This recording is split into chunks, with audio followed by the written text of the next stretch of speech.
seem to be doing much here. This one doesn't seem to be faring much better. Look at that.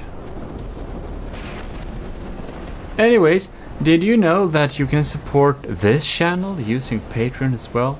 If you, for some reason, would enjoy the GMODIST channel more than the GMODISM channel, you have to tell me that if you would become a patron. Because it's like the same Patreon to support all of the 3 GMODISM channels. But that said, I will say huge thanks to Admiral Super Dave, Captain Y, Lieutenants Asteria C2, Cravey, Parbag, Retailer, and Vincent Veritas. Thanks a lot for supporting the channel, it really helps me out a lot every month. So in any case, also thanks to all of the cadets, but the cadets are not named. That's the perk from Lieutenant and above, if you were wondering why I never tell you all the cadets. It's also $1 a month. If you want to get access to all of my From the Depth files and templates and builds and stuff like that, you can just join the cadet tier and you'll get the downloadable zip. I'll update it every month or every second month, dependent on how much I've been adding, or even more often if it's like a big thing I need to add. Yeah, but now you know. But honestly, it looks like the game speed is real sad. It's really stuttering, but the double blams are looking a little bit sad. They don't really shoot back much anymore. I don't know if the Gimli will win this thing, but I think it probably will. Probably will. Depends a lot on these torpedoes, I guess. Alright, next round. I spawned him a little bit closer just because I wanted to see the action from above. Like this. So you can see it can take out some of the initial volleys.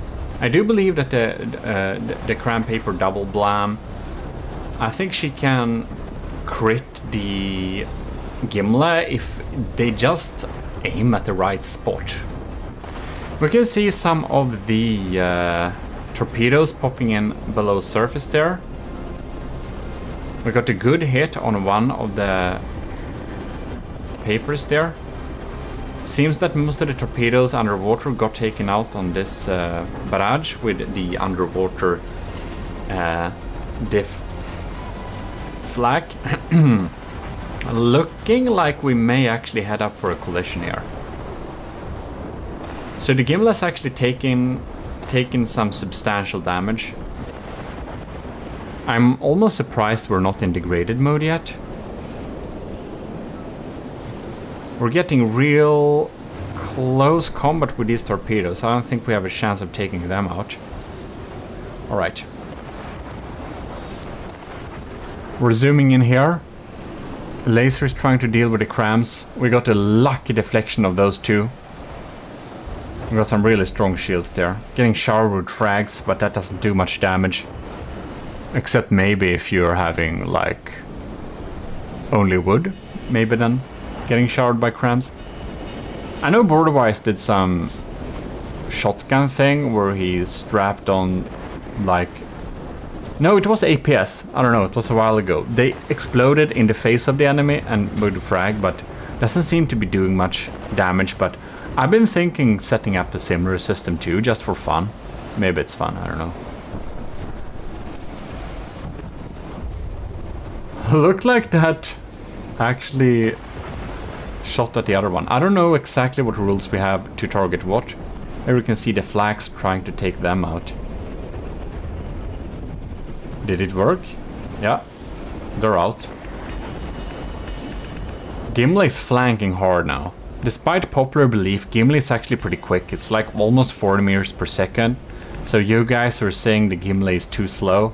I don't know, man. What top speed do you want me to have on it? It's like, it's not that slow. It seems that when the cram paper double blams gets damaged, the FPS drops a bit too. Cool, we're grilling them separately here with lasers. Alright.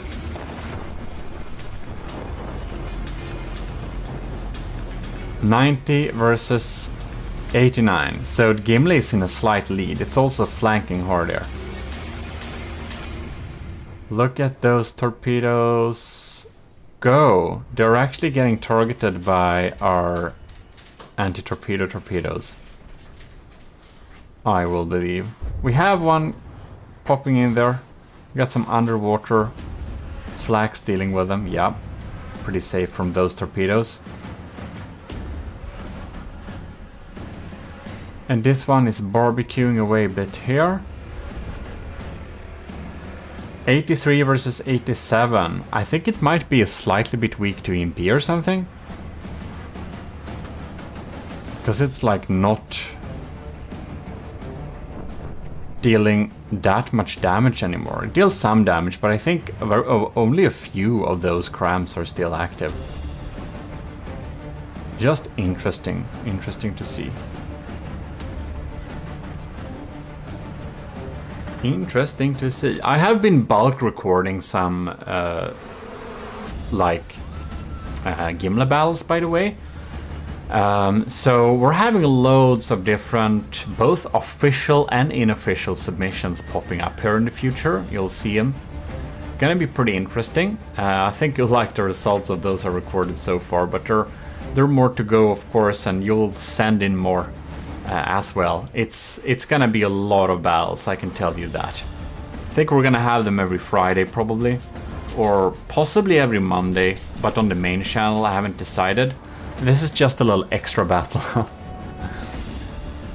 Because I wanted to see how a cram paper double blam, how a pair of these would sit with a Gimli. This video is almost dedicated for you, Sean Reed, if you want some building inspiration, seeing one of your old designs being featured. I realize that the cram paper double blam may be a little bit outdated by now too, but anyways, it's fun to see it in action again, and hopefully it will give you some inspiration of building something, or even sending in something you build that you don't know if it will win or not. But they're sitting dead in a war. I wonder if it doesn't seem to be dead in engine power. It's just that the turning rate of the cram paper double blams are so slow that somehow the Gimli outmaneuvers them. Crazy. And cool. Well, in any case, oh, we got cramps popping in here. We're gonna see if they do anything.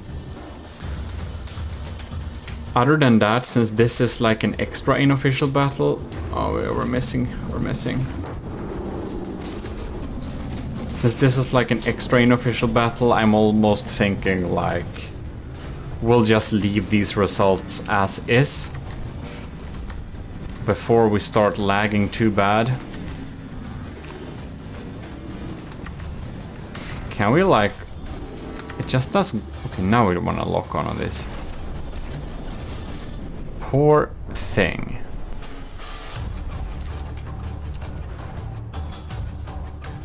Yeah, it looks like the Gimli will win, but again,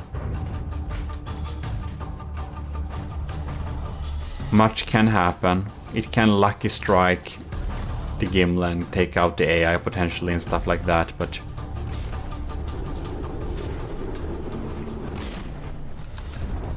not very likely. Well, I guess I'll say that the Gimli probably wins this battle, and with that said, you know, who knows, maybe it doesn't. But we're getting some stutterings going on here, so I think that will be it. But the Gimli is still providing good hits, all of the 4 crams are still online, and the sniper turrets are pounding on as well, together with the laser and everything. And, you know, Gimli 86%. The blams are at 77%. So, before FPS drops too low, well, thanks a lot for Sean Reed for this old submission against the Draconia originally. It really provides great firepower, but it seems that in the time I've the time of the Draconia and the time of learning to build this thing, it seems that I was able to build something that can take on the cram paper double blam at its level in terms of cost. And Huge thank to you who are watching and are staying tuned to the GMODIST Extra channel. And we're back with yet another Gimli battle. This time we're going to take on this beast. This is the Rhino, and it's 1.7 million materials. It's kinda cheap. So the Turtle Lord is like 2 million, but this is like 1.7. It's much cheaper. So you may think it's unfair that we pitch a battleship that is, what is it, 500,000 materials less expensive than the Gimli. Well, I am really scared of this ship. I really am. This is the ship so far that I think has the best chance of actually winning over the Gimli.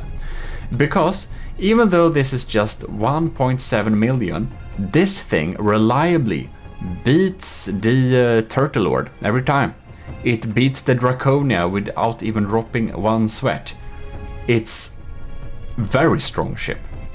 And it also relies on similar tactics that the Gimli use, which is like a lot of crams, a lot of scary crams, a lot of big scary crams. So yeah, I am not confident that the Gimli will be able to beat this. This is built by Setup, who also built Turtle Lord, by the way. It's a very competent design, it looks very cool, it's very well made, and it has great chances of actually winning. This thing, ooh, gold bars, is strong and very dangerous. So yeah, it has incineration room. It has a lot of cool areas and stuff like that. We've looked at it sometimes before, at least. Of course, we have. This was originally submitted to battle the Gimli, I believe. So no. This was originally submitted to beat the Draconia, of course. Now I'm just mixing together my own ship's names, and it almost always beats. I think it beats all crafts that have the similar cost to this thing. I don't think I know a ship of the same cost as the Rhino, which is on the workshop, by the way, like most of the unofficial battles. This is in the unofficial bracket because I think it has some water pumps and stuff like that, you know. Anyways, you know all that by now. It doesn't matter much. There are still cool battles. Just that the unofficial ones may lag a little bit more, and that the winners from the official battles probably will face each other later on. It's not a promise, it's just a wish from my side to do that. And the unofficial ships, even though they beat the Gimli, will not participate against each other because they don't meet the set of rules. So some of the rules that you have to follow to have an official Gimli battle, they actually make that your ship gets a lot less efficient, like water pumps, for example.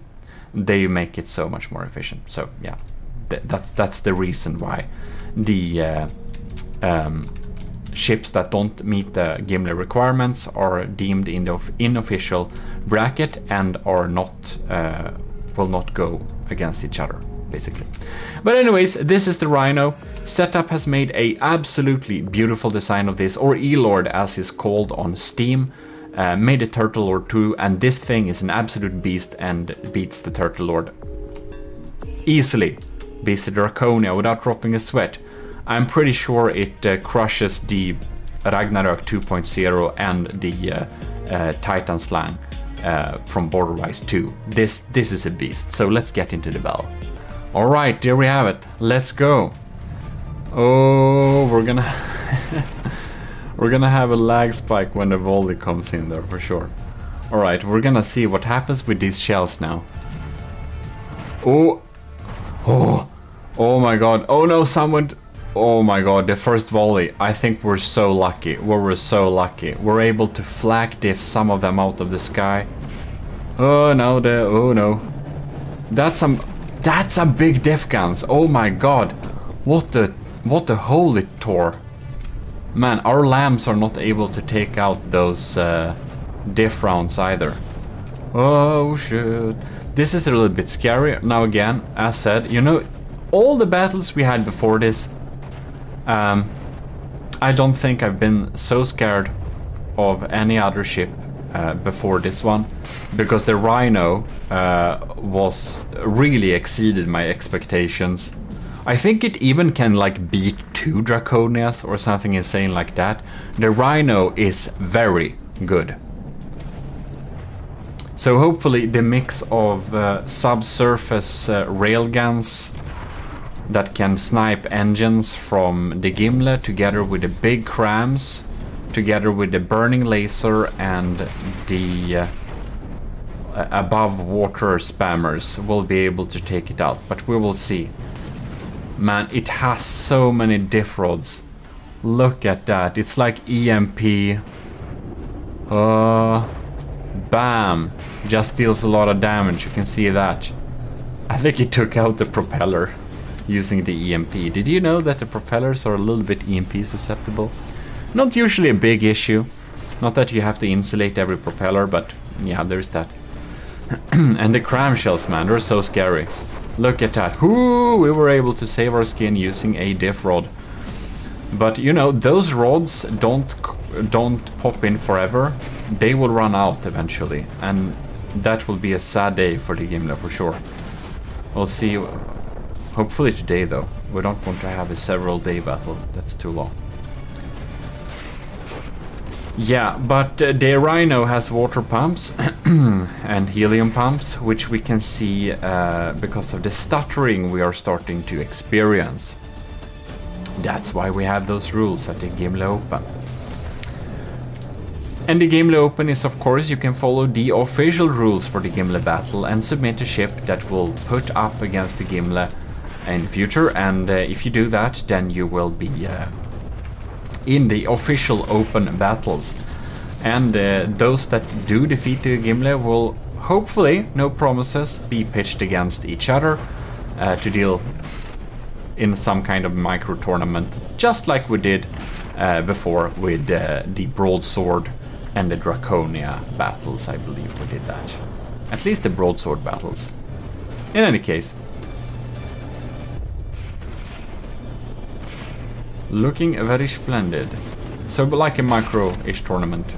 But the Gimle Open doesn't have a submission deadline that ends, really. I guess it... sometime I will probably say stop, but in general, it's...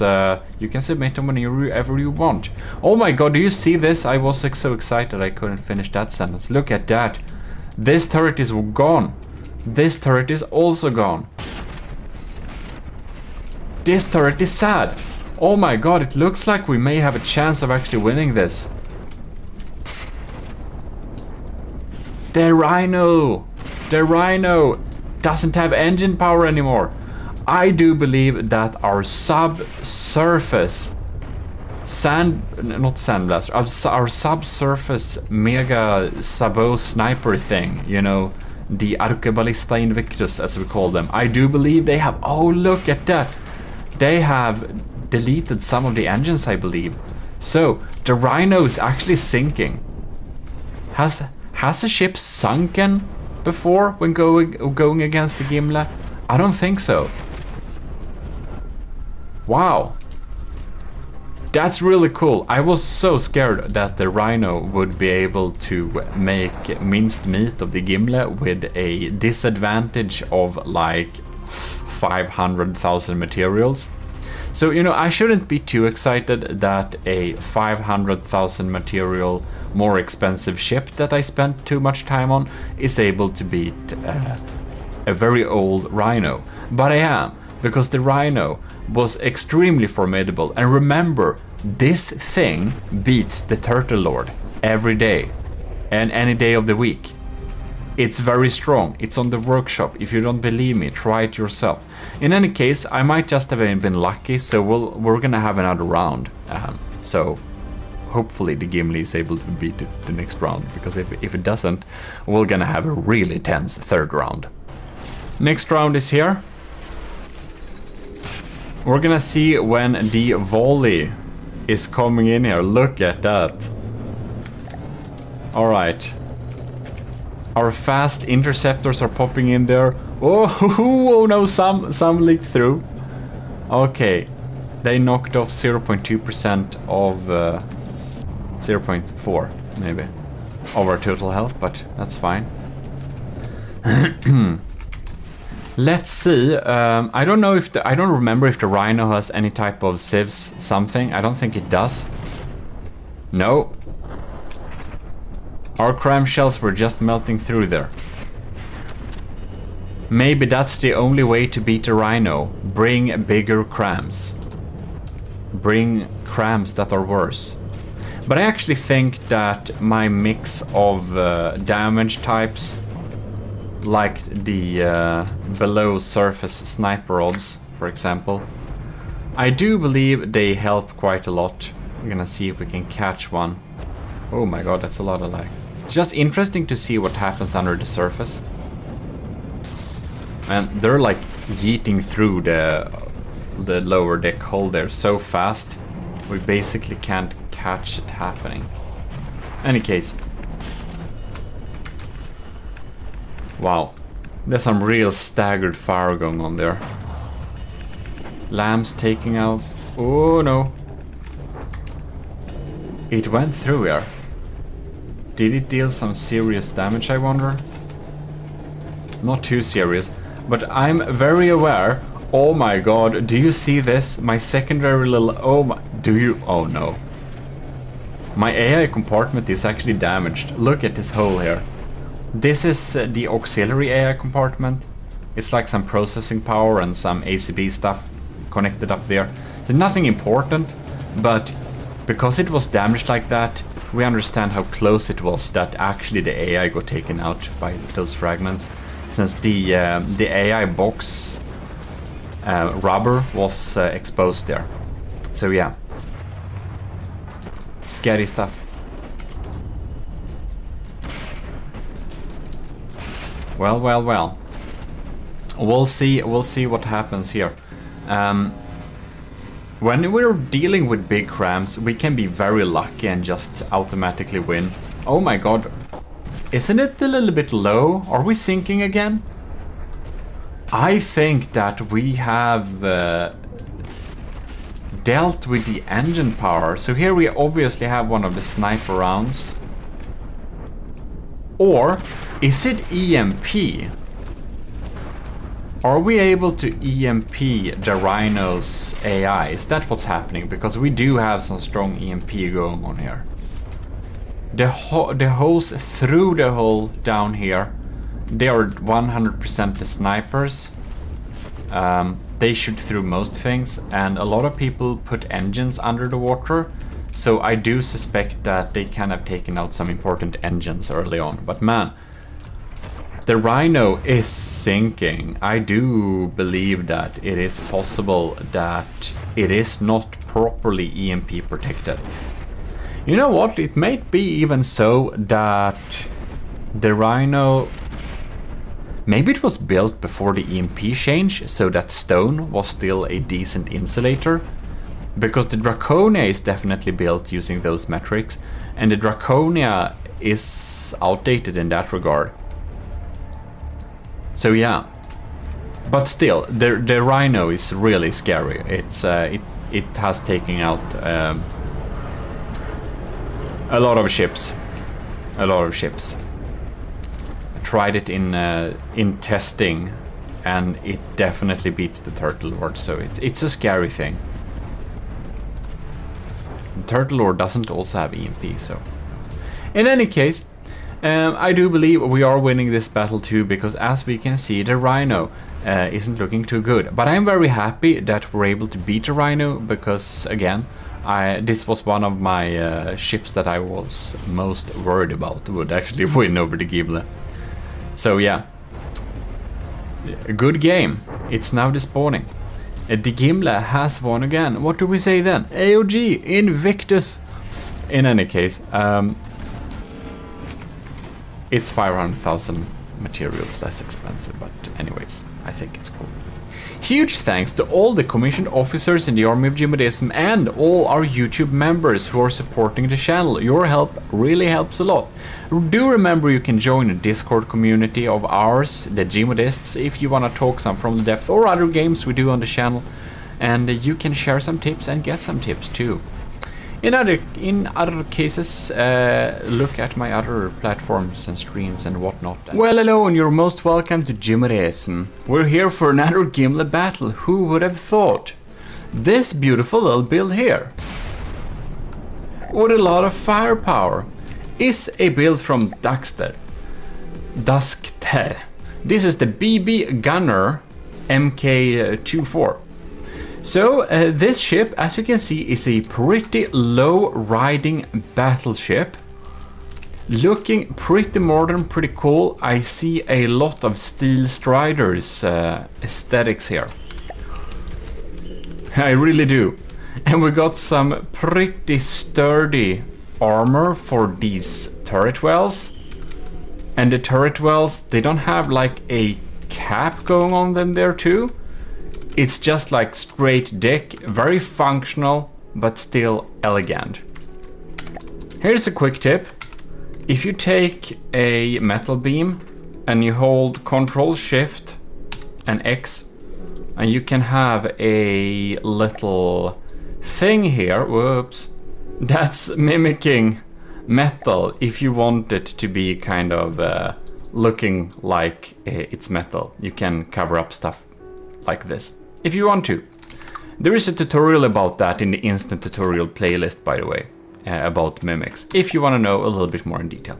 But we shall now look at the gunner, and it is a pretty interesting system here. We got pretty big APS, of course, and it's 500mm kinetic, solid warhead, sabot head. Yeah, these are probably gonna go straight through the Gimle, I would suspect. It has a lot of sieves cannons too, 2 different calibers. We're going and we're having a bit of... This looks like cram, but a lot of people like the cram barrels, but these are crams indeed. High explosive, so probably high explosive, penetrative. Let's see if we check if we have something we shouldn't have on here. It seems we opted for no repairables on this thing. And I also didn't find any water pumps, so I guess we're good to go into battle. We should check in the interiors a bit. As you can see here, we can stand around and look out. Looking pretty battleship-like. I think this is less interiors and more function. And we have a lot of pretty tight Tetris in here. And also with the... this was submitted before they increased the damage of the APS, so now the APS should have a little bit more damage. Okay, oh my god. Is this like solid? So we have like solid alloy in the front to float. That's gonna work too as to be an aim point too, I'd suspect. And here we have a little AI thing there. We got ammo. We have some pretty big Tetris. This is like serious guns on this thing. Well, anyways, let's put it to the test in battle. Alright, there we got the Gimle, and the Gimle has not been touched or changed at all. It has like been completely untouched, so the Gimle, it's unchanged through these entire tournament battles. When all the Gimle battles are done, I may do an update, but until then, the Gimle will remain completely unchanged. Just so you know that it's the same version as in the beginning. So, of course, I'm aware of some of the things that could improve with the Gimle, but they will not be changed, of course not. Anyways, I want to just say a huge thanks to all the commissioned officers in the army of GMODIST that are supporting the channel every month at Patreon. And we got, at least as of recording this, Admiral Super Dave, Commodore Scoobrocks, Captain Y, Lieutenants Asteria, C2 Cravey, Parbrigita and Vincent Veritas. Thanks a lot, and to all the cadets as well, who are also supporting the channel, well, every month. But it's from the lieutenants tier that we'll get some shoutouts. Oh yes, the Gimle took those out, the first volley. Then we can see these kinetic ones. We're shedding blocks here because these shells are 100% going straight through the gimlet. Oh my lord. We got kinetics popping in here. The laser is really popping those out. And oh, they're oh, that was a really bad hit for the gimlet, I believe. Oh lord. What happened inside of here? Well, we ain't got no time to check that. We're gonna see what happens with the Dexter's gunner. The gunner is actually behind in health. Oh my lord, it's going low. It's very, very, very low going. This is gonna sink if it's losing too much of those alloy blocks. That's what a lot of people are recommending you to protect your alloy blocks and not put them at the surface too. But these are basically only alloy blocks. This is like an alloy slab. And this thing has some serious guns. That's for sure. Oh my god, it's so slow. Well, I do think that everything that the gimlet has that shoots underwater will certainly poke some holes there. Here we could see... No? Not more than that. I just want to pause here and check a little bit. So here we have my sniper cannons. Oh, well, it didn't get through. But this is like solid alloy. It's so crazy.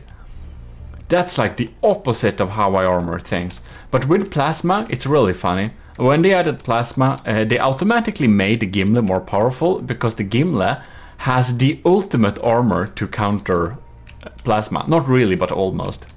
I think everything that the secret advisor you've seen him with the Hollywood class and stuff has made on before. You've seen a lot of his builds on the channel. I think everything he's made also became more powerful. Okay, very interesting. The AI is not damaged, but we can see the crams. Hoo, bam! That was a bad hit for us. Okay, so there's where the cram shell ended up. Well, anyways, let's continue this battle and see what happens. The poor gunner is going so low. It's still firing its crams, but man. Well, this pack blast didn't do much against it, that's for sure. Oh, but whatever that was did. That's so much armor to protect the turret. Oh, and the turret neck got shot off. This is why I never do turret necks and why I wouldn't recommend anyone doing turret necks either. Because that happens far too often in my opinion. Bam. Yeah, it ain't looking great for the Dexter's BB Gunner MK24. 2-4. These missiles though, they're really heavy on the kinetic. These are not easy to take out. These have just so much health. I'm actually surprised. You know, oh, they're clusters! And they didn't get close a lot of the time, so I didn't notice it. Okay, so it's not kinetics. Because I was going to say that the fact that the Gimlet's Civ systems is able to take out fully kinetic missiles does tell me that I spent too much on Civs. Because your Civ systems should not be able to deal with a big barrage of only kinetic missiles. Then you spend too much, in my opinion. But I'm wrong sometimes too, I don't know. I don't think it's a good idea to spend too much on your Civs. You know, diff flags are good, they're cheap but effective. But spending like really much on the flag, like that's one of the problems with the Gimlet. The laser is really expensive and the lambs are using too much of that laser power that should have been used, bam, to deal damage instead. So in my opinion, you shouldn't spend too much on the Civ system because that should be spent on dealing damage. But you know, I may be wrong, maybe I will... oh lord, it's not looking good for the Dexter at all right now.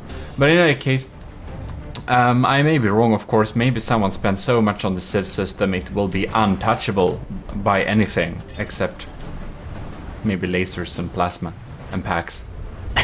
Well, those weapon systems are for a reason. Next round didn't go too well for Dexter first round, but perhaps there is more luck this second round. So we'll stay here with the Dexter's gunner. This ship have to be the slowest ship yet. I do really think that it needs more floatiness. I did ban water pumps, but that's for lag reasons, but it would have needed some more up props or something, I believe. But I mean, as long as the cannons are above water, it should be able to deal full damage, and it's somewhat protected by the water too. So it can be a pretty good idea to be laying low. It's really funny though, the Gimli has some weapon systems that are specifically... Oh darn, that's a big explosion. That did some damage. Well, in any case, it can be the Gimli has some subsurface systems. You know, the subsurface cannons to shoot at torpedoes and stuff. Those do shoot below the hull of the enemy in case it does not have... yeah. In case it does not... Whoops. Just trying to keep up here. What's happening? In case no torpedoes are coming, they're gonna be used to fire underwater, under the hull, basically. Okay, so here we have a little boom, and they got taken out by some difflags. Speaking of the devil, here they are. They're just shooting at the hull below the surface whenever there is nothing to deal with. Boom. They don't deal huge damage, but they do deal damage, so that's nice. The difflags, however, even the ones below surface, if there is nothing to shoot at, they will just be sad. Gimli is down to 98%, but the Dexter's gunner is at 91%. So the gunner, she's looking pretty sad. Some barrels are gone too. I do think that the Gimli will turn out victorious in this battle. I would be highly surprised. But of course, Dexter can always crit the Gimli perhaps? No, not now. Something is lagging. I think I don't know where the AI is located, but it seems to me that the AI has actually been killed.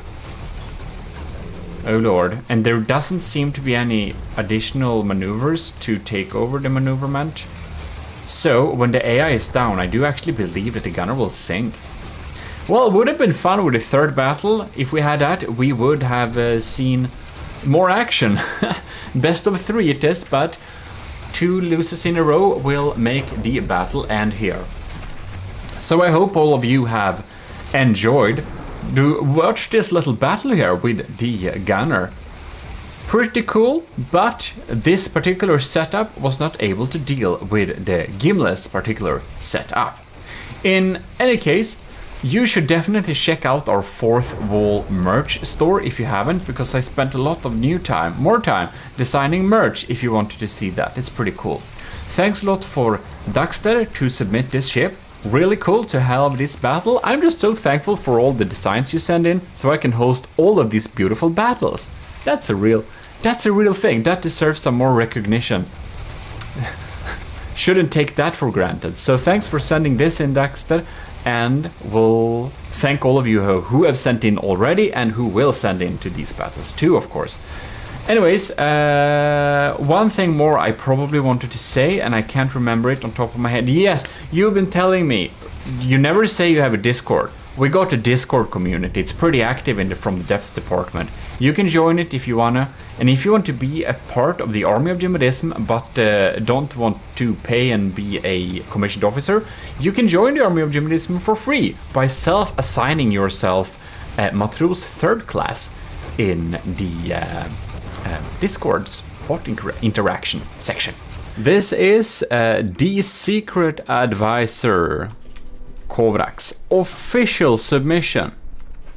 So we did a battle, was it last or the week before? We battled the Hollywood class, which you have seen before on the channel, with glorious footage. You must check that out if you haven't already, of course.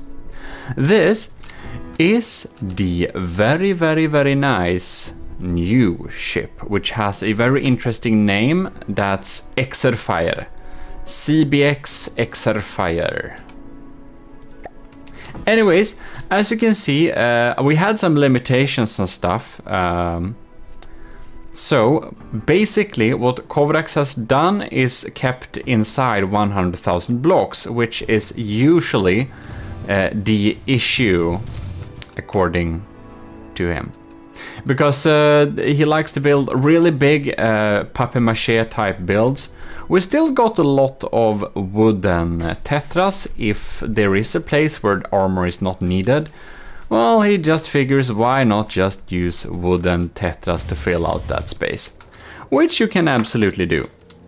So this basically means that Kovrax has, or the secret advisor has come with another building style.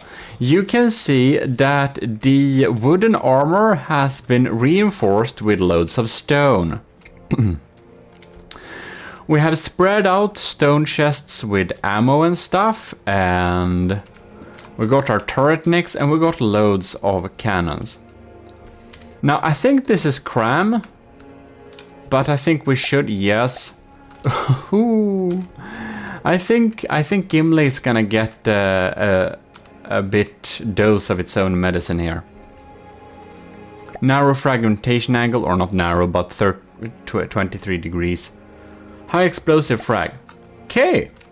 Well, we're gonna pitch this against Gimli and we're gonna see the results. So I don't know if it has much interiors. We're gonna check it out. We have some beautiful decoration on the superstructure here. Looks very professional ship-like. The only thing that's off is that it's all wood. Look at that, looking pretty neat. Wait, what? We have showers and, oh, we have sleeping nets here. Isn't that quite nice? So we got some cool interiors there. Not much in terms of control panel. I suppose that the maximum block count ran out. Oh, look at that. That's some really cool ammo boxes here. So we've got some decorative ammo boxes. Above that. Well, that's very nice. So this is basically not only diff guns, what the secret advisor usually brings to the table, but these are some civs APS.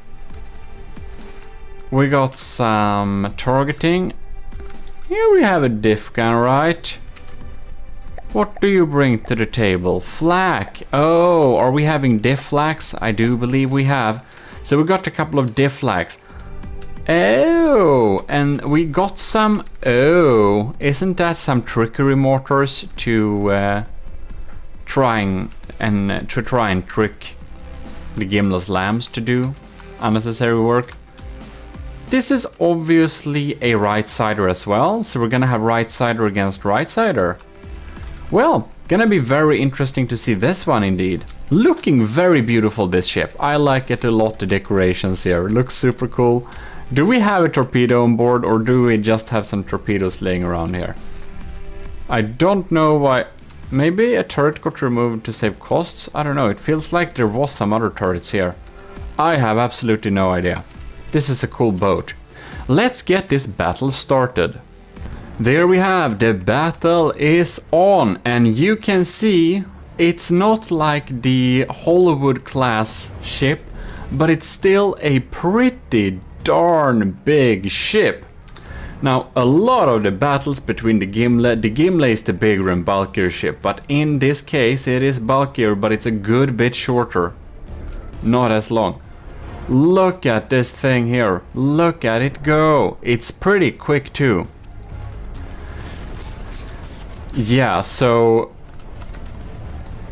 the secret advisor Kovrax has really spent a lot of firepower on the Exerfire.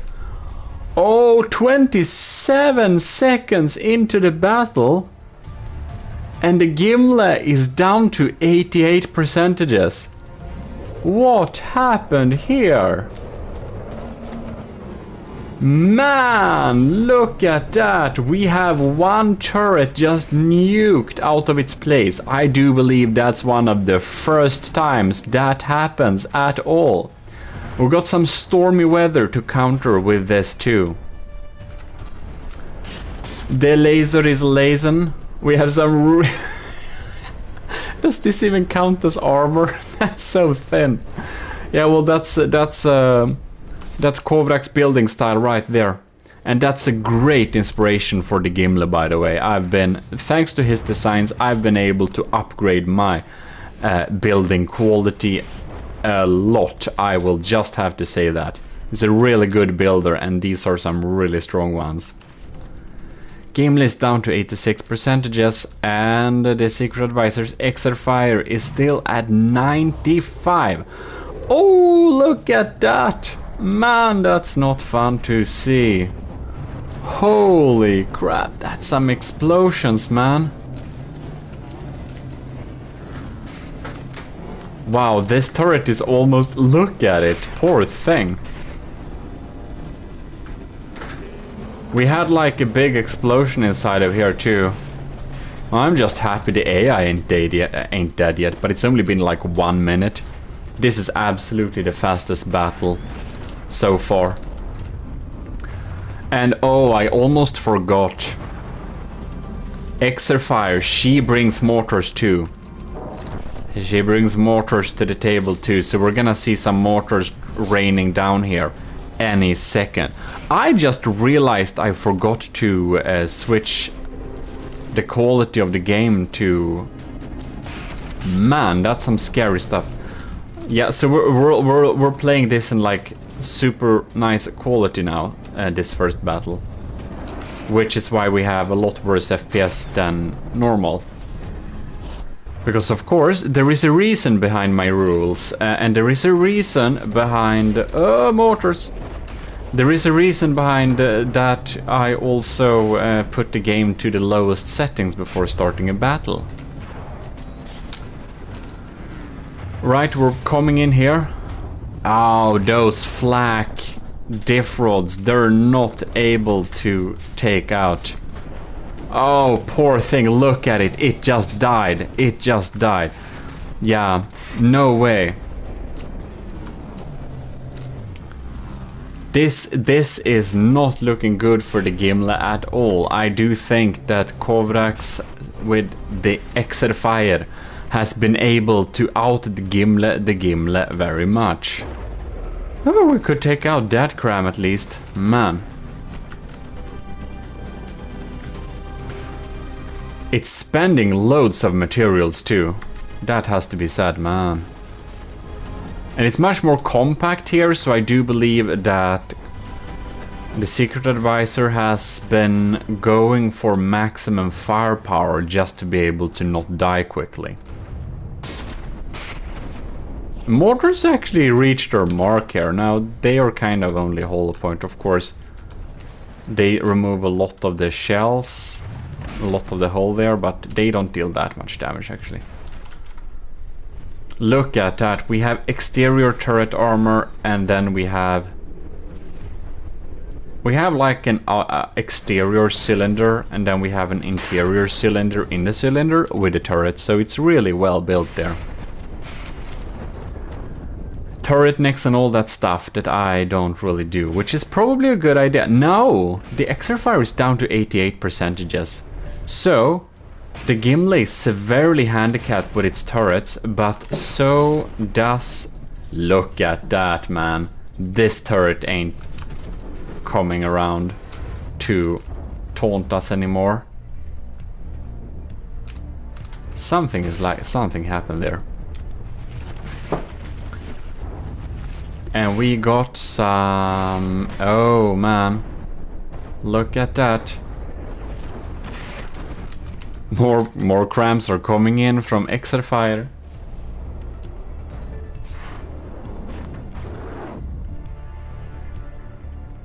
Oh, I see the lag. What's happening there? Ah, we can't take it out. It went out and took out the other side. Are you kidding me? I'm just surprised my AI isn't scratched a bit. I think that's just pure luck. Looks like so many of our turrets and stuff is just so disabled, but somehow we're able to use our broadside laser to kind of laze a little bit. That's nice. I'm hoping that the extra bulk from the gimlet will lead us to victory, but I do believe it's gonna be pretty hard at this point. And we got mortars here too, do mind that, but they are not hitting very much, you know. Despite what you might think, the Gimli is actually decently fast. It goes at about, like, now this is top speed is very sad, but it's ish 40 meters per second. A little bit less usually because it's turning, but if it's not turning, it's 40 meters per second. I do think I remember that. It was a little bit faster and maneuverable before, but I had to save some power and cost and stuff to keep my firepower. But I'm actually thinking of, if I upgrade the Gimli sometime, I'm thinking about making it more maneuverable, because one of the issues with the Gimli is that it gets completely like outmaneuvered, or it can be sometimes. And if it was more maneuverable, it will not show its weak side towards the enemy, which would be a great benefit. Oh? What are these lags? What's happening there? Alright.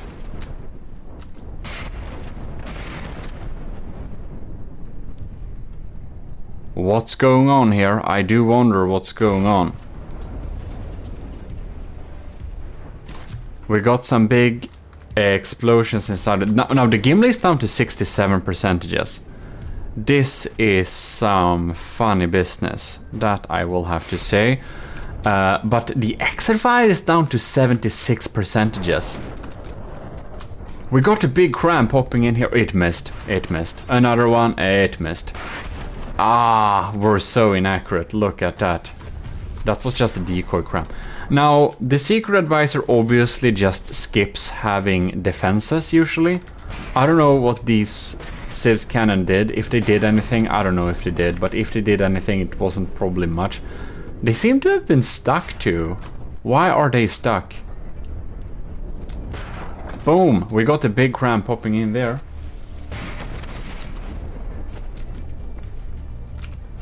Okay, this is actually interesting. The Exerfire is... she's only 10% in the lead. And the Gimli is still shooting some of its crams, so this could flip. Look at that. What's... oh, it's the engine back here.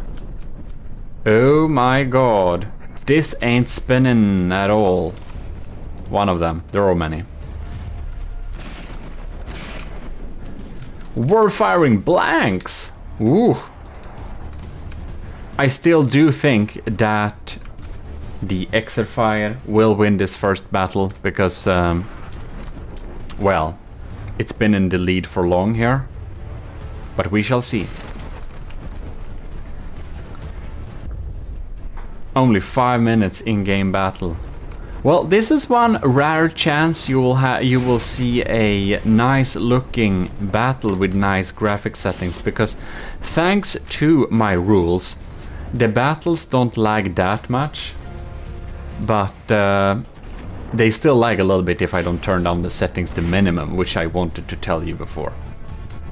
Oh, did we have some EMP damage mined? Oh yes, I do think we got that. Or probably, maybe... I don't think Kovrax would forget to EMP insulate his turrets. But if he did, it might be the difference between losing and winning this particular battle. Interesting. There is a lot of big frags on the Gimli too. So it's quite likely that some of the frags just gotten and hit somewhere important. Man. 1, 2... like, a lot of these turrets are not actually online. My god, we actually have a chance of winning this. This is pretty insane. Alright. Oh, bam. Damn. Well, the Gimli is not far away from the spawning, I believe, but... Oh, look, the Exer fire is down to... It's only 3% difference now. Anything can happen at this point. This is only the first battle, of course. Best of 3 it is, but man, this is exciting. Oh no, don't tell me we're gonna miss this one too. Oh, it was a decoy cram. Never mind, we might as well have missed that one. Alright. Oh, one turret actually dropped off. That's what happened. Bam, we're missing crams. Bam, that's a proper hit. Still, the Exerfire has a 3% lead. But the laser has it been online for a long time? Because I think this laser could be the difference between winning and losing too.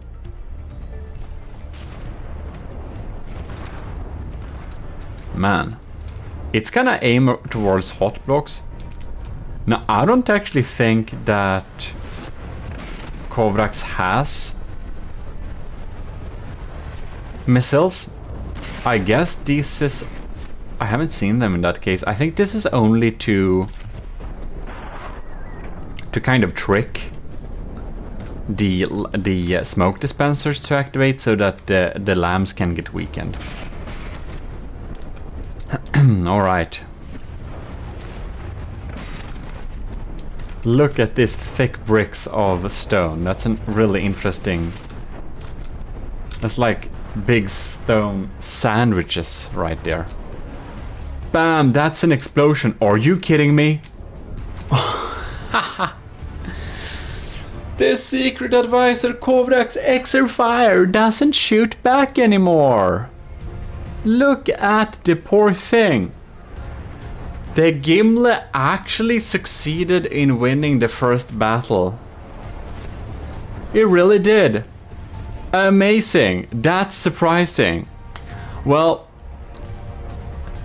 the tables turned, but that was a big surprise, man. That was a big surprise because the Exerfire, she was in the lead for like the entire battle. Welp.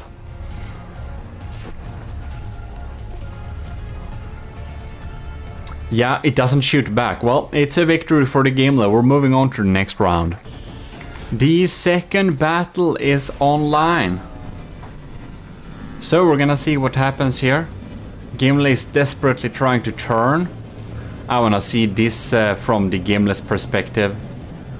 Ooh, was that some stuff exploding? Was that Gimli's crams exploding there? Bam! Look at that barrage, man. Oh, lords, that ain't too good. Oh. Wow. We're having lag spikes. Like never seen before. Rest of Gimli's guns come around. I just wanna see if the AI... It took a scratching. It took a scratching. Oh, that looked like another one. This... No? Okay. Never mind. We're gonna chill on top of here. So the Gimli is down to 92%, and the Exerfire is at 97. So we're doing a lot better, ain't we? Yes, we are. I'm gonna check out what... Whoa! Big... What are these guys doing?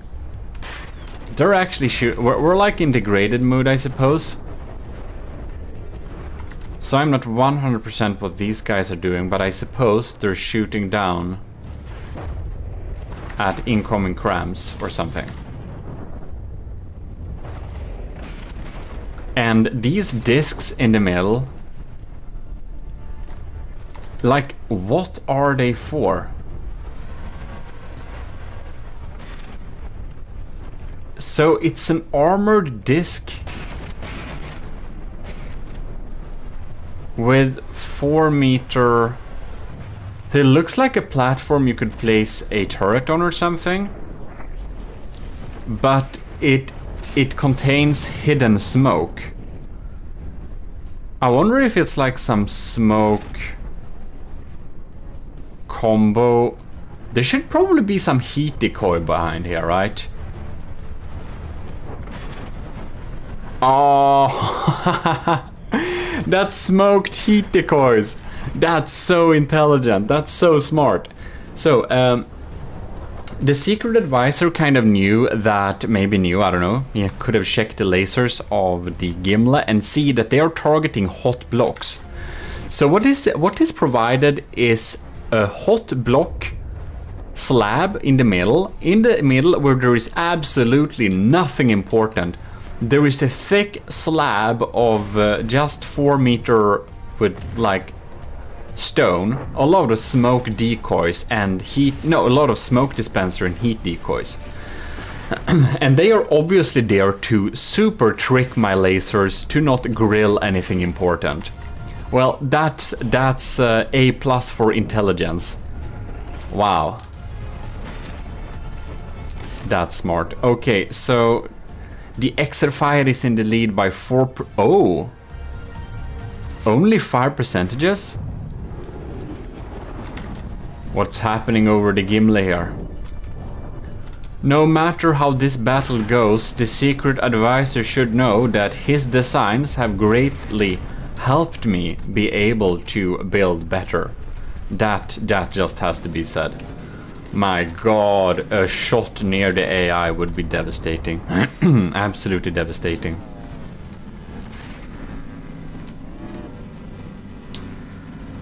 Gimli is at 76 percentages. Exerfire is at 84. The lambs are actually able to take out... Never mind. Oh, damn! That almost deleted the AI. Look at that. Oh my god, another one. We have our auxiliary AI components here that are just fried.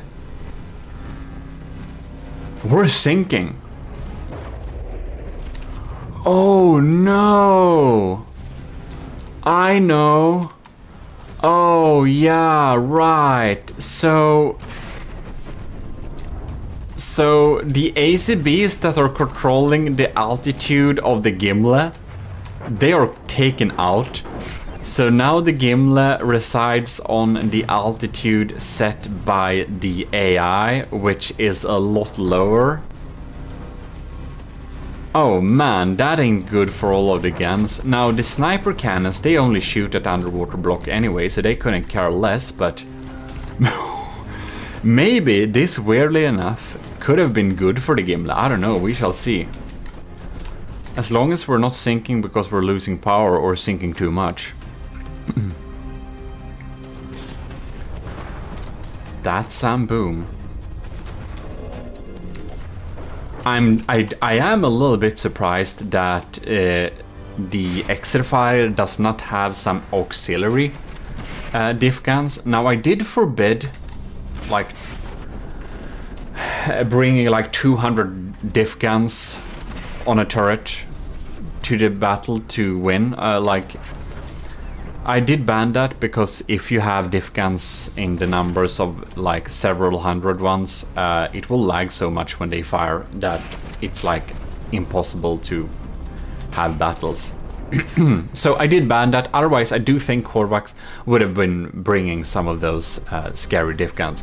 But the diff guns are obviously not banned completely.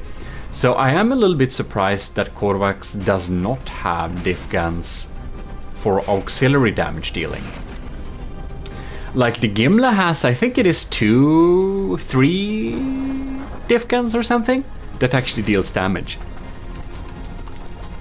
And that can help giving help giving some early advantage, because you can have Hesh and stuff and the heat on diff guns, and those rods can be able to kill enemy turrets. So if you have a couple of those in the start, bam, that's a good hit. It can help you have an advantage in the battle. So I was actually thinking that the secret advisor would bring a few diff guns just to, you know, have a good time. Look at that, those crams are actually bouncing off the gimli, which is like semi-submerged. But I guess the secret advisor is wanna be all in or all out. Either it's diff guns 100% or there are no diff guns. We have a front turret that's missing, that ain't good. And this is basically missing too, so we have some really handicapped firepower here. This Archiballista is not shooting scary shells anymore.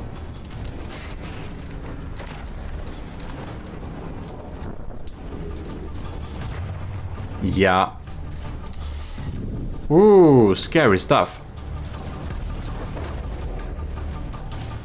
66 versus 73 percentages. We're at the same level as before. This can go either way. Bam! That's a big... Damn, we don't have much forward propulsions anymore. We're close to the spawning. No kidding.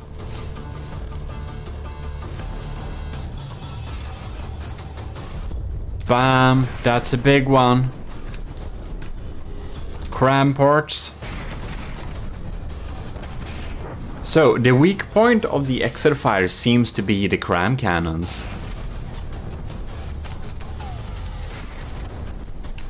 Boom. It seems that the heat decoy is now grilled away, so now it starts to shoot at other stuff. It would be lovely if those lasers started to target, I don't know, turrets instead? Not just empty space. 63 percentages. We're still having a good amount of cram cannons here on the extra far still firing, so it's a little bit scary, right? Right now it looks like the extra fire will win this. It really does. Trying to be optimistic, but man. Lucky! Man. That our ACB block controlling the altitude of the Gimle got taken out might be the luckiest thing that has happened, because you know what this will do?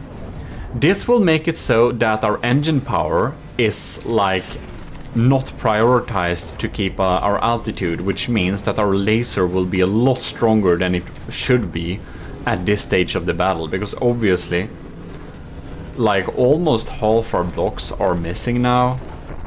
38% of our blocks are already gone, basically.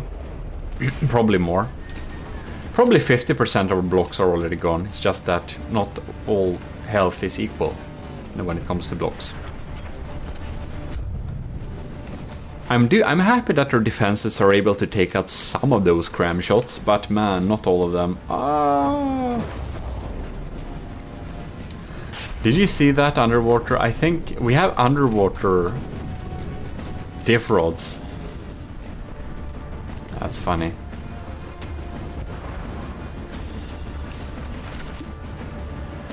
What is our laser doing under here then?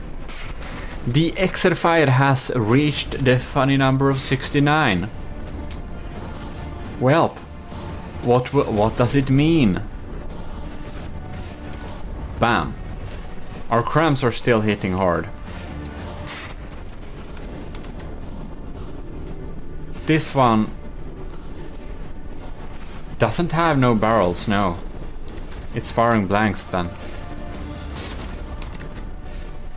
So the weak point really is its turrets. This one is online 100%. Maybe not 100, but a lot of percentages. This one too. This one too.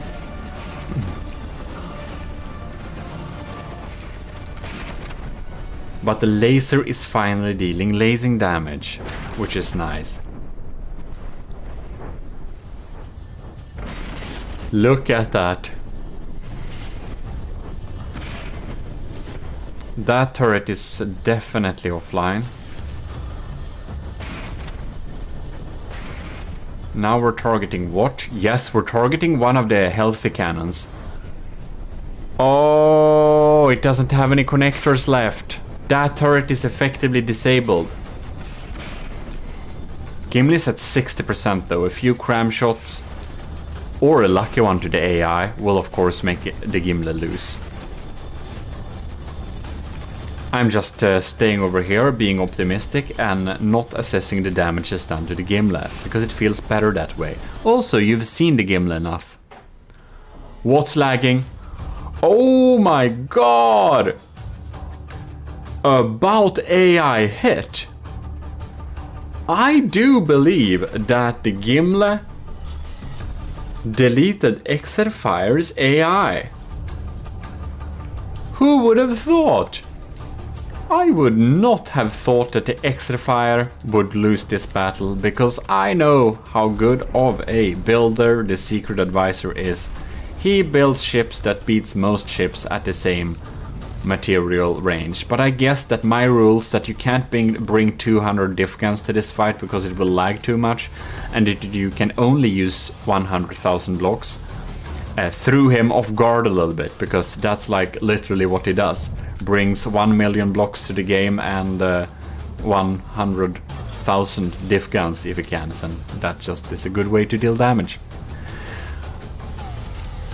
Well, that was really unexpected. The Gimli looked like it was losing both battles, but it won in the end. And I will ascribe some of those wins to pure luck, because man, it looked like it would go the other way. But this is best of 3, and this is our results. So, good game. The Secret Advisor, Kovrax, the Exerfire, beautiful build. That was a strong one. I do think it would beat all the enemies that the Gimli has already beaten, without a doubt, probably. It looks very strong. It is very strong. It brought down the Gimli to almost despawning. And I don't know if it was luck, or I don't know if Gimli just has a slight edge, but that was close. We're here for another Gimli battle, as you might have suspected by now. This is a beautiful little build. It's, what is it? Old DPS Old Jack. And this is from formerly known Dead Pirate Lenny. And he's not dead and he's not a pirate anymore, it's just Lenny. So, this is a beautiful build from Lenny, DPS Old Jack, which has been updated slightly to adhere to the rules of the Gimli battles, as we do not want propellers that are hidden deep inside, so no interior props, they have been put to the outside here. If that's not clear, you can have like grills in front of your propellers, by the way, that's fine. Just not hiding them where they are untouchable, that's not very fine. But in any case, we are going to pitch this this old DPS Jack against the Gimli, of course. That's what this battle is about. It has some cool APS here. We can just quickly check. We got some armor piercing, high explosive. Well, the Gimli has era. I hope the Gimli will be able to... I missed that one. Okay, that's very... I like that one. Okay, I'm almost hoping for this ship to win now. So, in any case, we're gonna throw it against the Gimli. It has a little service thing there. We can go down here and chill out. I don't know if it has... Oh, I spawned in the wrong ship. I don't know if it has like more interiors than the cockpit here. Oh, are we steering the boat with pedals? I don't know you can do that. Oh, it's an actual periscope. I like that. Why do we got blackened out windows? What are... Oh, these are doors. You know what? I think this is my fleet colors. Well, Lenny's fleet colors, this is probably a transparent type of black.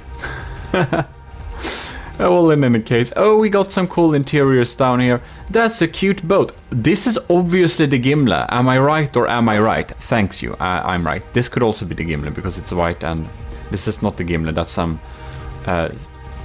scum from, what is it called? the red faction. Haha, we were right. Prepare to board the Gimle. That's amazing. So we're gonna have the cleaning crew here is going to try and board the Gimle. That's a very war crime like, because the Gimle is you know, a party boat with you know, party people or something on it. Who knows?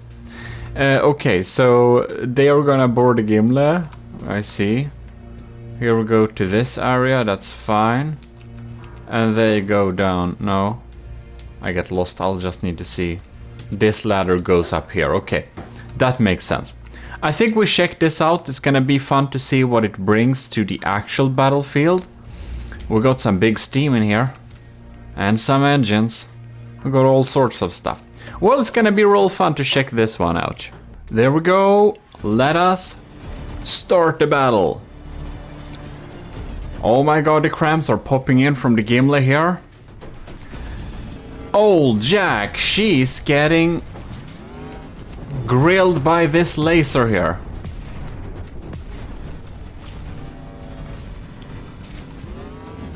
Alright, this is best of 3 by the way. And sorry, I forgot the paint job on it. Man, it uses fleet colors, so I need to give it another faction colors. Whoa, that's some interceptors popping in right there. Alright. What's going on? The cram is missing. Look at that. Lenny's DPS Old Jack is actually in the lead. Ooh, but that kind of almost changed. We're gonna see it. Man, these railguns, I think they are, because they shoot so fast. Oh, they are... Ladies and gentlemen, look at this. This turret's interior is completely almost gone. I don't think it has many connectors left going down. I think this turret is rendered very weak indeed. We are having a nice broadsiding battle right there. Cramps are popping in. Mortars are popping... Oh. Ew. Are we having mortars here? Looked like it. Or was it just shells that bounced? I have actually no idea. I guess we'll see if anything drops down on the Gimle anytime soon. Who knows? We got VLM interceptors, that's for sure. The Gimle has actually taken the lead. Bam! That's a nice explosion. We're shedding blocks here, engine parts and stuff. That ain't good, and more of them keep coming. Well, DPS soldier, you know, a ship. We always call, like in ships are always referred to as females, she. But in this case, the ship, Lenny's ship, is called Old Jack. What does that mean? That we have to, because of the name, do we need to change the gender of the ship now? How does it work? Does anyone know? Anyway, she's getting some real damage inside here because these crams are no joke. So it seems that the Old Jack took the lead at the start of the battle. But man, how many shells do we bounce here? We got some pretty strong angled shields here. They seem to be having a pretty good angle there. I don't think it wastes any materials on lambs. But the Old Jax is just down to 82 and the Gimle is at 91. I do suspect that the Gimle will indeed win this battle very much now. Because it seems that the guns from Old Jack ain't shooting that hard anymore, do they? Man, I have such a list on things I want to fix on the Gimle. You have no idea how much I want to fix on the Gimli, but not until all the battles that are... not until all that want to meet her have sent in their ships. Look at that. We got... They aimed straight for the AI. That's scary, man. That's so scary. That could have been a win. Well, if the old Jack shot the Gimli right at the AI for a few seconds more, I do believe this battle would have been quite over. So one thing I would like to fix on the Gimli is, of course, she needs an AI armor overhaul. And possibly even that the AI moves location. That's like one big thing. Anyways. Unless old Jack gets some huge luck popping out of nowhere, I do believe that she's wasted. Look at that. Yeah, it kind of still fires. But yeah, only kinda. Now that turret went. That means it ain't got no weapons, do we? I mean, this technically counts as a weapon. So, yeah. First round, we can conclude, goes to the Gimli, as the old Jack... Well, it has one gun left there, so we'll see if anything changes. Nothing changed, and old Jack is down under despawning. So, next round. The old Jack is a white flyer today. Flayer, I mean. So let's see if the blood red washed deck would help the old Jack to beat the Gimli. So, Jack's taking the lead. Gimli is down. No, not really. That was the thing last time. You okay? So now basically, so these railguns, they get they're really fast. The old Jack's railguns really get to the Gimli and deal some early damage, and then we'll have to wait for the barrage of real crams showing in. I don't know where VSAD sits on my keyboard apparently. Anyways. Many of those crams actually miss. That's like the bad thing with crams. I understand that a lot of people do want to go with APS just to be sure where that their shells will hit. Now you could see the mortars actually bounced off the side there of the old Jack. She's got some good shields. And the Gimli got that too. How are we faring over here? Both are at 95%. So it is quite even actually. The lambs are really busy shooting at those APSs. Now one thing I do wanna say is that Lenny's old Jack is only 2 million. So the Gimli has 200,000 materials advantage in this fight too. So that ain't 1,000 million% fair, if I can say so myself. That's a nice hit though. So yeah, there is that. Man, that you don't explode. How? I don't know if my pack is actually providing the firepower for its like cost, but it feels like it is doing that. Here we got a nice laser too. I wonder if that's a strong laser. We're gonna see where it focuses. Because it ain't got no lambs. The old Jack ain't got no lambs. So it seems that it's a damaged laser, all of it probably. Now it may have gone down, I don't know, because the old Jack is down to 83%. Alright. Oh, we're getting out of... what are we doing? It got lambs. I just didn't note... I should have seen that. I don't know.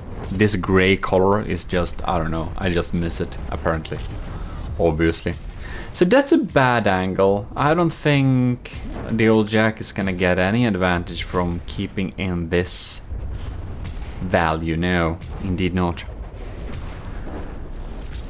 And here we got a pretty good. You can see I have calculated these crams to kind of explode in the middle, and they kind of do.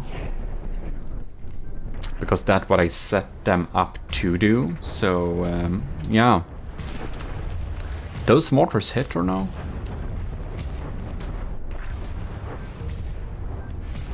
Well, the old Jack's down to 75%.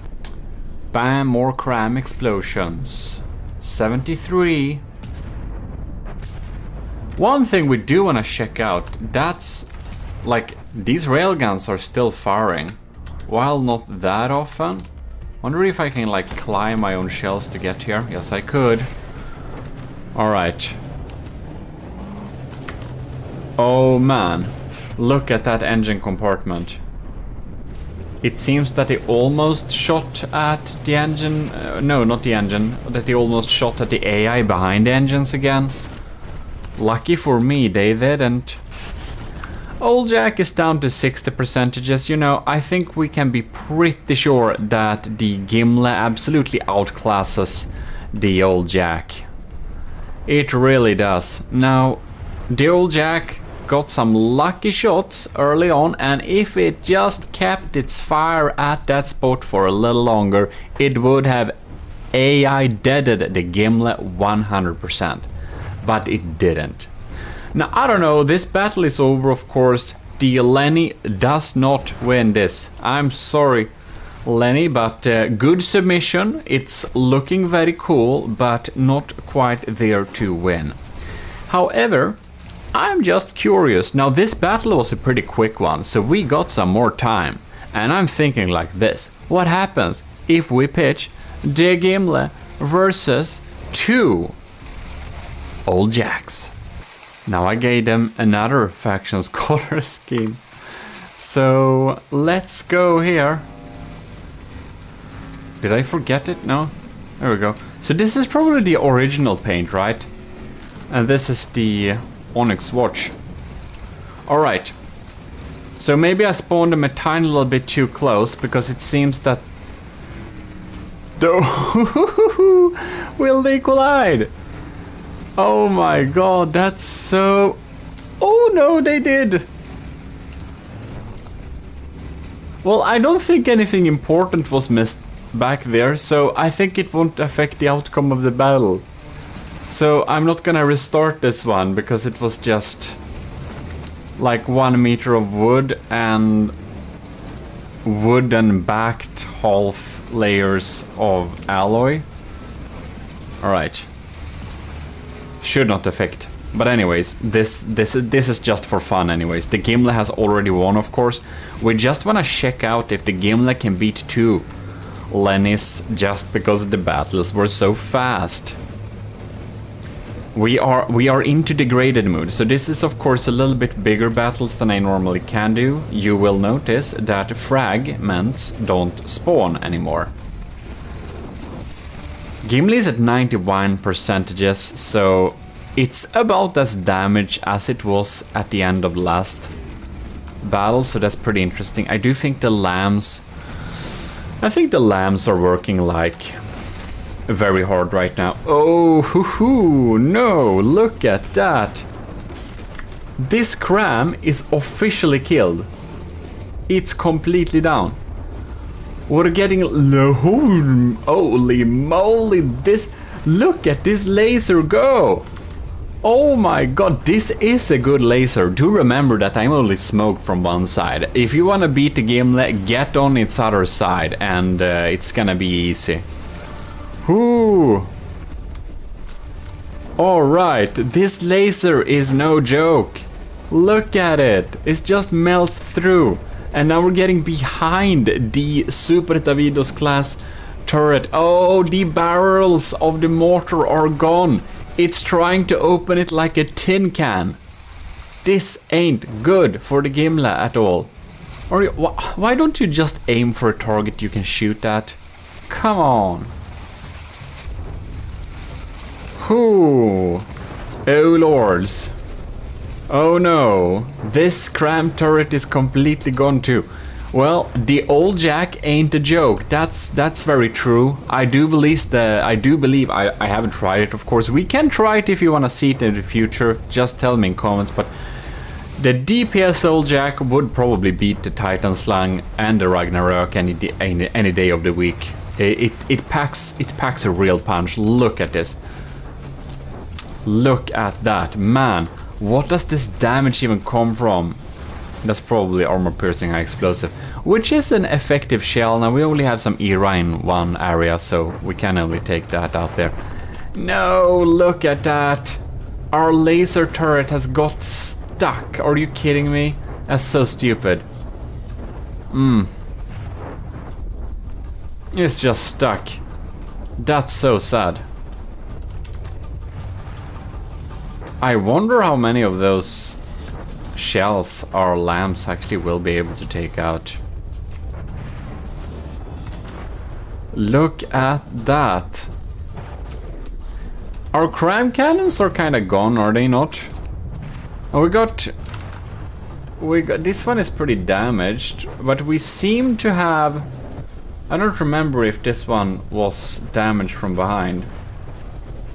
It is a little bit, yes. It seems to be functional though. I don't know if they work.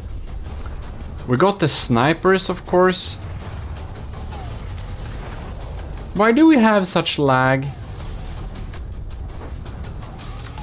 Oh, we got this. We got a shell, ladies and gentlemen. We have a shell. Anyways, I wonder if they're colliding with each other, because I wonder what these lag spikes are here for. Oh, okay. Oh yes, they are actually colliding. Oh, that's not very smart. That explains. Probably should have spawned them with a little bit more distance. So yeah, those lambs are actually pretty strong. Not a lot of lambs can take out a cram shot from the gimlet. So I do believe that that they're doing a decent job. Oh, yeah, they're taking out the mortars too. That's some very powerful lambs, man. I'm wondering, like, if we legit have anything to shoot back with. We have our... Oh, there we go. There we go. Did it do much? Maybe it actually didn't. We got our pack, but that doesn't feel like it's packing too much power. Not that our crams are packing much power either, because they're damaged. Very funny. The gimlet just passed the beautiful number of 69, so, well...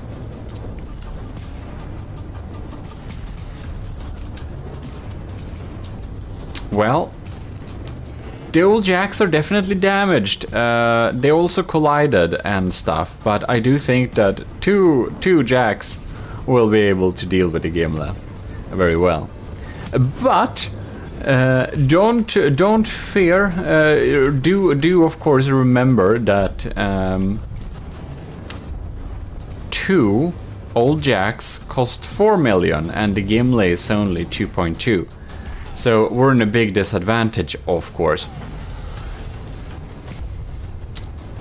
Yeah. So that said, it's not very surprising. The DPS old jack, it's a very good ship.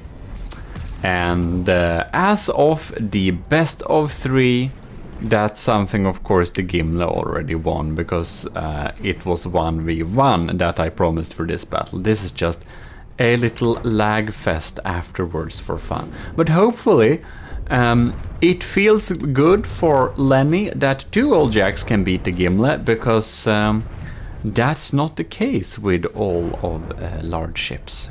Because the gimlet counter, like you've seen, the gimlet can take out 2 Titan Slangs. And they can even take out 1 Titan Slang plus 1 Ragnarok. So Ragnarok, I can pronounce it, so I don't know why I'm pronouncing it wrong. But in any case, are you kidding me? I'm sorry, Lenny. I jinxed you. I'm sorry. I'm sorry. I jinxed it. Okay, so the DPSL Jack has the potential to take out the Gimli if it teams up with two of them, but it didn't this time because they're sinking. I'm sorry, Lenny, I jinxed you. Anyways, huge thanks for checking in to this little video. I do hope you've enjoyed it, and if you did, you should definitely leave a like. And of course, stay tuned. Huge thanks to the commissioned officers in the army of GMODISM. Now, I did this battle some time ago, so I'll read the numbers when I did this recording, and this might be changed. So this is like outdated materials. This is like outdated names, because I don't know, I probably maybe got some new patrons, and some of the commissioned officers may have dropped off. I don't know. So I'm going to say from the past, huge thanks to Admiral Super Dave, Captain of Y, Lieutenants Asteria, C2, Cravey, Powered Gretal, Russ, and Vincent Veritas, and of course all our cadets. So I wanted to feature this beautiful build from ARCHIVE-4. We've seen the Brimstone Rain, which we were very surprisingly able to... Well, go and watch that video, by the way, but it's a very cool build that is able to single-handedly take out the Ragnarok with a big material disadvantage.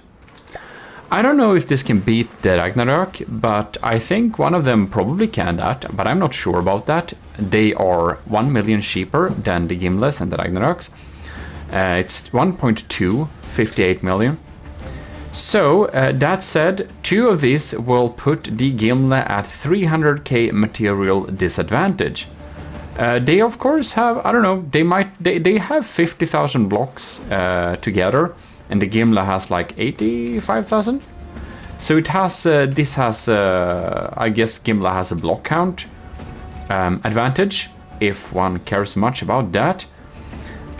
Lots of wood on this thing, and this is the asymmetry. They're called the asymmetry. So like the Gimli, it has loads of armor on one side and not loads of armors at the other side. It also has what are these called? Ring shields, rail guns, and all cool stuff like that. So we're gonna start off with two of them and see if two of them defeats the Gimli easily. Well, then we can try and see if the Gimli can defeat one of them. But we're going to start with trying to see if the Gimli can defeat two of them. Even though the Gimli is at a material disadvantage, who knows? I do know that the asymmetry is a pretty good, decent build that is quite the strong battler. So it will be very interesting to see how it handles. Look at that, it's coming in here. Glad we do have those shields though. It's really firing like bursts.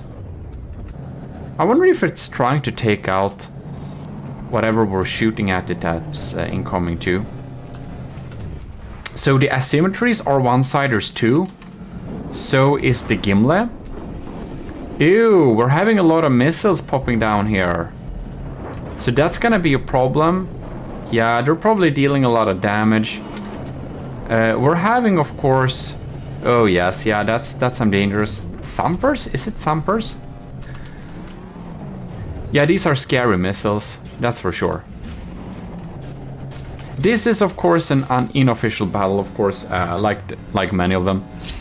I want to just test some cool designs I found in the workshop, and of course 2.2 million is very specific and very big, so we have to improvise a little bit, and I did find this asymmetry when I looked at the Brimstone Rain from ARCHIVE-4, and I was very impressed with the look of the asymmetry. I think it said some cool things about it being pretty effective and stuff, so I was looking forward to see how it would deal with the Gimli, because isn't this design very cool though? I think the asymmetry looks super cool. Alright.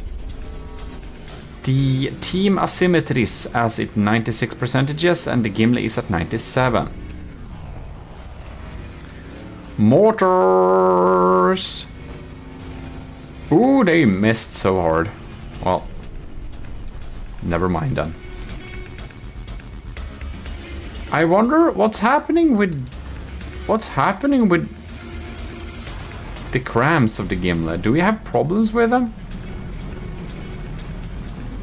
This barrel is very sad.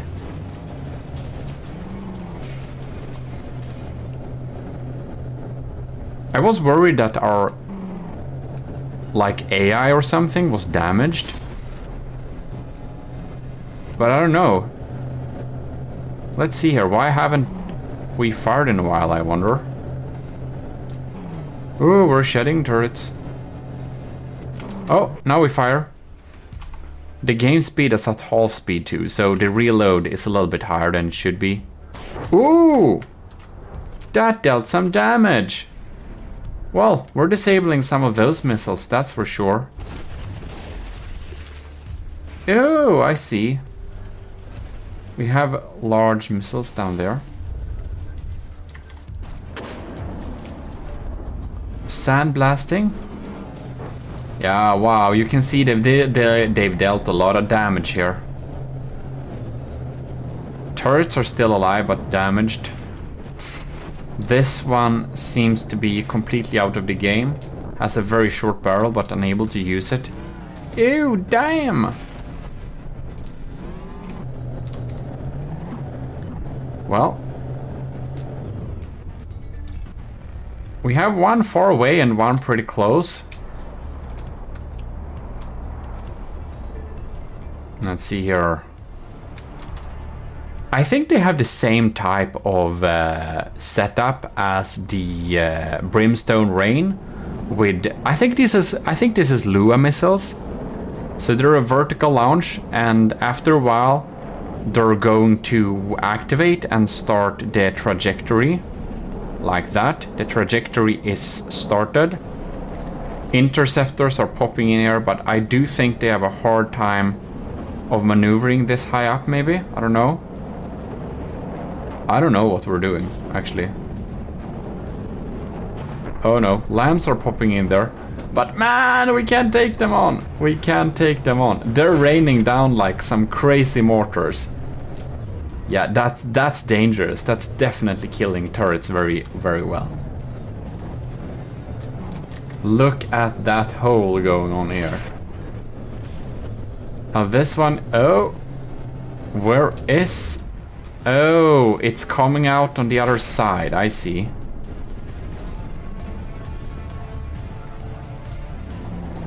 See if we get a ability to shoot. Acta non verba, as they say. But I'm only speaking now because the maneuvers is only on the AIs. Bam! Seems like a decent hit. But now, one of the asymmetries, Revision 10 by Archangel, is at the weak side of the gimlet. An advantage with having two damage dealing components, two damage dealers. Yeah, so having two ships is by everyone, I think, seen as more beneficial than having one large ship. Especially when the smaller ships has a material advantage. So we'll see how this goes. Gimli's at 91%, but we have an enemy on the weak side here. That ain't too good. And I do believe that the diff gun's ammunition is probably running out, so I'm not sure we can deal with the incoming barrages of vertical launch missiles very well anymore. I do wonder what this thing is doing, however. Don't tell me it's running away from the battlefield. Ew! That's a pretty good cram hit, isn't it? We can see the cram shells lobbing in there. Oh. Possible hit from the mortars too. Pax seems to... That was a miss, right? But the EMP seemed to apply damage. We got some big holes in the side here. I wonder... Oh my, that's the laser. The AI seems to be untouched for now. is good. The other AI probably is too. I haven't seen anything not working. Also, I would like to give a huge thanks to the commissioned officers in the Army of GMODIST and the YouTube members for supporting the channel. Your support really helps, and if you want to join, you can join the channel or join the Patreon and support the channel if you want to contribute too. Yeah. Your help helps me make more videos, basically. That's that. So if you like more videos and you are willing and able, of course, to help out without it affecting your economy in a notable way at all, then you can consider it. What you in any case should very much consider is liking this video if you do enjoy it, so that others can find it too. You may of course dislike it if you didn't enjoy it, and it can be good, so I know in statistics, but it would be more beneficial if you told me why you didn't like it in that case.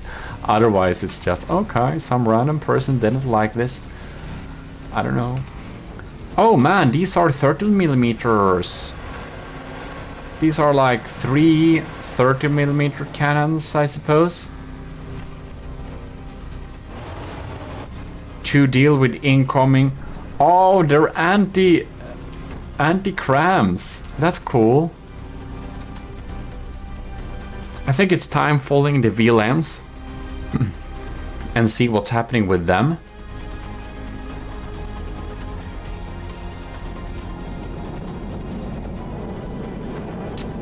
Aren't they gonna activate soon? They probably are. And there we go. It's getting activated.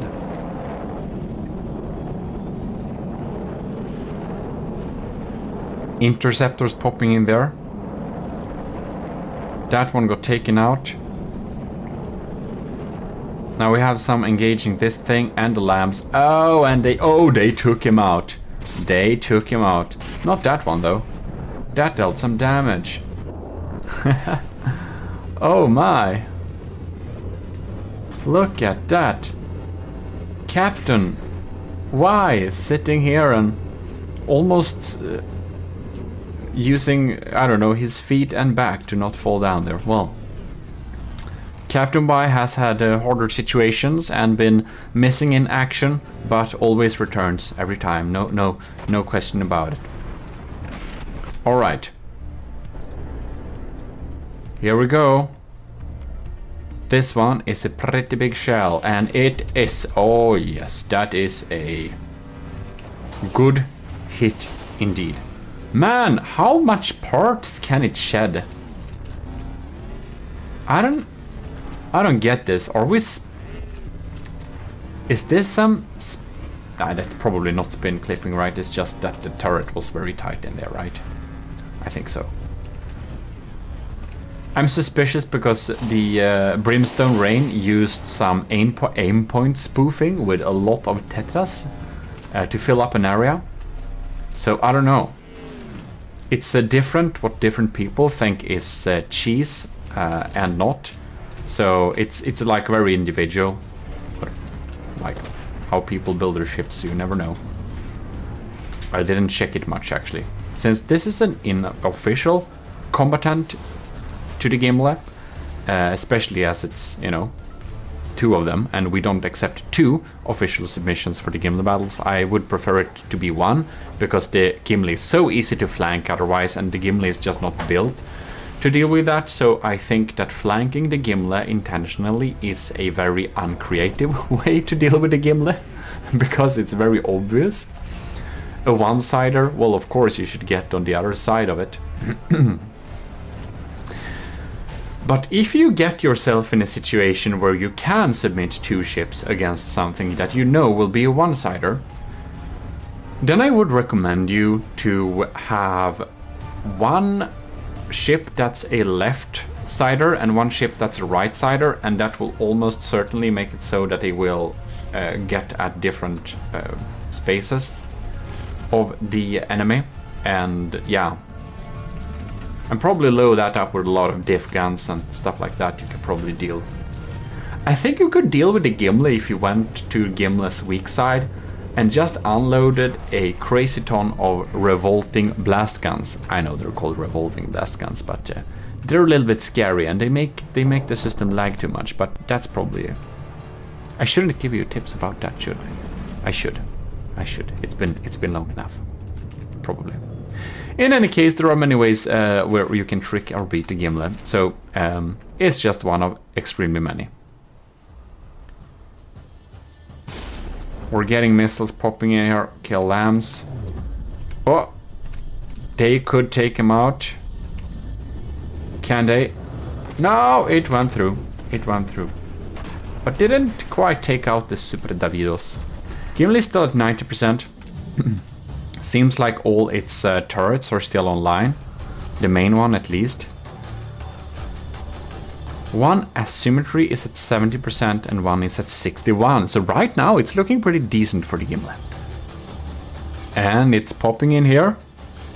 Anti-munitions. And it misses. Well, it's always anticlimactic like that. That one shot too low. Well, that's because the distance is a little bit too high. But it ain't 6,000 meters, that's for sure, because if it was, the asymmetries would get penalty points. But it has to be 6 meters and moving apart, right? No. This one looks like a better trajectory. There we go. That's some damage. 59%. I don't think this is dealing too much damage anymore, is it? Let's follow these ones. They're so tiny. Are you kidding me? That's the tiniest. It's armor piercing heads, solid. What is that base? That's a tracer and fins. 59 and 69. Yeah, I do think the Gimli will win this battle. Whoops. All right. The Gimli is looking a tiny bit beat up, but right now it feels like it's really winning here. The AI is unscathed, which is good.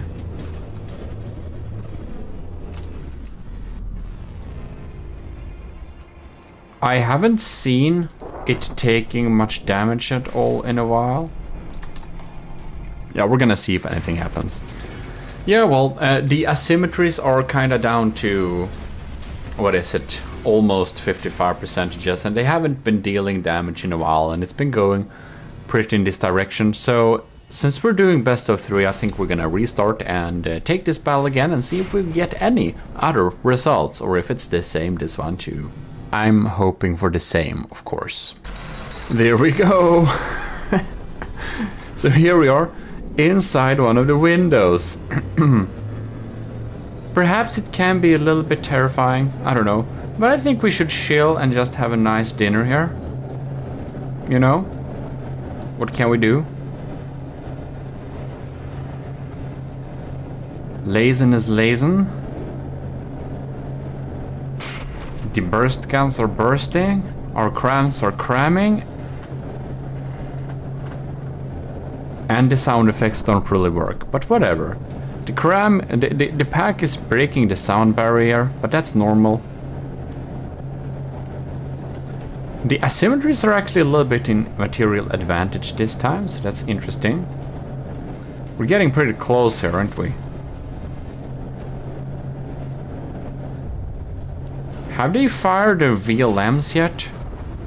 Oh, speaking about the ogres, as we said.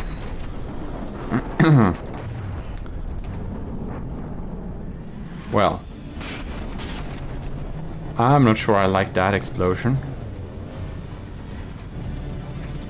Gimli is a little bit damaged. Alright.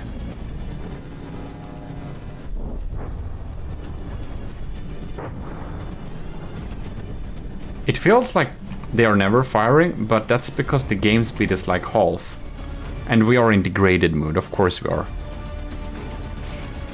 That was a decoy cram, damn it. Well,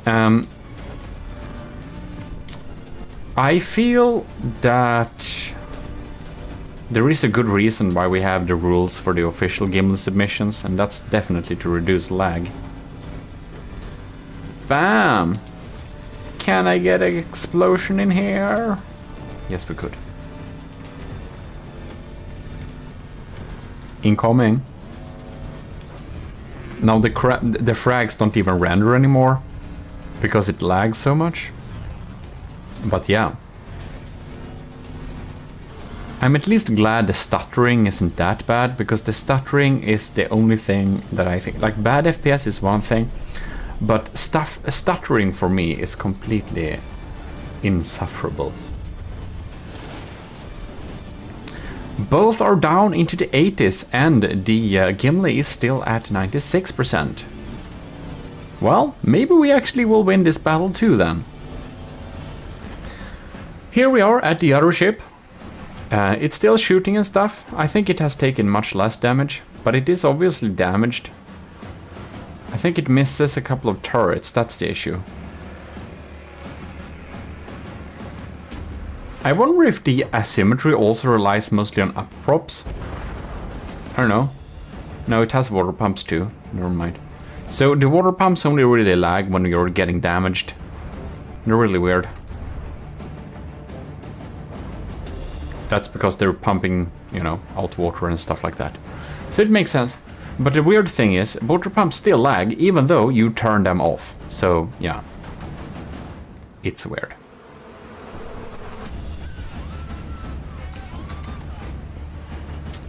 See these tracers popping in here.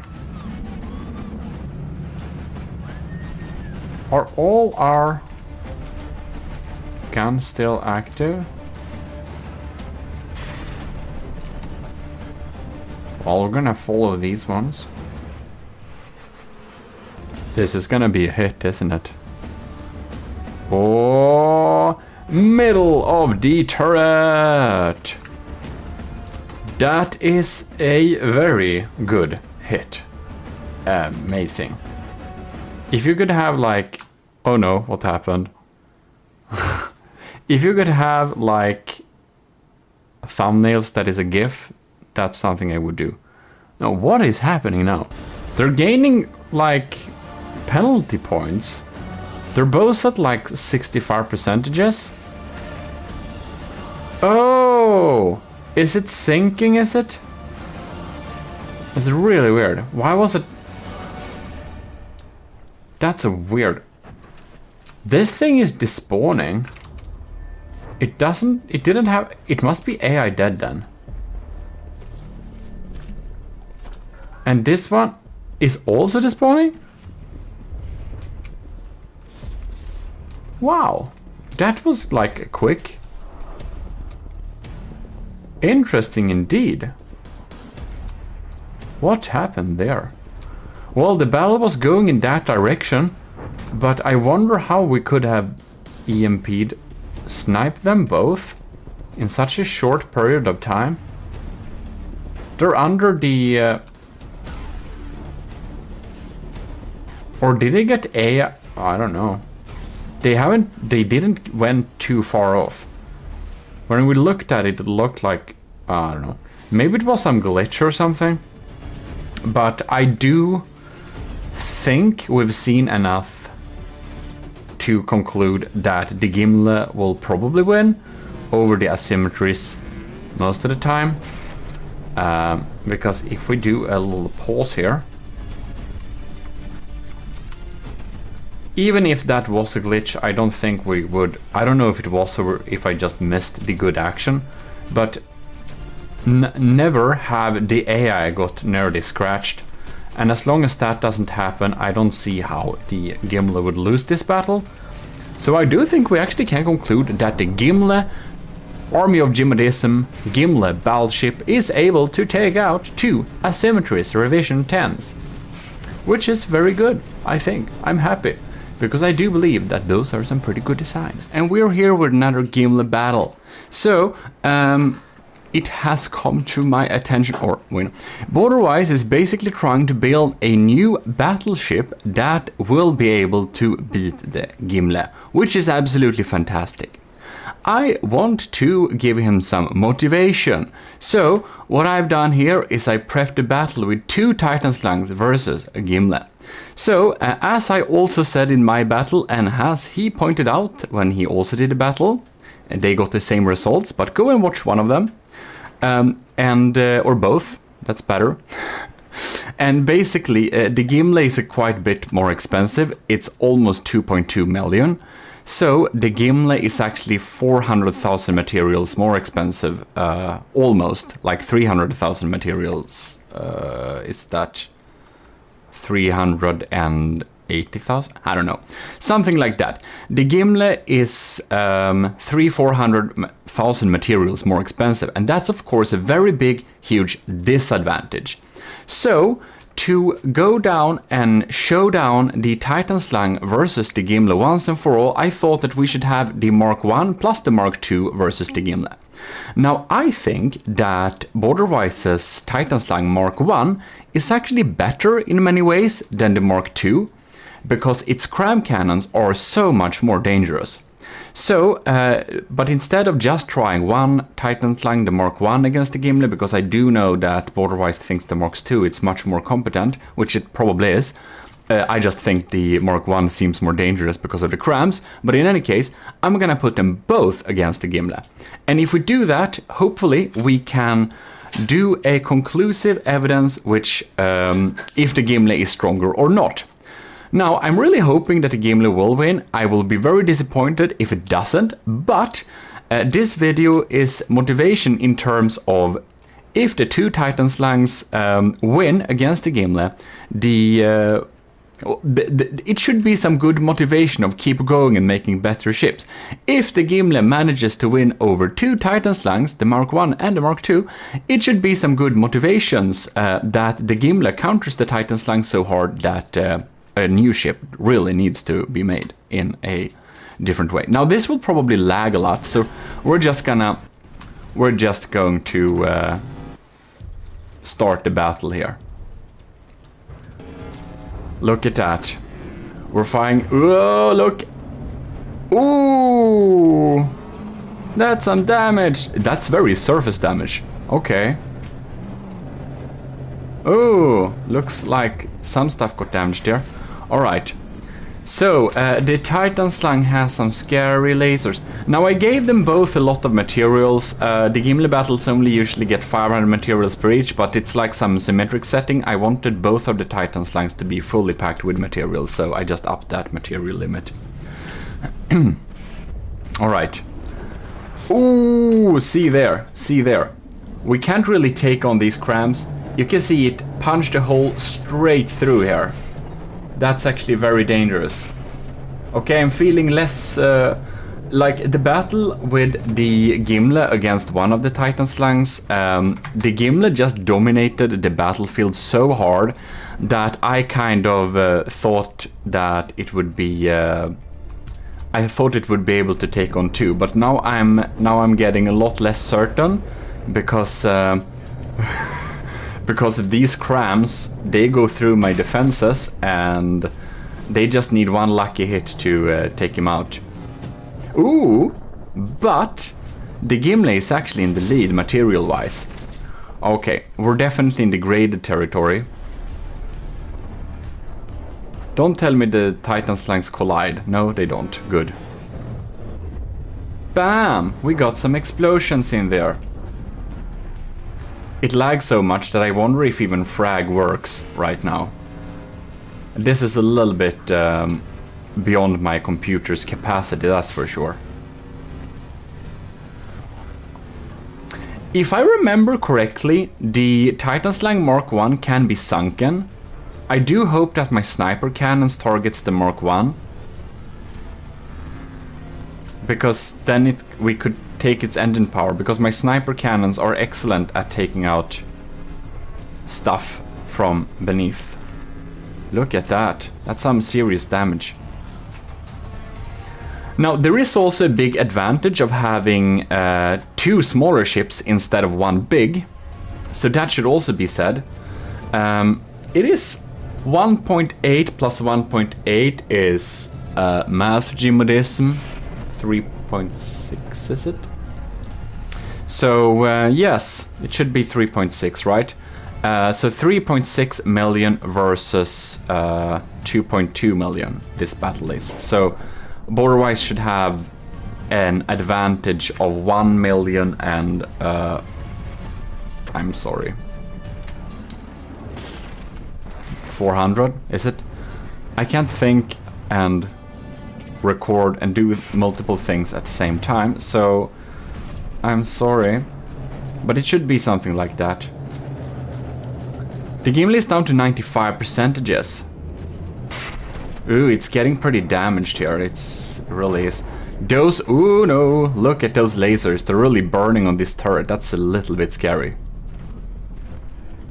I think I have smoke somewhere in the close vicinity, maybe, but who knows. Seems that my crams are targeting different ships, which is probably good. I didn't remember exactly how I set up my AIs, of course. I didn't expect to pitch the Gimli against several other ships. Ooh, that was a scary cram, right? I wanna check the AI here. The AI isn't even completely submerged. Look at that, though. Ooh, hoo, hoo. Here we had a close call. Of course, there are multiple AI computers in here, but you can see the outer rubber shell has been scratched, which isn't very good. Okay.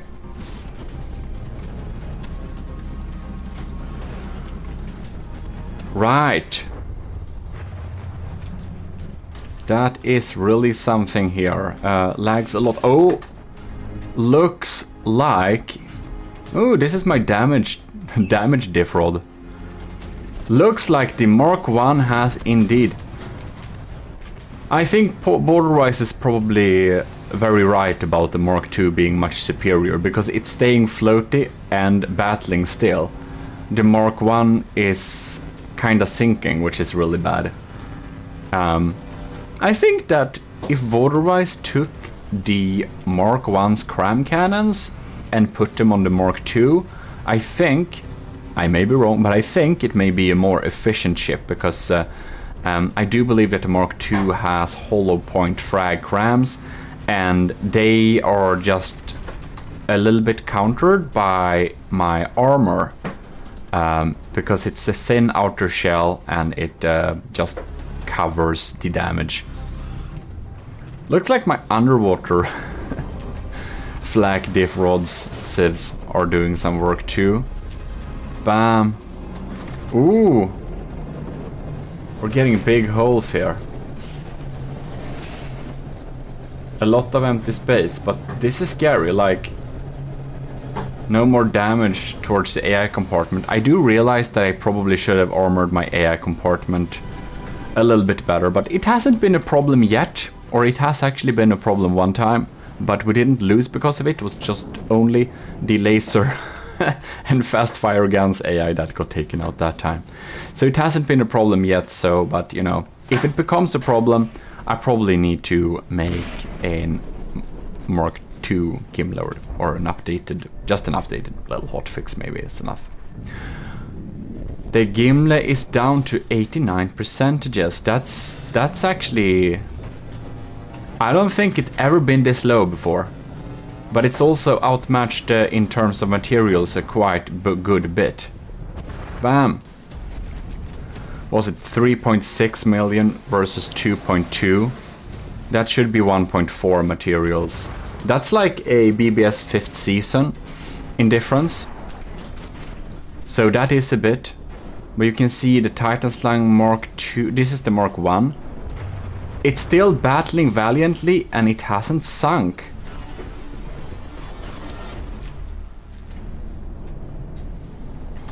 Ooh, it's just spamming shells. Interesting. So, the Gimli is at 88% and the Titan Slangs, which apparently means something with the snake in, what is it? Afrikaans Dutch, or I think it was, if I remember correctly. So, I was always confused why it was called the Big Snake, so there we know. Now we know. Right. Oh, it's looking really sad down here. 86 percentages. It's trying to keep up engine power, but it's really hard. It seems to be lasing still. I don't know what happens with the cram cannons here. Do they fire still? We are in heavy degraded mode with heavy lag, so that's a little bit sad. They're trying desperately to take out those cram shells, but I think they start to leak through now. It's just a bit outmatched like that. Are we tilting? No, it was just the perspective. Well, the Titan slangs are pretty tough, but looks like the Mark 1 is indeed actually sinking. I see. Well, that's something. So yeah, the Titan Slang Mark 1 is catching penalty points because my rules thinks this is kind of submerged now, which it kinda is. It's also despawning because it's sinking now too, so that's that. And we go here. The Mark 2 is still alive, however, which is pretty cool. It's faring a lot better this time, since yeah, it's actually at equal footing now at with the Gimli. It's at 84% just too.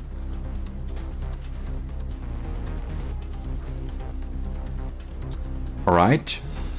It's trying with its interceptors and stuff. Taking out those crams, I believe. We're still... Oh, finally it caught 30 damage points, so it's DQ'd, which is good for me, because then I can focus all my weapon systems on the Mark II here. So, go Gimli, you defeated one of the snakes. But it's very equal in terms of materials right now. So it can go either way. And it would be fantastic if the Gimli is able to win this battle against two Titan Slangs. The Mark 1 and the Mark II to be specific. But it's also absolutely okay if it doesn't, because it is 1.4 million in damage, and I'm not assuming that I'd be able to win that. But the Gimli is also especially built to counter the Ragnarok and the Titan Slang. So, whoa, look at that turret go. So, it can work, because again, I did indeed have the Titan Slang and the Ragnarok in mind when building it. You know what? In this video, I'm actually going to pitch the Titan Slang Mark II and the Ragnarok against the Gimli. So maybe if they work in tandem, they will be able to defeat the Gimli. But I'm also thinking, you know what? It actually looks like the Gimli is actually winning this against the Mark 1 and the Mark II. Well, border-wise, I hope this is good motivation for you to build another type of design, because the Titan Slangs is probably not able to defeat the Gimli, even though it has a material advantage. However, the Mark 1 is kind of easily sinkable, so I'm actually thinking we're gonna put the Titan Slang Mark 2s. Gonna have two of them, so that's like Titan Slang in qubits, or in cube, I don't know, in square, something like that. I think we probably can put that against the Gimli and see if we get the same result, because we did sink the Mark 1 using our sniper cannons, which was their intended use, by the way. It's intended to snipe people's engines that they put under the waterline, and I'm glad it works. I built a turret a while ago, so I already know it probably should have that effect, but I did forget that the Mark 1 of the Titan Slang was kind of weak against getting engine sniped. Right, so, wow, okay, Gimli wins this battle. We're gonna move on to the next one, which is gonna be 2 Titan Slangs Mark IIs. Titan Slang in cube against the Gimli. Okay, here we got it. Titan Slangs Mark IIs. Titan Slangs in cube versus the Gimli. And the horizon looks super weird, so it looks like the Gimli is an airship right now, which is it isn't. The 2 cram shells, oh no, I need to restart this battle. The Titan Slangs are having a retarded day, I do believe. They need to think a little bit harder on maneuvering right now. Yeah, let's restart this. I already feel the lag. The game will crash probably. Yeah, okay, no, never mind. Okay, the sideways distance of 300 meters was apparently too little. Let's try 500. I wonder if it's like 50-50, if it's gonna turn to the left or the right with the broadside AI. Oh yeah, I know. It's gonna turn to it's gonna turn to the center because it's the location of the Gimli, and their anti-collision features aren't like good enough. Because from the depth AI is weird like that. They're pretty quick, the snakes here. I think we need to restart this thing too. Yeah, okay, never mind. That's oh look, it actually stopped. Look at that. It has a rubber tip. That's so smart. Border-wise, your rubber tip saved the day. It was no damage dealt. That's amazing. It stopped. The Titan Slang was really intelligent this time around. It actually stopped to avoid the collision. That's great. Okay, cool. I guess it will be getting back in action and selecting its course. Wow. The times that from the depth anti-collision AI... Oh, look at that turret go. Amazing. Anyways, the times where the anti-collision thing in from the depth for the AI works is pretty rare occasions, so I think it's pretty amazing that it can happen. Yeah. It's like, it's impressive. I get impressed every time 2 entities in from the depth don't collide. That's how bad it is.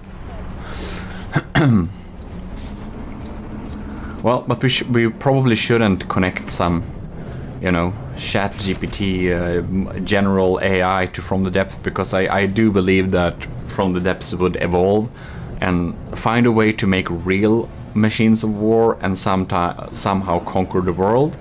So yeah, I think we should be happy with our not so smart AIs.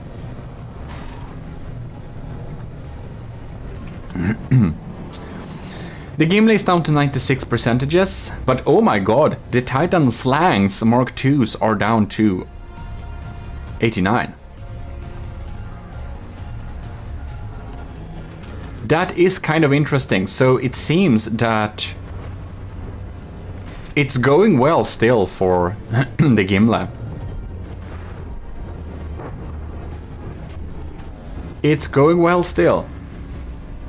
Very interesting indeed.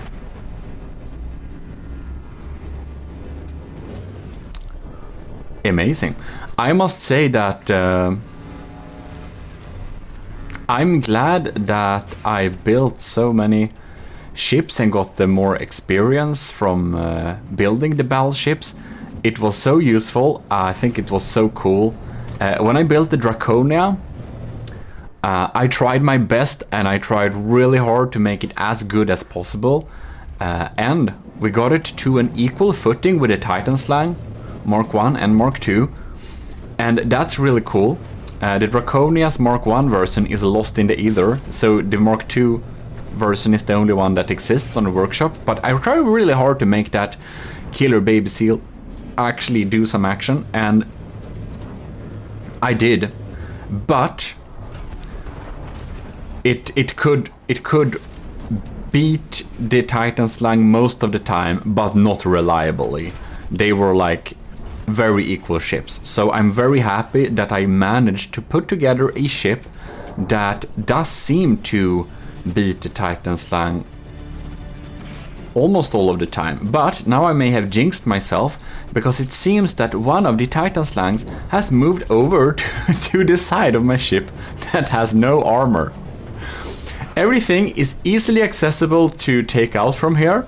You can see it's just melting through. Oh no! Okay, I think we're very jinxed. I shouldn't have spoken out this early in the battle. It looks like the the Titan Slang is trying to cut open Gimli like some type of what is it? Like tin can? You can see it cutting off laser equipment here. I don't have smoke in this direction, by the way. I only have smoke on the right side. Okay, the Gimli is really sandwiched here. That's really bad. Looks like it's maneuvering. Gimli, she is maneuvering. The AI has evolved intelligence.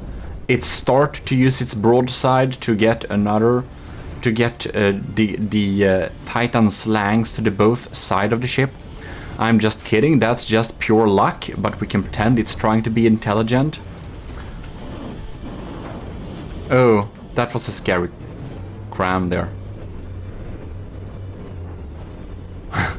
Poor cut-off laser. Anyways. Gonna see if this one hits. The Titan Slangs is at 80%. Oh, will it be? Oh no, it wasn't taken out. Now we don't render frags anymore. That's the lag we're having right now. I like those mortars popping down there. I don't think they did much, but oh, maybe they actually did, because the border-wise build so, like, his turrets below the deck, they're just so thick. Bam. Gimli is at 93% and the Titan Slang's collective health is at 79. So we are in the lead, but there are also two ships. I think if the Titan Slangs can get to the other side of the Gimli and deal damage from the weak side, I think the Gimli will be having a very sad day. A very sad day. But right now, we're all good.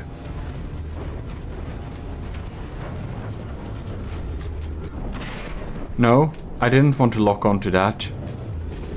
I want to lock on into the golden hole here. Because I thought it would be kind of funny to watch the battle from a window. Except maybe not. No.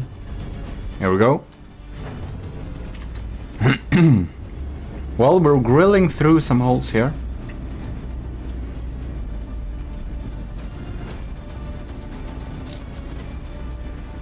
Which Titan Slang is... Man! Many of the turrets are very damaged here. Look at this turret is gone. This turret is... turret head is gone. This laser is alive. We have some sandblasters, I think. This turret is very empty. This cram seems to be a-okay. Alright. Look at that. Oh, we had a cram incoming there. It hit that part. Well, I don't think this sniper is having the best of days. It has a barrel still. It kinda-ish has a barrel. That's pretty impressive. I don't know if it fires anymore. Well, we're shedding turrets.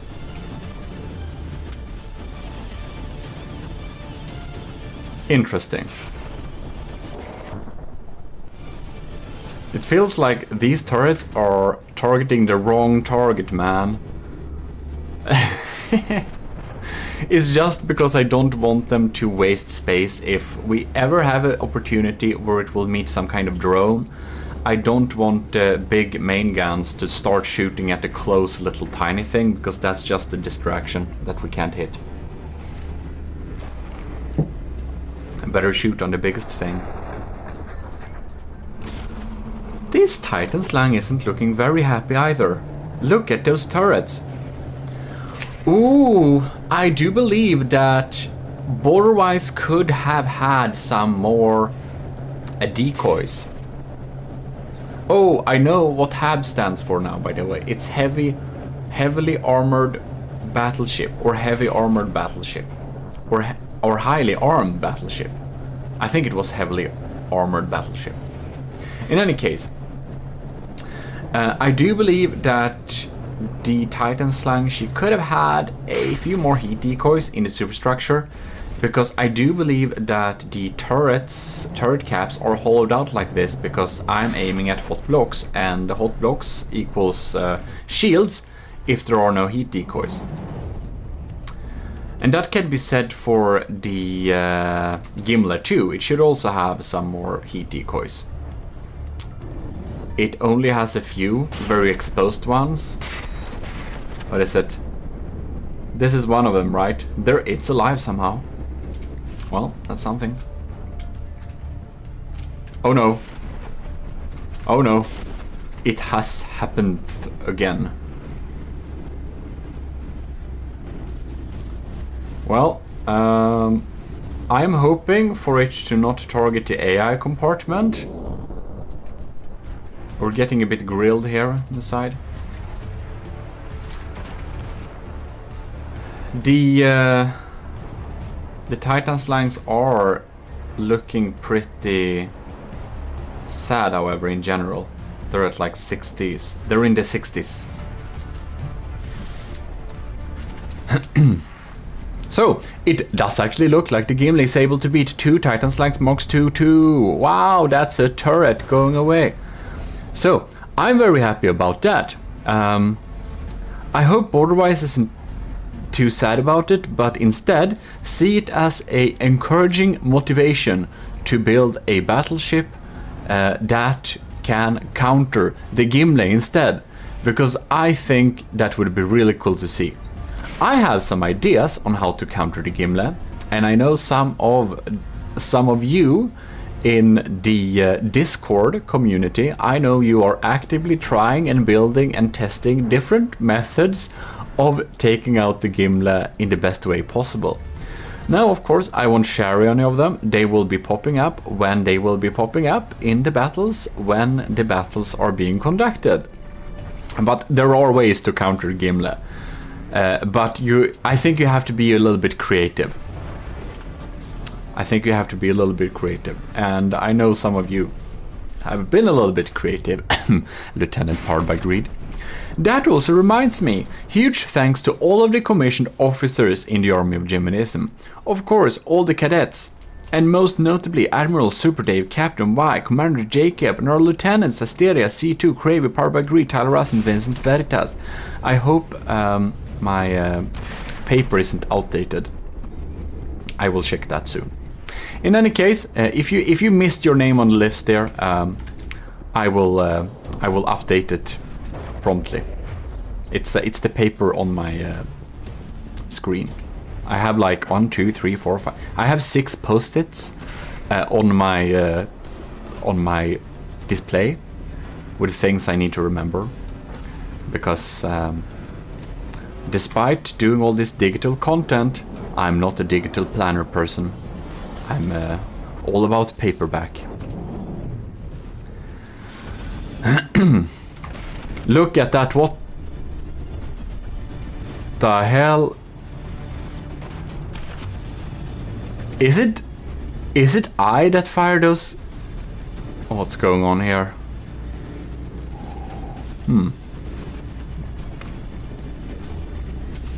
That was really strange. Those cramps seems to be working. Ooh! One of the Titan slangs is despawning. And the other one is about to despawn. I didn't jinx myself this time. I think we can... Okay, I can now safely say that the Gimli battleship is able to beat 2 Titan Slang Mark IIs. They can beat Titan Slang Mark 1 plus a Mark II, and I for some reason had it in my head that the Mark 1 was more dangerous, but I do believe that the Mark IIs were able to put the Gimle down to a lower percentage than the Mark 1 plus Mark II did. That's very amazing. Since I also built the Gimle to counter the Titan Slang and the Ragnarök and some other designs like the Turtle Lord, and you should look at these battles if you haven't seen them already, I'm thinking like this. The Ragnarök beats the Titan Slang any time of the day, but what if a Titan Slang Mark II works together with a Ragnarök, and they together work to take out the Gimle? Will they together be able, will Brenzo and Borderwise together be able to defeat the Gimle? And the Ragnarök is of course the same cost as the Gimle, so it is more fair in that regard. But yeah, let's check that out. GMODISM, do you realize you're probably being a little bit insufferable today? Here we have the Ragnarök together with the Titan Slang. Let's see if they can defeat the Gimle. So, excuse me if I'm being a little bit insufferable today, but that's because I have won too many battles right now.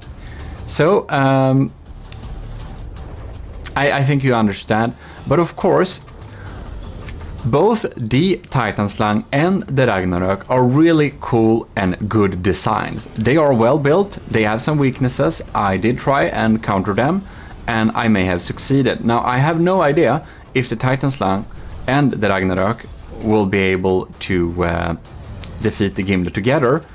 I think they probably should, but I will say this, these are good and scary designs. I tried so hard making the Draconia, and the Draconia is of course defeated by the Ragnarök and the Titan Slang. So I believe it's defeated by the Titan Slang like some of the time, and sometimes it wins. But every time we build a new battleship, we learn a lot of new things. And I do believe that if Brenzo would come back and make something more, probably can make a ship that indeed counters the Gimle.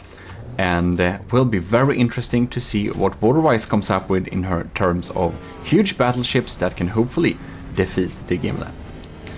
I also spent too much time on the Gimle. I did test it very much and I tuned it very finely. But the Gimle is actually... The Gimle is... I don't know what version the Gimle is. But it's not as insane as the Ragnarök. The Ragnarök is tuned to another level. I think it's like version 390 or something like that. It's completely insane. But it's also very well built, and the interiors of the Ragnarök are absolutely hilarious. Anyways, I'm really hoping that I will be able to defeat both of these ships. That would be so cool. Then I know that the Gimle can defeat ships. Oh my god. If it succeeds with that, it would be completely crazy, because then it means that the Gimle can kind of defeat ships that have twice the cost of itself, if it's relying on dense and APS. Now the Gimle has a much higher block count. I draw the line on block count for my official Gimle rules pretty high. But that's like different people do different limits. For me, block count doesn't cause so much lag, so it didn't make sense to have a harsh block count limit for me. But yeah, having more bulk is of course a good thing too. Having dense things can make you a little bit weak against crams or plasma maybe. Alright.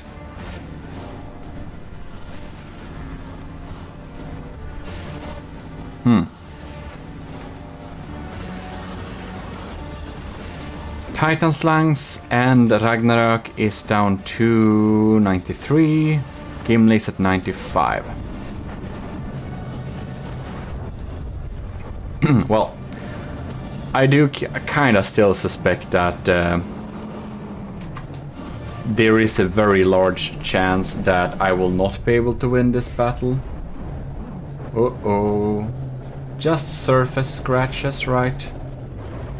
The AI isn't compromised, is it? Doesn't seem to be. Alright.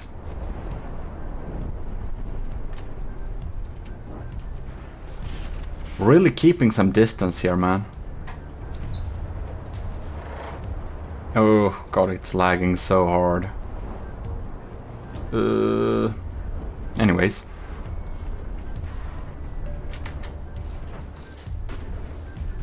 Look at that.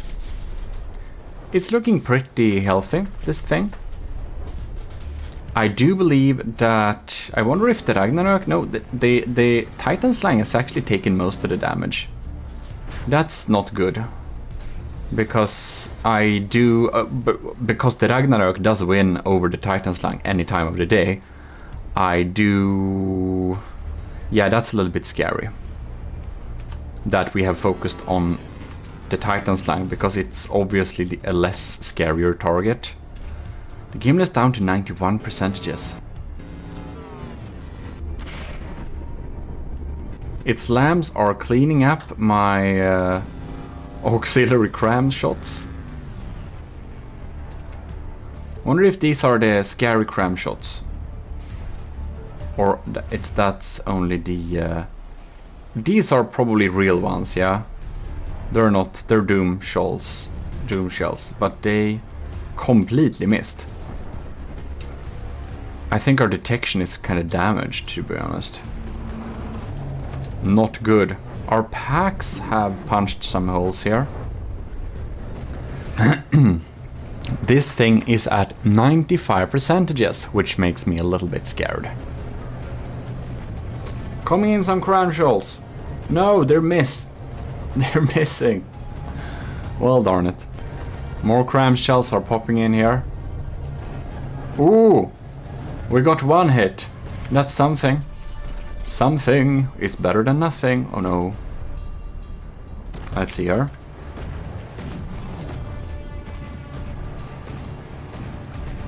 Alright.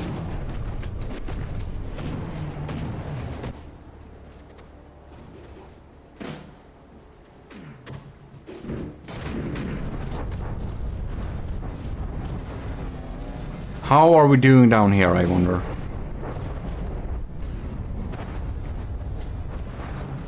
Ooh, this hole doesn't look good at all. Oh no. Are you kidding me? Holy moly. Okay, we gotta pause this game here. Oh my god, look at that. Ooh, our AI. Oh my lord, this is so close. Oh my. That's the main AI, by the way. Alright, that ain't too good. Oh, alright. It looks like the Gimli is about to have a very bad day. Ooh, and the crams are going through there too. Yeah, we can see our engine compartment down there. Now I don't know what we locked onto. But man, look at this hole here. It's like the AI is not protected right now. The entire engine compartment that was in front of it has been taken out. I will need to remind myself that the Gimli is outmatched by almost 2x.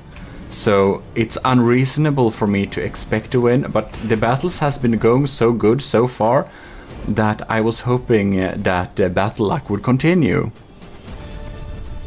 Is this a real cram? No, that was just a decoy. Well, that's what we're doing. So the Ragnarok is getting protected by the Titan Slang, who is this meat shield in the front. I do believe most of the Titan Slang's damage dealing systems is a little bit compromised.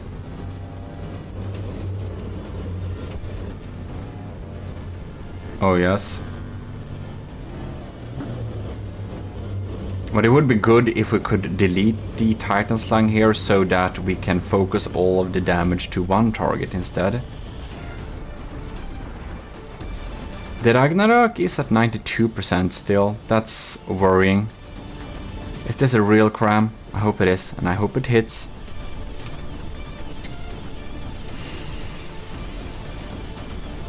Wonder what game speed we're at. Ish half speed. Yeah, having 2 big battleships against the Gimli is a little bit too much. Especially with all of these water pumps, and we did not hit at all. But what happened with the Ragnarok? Did we accidentally AI snipe this thing? What's it doing? It's not keeping straight anymore. It doesn't have too few materials. Oh my god! I did not expect the Titan Slang to be the more resilient fighter in this fight. Because as said, the Ragnarok wins over the Titan Slang any day of the week. The Ragnarok is a very strong fighter. Oh, McWalrus. Sorry to disturb their mealtime, but we're having a better party in the Golden Hall. Not fast food. Why? It must be AI dead somehow. Okay, that's a plot twist. That's pretty cool. Now, however, the Titan Slang has snaked its way to the wrong side of the Gimli, where it can absolutely take out some important things.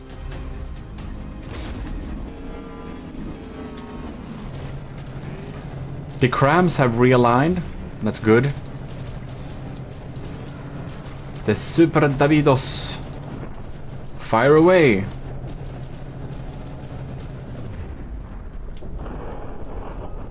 Bam. No.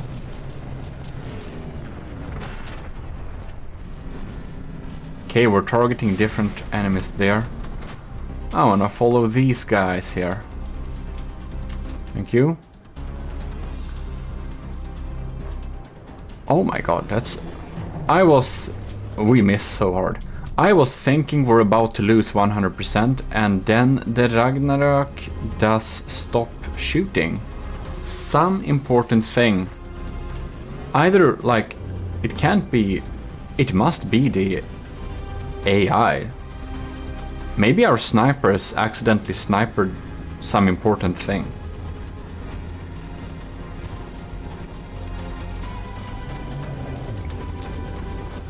Well, the Titan Slang is the only thing fighting back right now.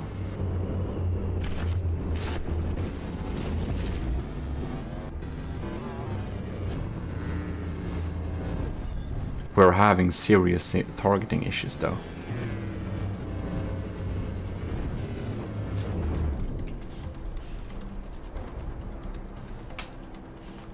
Does the Ragnarok still not fight? It's kinda sinking. And it's not fighting back. Very interesting indeed. Wow. If it has a weakness like that, I wonder if the Titan Slang Mark II, if it just switched its ammo to sabots, just have sabots. If the Titan Slang Mark II would have a Mark III version that's like has the Mark I crams and has only sabot shells, I think it could probably win over the Ragnarok if it's lucky. Because this thing is just dead fish by now. And the Ragnarok is indeed despawning. Yeah. I don't know what did it. It must have been AI dead. And here we have the Titan Slang at 77%, but most of its damage systems are indeed offline here. So it looks like, wow, okay. I'm obviously very happy about the outcome of this battle. The Gimli is able to defeat the Titan Slang Mark 1 plus the Mark 2, the Titan Slang Mark 2 in cube, or no, Titan Slang Cube, Mark 2, two Mark 2s, and the Titan Slang Mark 2 plus the Ragnarök 2022 version from Brenzo. So, I'm very, very happy about that, of course. That's super cool. Maybe it was just luck. This battle has been a little bit too laggy for me to want to redo it, but any of you with a better computer than me can of course do it. But it's amazing. And I will again stress on that I hope this is a type of motivation, not just like something else, because I would love to see ships that can just defeat the Gimle so easily, because that would make me be able to learn so much more on how to make an even better battleship. But until the Gimle gets its ass handed to itself, I guess I will not learn a lot. Because it's by losing you learn. So I guess that's that. Like, we can of course watch the end battle of this, but since the Titan Slang basically only has one laser left and the laser is more busy with taking out crams, I'm pretty sure we all know how this will end. But I will say thanks a lot for watching. I hope you enjoyed it, and yeah, I hope border-wise, if you're watching this, that you don't feel sad, but instead feel very motivated. So, with that said, I'll see you next time. This is your host GMODIST with the most glorious victory so far, because we were of course very. How much outmatched was we now? I wonder. Let me take my Texas Instruments here. So 1.8 plus 2.2. I should be able to do this in my head. So 4 million, and the Gimle is 2.2. So we are outmatched by 1.8, more than 1.8 million. So close to 2 million. We're basically outmatched by, we are of course outmatched by an extra Titan Slang basically. So that's pretty cool. Now, I think that would lag a little bit too much. Maybe I should try the Gimle against 2 Ragnaröks. If you want to see that, post that in the comments and I will probably record it for you sometime. I don't know how that will go, but I hope that the Gimle would win that too. In any case, first out we have Blitz Bunny with the Argente Gris. I think it's, I don't know what that means. It's probably something with gray, right? And it looks pretty cool, even though I do think it looks rather shit in the Army of GMODIST colors, because the barrels looks like logs. So we have like hollowed out logs or barrels. Yeah, it's painted with fleet colors, so that's just how it is. In any case, we're gonna take a little quick check at this little ship. This is the parade version, and we're gonna check the other version with its like if it abides by the rules and stuff like that. So there we have some light controls and stuff like that, just like the Gimle. Ooh, Citadel Command. Well, maybe we should walk out. This is pretty cool though, we have the steam rods. It's like on a real steamship, by the way. I did actually do a video where we check a real oil-powered steamboat, which is pretty nice. We just, you know, check it out, walk around on it, and it's a beautiful structure. So you should check that video out. Oh my god. That person is shocked. And what's happening here? So we have clinic. We have some pretty funny interiors here. Oh look, bureaucracy. Isn't that quite nice? Yeah, that's actually some pretty fun, thought out interiors. Yeah. Interesting way to defend yourself against some fragments and stuff. Oh, that's a lot. Oh, you're spending this much on protecting ammunition? And here we got some batteries. Okay, alright. Anyways, very interesting indeed. We have lots of stuff there. Let's do some, let's just do a little cut out here. Let's see if I can get my menu or whatever. Back front. So if I'm a little bit like out of the loop, you know why, but I'm slowly getting back to the recording loop here. So here we can see a cross section of the armor, right? Yeah. Pretty thick, solid armor there. I think it seems to be floating with passive float. So that's what everyone recommends. I did a little video, by the way, on how to make like battleships that are winning designs, looking through some of our winners over the Gimle and just giving some general tips on how to design ships that can actually win against it. If you're thinking about building something to beat the Gimle, there you have it. That particular video, I mean, of course. Well, let's check out the other areas here a little bit quickly. Citadel Command is here. We have guard posts. Here we can walk and get crushed by some engine parts. Oh, and here we go to the star turret. Well, that's very nice. So we have loads of turrets going on here, as is customary for battleships. And then we can walk up. I guess this is just accessing areas, which is pretty cool. I like that. We got some different cool interiors with some plates and stuff going on here. Port access walkway. So you have a little walkway through here. This is like made properly walkable, which is pretty nice, I think. We have loads of interiors here. We even have a little storeroom. Food storage star. That's pretty cool. I bet there are many Easter eggs inside of here that I probably just miss and not see. Pretty well thought out interior work here. I like that. So there we have it. Blitz Bunnies RNS Argente Gris. I'll spawn in the battle version with lights off and stuff. Just to check that out a little bit quickly, that it abides by the rules and stuff. It's looking alright. Won't find any forbidden blocks on here. What I could see. So we're going with crams on this thing, which is gonna be interesting. The Gimle uses crams too. They better have good health, which they kinda don't. So we'll see if the Gimle just shoots them down or if they're gonna be getting through anyways. We got a few diff guns in the side here, which we definitely should check the intakes. Diff ammo, what's this? Flak, armor piercing flak timed fuse. Why is there an armor piercing head? It's gonna be quicker or something?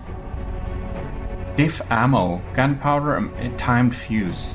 I guess these are damaged then, because that wouldn't be the best setup for anti-munition flags. Anyways, we have loads of different guns here. Gonna be fun to see them in action. We got some damage-dealing missiles there. I'm pretty confident the Gimle will be able to take out those. And yes, that's great. So one little note here. I did have to change the Gimle's turrets a little bit. I had to remove some blocks for my version because after an update, the turret rotations for my sniper turrets on the Gimle were kind of ruined. And that has been fixed. Here we have it. So that has been changed here. I don't remember if I changed anything else. Like, nothing major has changed. Did I mixture with the distance for the... I don't think... I did add a few blocks.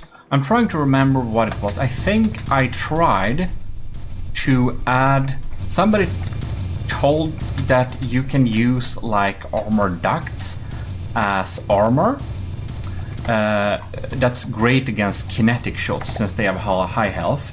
So I added metal and wooden ducts in front of the AI to be able to pick up some... you know that time when the steampunk turtle almost killed us? There had been other times like that too, and if you don't know that, you should definitely go back and watch those videos, because that's some real fun stuff. But anyways, a much weaker ship were almost able to shoot out the AI by just aiming at the right spot. And I'm hoping that adding these double ducts here can pick up that damage, so yeah. Very small modification. I hope you don't think that is some cheating, but yeah. There is a Gimle Afterparty version 2, which we're gonna battle this version against, which is gonna be pretty fun. But basically, that I have done, and well, yeah, I don't think that's too much adding. While I just fixed the turret, I might as well add that, since I thought about it a lot. I thought it was fun to do that, and well, this is also my tournament thing, so I guess yeah, no one else can disqualify me. And I think that's all that changed. Yeah, there is a really sad detail, however, and that is that all the projected images that was on the Gimle are gone, because there has been an update that has removed the projected links from things that are used via Discord, and that means a lot of my turrets don't have the projected AOG marks anymore. Which is pretty annoying, because I don't remember where all of those projectors are, and it just makes me tired to think about. But yeah, Discord made an update and now I don't see them, so yeah, that's that. Anyways, there we have what's happened with the Gimle. I do believe I updated the version and smashed it up on the workshop, so you can download the fixed version that doesn't have the sniper turrets being stuck. So that was the issue. Had some blocks there that kinda made them get stuck, since the turret rotation was kind of updated a bit. Anyways, we are going to go to battle. So I did modify the rules a little bit. So I added 250k to materials, because the Gimle and another few ships have had the issue of running out of materials, and those battles has just been so tremendously boring to watch, so I just upped the material given a little bit. If anyone has extra space, they get some more material, because I don't want to see dead things float in the water. Yeah, the new Gimle version is put in there, and I added some random contrasty colors for the opponent. And there you could see a few of the upcoming battlers too. In any case, let us go and start this battle. It's gonna be best of 3 as always. Alright, so let's start the battle. This is also the first video I am recording on my new system. So my new laptop, if you hear it scream in the background, oh, they are going through. This poor thing ain't got the power to stop them. Oh lord, that's too funny. No, now we have pink rods instead. Anyways, so my new system is of course better than my old desktop PC. My laptop is better. Yes, it was expensive. But I have double the RAM, so I have 32 gigs of RAM now, which is a lot. Yeah, so hopefully this will improve the FPS a little bit. Let's check that out, by the way. The game speed is not even half, which I consider to be pretty good for a battle like this. The Gimle in all its splendor. Gimle is slightly in the lead here. It's gonna be best of 3 if I didn't mention that. Oh, look, we have decoys going on there. Well, they are cleaned up, but they are stealing away some important things. Since the flak rods are pretty precious, we only have like 5 per turret, and we don't want these crams coming in here. So, oh, Blitz Bunnies Argente Grise is shedding turrets.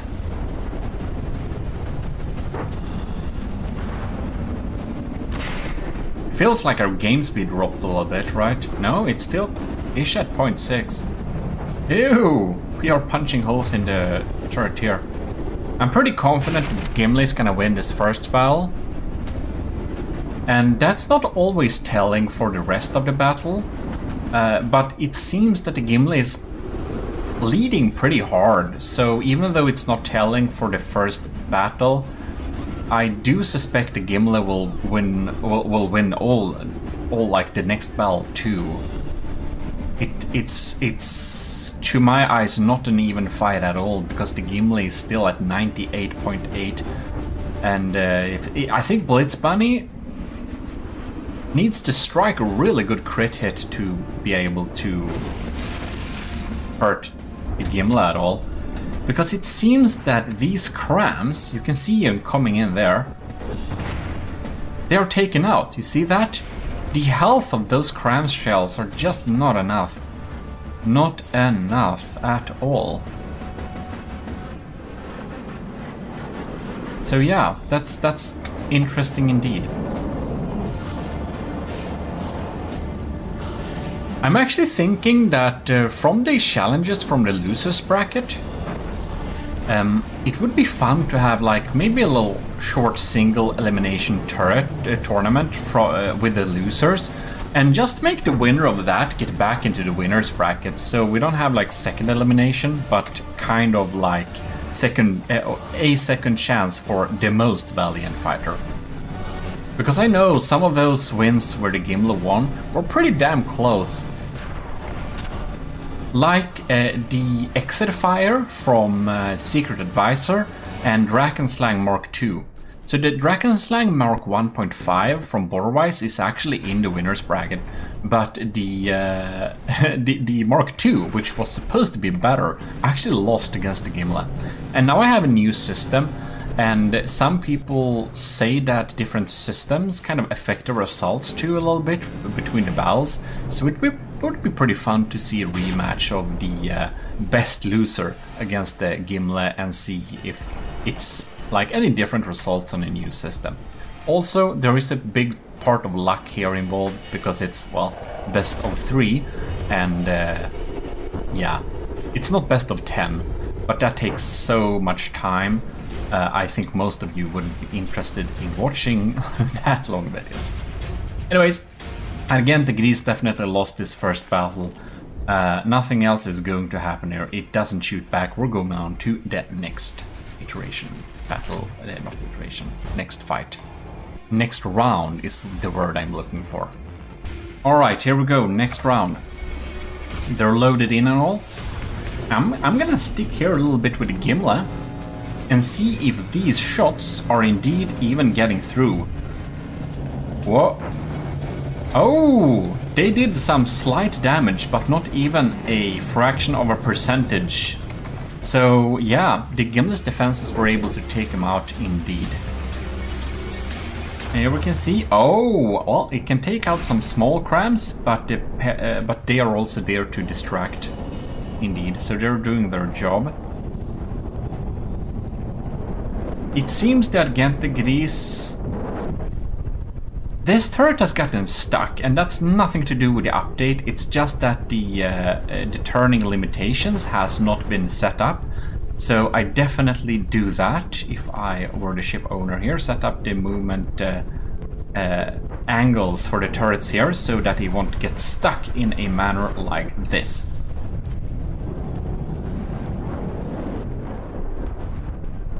Oh, whoa, whoa, whoa! Did you damage yourself? No, that's probably Gimli damage going on there. All right. The Gimli? No, I misread. The Gimli is 99.2 percentages. Let's see if these. Whoa, no. Let's see if these cram shots go through. They are not getting through. Yeah, that's just too little health. Too little health. The Gimli has some pretty serious business invested in anti-everything. It's actually a little bit... That's not usually how I design things, to be honest. The Gimli has far too much of its budget spent on defensive countermeasures. You can see, oh, that cram actually got through. It wasn't dealt with the lambs. The lambs are leeching from the laser's main system, so it's a pretty heavy-hitting system. Argent is doing a little bit better job this time. It's at 90%, while the Gimli is at 99%, so it's not looking like too good for it, but yeah. Just checking in there, we can see that the lambs are trying to... Ooh, you see that cram shell actually got through.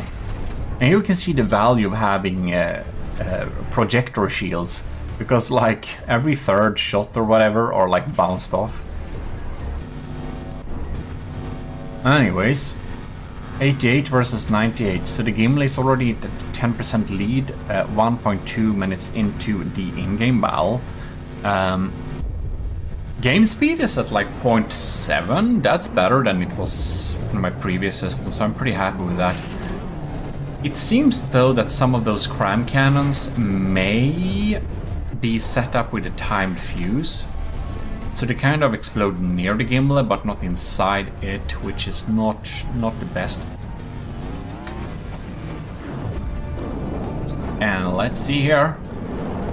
Oh, got some shots flying in. And now we have a little thing too, which I've been thinking about. Some people run the third battle, even though one ship has already won 2, just to see if it was like any different results possible or going on there. Do you think we should start doing that even if one ship wins 2 battles, running the third one anyways, just to see if it's a unanimous win or if it is a win by a slighter margin, or how to say that in a better way? Do post in the comments what you think, if you think we should run all 3 battles or just do normal best of 3 running 2 of them. That would be helpful if you wrote down there. Do note, however, that means that each video will be like at least 5 minutes longer, if you think they're too long already. Yeah. In any case, it looks like the Argente is gonna lose this one too. Yeah, which is great for the Gimli. I should be exalted, but I always like the close battles where you don't know which one is going to win. Now I'm so sure that the Gimli will win. All those missiles in all their glory are just snapped out of the sky. The Gimli is just zapping them out with those lasers, and the rest of the lasers is just melting through here. It's a powerful laser. Bam.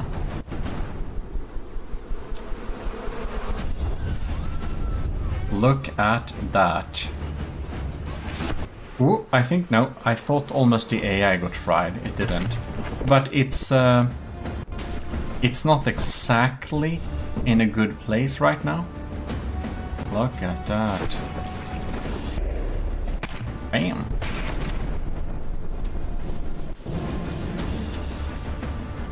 Yeah, okay, it's dead. Yeah, so just for fun, we're just continuing this little battle right here. In any case, this is the third battle. Indeed, the Blitz Bunnies Argente Gris already lost 2 battles, which means it's a win for the Gimli class battleship. Very nice indeed. So next time we're gonna have the next challenger, and you will see which it will be. Unless you're commissioned officers, you can check in the hashtag AOG officers board, and you'll see the little list. I posted it just a little bit upwards there. If you want to see what I think will be the order, at least it's not totally decided. But anyways, a very nice design. The Argente Gris has some great interiors and a very a little bit of a megalodon shaped ship with some very fun interior parts there. So pretty cool, I think. This is an unofficial battle with an absolute masterpiece, as you can already tell. This is Modeng's Battleship 8. Named simply but effectively, and it is a 2 million ship, and it's an unofficial battle, so, well, I mainly wanted to feature this because it looks absolutely amazing. and I have no idea of its firepower and how likely it can be to win or not. I just wanted to feature this ship because it looks so darn amazing. It has a little plane too, ain't that cute? Yeah, this is so amazing. I basically know nothing about this ship except that it's a piece of art that we need to feature. So basically it has a really big superstructure, really gives you those maybe a little bit of those Yamamoto, Battleship Yamamoto vibes. A lot of superstructures on superstructures, really high tower. I just think it's completely adorable. Clever use of the door ports as decoys to use as windows. We're going to just give a little quick walkthrough here. We can see we can walk in this ship, and we even got like staircases that are indeed walkable. We have lookout areas along the walkway upwards, which is absolutely super cool. Oh my god, it's really crammed here. I don't know if we can get higher than this, probably not.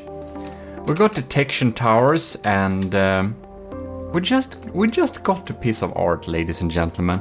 It looks absolutely amazing. I don't know really what it's packing here. We have an APS, of course. 50 centimeter main gun. That's 500 millimeters. For those of you that don't know, the factor of 10 AP. High explosive frag things there. Yeah, we got some back guns there. Subgun, AA guns. Well, that's cool. I think this ship has a lot of AA capabilities. We can see we have turrets upon turrets. Really this World War II style. Looking pretty darn amazing. So yeah, I think that perhaps we should be warping to this seat here again, so that we can... We just want to enjoy some more of the interiors. Look at that. Look at that. I don't know what that is, but everything just looks amazing. It's just... It's like a never-ending piece of art. Look, it has... These binoculars! Man, that's so beautiful. That is so beautiful. And we can walk down here. We even have some interiors here. Very functional. I don't know how much in terms of interiors it has, but we're gonna do a little cutaway just to take a quick little look. So it's really a piece of art on the outside, but it's more of, it doesn't have much of the interiors, more like it's the outside that is the art piece here. We seem to have some pretty big cannons there. We have strong defenses too, with heavy armor. Looking like a potentially pretty solid battleship. I do think it has a little bit lacking firepower perhaps, but it's looking so darn cool. You know what? I think we should get into the battle. We are in the battle. We spawn the ships in, and I'm going to try and be a little bit insane. And I'm going to run this at full graphics. Because this thing looks so cool. And I don't want to... Actually, I should have chosen the parade version of the Gimle that has all the cool stuff enabled instead, but well... Maybe we can mitigate the lag a little bit by having the tournament version there. First volley from the Gimle did kind of miss a little bit there. Just scratched these sides. They are going to a left versus right-sided battle. The other turrets come in here. We're going full broadside versus full broadside. Those crams grazed by. Lucky for the battleship 8.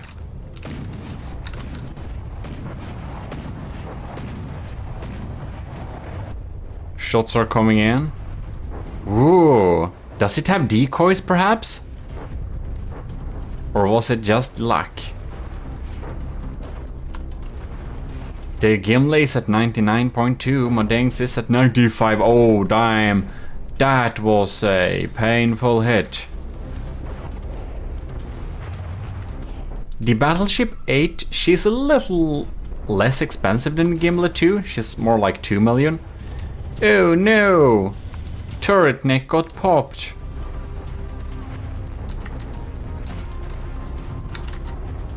It has kind of air guns. Isn't that kind of funny? Alright. We're broadsiding here. All the AA guns are not trying to deal damage there. Oh no, this one got disabled.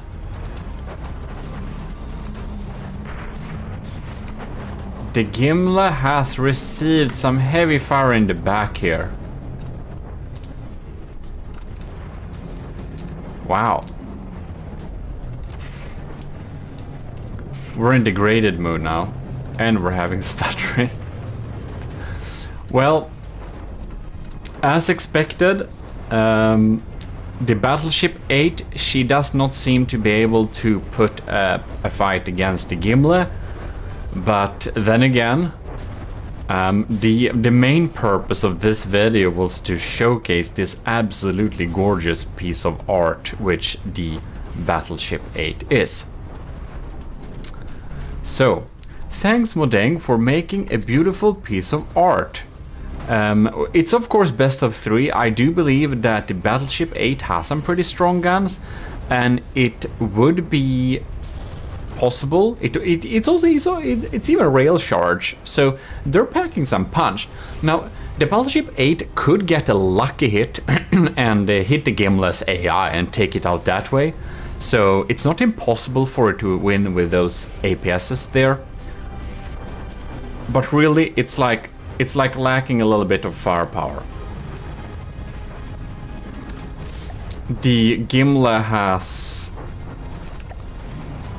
1,600 firepower. And what did the Battleship 8 had? It, of course, it's lower now, but I think it was like 1,000 before. Well, I think this battle is closing into an end very soon. Those crams really do some damage. But the guns are bravely fighting onwards. Really smart use of custom jet engine parts to kind of get the turret necks to look cool. And this is some pretty interesting things too. We have the ammo scaffolding for the exhaust too. These are detection turrets, right? I think so. Oh no! Superstructure got sad. Well, since the Battleship 8, she ain't got a working gun anymore, no. Now the EMP took that out. Okay, yeah, there we go. So we can do the next battle, just to make sure.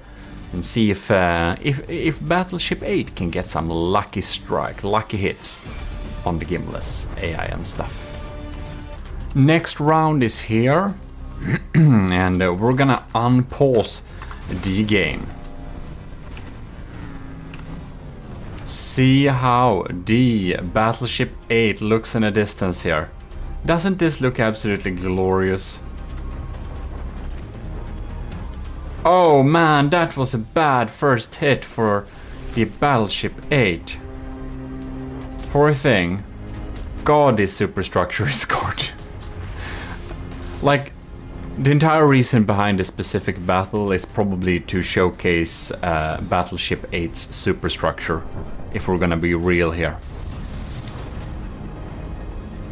But of course, I didn't know how much punch it would pack when starting this battle. It's just that really beautiful ships are usually not the strongest ones. But of course, we shouldn't say that because setup / E-Lord's designs is a big... is not following these rules, you know?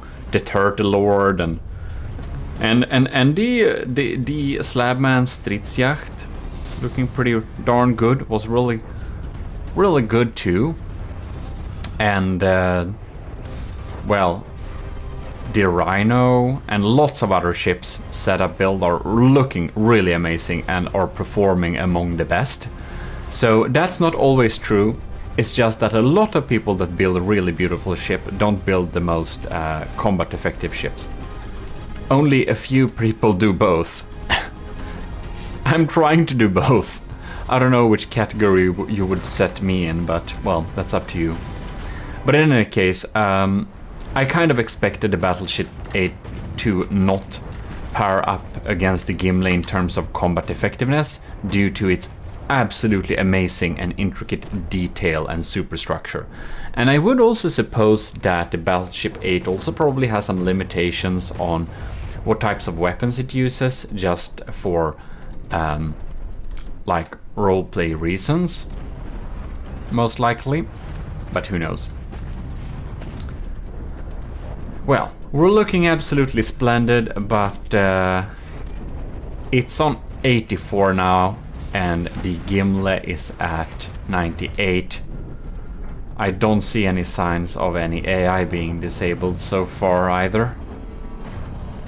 It penetrated pretty far here now. Look at that armor piercing. Like, it does pack a punch. The Battleship 8 is obviously no joke ship. It has dangerous guns. It's just that it's very unlikely for these types of guns to deal effective damage against the Gimli. And then there is the fact too that it just has too little firepower. Opting on firepower is always most important. And the Battleship 8, she got a lot of heavy armor, it seemed like. And a lot of heavy armor rarely means combat effective. It usually means compact design, but a lot of people just throw heavy armor onto their armor scheme until they think it's, you know... No, the turret goes! Until they think it's strong. But actually, 25 meters of wood is much better than 1 meter of heavy armor while having the same cost. So yeah. There we go. We have one turret left on the poor Battleship 8. I wonder though, did it have guns under the surface? Probably not. That's a thick base with some EMP protection and stuff. Oh lords, its engines are down.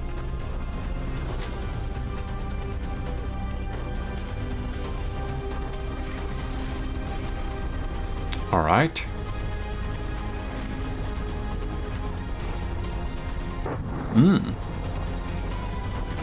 Big booms. They're really aiming at the right spot here, these crams. Well, in any case, absolutely fantastic artwork from Modeng. It has been defanged, and the Gimli is at 97%. So it did a little more scratch on the Gimli this time, but well, the Gimli did win this one. But anyways, beautiful artwork from Modeng, the Battleship 8. What was not able to beat the Gimli, even though this is of course an unofficial battle because I sourced this one from Workshop. Just search Battleship 8 and you can download it too and check it out, because this thing. And I'm listening to myself in stereo. So we're here for the next Gimli battle, which is absolutely amazing. I think we're just gonna stop the playback of these. It's a little bit distracting. So, anyways, this is the gaming computer room where we have some casual nukes, RAMs, and a computer set, of course. It took some time for me to actually find this, because, well, and here we have a giant too. This design features all sorts of like people running around here, and that's quite amazing. So, right, we're back with the second Gimli battle, which is completely official. And this ship does not have any water pumps, doesn't have any repair bots for that matter. You were allowed to have, like, I think it was 2. It says in the rules in the description. In any case, it doesn't have any of them, and no water pumps, no heat.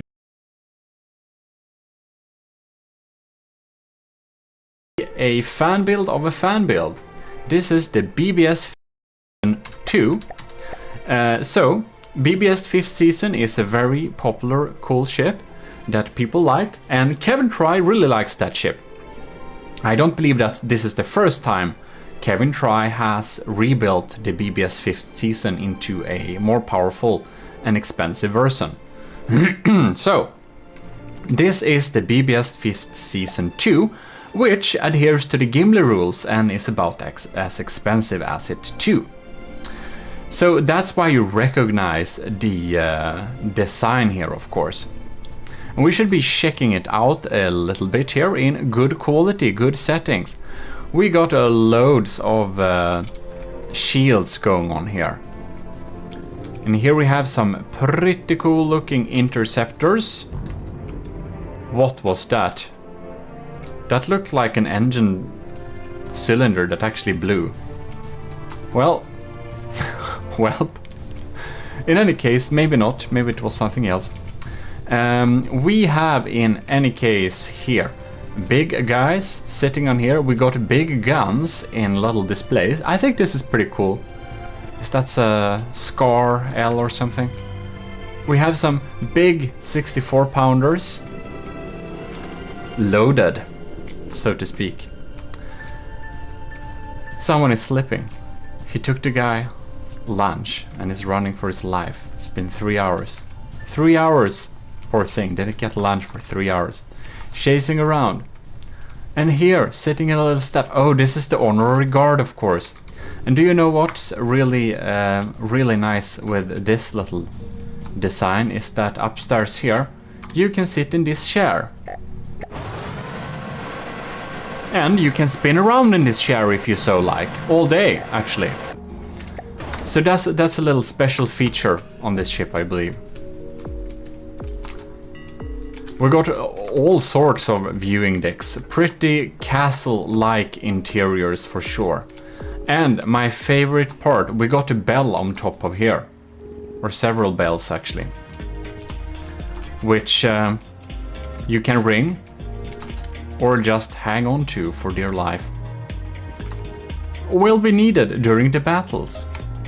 Got some torpedo interceptors and sonars and stuff down here for auxiliary stuff. And what do we got here? This is probably a Civs cannon, right?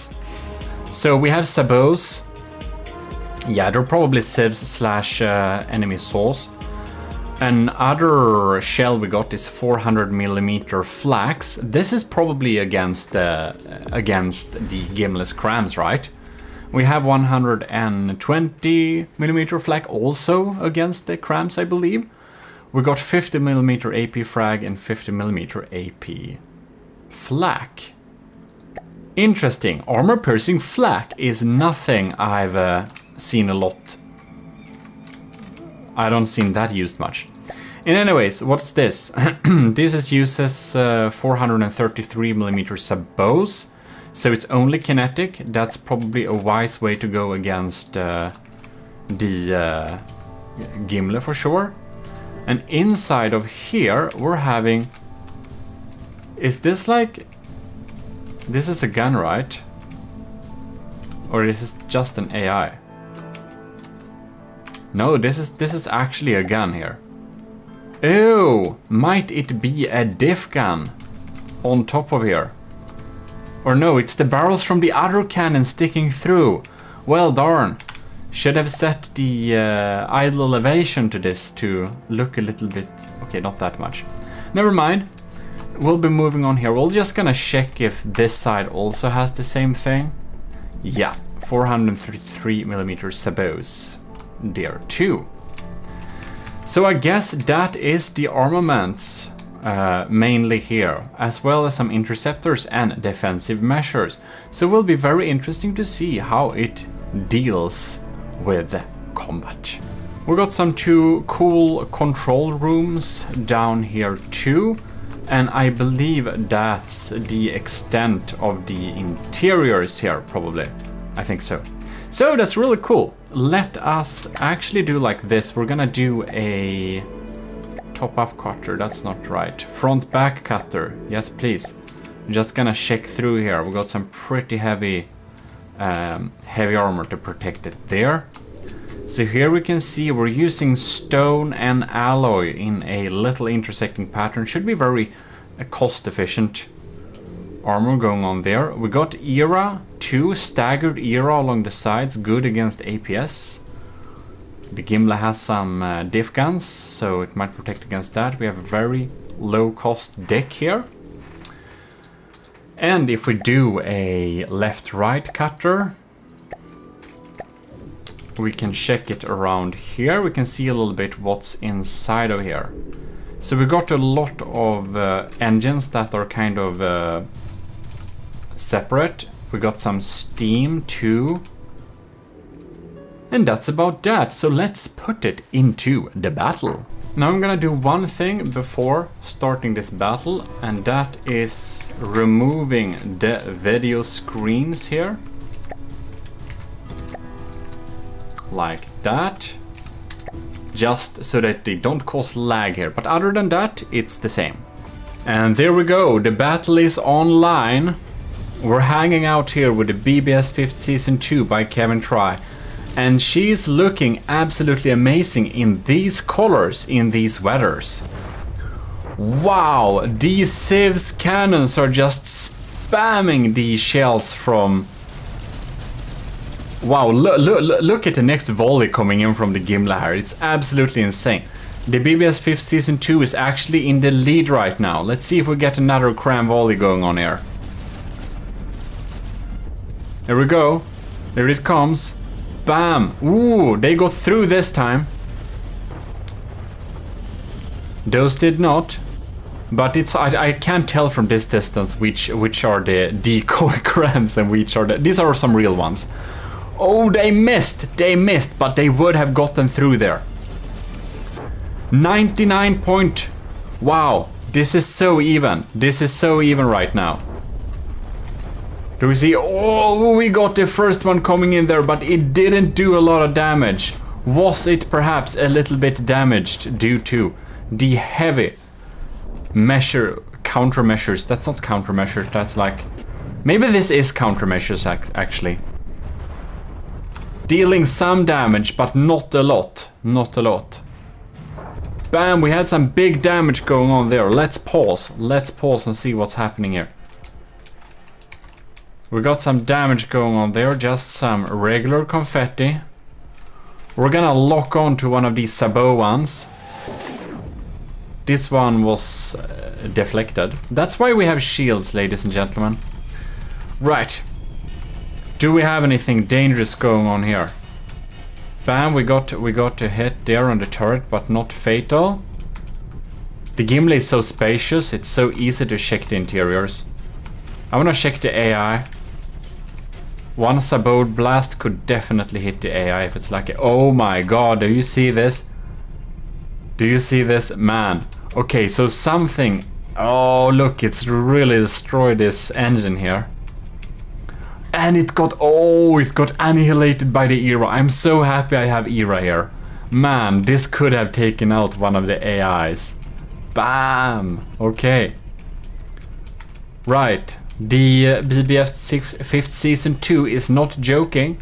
But it also is not bringing cram to the table, so we'll see if it's gonna be worth much in the end.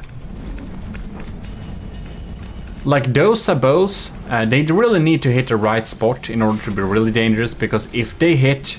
Oh, they hit my sniper turrets there, that's for sure. But if they hit the cram cannons...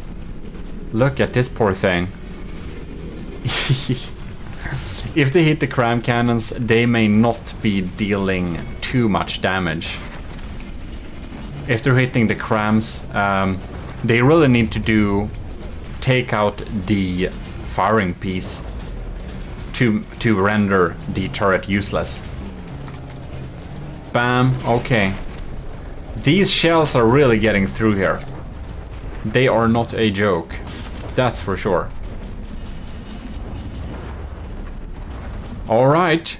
Oh, we got that volley there. Let's fly with this cram volley going on towards it. They're gonna miss, right? Yeah, they're missing. They're missing. The BBS 5th Season 2, she's pretty quick. And the crams have a little bit trouble hitting. This is a very even battle so far. But some of the crams are still getting through there. So we have a big budget of actually taking out those crams, that's for sure. One got bounced off. Yeah, that's the nice thing with shields. The laser from the Gimle is not online all of the time, it feels like. Bam! There we got some explosions. We're gonna fly with this swarm here. Whoa. Okay. They're firing very often. Bam! They're really sandblasting away the surface here. Smart to go with sabots. You can see the cram turrets down here. You can see the 3D Tetris is exposed. Still dealing damage. Wondering if we got all of our turrets are still online or no. I don't see the laser lasing much, but it might be a power issue. It's possible we have ran out of some power. Because, but the laser is still pretty high in the power priority. Alright. The crams are still online though, but I haven't seen this sniper cannon fire in a while. It should fire every 10 seconds. It may not be intact. Oh, it's working. It's working. Alright, we got an explosion. Kevin tries BBS 5th Season 2. She's down to 88%. The Gimle is now in a lead. But the Gimle, she's having targeting issues. Seems that the cram shells are just not landing right. We get some help from our pack there.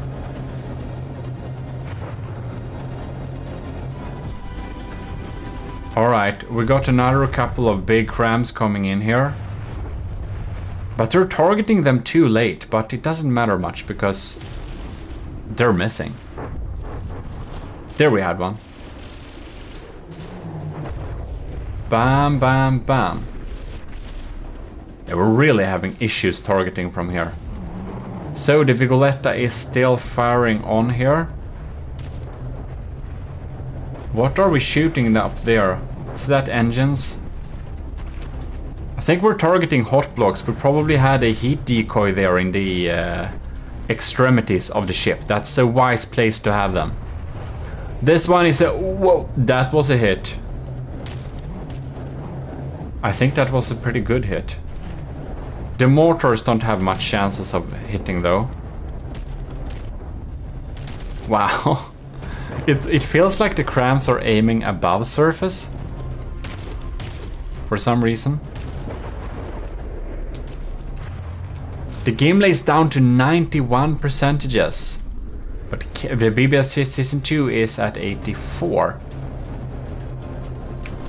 This turret is annihilated. I believe that that cramshell we saw there earlier did a pretty good darn hit here. This one is offline too.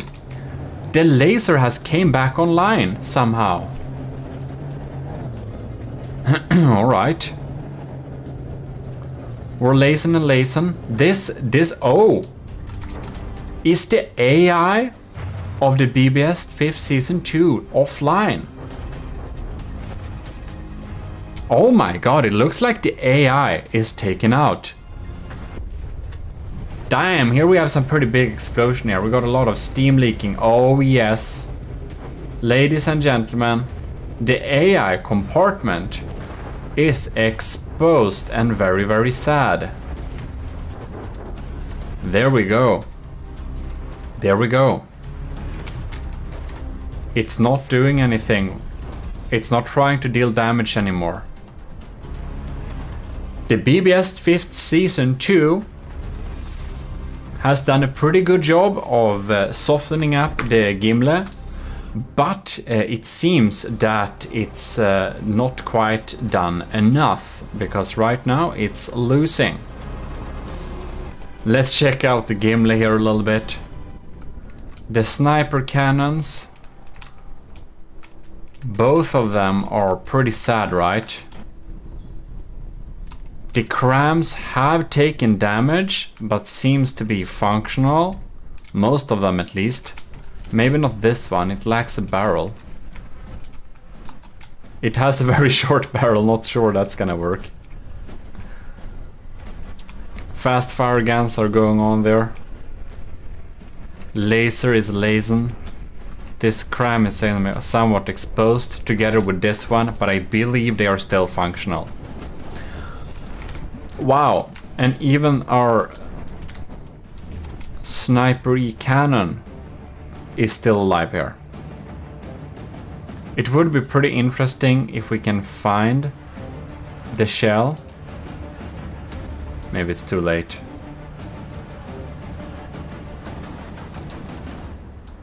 Maybe it's too late. It's really quick. It's really quick. But anyways, the BBS 5th season definitely lost the first round. This is best of 3, however, so we will be coming back with another round and see what happens.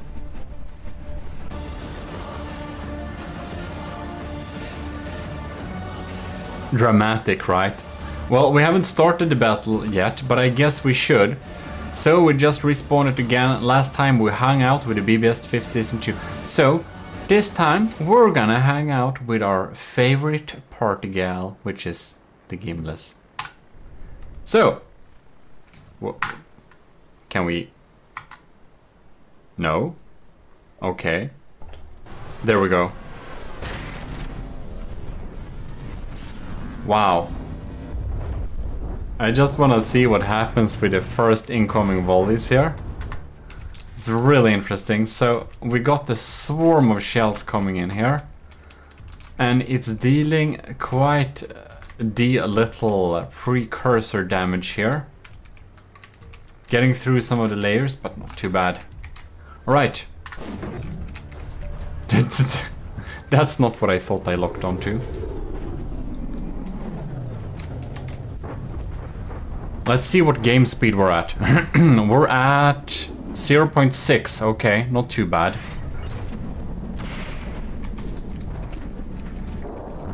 There we go.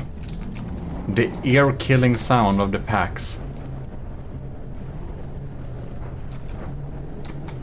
Interesting. Now one thing I want to really check out, that's what's happening with the shells of the sniper cannons. Right. We're getting swarms of shells incoming there. There we go. They're really quick, so we have to pause the game to lock on. These are like the max pen rods I could make. Oh my god! Man! They dealt some damage there. They took out some engines down there. That's exactly what I designed them for, by the way. That makes me really happy. Taking out some steam there.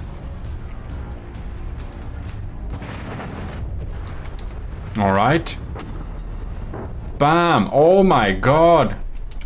The BBS 5th season lost one of its turrets here. That's a lot of metal armor, mate. Probably needed though, but man, that's a lot. Oh my god! Do you see this? Do you see this damage pattern? I believe that one of my sniper cannons cut off the turret block.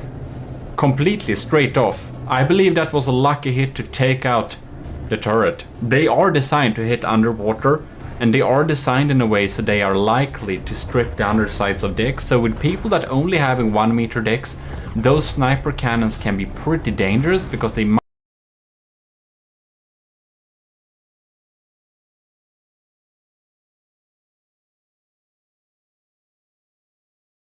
shoot off turrets using accidentally targeting the turret block, because the penetration is insane. You can see it just wiped a stripe through the bottom there. All right.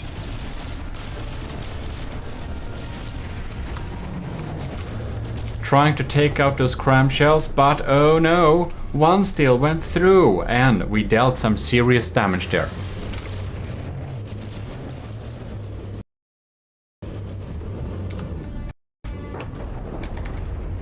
Wow.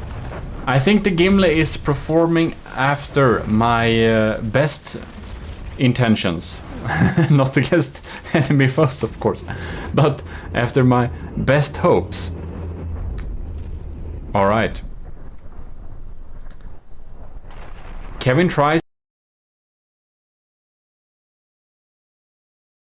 Fifth season 2 has a lot of surface level smoke and stuff, it feels like.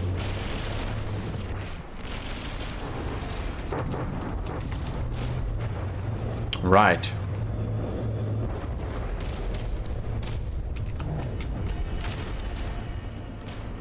The auxiliary sabot spammer guns there, the Civ systems, reminds me a lot of the Civs from the Ragnarok. I wonder if it's like heavily inspired from that, because I do remember the red and green tracer that they had as well. It looks very similar to the ones that the Ragnarok has. It's a strong design though. And I really had to think real hard on making a system, a cram system that actually got through the lambs of the Ragnarok. That was some really competent lambs going on there. That's certain. Those are missing again. All right. The Gimli is at 94% this time. It's performing much better than last time. Damn. I wonder if our snipers were able to take out some engines or cool stuff this time.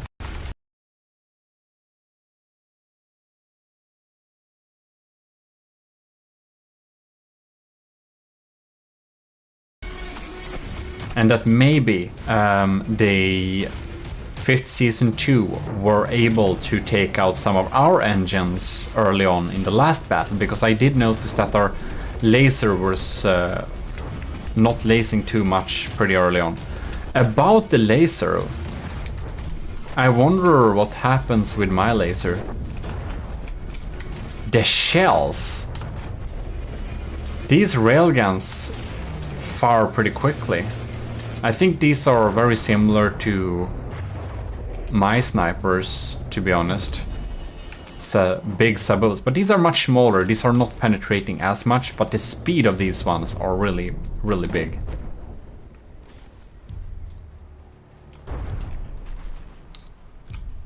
You can see my lambs are actually trying to hit these shells coming in there, and I believe they're actually taking out a few of them.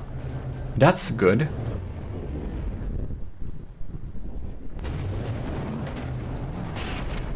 Now the laser starts lasing a little bit. My auxiliary sabots are doing something that makes me happy. Whoa. Something. We got a good hit, I believe.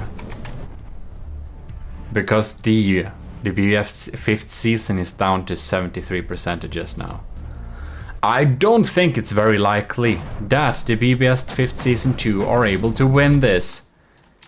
It seems, oh my god, it seems indeed that the Gimle, not the Draconia, what am I saying? It seems indeed that the Gimle is quite superior here, which makes me very happy because I've, of course, poured in all my knowledge the latest half year and tried to perfect the Gimle as much as I can with all the new knowledge. Because the Draconia wasn't the best ship we've ever seen, I think we all can agree on that. It's a killer baby seal, yes, but it's also a lagfest.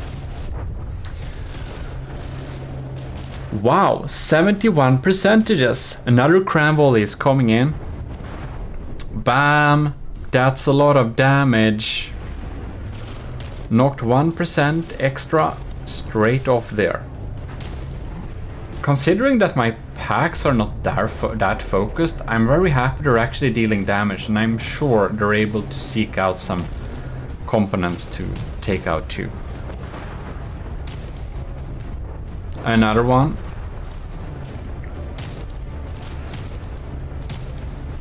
Yeah, the sieves and lamps have a real hard time keeping up here, and oh no, there we go. There we get the mortars down to 67%.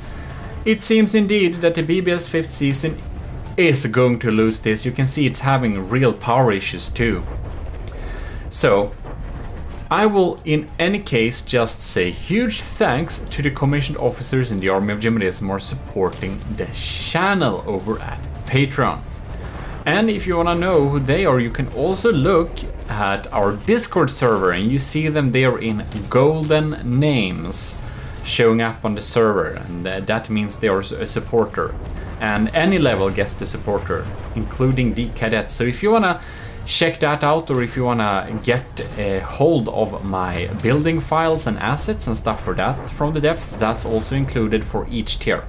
So all help is greatly appreciated if you want to and are able to do it. Please don't feel any kind of pressure to support me in any way. Just if you have extra money over each month that you would rather put at some content you like, then, well, you know where I am. So in any case, this is it. The Kevin Tries BBS 5th Season 2 is indeed sinking and being very sad. The Gimle is indeed the superior ship here, which makes me very happy, again, as I spent a lot of time on this thing. It's down to 93% this time. So it's still pretty functional, but of course I believe that those sabots were pretty dangerous, and it could have been an unlucky hit on the Gimle so that the AI would have been taken out. That was possible too. Are you enjoying your meal here in the golden hall of the Gimle? I hope you are, because this time you will see the Gimle, love it or hate it, being pitched against the BBS 5th season, which a lot of you this is a ship that has almost reached a mythical level. It is a Onyx Watch fan build, I believe. It is a fan build. It's very efficient, and it defeats many ships that has a similar cost. Now the BBS 5th season has inspired folks in our community, like Kevin Try, to make several upgrades / fan builds of the BBS 5th season itself. Oh my god, that's a big explosion. Anyways, it's inspiring people, the BBS 5th season, because it's a very good ship. You've seen it before on the channel many times. And I do believe it was the BBS 5th season that was the inspiration for Borderwise to make his Titan Slang even.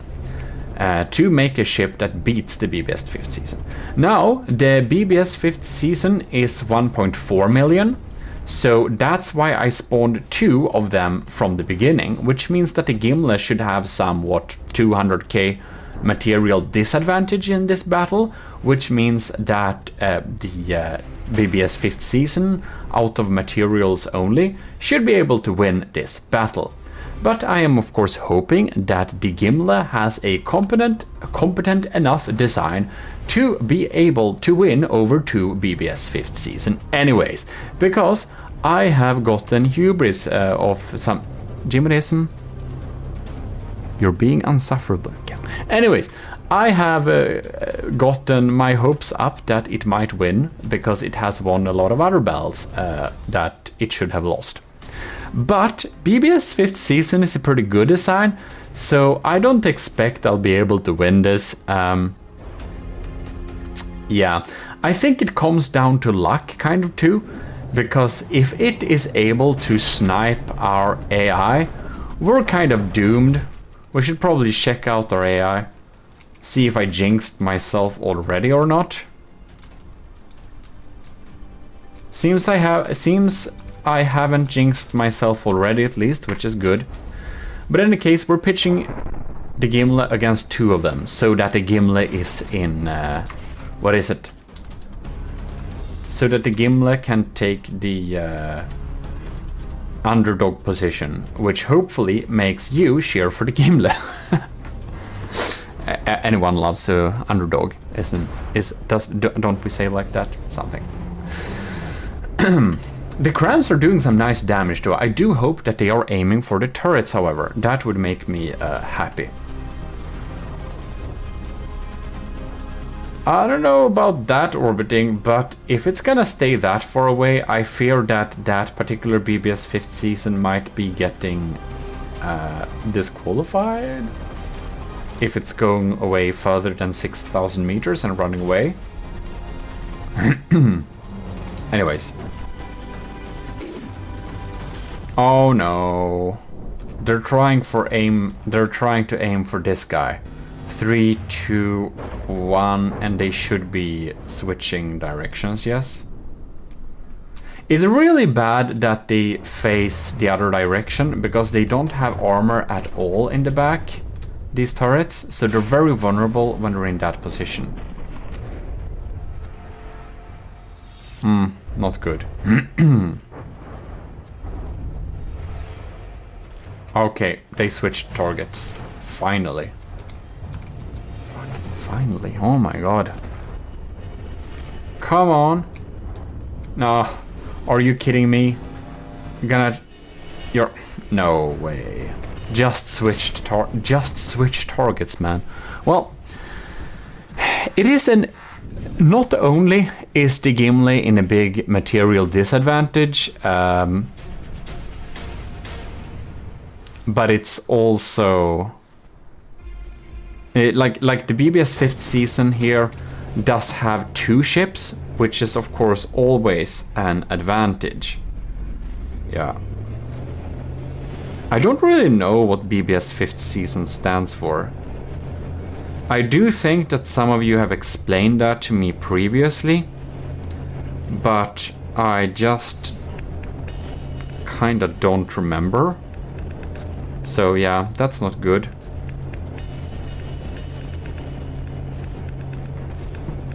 It's firing still, but we haven't had much explosions coming in here, which isn't ideal.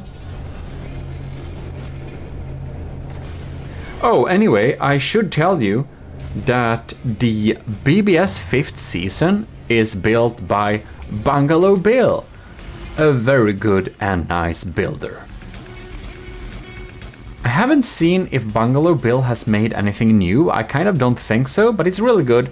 I know that he doesn't think himself that the BBS 5th season is like the best ship ever. But oh my god, are you kidding me? No way, this is really bad. Really?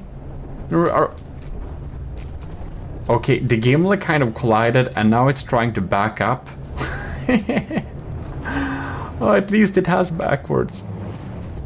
Oh my, oh lord. This ain't good. Bam! The nose of the ship is just goners. Welp. Shit happens, I suppose. Would have been nice if the turrets kind of, I don't know, switched and shot at the targets that was the easiest thing to shoot at. But I guess that's a little bit too much to ask. Yeah, now we're going forwards again. How nice. Gimli is at 86%. I don't like that, because the BBS 5th season is 81, respectively 90.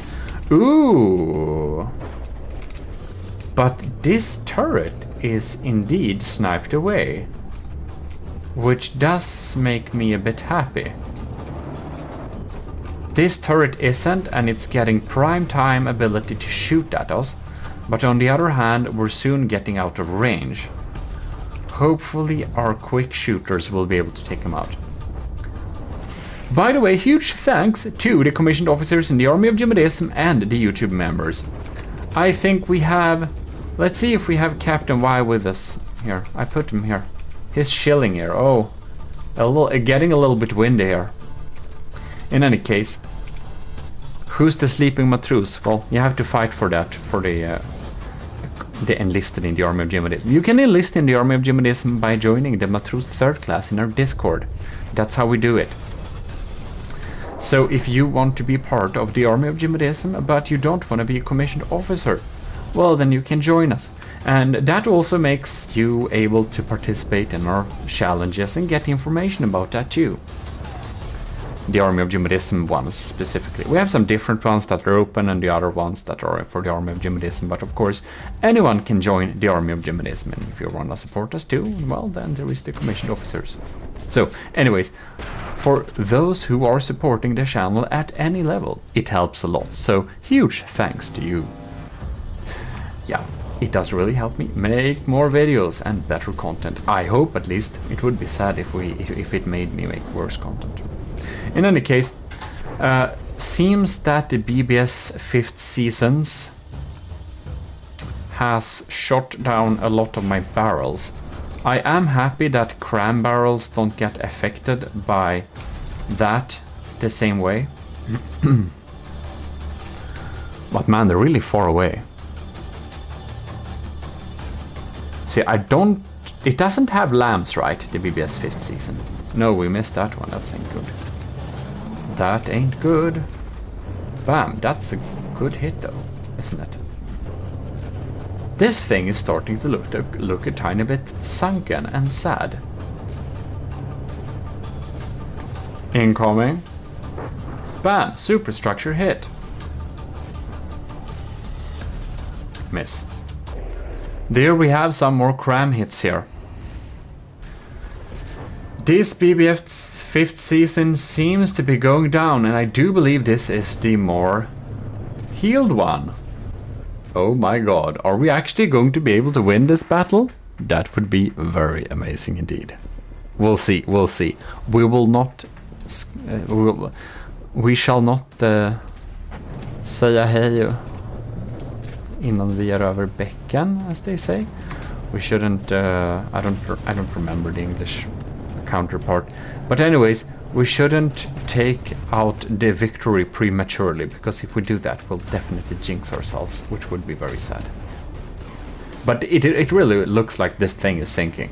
This BBS 5th season is already past, and it's probably when I come back for the 6th season, because this thing is probably gonna sink. Ooh. Tricky superstructure. Look at that. Oh yeah, it has mortars too. I forgot about that.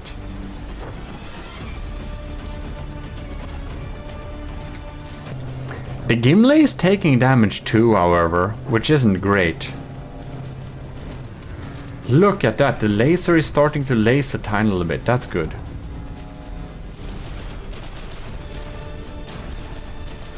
But it's very rare that damage comes in here. Or I just don't see them, because we're in degraded mood and we don't always see the tails of the shots. Oh my lord, look at that! One BBS 5th season is indeed going down. Poor thing. It's sunken. It's absolutely sunken. It's completely devastated. Look at it go. Poor thing. It's getting disqualified. It's sunken. It's down. It's done. It is absolutely finished, which means we only have one left. The one at 80%, so of course it has higher health than the Gimli, but it's, oh no, the laser is on it. Is this the only functional turret, right? This was the damaged one. And the laser has focused on the turret. It's not looking good for it. It has smoke. It does have smoke. So it's good for that reason. But I do believe that the Vigoletta Marksman 5 will be coming in here too and making minced meat of it if it's left. Maybe it's actually gone. Look at that. Ew. I wonder if our AI is a little bit damaged, possibly. Man. The Gimli has had better days, that we can see for sure. Oh my god, the AI compartment is in almost shambles again. Seems to be kinda-ish okay, though. Just some surface scratches.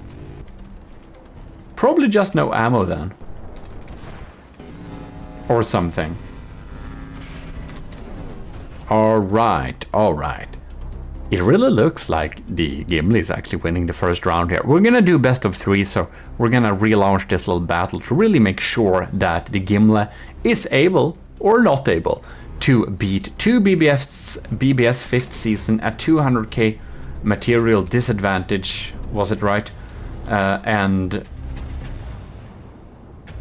yes. Because it's 1.4. Let's see here. A BBS 5th season is 1.4, that means 2.8, which is, oh, it's a little bit more, isn't it? The cannon is bravely firing on and on. Somehow it hasn't been fried yet, but it ain't looking very good, is it? It's still dealing damage though, so I mean, it's not impossible that the BBS remaining one still wins. This throne hall has seen better days, I believe. Having the Gimli popping up in the window is of course obviously not a good sight that the personnel of the BBS 5th season would like to see, obviously. 79%, it's still fighting though. It is still fighting, so that's something. The BBS 5th season is actually pounding on here, and I haven't seen much shells popping in from the Gimli recently, so well, maybe we did jinx ourselves or something. Ew. Do we have damage that... Oh. Oh. We're having... the AI has been damaged, hasn't it? Because otherwise, I have no idea what's happening here. Oh yes, look at that. The main AI is indeed damaged. So it's not shooting crams anymore. It's been 13 minutes in-game battle. Our fast-fire guns are online. Oh, but the stern battery is still online. Okay. Interesting. Wonder if it can hit though. It seems that since the main AI is gone, it just doesn't detect very well, does it? Yeah, I think its detection is kind of down. Well, these railguns are serious business. We have been watching this painful battle a little bit longer than I would like to say. So yeah, it's been 20 minutes in game, and the official battles will never be longer than 15 minutes, but I wanted to see what happened. The Gimli has gotten out of material and it doesn't hit at all anymore really. It's only firing its small arms at the BBS 5th season, so it actually looks like the BBS 5th season won the first battle, which definitely needs us to get into another battle to see what happens and see if we get the same results, or if the Gimli has any chance of beating the BBS 5th seasons, or if it's just a lost case. I don't quite remember what I said in the beginning, but I did some calculations, and the material disadvantage that the Gimli has is approximately 600,000 materials. So yeah, I basically shouldn't be very sad that the Gimli will probably lose this, because it is 600,000 materials is a big disadvantage. Yeah. So yeah, I shouldn't be surprised. It's a big difference. It is a big difference. So here we go. The battle again. Seeing those cram shells land, popping in there, boom. I don't think the BBS 5th season has some type of civ system at all. They are parting ways like this, very interesting. Gimli is trying to turn. I'm hoping for good lucky hits with the cram. It has a lot of smoke, which is necessary. There is no reason to not have a lot of smoke. It's the most important thing. Alright. Got another crams popping in there. Bam! Did we get a good hit there? That looked like a pretty decent hit. But that took out more steam stuff, yeah, and engine compartments. Which is not nothing. Let's see here. Alright. So that's why we need to stay far into the battles if any of the participants is able to still deal damage, because the tables might turn. If they can't deal damage anymore, well, that's one thing. Especially if it's wrong in a big way and we don't have a lot of repair bots allowed. Look at that, they're like crossing over. Now this, oh no, this doesn't have much of a barrel left. That ain't too good. Oh no. I probably need to upgrade my AI compartment. Are you kidding me? It's like it's sentient and it knows where the AI is. Once again. Ooh! Did I see a good hit? I think I did. Didn't do too much though. I would have seen some more damage, that would have been nice. Ah. And I was just asking for some more damage, and there we got it. Beautiful. Ooh. Okay. So the BBS 5th season has won one battle. They have won one battle because they are a team of two of them. That does means it's BBS times BBS 25th season? Who knows? No, laser. Stop targeting the empty turret. Where is the other one? It's far away. I would really love to see them target this particular cannon, because it still has two barrels and they're posing a real threat. Oh, got some mortars there. Gimli is at 95% and Shillin over here.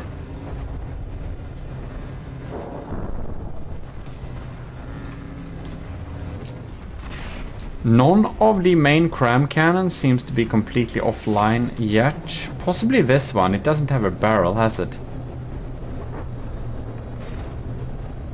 It kinda has, but I wonder if it's probably not firing due to failsafes. Ah, That's too bad. No, we have gotten an enemy to the weak side. Oh no. Isn't that like exactly where the... Oh, no. Wow. Oh my god. If the AI is taken out by a mortar, that would be a bad day for the Gimle. Alright. This BBS 5th season is all over here. Now I don't know what the hell I locked onto. This is the bad side. But it would be good if something targeted this turret. Seems that it's out of range, so I think we should go over and check this battle over there. Look at those mortars. Seems we're getting a dose of our own medicine. Ah! Don't hit the AI. It's the only thing I'm saying. Alright. So we're trying to get all over here. This is a really big distance. I'm not sure we'll be able to hit it over there. The laser is trying. What? Why is the BBS 5th season's main guns not shooting? This is weird. Did they get some type of unlucky EMP damage dealt to them? Who knows? It hasn't been shooting in a while here, and the crams are popping in. I don't know why, but it seems that this BBS 5th season in particular isn't really a threat anymore. I do wonder if our EMP pack, it's actually pack Pierce and EMP. It's the pack Trismegistus or something, who knows. It's nice, but it seems to have maybe helped, who knows. Just speculations. We only have 2 barrels that's completely functional from the BBS 5th season right now. Wonder if it will shoot itself now, or if it will hold fire.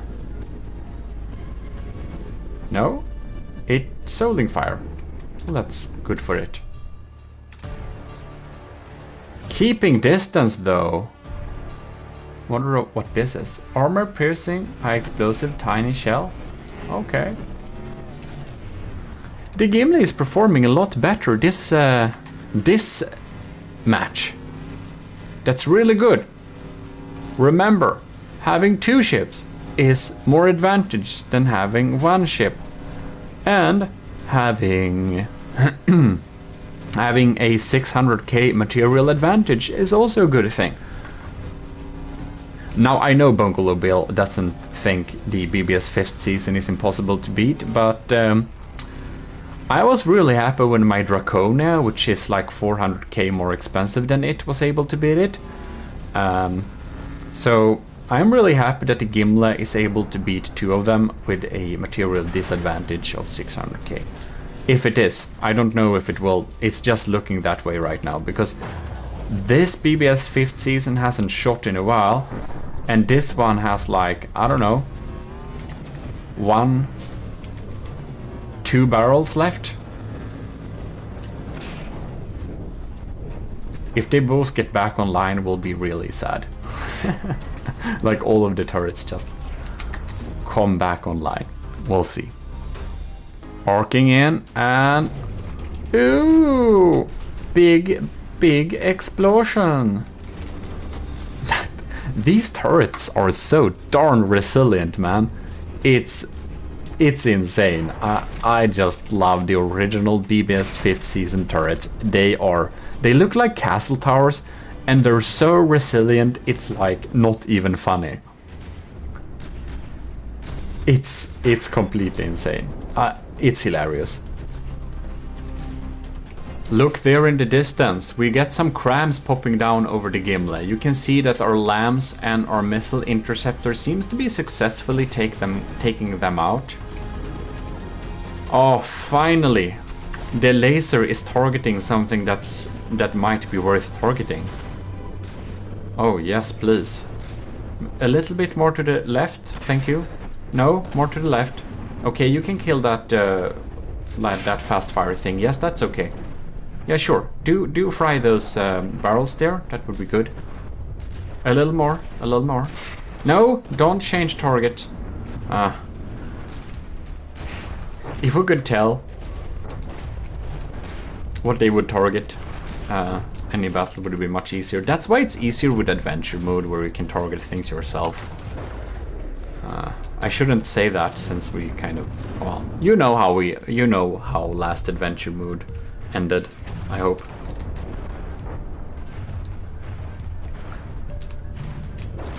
Look at that. Are you kidding me? Oh, no, 2 barrels are still left. One is just a little bit hidden. Probably won't fire very often then. Oh, but this thing is getting on our weak side. I don't like that. Cram. Was that fatal? No? Well darn.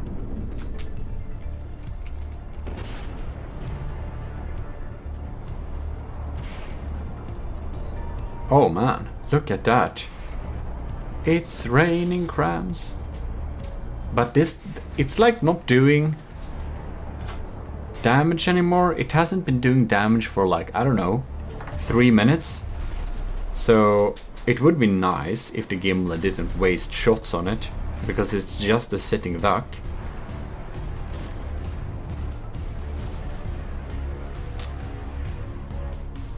This boy, however, is not a sitting duck. It's still dealing no, is it dealing damage? It's starting... Oh, yes it is. It is. Its turret is functional and everything. Lining up for more shots. Ew, it's having trouble with the field of fire, isn't it? Well, this battle is looking much better for the gimlet, but we shouldn't take out the victory beforehand, because that didn't end very well, did it? No, GMODISM, you were completely insufferable. And probably got what I deserved. So I hope that... it would be cool if the gimlet won this battle. But it can turn again, that's the thing. It's like it can switch again. You never know. You never know. As long as these crazy uber scary railguns are still pounding on, it can just get a lucky shot and snipe our AI like last time, where at that point in time we were very sad. I just wanna see what armor piercing high explosive. I didn't want to. So basically, I just want to slow down time to the slowest time possible. And no. Ooh. Not fun times. Did it snipe the... No, it didn't snipe the firing piece. Well, let's move back to full speed. The gimlet is actually backing up here. Huh. Interesting. One of the BBS 5th season is down to 69. Do you always have to point that out, GMODISM? Apparently I do, but I'm very happy that the laser is lasing. It's back online. We're gonna see if this cram cannon is able to remotely hit this thing here, which should be a pretty sitting duck, I hope. Hasn't been seen... Oh, we're missing so hard. Hasn't been seen to do much damage at all. It's just... Oh, it's AI dead, right? That's what it is. No? Probably. This barrel just will not die, will it? It seems we've been able to fry away a lot of the other components. I do think that our laser is probably going for something hot. Which I don't know exactly what it is, but it's probably some engine or something. Well, finally, Can this darn laser just zap that darn barrel? It would be very nice. And what happened with my Vigoletta marksman? Why are you not dealing? Oh, it's because it's on the wrong side. The Gimle shows the wrong side of the enemy. It's maneuvered very weirdly. And since we didn't take out the barrel this time either, well, we're like completely exposed here. Our weak side towards the enemy. It can probably kill our AI from the wrong side. We don't have an era in this direction. If it just targets the right spot, we can be pretty fried. And we're only relying on the laser here. You can see the Vigoletta doesn't have a barrel. Oh, I see. It can't also aim that far away. I wonder what the Gimle is thinking now, because, I don't know, Captain Y is sleeping or something, because I don't know who's controlling this ship right now. Oh my lord! Is it just me, or is the remaining barrel very, very, very, very tiny and doesn't shoot anymore? Wow. So, basically, neither of the BBS 5th seasons are dealing any damage towards the Gimle anymore. That means that the Gimle has won the second round. It's neither of this one hasn't shot in a good while, and this one hasn't either. The Gimle has actually won one battle against two BBS 5th seasons, despite being in a disadvantage of 600k and the disadvantage of having only one ship instead of two. That's quite amazing. Well, then we absolutely need to get to the last round, which will decide if the Gimle or two BBS 5th season are the stronger designs. Final round, let's go. Mortars are popping up there. The laser is lasing. The crams are popping in here. Will they get a good hit on the turrets? Laser is... We're gonna see. It's very important, the first things that happen. Now these are definitely not hitting anything important, are they? We have a lot of mortars. Look at that. Hoping that our AI doesn't, any of our AIs doesn't get sniped early on. That would be really sad. Gonna see how the diff rods and lambs and anti-cram interceptors were dealing with them. Our ammo compartment got a little bit damaged there.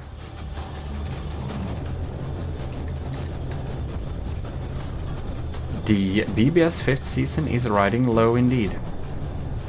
The lasers and the Vigoletta seems to be aiming at this turret, which is great if it continues to do that. It now switched to the other one, which isn't bad, but they really need to keep focused. They switched targets. That's I don't like that. All right. We're having crams, but they're aiming for the center. No, that's hits. Those are hits, so it's good. I'm not sad about hits, but I want better hits. Okay, here. Come on. Ooh, that one, maybe. Almost for the turret. Packs popping in there. Impact, EMP, and Pierce. I don't know if the Pierce got through to anything. Maybe we can like sink the target? Possibly. Two more crams popping in there. Mortars too. Ooh! We disabled the turret. I think we disabled the turret. Okay, that's good. If we disable those turrets early on, we get much better chances of not losing. Now, I do wonder what's happening over here, though. Because we're having one... Oh, no. We're having one friend at the wrong side. This ain't good. Oh, but this one is missing a turret. This one is missing a turret. There is hope. There is hope. Ladies and gentlemen, there is hope for the Gimle to win over the BBS 5th seasons in this battle. We shall see how it goes. I think shield disruptors from my side was a good investment. Would it be nice if we aimed at this turret now instead? Possibly. I don't know why we're aiming at the superstructure there, but we really need to deal with this situation. Right. What happened? It has clear view over us. Why does it not target? It has optimal view over us. Did we somehow EMP it? I have no idea. This thing ain't shooting back. Which makes it... Look at that glorious thing in the distance. The Gimle is popping along.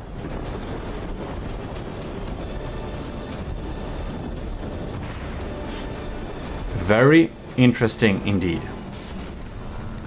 Looks like we had better luck to not get our AI sniped this time, which is always preferable to not suffer. Wow.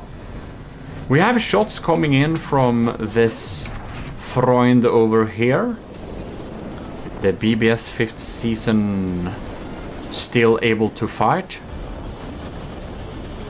I do think it's a great choice to have a tiny bit of EMP damage in your Doom crams, just because sometimes someone forgets to EMP, insulate something important, and that might be a very sad day. There we had some engines that went.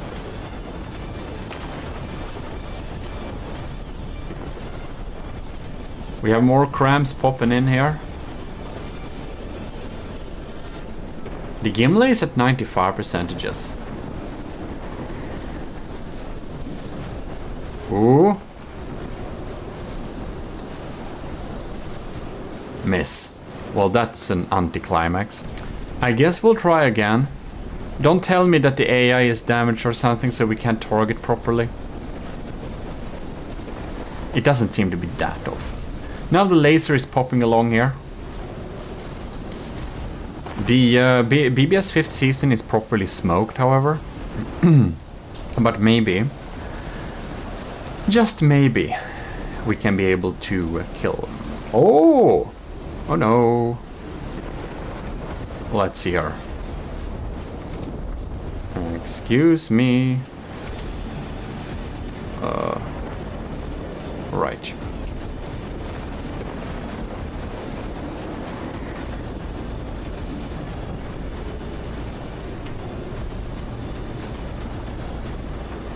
Very interesting.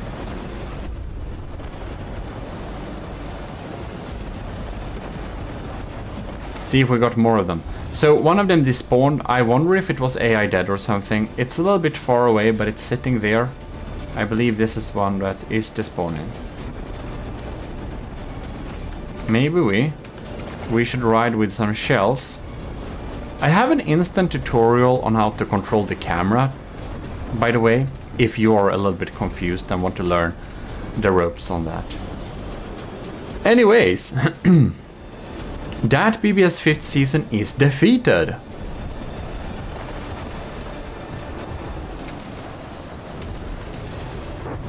Bam. So we only have this one left, and it has a material disadvantage now. It is of course damaged. Oh, and we got a good hit on that cram, on that APS turret. The last railgun has been damaged. You know, ladies and gentlemen, I do believe that we have a clear winner here. It seems that the Gimle is able to take out 2 BBS 5th season despite the material disadvantage of 600k materials. I must say, this is a personal victory for me. I'm very happy that this turned out to be the case. Very amazing. Very amazing. I'm very glad. I'm very glad. The BBS 5th season has been a challenge to beat for years. It's a really good design. I really like the Bungalow Bill's beautiful design of the Onyx Watch fan build. This is indeed a strong player ship, and well, he might say it's not impossible to beat, and of course it's not, obviously, but I would still say it's a good ship. It's a really good ship. A lot of, like, it's hard. It took years for me to build something that can defeat this thing at a material disadvantage. So yeah, the BBS 5th season is a good ship, and that's because it's just very well built and well crafted, and that makes me happy and honored to win over it, or two of them, using the gimlet. So I hope that this battle has been enjoyable for you, and if it was, please like the video and do subscribe to stay tuned for future videos. This is, of course, your host GMODIST, and I will like to give huge extra thanks to the commissioned officers in the Army of GMODIST and the Ecclesiarchy of GMODIST, which is the YouTube members. You can join there if you really want to support the channel. But other than that, I will be seeing you in future videos.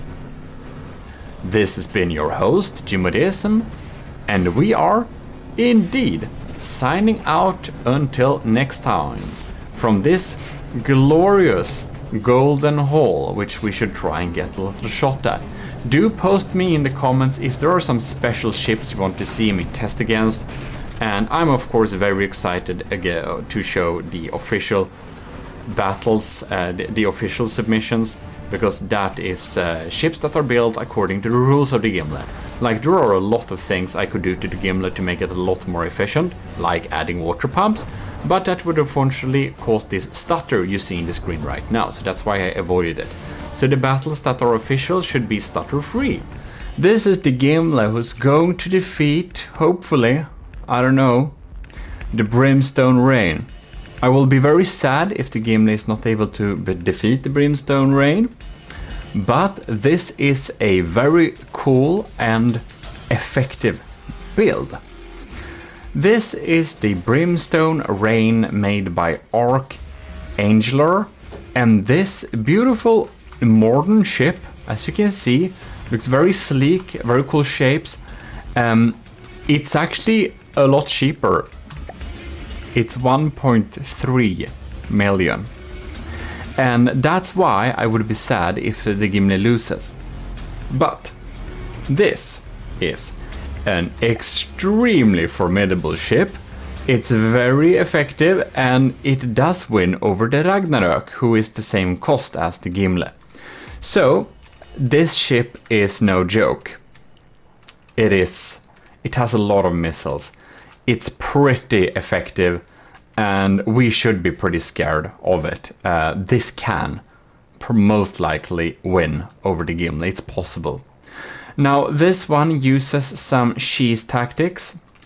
It has wooden tetras here, as you can see, in thick layers used to aim point spoof. Now, I don't think aim point spoofing is a acceptable tactic to use, but this ship is also a lot cheaper than the gimlet, so you know, we can just ignore that cheese tactics part, since it's like $1 million less expensive. So let the battles begin. All right.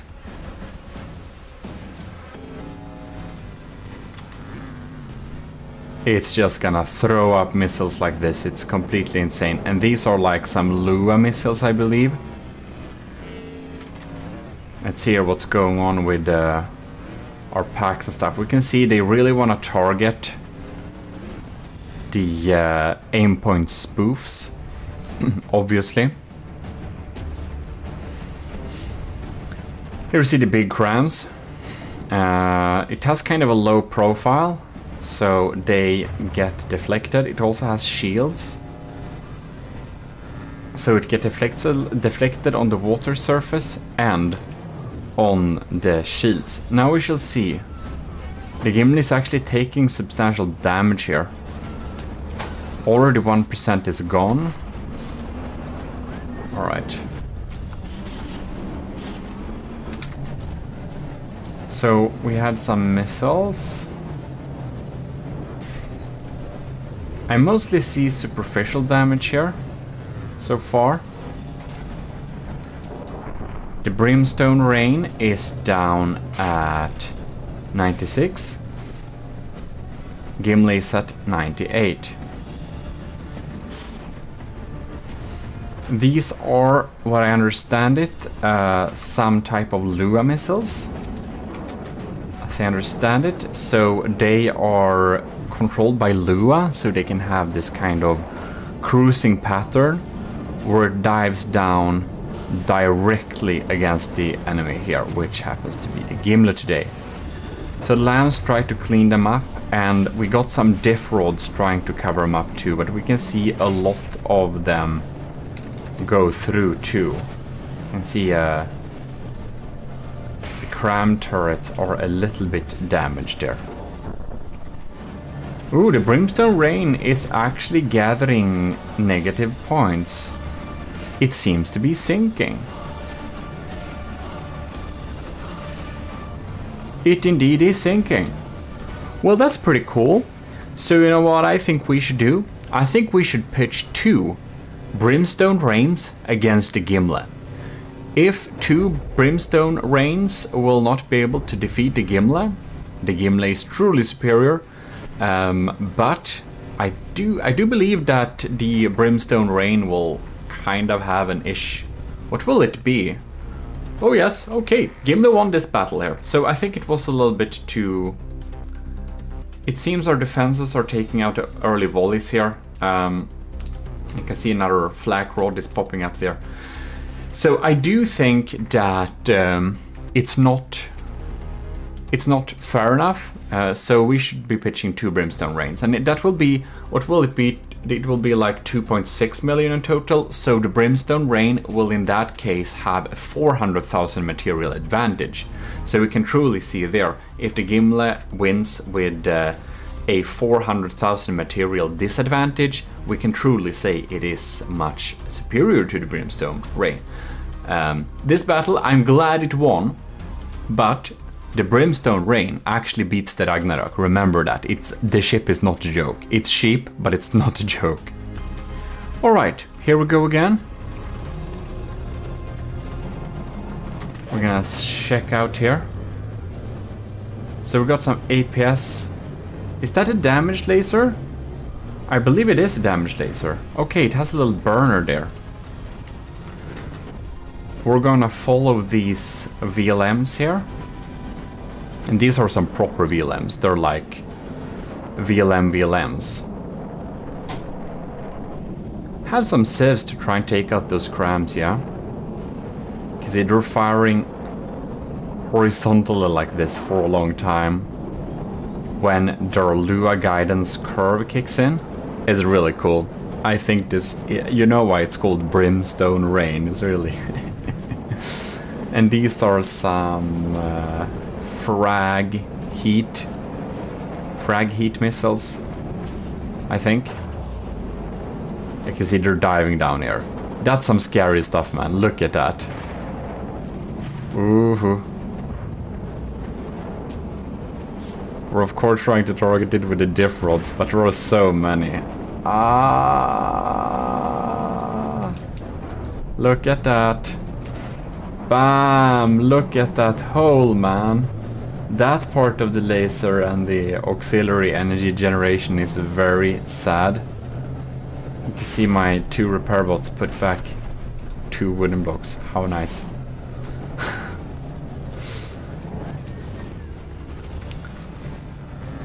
Right. Okay. We're packing that one. The Gimli is at 97%.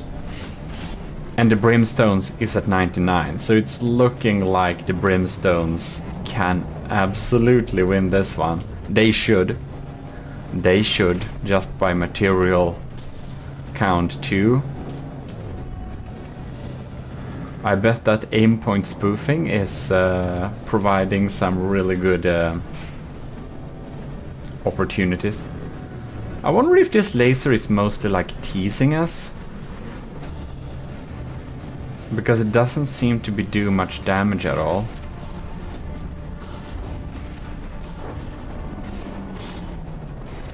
Nah, it's probably just activating smoke or something. Oh no. More brimstone is raining down.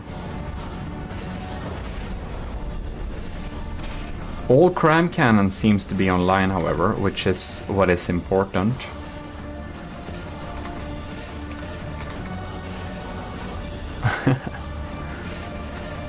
Or well, what's happening here then?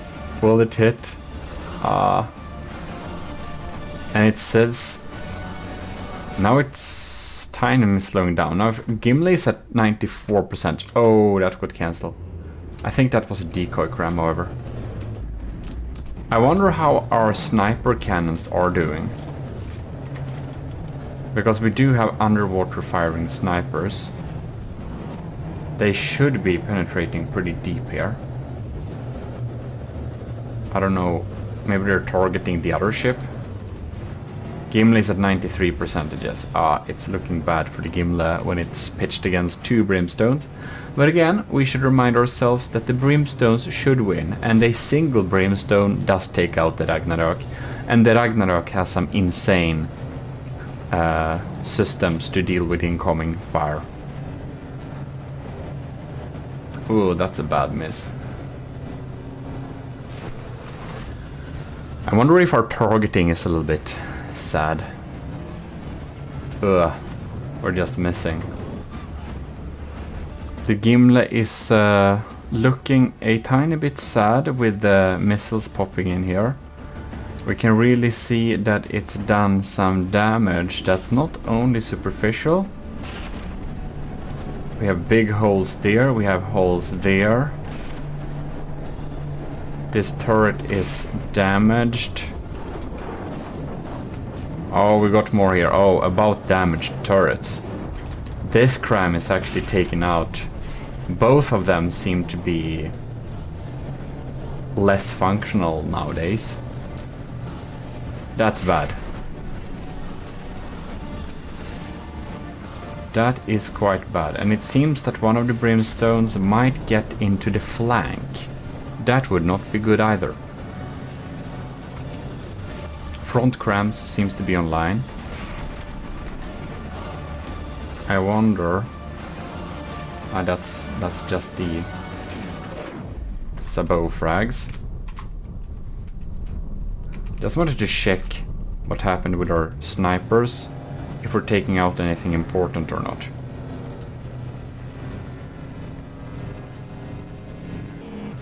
Yeah. It has some advantages, and a single one of these takes out the Ragnarok. So we should remember that. I will tell myself to feel better about this impending loss. In any case, what's really cool with the Brimstone Rain is that it has shields mounted on turrets. So it only uses shield power to defend the side that's actually against the enemy, which is some pretty smart stuff. And you can see it dodged that volley of the crams since it already kinda knew. I didn't know it would turn, so the crams couldn't have time to react to that. It turned its direction there. This is not too good for the Gimli. One of the brimstones have gotten to the wrong side of the Gimli, which doesn't have armor. Now it seems that this laser is indeed a teaser, because it's not dealing damage. And it's only shooting tiny torpedoes at us, it seems like. We do have an air gap, so could be worse.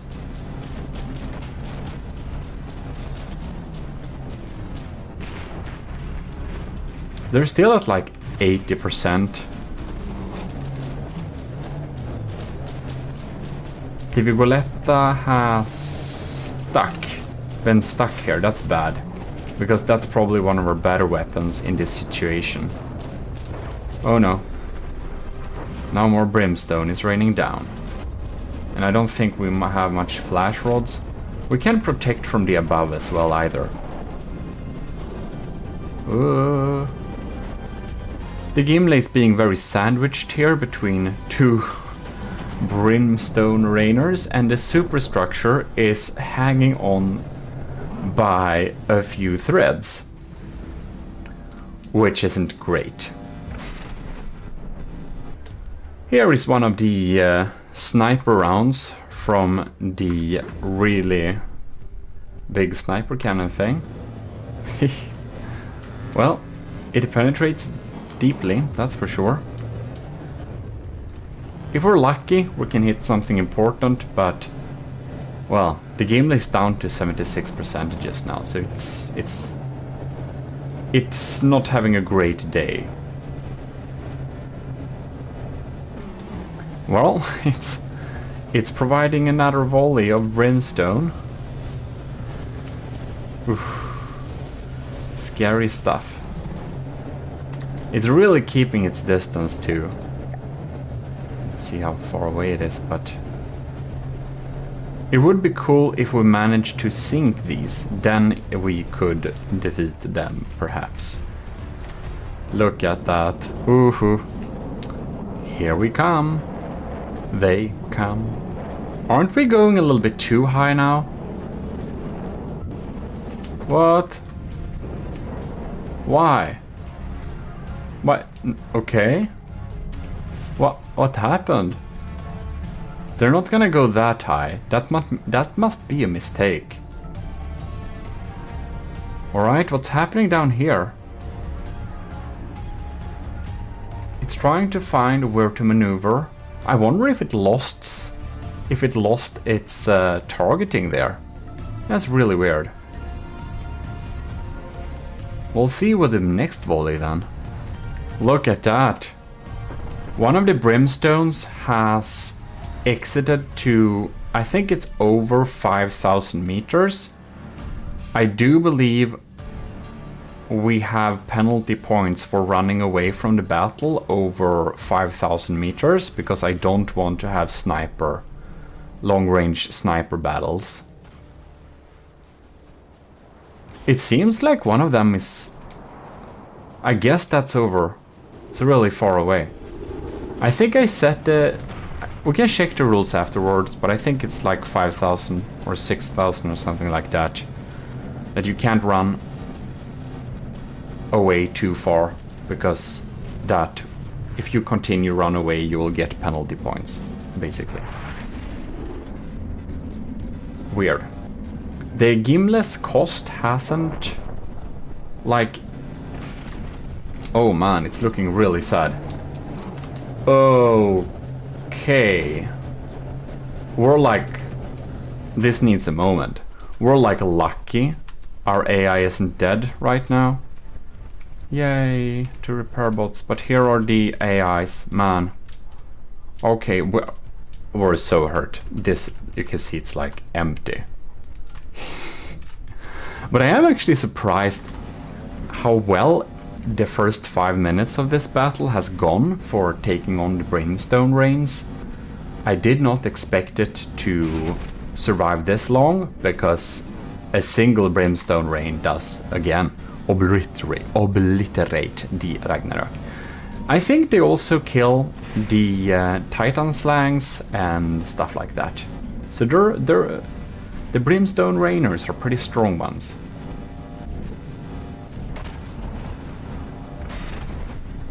Alright. But I haven't seen so many... I wonder what happened with its targeting.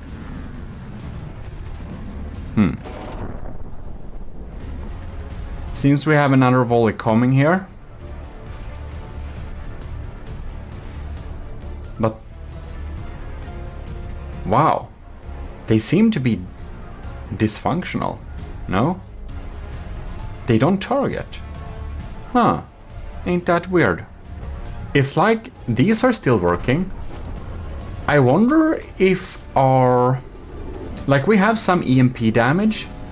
I wonder if our disruptor conduits against the shield could possibly have leaked through and killed some, like, targeting Lua blocks from the missiles, so that they won't, like, hit. Now the other... I can't even see the other brimstone rain anymore. Okay, let's pause and find it. Like, seriously? Where did it go? Oh, it's over there.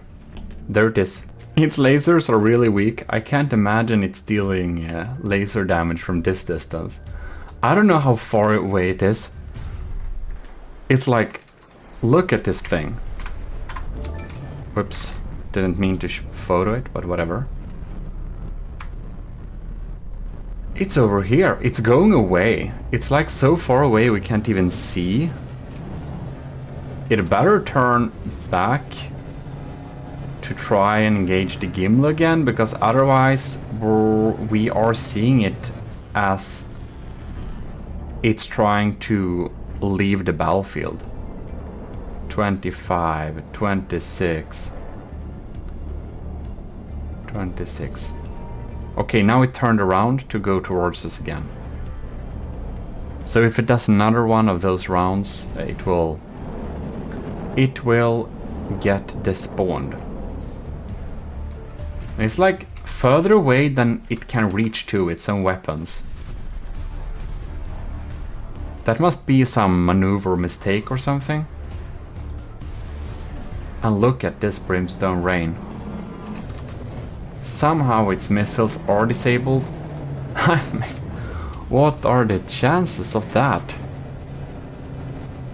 I was really preparing to lose this battle, and now I am getting a little bit uncertain. It looks like we're winning this battle, because the last few volleys have just gone up into the sky. We must have shooten off its detection or whatever. But look, there is our detection. So it must be the missile parts. It must be some Lua targeting thing that, you know, since we have those snipers. Look at that cram. Ah, they jump on the water surface. But since we have that cram, not the cram, I mean. Since we're having those snipers that shoot underwater at really high speeds, there is also always the chance that we can accidentally sniper and kill a block. So maybe we killed like some missile guidance thing. But I wonder what happened with the other brimstone rain's missiles, because I haven't seen any missiles raining down in a while. We're only getting those tiny missiles shot at us. Like, we haven't been getting serious damage dealt towards us since for a while. So it's still, the Gimli is like far way back in terms of health, but it's doing a lot better right now. This brimstone rain is just not dealing a lot of damage, is it? Oh, 0 materials? We killed its material box. Look at that, reminds me of one of the other battles. Wow. Oh wow, okay. It's actually I can't believe this. It's actually looking like the Gimli can beat 2 brimstone rains, even though its material is like 400k less. That's pretty cool. That is pretty cool. It's probably more than 5. It's like, isn't it 13.5? Isn't it like 500k disadvantage for the Gimli? Because it's like, these are 1.3 million, yeah. Oh, the other brimstone rain got out of range, and well, it wasn't engaging in combat. We hadn't had missiles shot at us in a while, so it decided to go out of range and despawned. I see. And it looks like this Brimstone Rain, who is still at 90%, is sinking. So it is submerged. It should be getting penalty points. I have some lay room in my rules, but it's kind of too much below water now. So wow. That's pretty cool. It's despawning. Oh no, it's coming up again. But it isn't like those missiles it has. I don't know if they dealt damage from the beginning. They aren't dealing damage now. Haven't seen any deal damage in a long time. Look at that. But the Gimle won against first 1 Brimstone Rain and then 2 Brimstone Rains. So the first battle, Gimle was severely much more expensive, like $1 million more expensive. So of course it has 900k to be exact, but it had a big advantage, and that battle was win. But the Brimstone wins against the Ragnarok, so it's still a feat of victory for me. And now we pitched it against 2 Brimstone Rains, and the Brimstone Rains stopped dealing damage. The missiles were stopped guiding. One went out of combat, didn't even try to engage, and the other one just couldn't guide their missiles anymore. That's really cool. Ooh, could it be so that those tiny lasers that were not dealing damage on our hull, they were probably laser target? Oh, we must have shot off the laser targeting equipment. That's what. It's probably lasers. Oh, laser guided missiles, of course there are. Okay, that makes sense. I'm not 100%. You can download the Brimstone workshop and check out if you really want to know, but I'm just trying to understand a little bit what happened. But this battle could have gone either way too. Like, our AI was very close of being completely killed. Yeah. If this damage would have been at the other side of the AI, our fast fire and laser AI would have been taken out, that's for sure. Anyways, let me check the rules here. So you can just check them out if you want to see. Max altitude, minimum altitude 30 meters. So you really need to be sinking. And then I thought I don't want to watch 5,000 meter battles. So if something starts running away, you know, it's battleships. They will accidentally go to longer distances than they intend to. So I set it at 6,000 meters. So you can't be that far away. I don't know if the Brimstone Rain is designed to fight at like 6,000 meters, but it seemed that its missiles didn't reach us at that distance, so I guess not. We're here for another Gimle battle, and this time we will have this beautiful craft, which is the greatest crab that have crawled the surfaces from the depth. Indeed, this is the Crabulon Resurrected, and I believe it is actually an amphibious vehicle.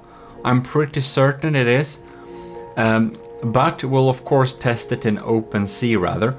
But in any case, it is very cool. It's made by CXOB. It's available on the workshop, not the workship, the workshop, and this has the interesting name of Crabulon. Crabulon, yes.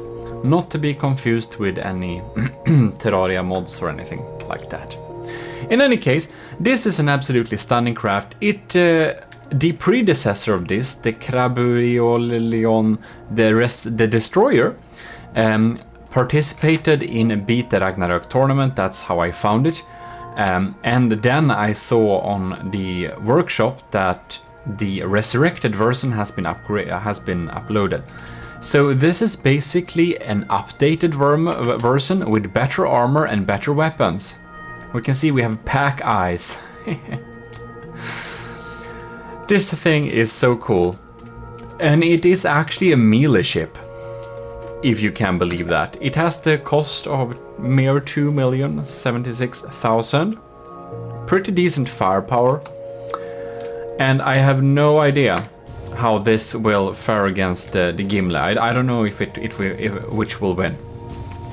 In any case, we'll check the interiors of this thing because this is absolutely stunning. It looks so amazing. We can walk around here outside.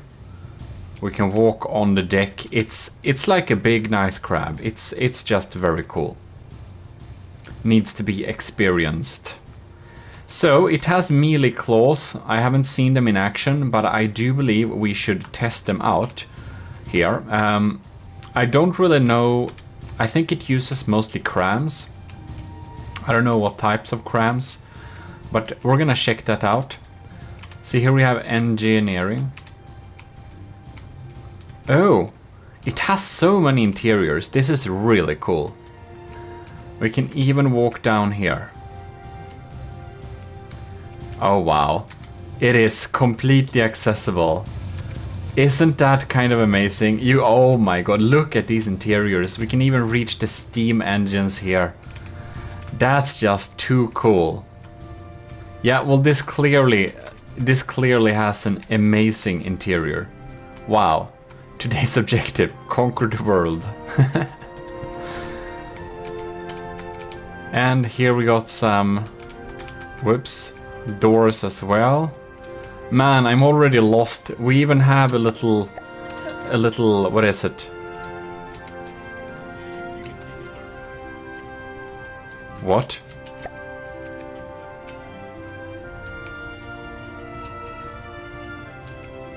I'm certain I heard. These are locked. Oh my god. The doors lag. Oh my god, we fell down to the... There is just so much interiors on this thing. This is really a joy to explore.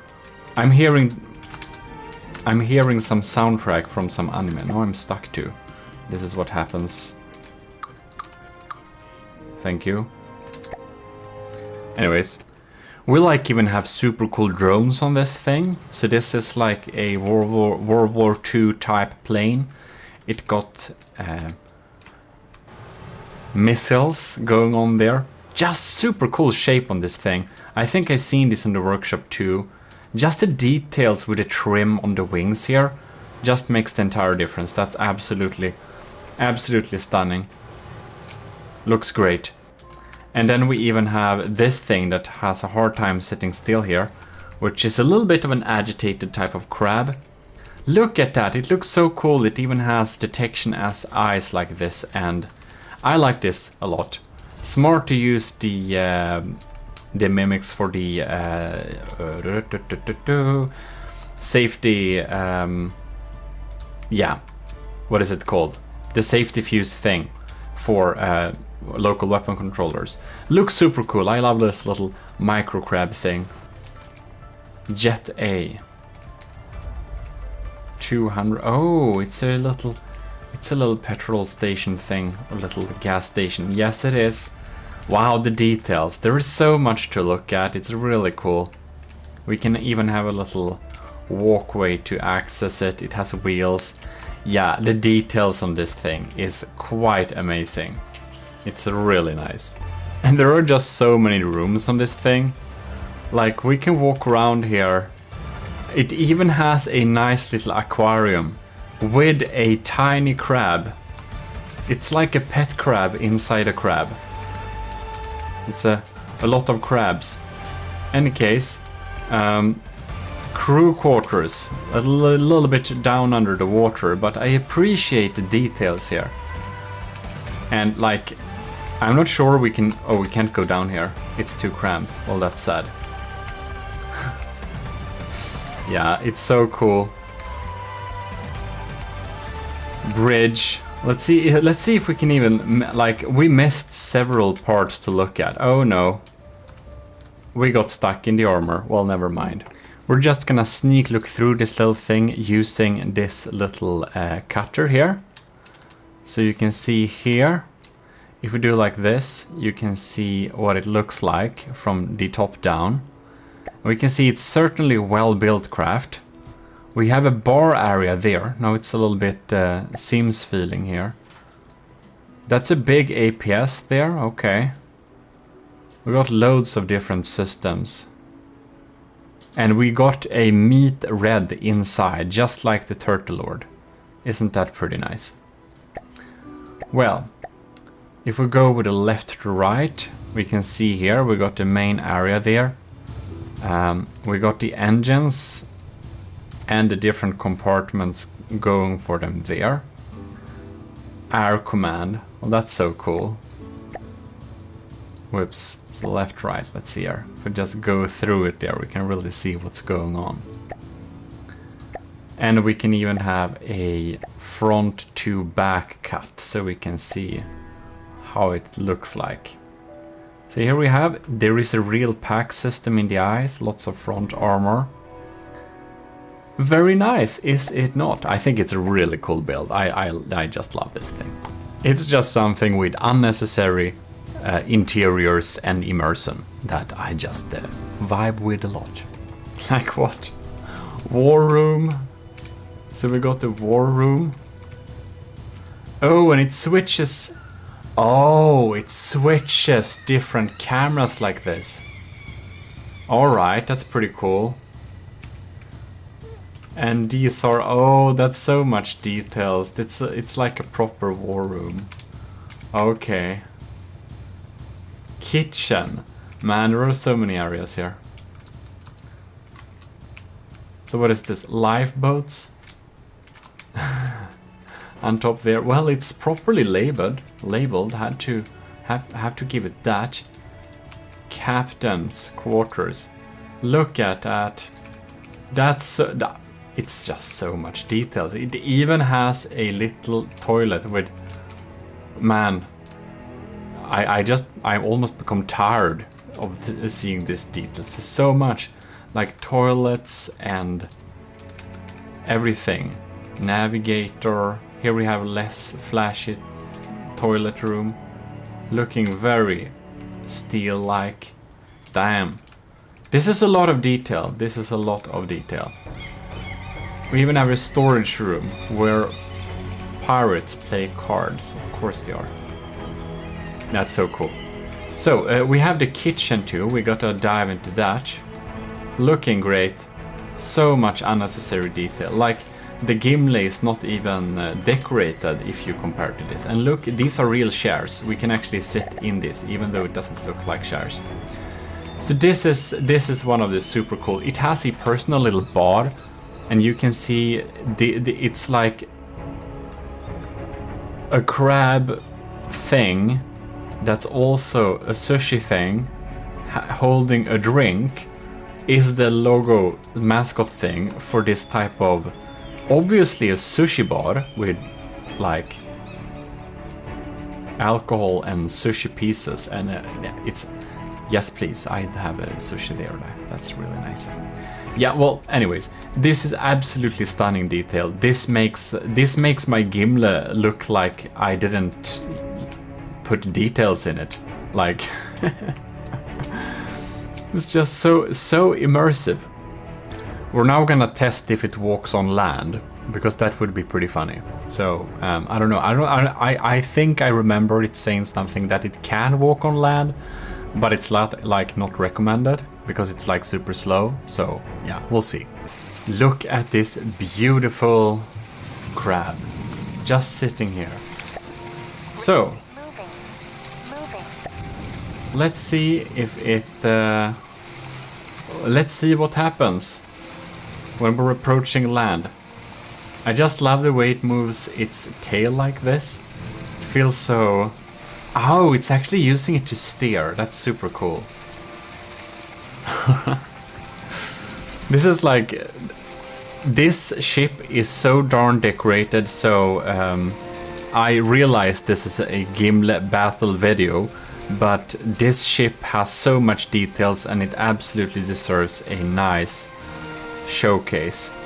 Now, it will be highly... Oh, yes, it actually extends its legs. Look at that. It has wheels on the legs. It extends them. Oh, yes.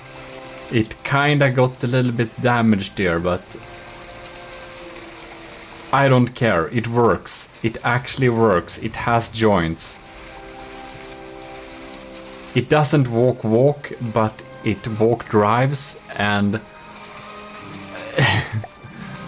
look at that. Can it climb? No, I'm not sure it can get up here. Anyways, the hill is probably too steep, but it's looking splendid. This is a screenshot for you. This is a real screenshot for you all.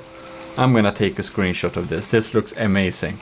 Anyways, I'm just spawning this ship here a little bit because I wanna see it if it does any type of melee action. It goes towards it. That's super good. I think we're gonna repair this thing. Oh, I think I think we need to repair it a couple of times. Come on. Oh yeah, it's gonna die. Okay, never mind. A crossbones has a little bit more health. I just wanna see it in melee action because I don't think we're gonna see it in melee action with the Gimle. Look at that. It actually uses its claws. That's cool. Okay.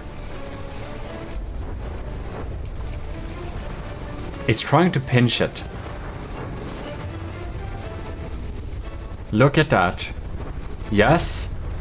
It's actually pinching away parts. That's super cool. Look at that.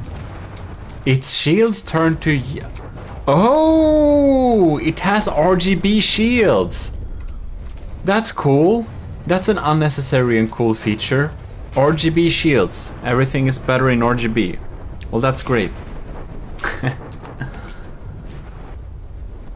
Okay, it comes in here a little bit. It's like metal, right? Does it have like... It has pinchers, but does it have anything to pinch with, I wonder? That I'm not sure about.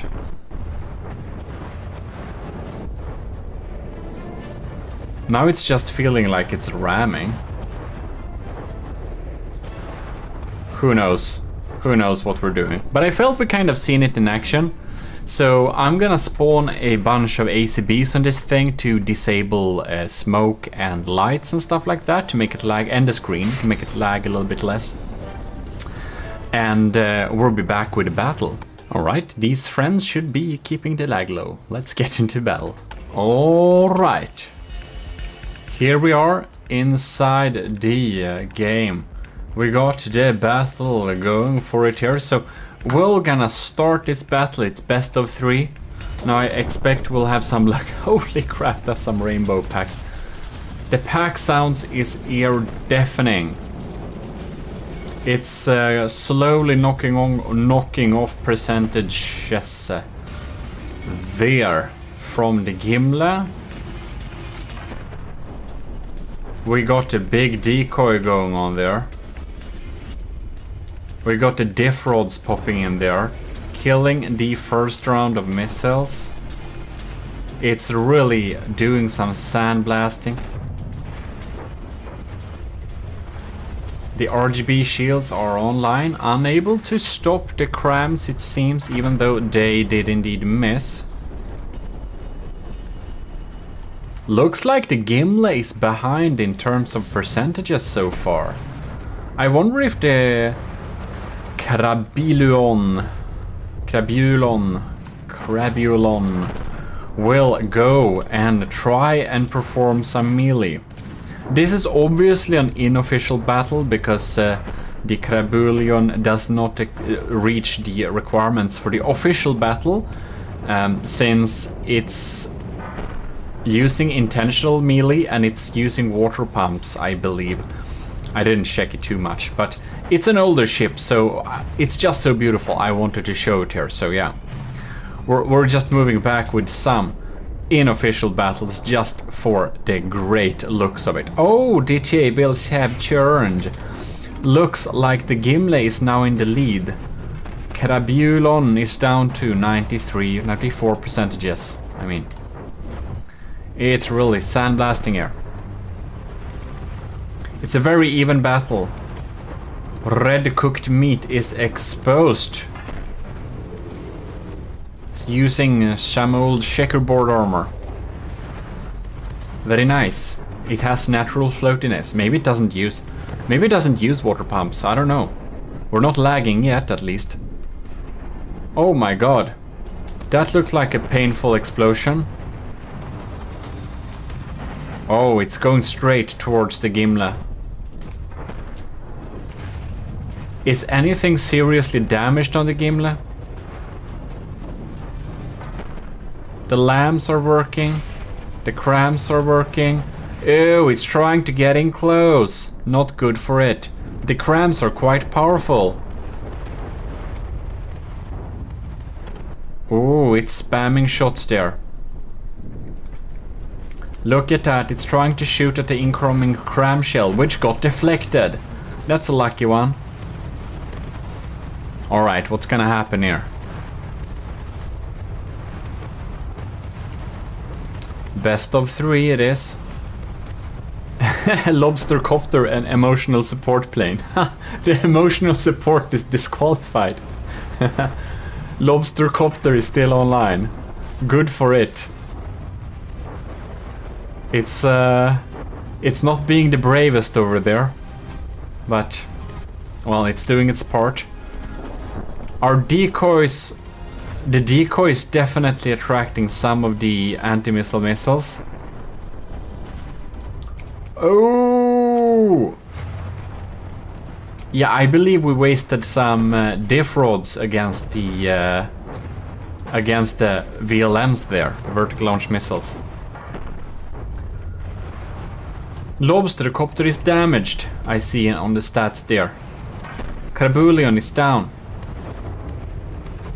Crabulon, I guess, is down to 86%. It's not getting in close to do melee damage against the Gimle. Gimle is up at 93 still. Where do we aim here? Are these flags? Alright. Alright, okay. Oh. Oh no, it's not stuck. Would be really sad if one cram turret got stuck there. One of these support sabot snipers are dead.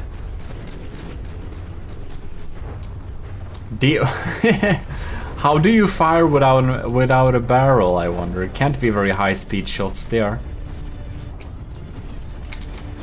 Look at that. Are we firing diff flak rods? Yes, we are. Well, it's working. Those VLMs are not reaching us yet. It's only been 2 minutes in game battle.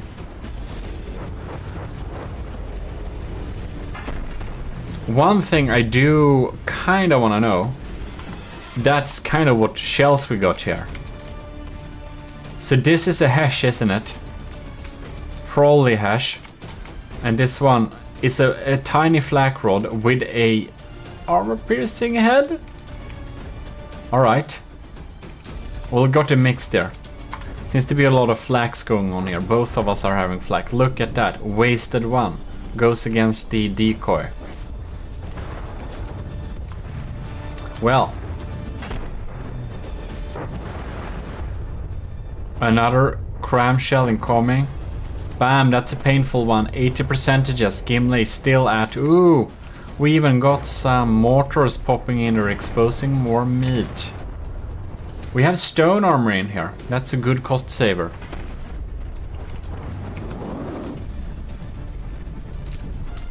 All right.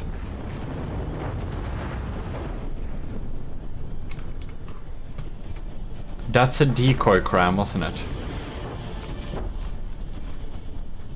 That was definitely a decoy cram. Here comes a real one. Bam, did some damage inside. Well, at least the RGB shields are working. Gimle's at 91%. So it's on the upper, it has the upper hand right now, but man, it has indeed taken damage. Bam.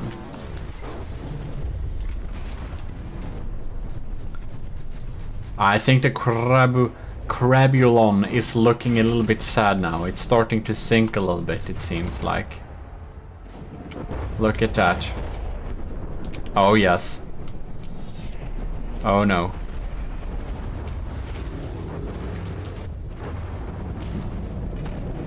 Well, Crabulon is down to 74. I do believe it will lose both the lobster copter and the emotional support plane is offline. So I do believe that is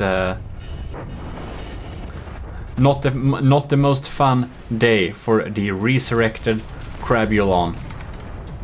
It's looking splendid though. Look at that.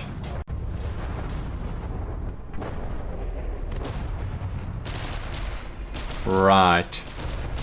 Here we have a like 45 cal. That's probably flak, isn't it? Most likely. It's doing a lot of surface damage, it feels like. Definitely.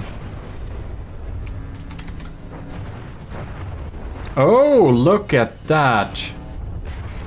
One of our crams is actually has it barrel or firing piece shot off there. No? Yeah, I don't think that's very effective anymore. Not sure it even fires. Wow. Oh, it does fire somehow. Well, that's good for us. The barrel length doesn't decide the shell speed for crams, because crams is a different beast. For APS it really matters how long barrel you have. You need to have enough length in the barrel. It's in my tutorials if you want to know that, but yeah, if you don't have enough barrels, your shots will be real slow. Yeah, if it's gunpowder, of course. But for the crams it doesn't really matter. So there we have it. Crabulon, 66%, but I have to give it. It's a strong fighter. It still continues fighting, even though it's like soon to despawn. Even though it's almost dead, it fights to the last breath. Its power is online.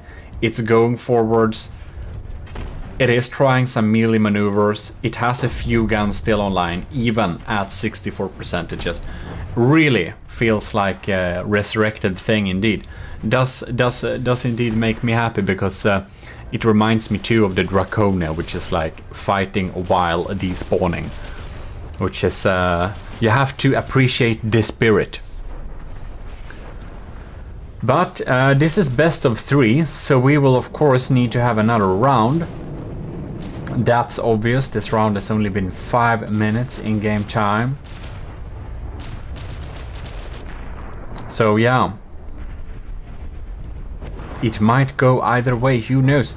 The Crabulon might get a really lucky hit that will indeed change the tide of the battle. But the Gimle is still above 90%, which is great for it, but less good for the Crabulon. Cool indeed. Well, we'll have to say that the Crabulon's interior design really is something else. It's one of the most intricate and nice looking interior designs I ever seen. So I highly recommend you check it out at the workshop too. It's a really cool thing.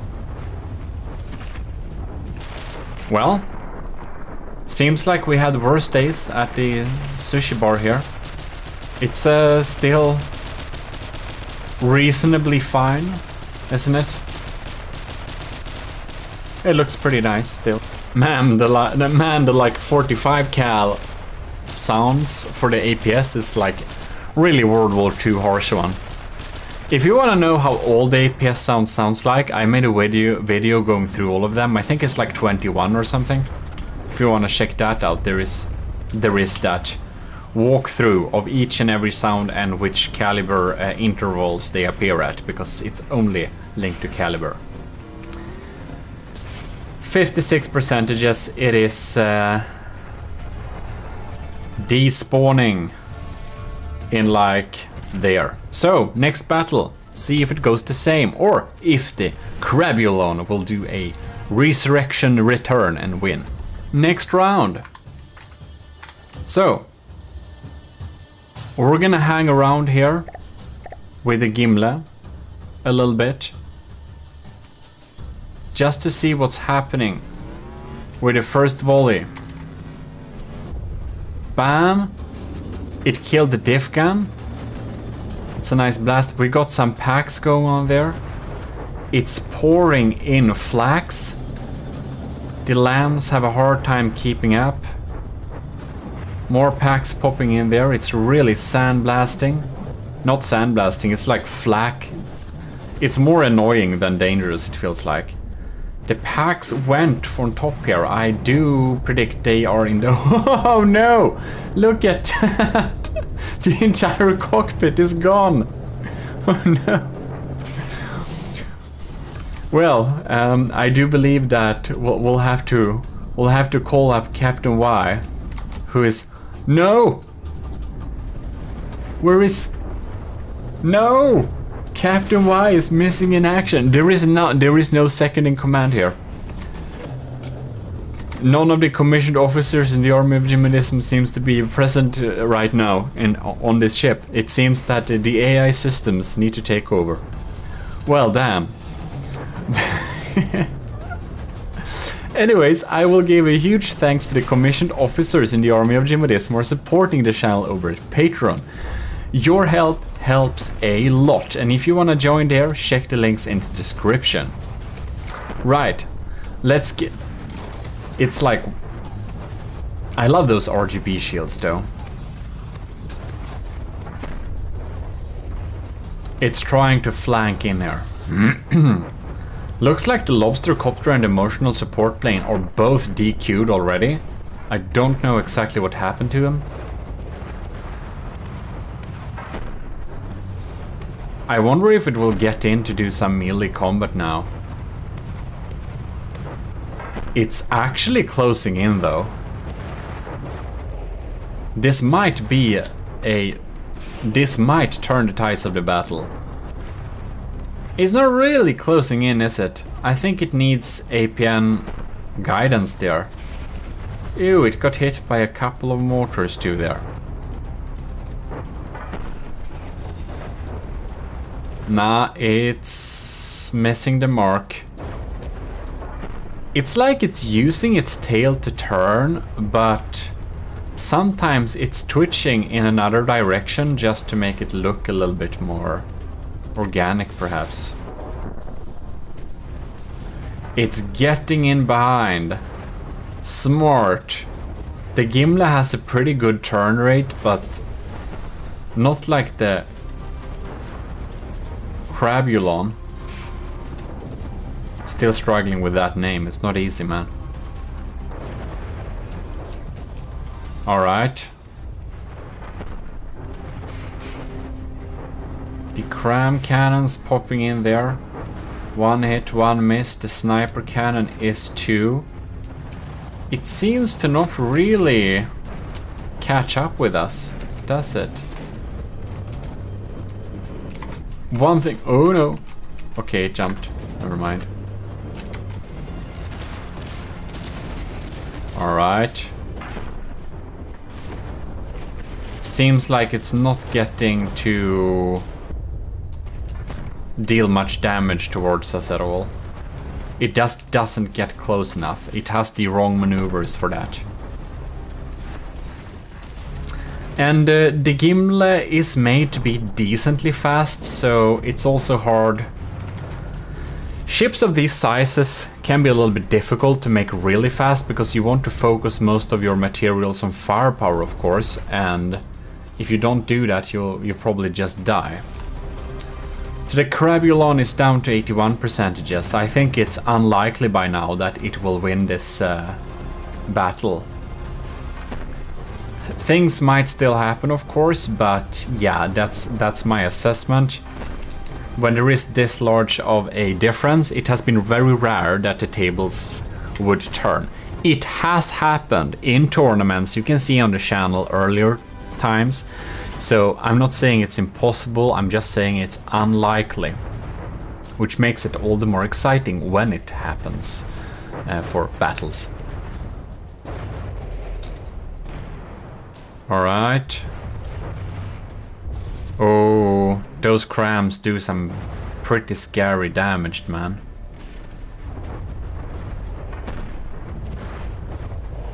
I do believe the Crabulon is pretty well protected against lasers. Its smoke seems to be pretty darn efficient. You can see we are really struggling with burning away blocks there.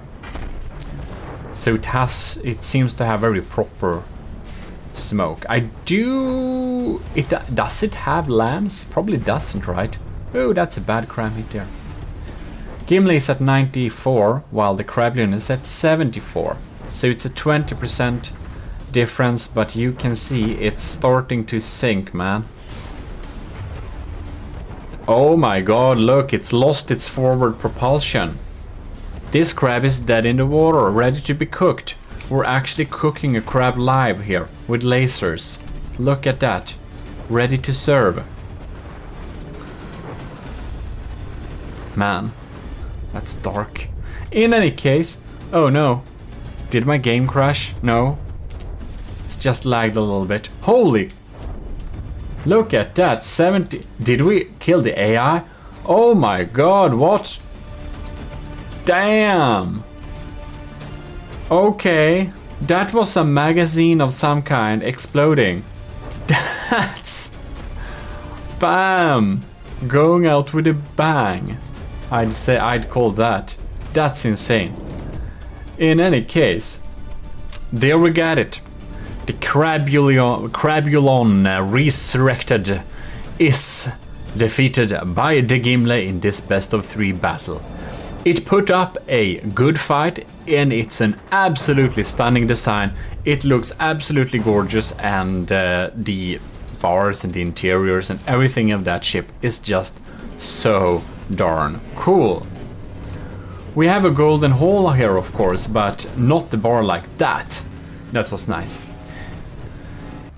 This is the Emperor Fenrir battleship, which is frontsider, I can pretty confidently say. I haven't tried it at all.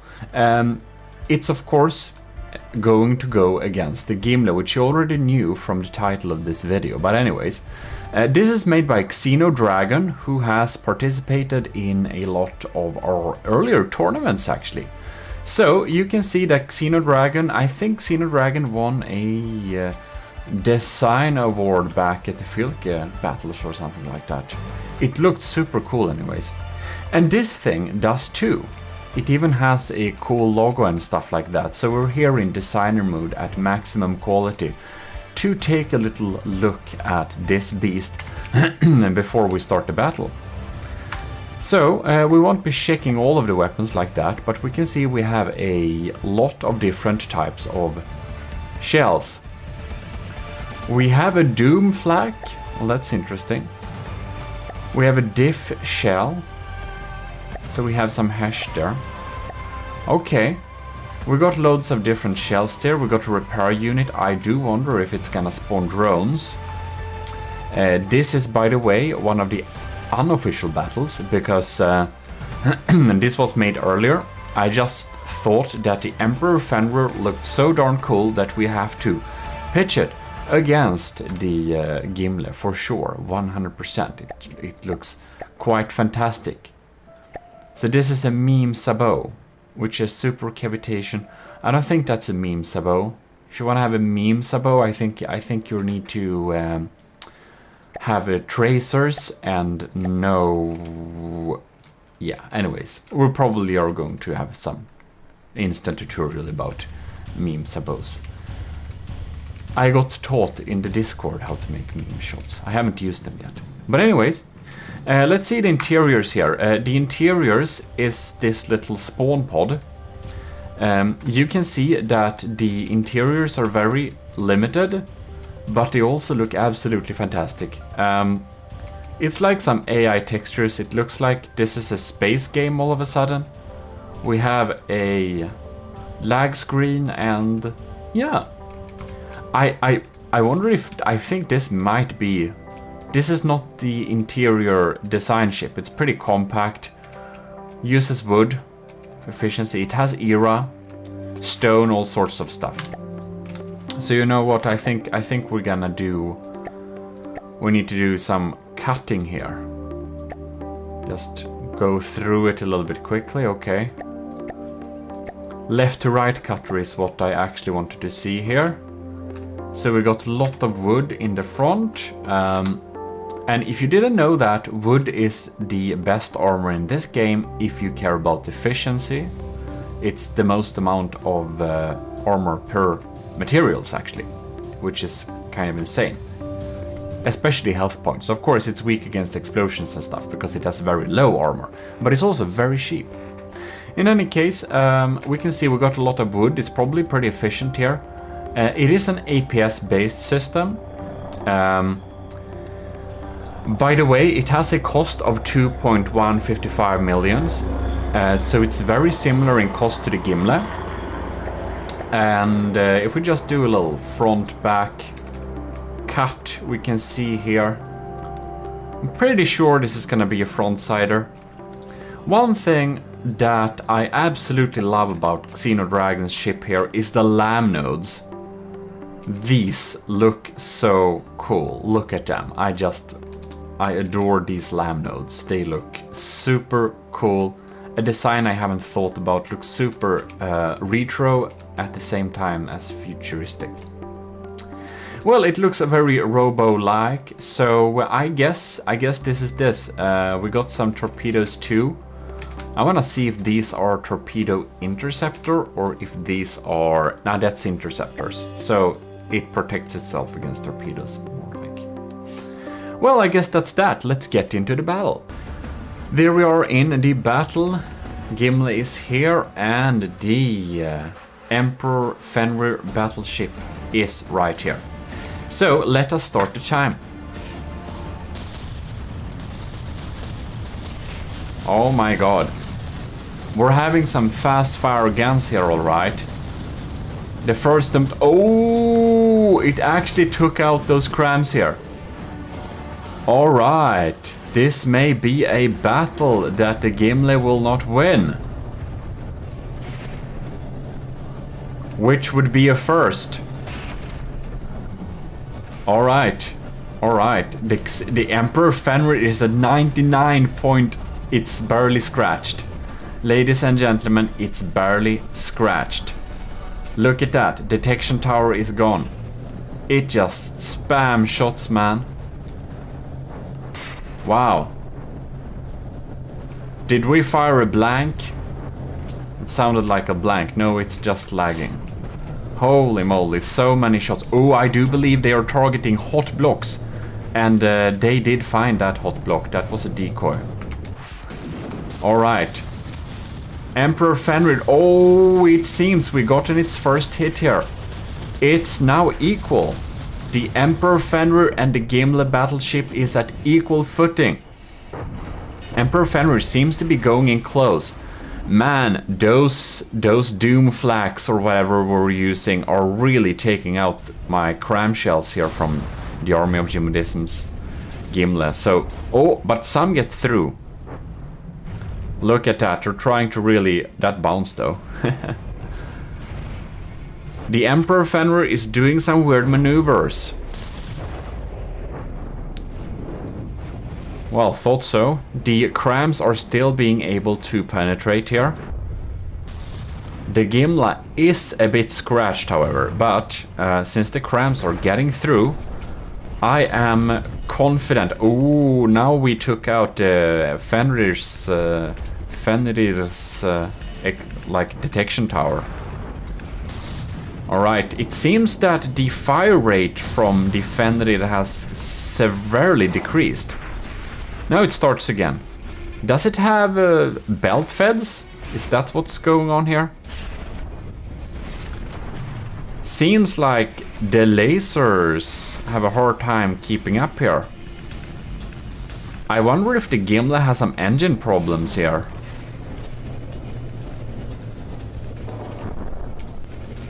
Who knows?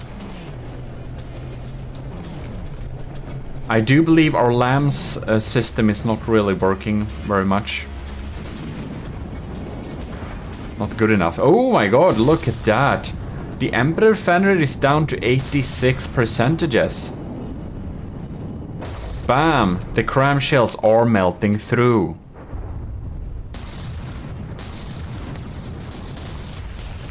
Whoa.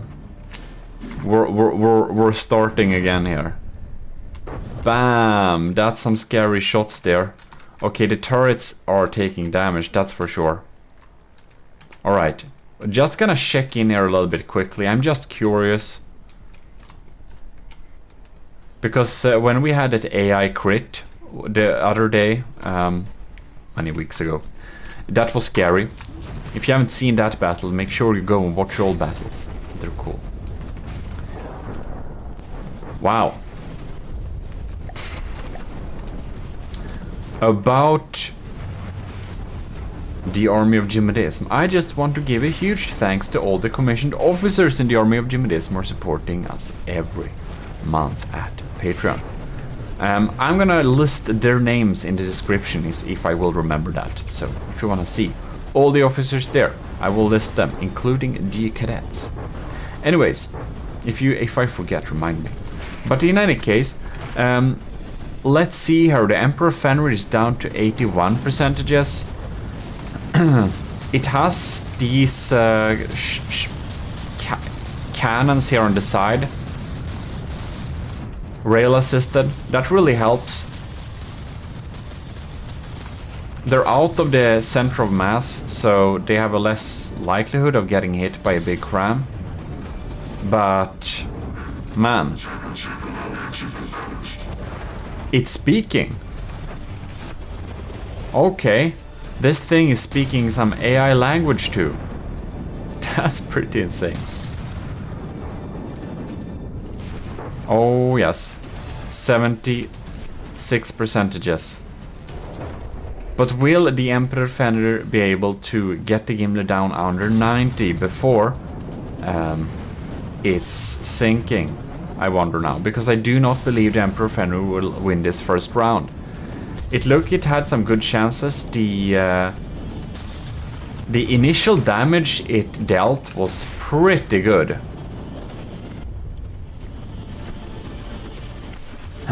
But then the Gimli took the upper hand. I like the armor though, a lot of wood there. That's smart, I believe.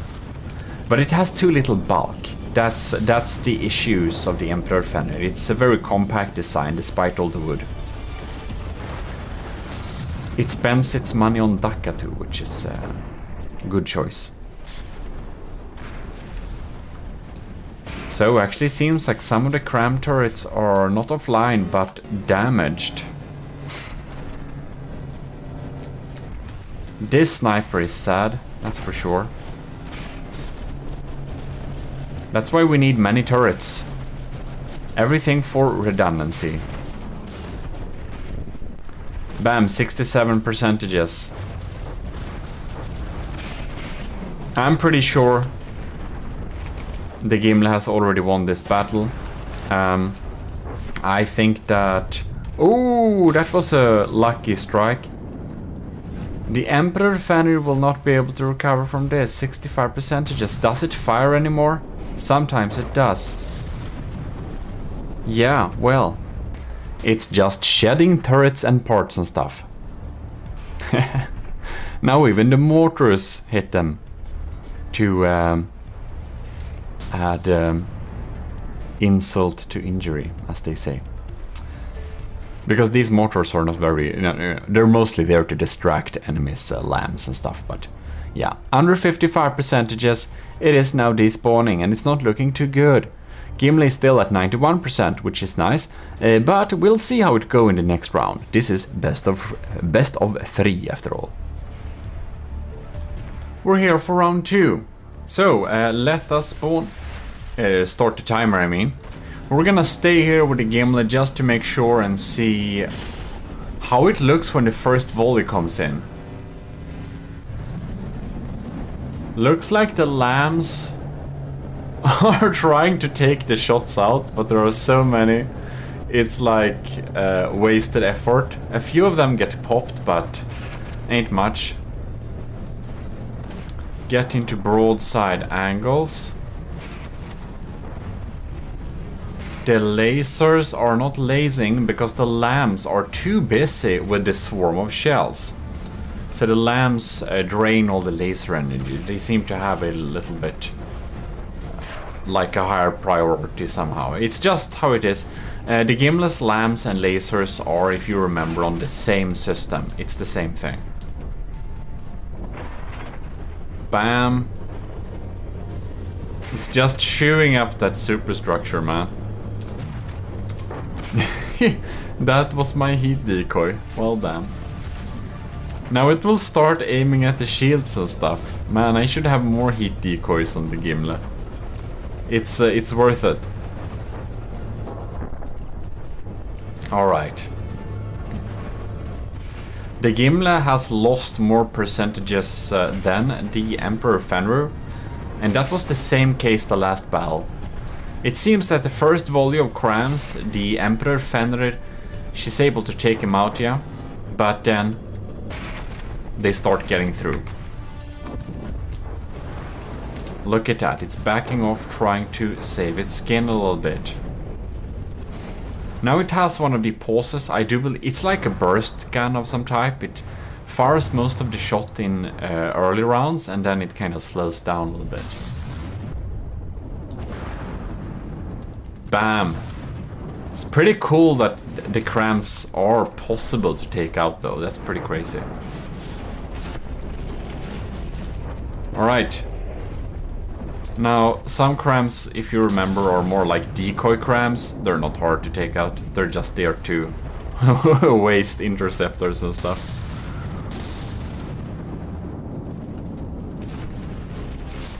They're like literally firing. Oh, that was a mortar, wasn't it? That got zapped. That's some doom flak right there. Smart. Best way to take out cram shells, that's for sure.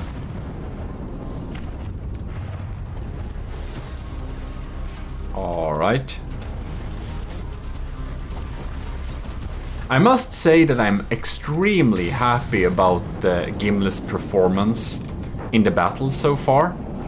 I think I really made the best ship I ever made, because it's obviously much better than my other ships, and that is a lot thanks to you, my community over at Discord, who give me some tips, as well as some of you in the YouTube comment fields who also gave me a lot of tips when making the ship.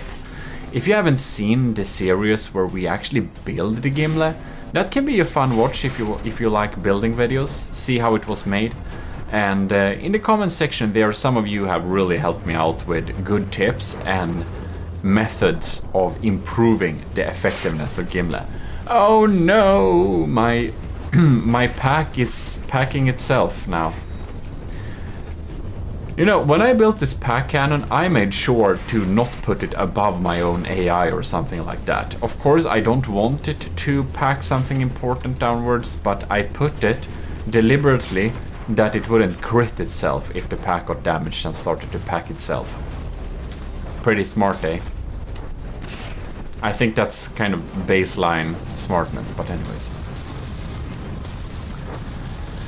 Emperor Fenrir is down to 85%. So, it looks like the battle is turning the same tide as last time. But again, I just said that, like, thanks for all the tips in Discord and YouTube. It really made me be able to make a better ship, for sure. The Gimlet is a very strong battleship, but all that cred is not mine. Even though I built it myself, the knowledge and tips is of course collected knowledge from a lot of different players over at our community. But it seems that the Gimlet is stronger than the Emperor Fenrir battleship by Xenodragon. It is a very formidable ship, it's very cool, and I just love these aesthetics. They're so different from what I make. Now it's speaking again, isn't that quite cool? I guess that's made with some type of ACV something. But I don't know, it's a really funny thing. I don't know how that's made. Maybe we need to go into Discord and ask Xenodragon. Or if Xenodragon is watching this, you can write how you made that in the Discord. Could be fun to see. Fun to know. Oh, and do remember that this is an unofficial battle for the Gimle, because the Emperor Fenrir is not checked for the rules. It's just a super cool ship from the workshop that has a very similar cost. But the Gimle Open is an open submission battles, so you can still submit in ships that meet the rules to officially battle the Gimle using the same set of rules that they must adhere to. And those rules are mainly there for us to ensure that it doesn't lag. Yeah, and we're much more liberal in terms of block count. A lot of people have pretty low block count.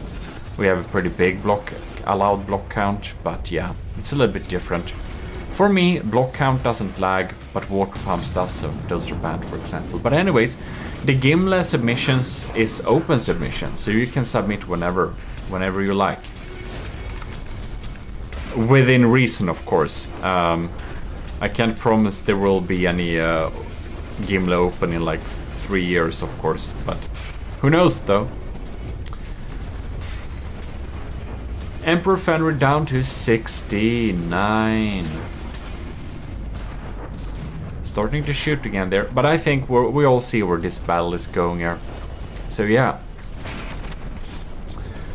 that is it. When we built this ship, we made sure that Captain Y sat in this chair here. It seems that Captain Y is MIA right now. That's too bad. What's happening?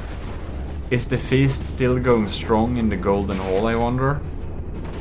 Yeah, most of the table is fine. Maybe the air conditioning is a little bit over the top right now, but otherwise than that, you know, some of the partygoers gone somewhere else, but yeah. The chef is still chilling. So that's good to see. Anyways, Emperor Fenrir. No, Emperor Fenrir, I don't mean Xenodragon. Your Emperor Fenrir is a really cool ship. It's looking great. But it seems that in this best of 3 it is indeed despawning in a tiny little moment. We're here in this beautiful little armored cockpit, which it's not a cockpit, it's just a box for storing rambots. They're pretty useless, so why just not store them? In any case, this is a build from Danny 1722, and this is the Haragnor.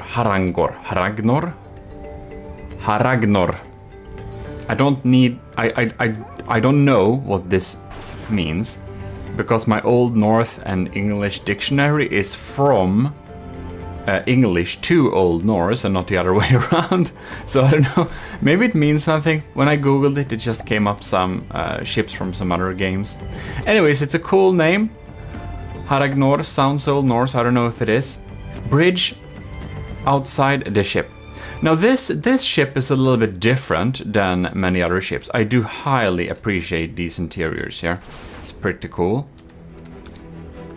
Getting a little bit burned here. Okay. So here we have the little bridge. As you may or may not notice, this is a ship that's, well, a ship, an airship, not a naval ship. Which is a little bit unusual. Are you kidding me? Do you only need 1 square meter? I thought you need 2 square meters for ladders. Okay, well, you learn new things every day. So this is an airship that is an official submission to beat the Gimle. We will of course check it out that it meets the rules a little bit quickly. And if you want to do that, because it was some time I did do this, I can just show you a little bit quickly using this ship. So we have a block counter, and that means we can sort them by name. And if we sort them by name, we can go down and check one of the requirements here. I can just show you. We'll just see repair bots. It doesn't have any. Well, you can have 2, but it doesn't have any. So that's for example. And some of you also asked me in an earlier video, I know I already responded to you about that. Excuse me, but whoops. What is this? Ew! It auto-drops boys. Buoys. I don't know how to pronounce that. But in any case, I already answered some of you this thing, but you wondered how we do the cutaway menu. You go into build mode, worse in build mode, and you click end. And on end, you have the left-right cutter. And just cut above, cut below, whatever. And you can just... and remember, you can resize the menus if you think it's in the way. You can just check what it has, what it's about. So for the Gimli battles, you could have had airships, as you probably know, with some certain rules for that. So this is our first airship, and it's an official submission too. So that will be really cool. We can check the blocks here, not too many blocks either. Meets their cost requirements. Seems to be absolutely a-okay. So we're gonna put the Haragnor to battle with the Gimli using our rules.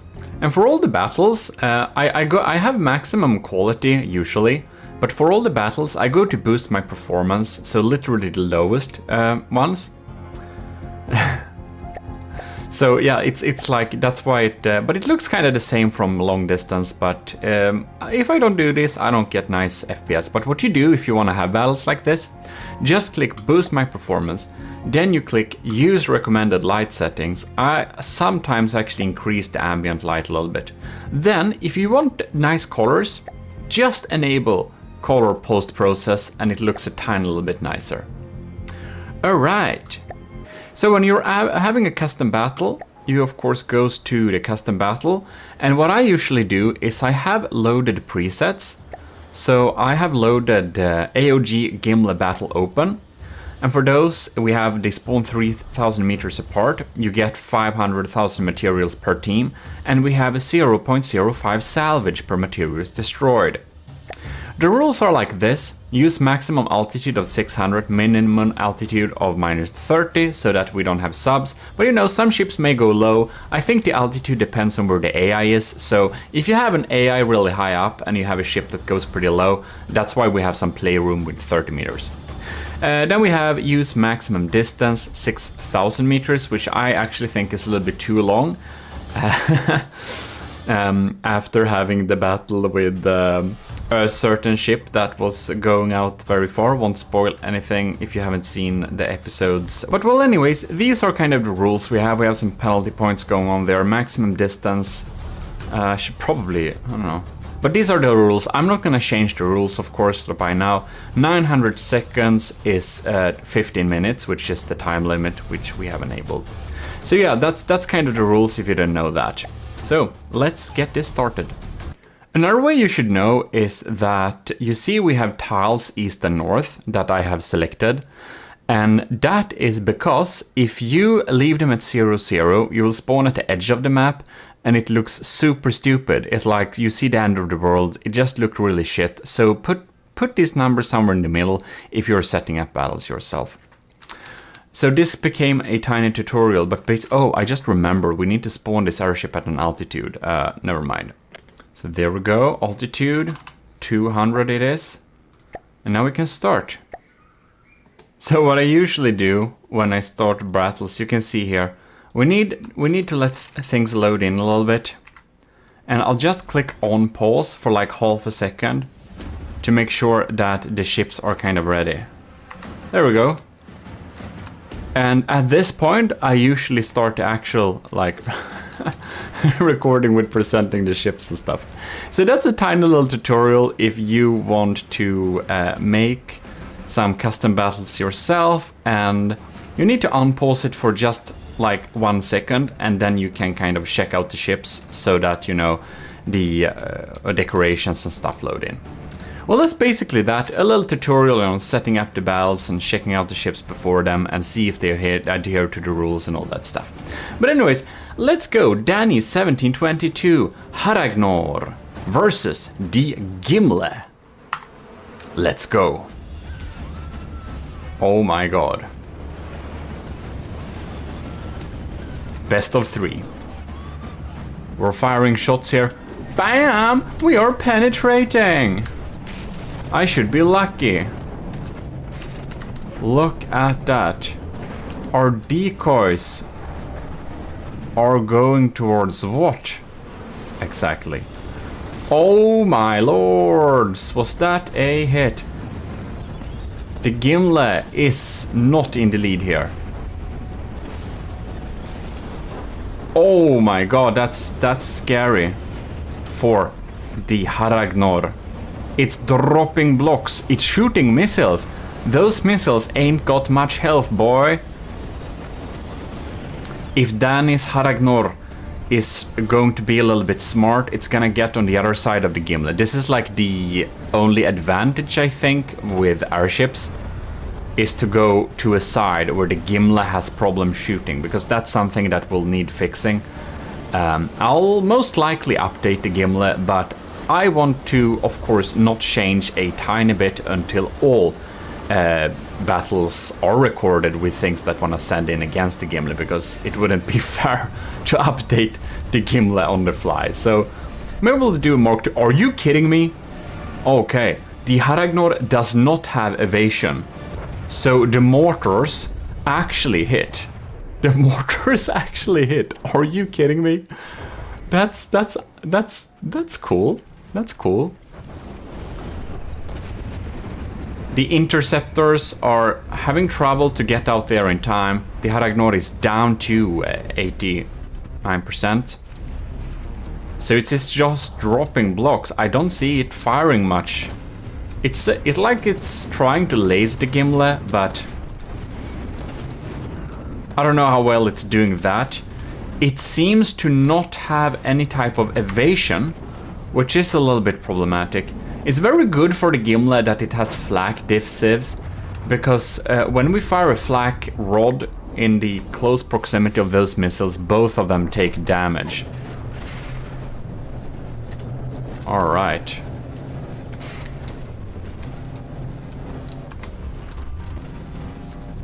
We can see mortars are popping down there. Oh, damn. You know what? I think the Haragnor needs some evasion. It could easily go to side by side or up and down when we're having incoming cram shells here, because now it looks like the Haragnor is sinking on the first battle. The Gimle hasn't really been scratched. We're gonna check that out a little bit more, of course, but as you can see, this thing for the first battle ain't looking very good. It has some pretty scary sabots. I do think it can be lucky, especially from the front / above. The Gimle has some weaknesses when it comes to that. A lucky shot can snipe the AI. We can see we got a hole here. This turret is wrecked, so it has done something. But as you can see, the Haragnor is trying to submarine and thus gaining penalty points. You can see we have some really penetrating stuff here, but well, well, we're trying to aim there. There we go. The Haragnor is DQ'd. So let's just have a quick damage assessment of the Gimle. We can see that nothing had a lucky shot on the AI. You can see if you shoot, if you kind of, in the start of the battle, if you shoot like this a little bit from above, right down here, you'll just crit the AI, no problem at all. But that's of course extremely lucky. I think most ships have a similar problem, that you can like crit them like that if you're lucky. Well, in any case, I suppose that's that. So let's move on to the next battle. Round 2, let's go. We're firing everything there. Missiles popping along. Railguns railing. Ooh! These lambs ain't no joke, man. But I think they are a lot of storage lambs, so I think they can take out the first crams pretty easily. And after a while, yeah, you can see they start to leak through. And and when they start to leak through, the Haragnor is real sad because, well, obvious reasons.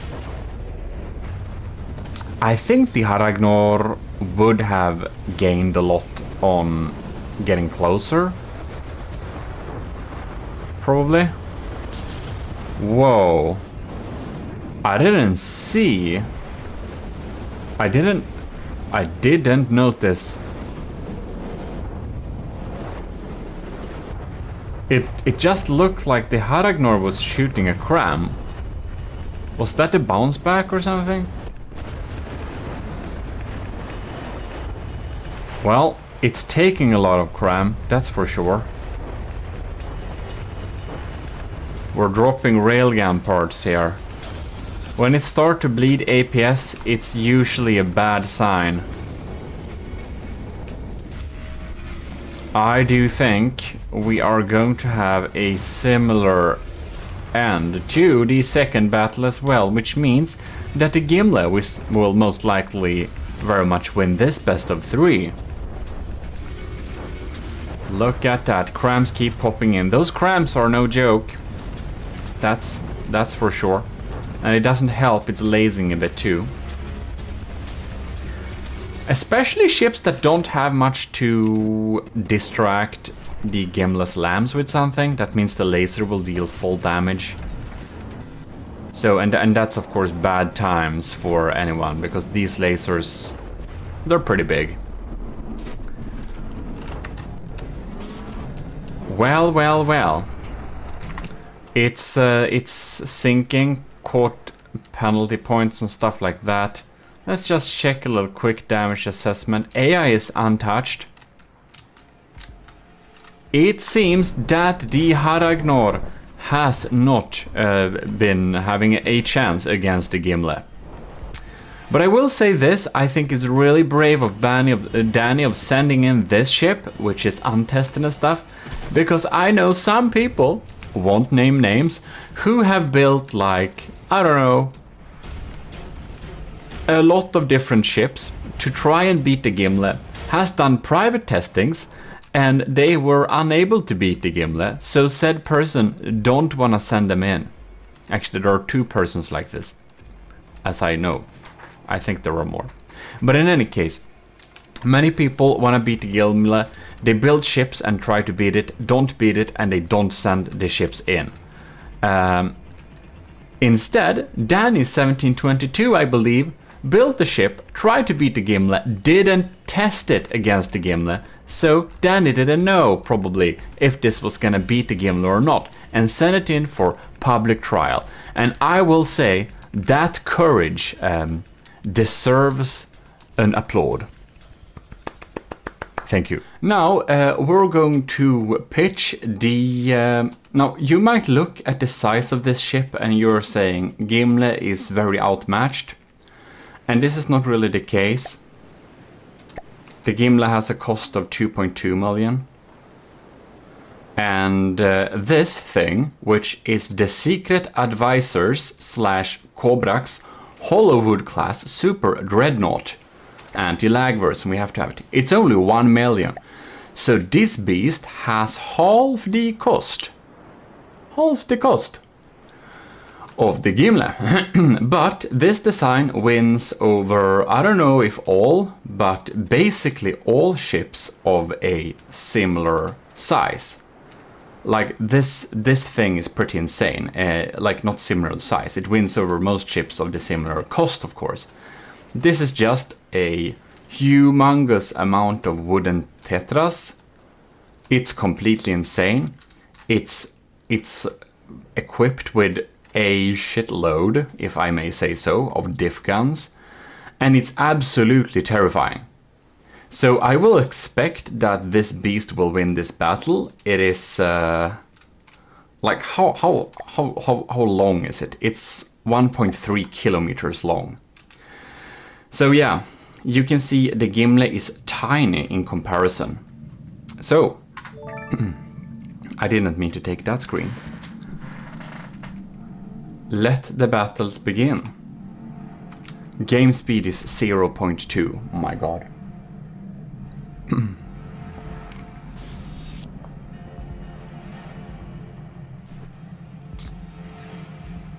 Wow. We're at half speed, so we have increased speeds. Look at that.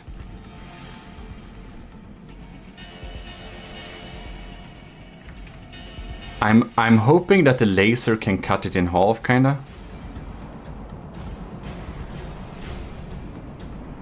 Oh my god. We're having some lag here.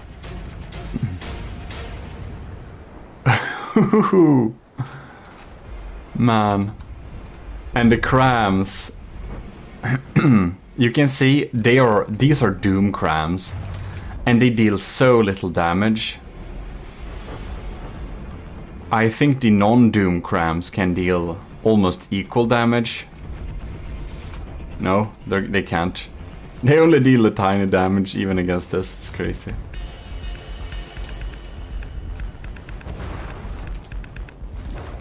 I don't know why it's not aiming yet towards the Gimli. It's so bad at turning. I don't like to spawn ships with a side towards the enemy. I don't think that's reasonable to do, but I wonder if it's required in this case. The first volleys are fired. Oh yeah, we're having some extreme lag. Because now it starts to fire shells.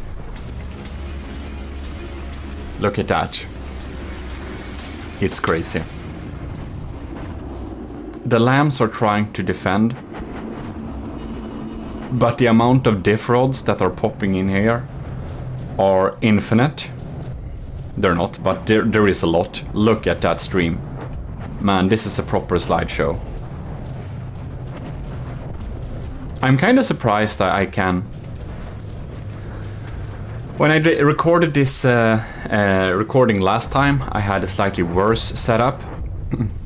I have a NVIDIA 1080 Titan GTX, which is better than the 970 I had before. So that helps, but man, it's still lagging a lot. The Gimli is at 91%. And the Hollywood class it's at 93. Look at this thing. The only thing I have that would deal reasonable damage against this thing would be the laser, and it's not active right now, is it? No, here it is. It's lasing sometimes. It just has so much bulk and its health points are so spread out.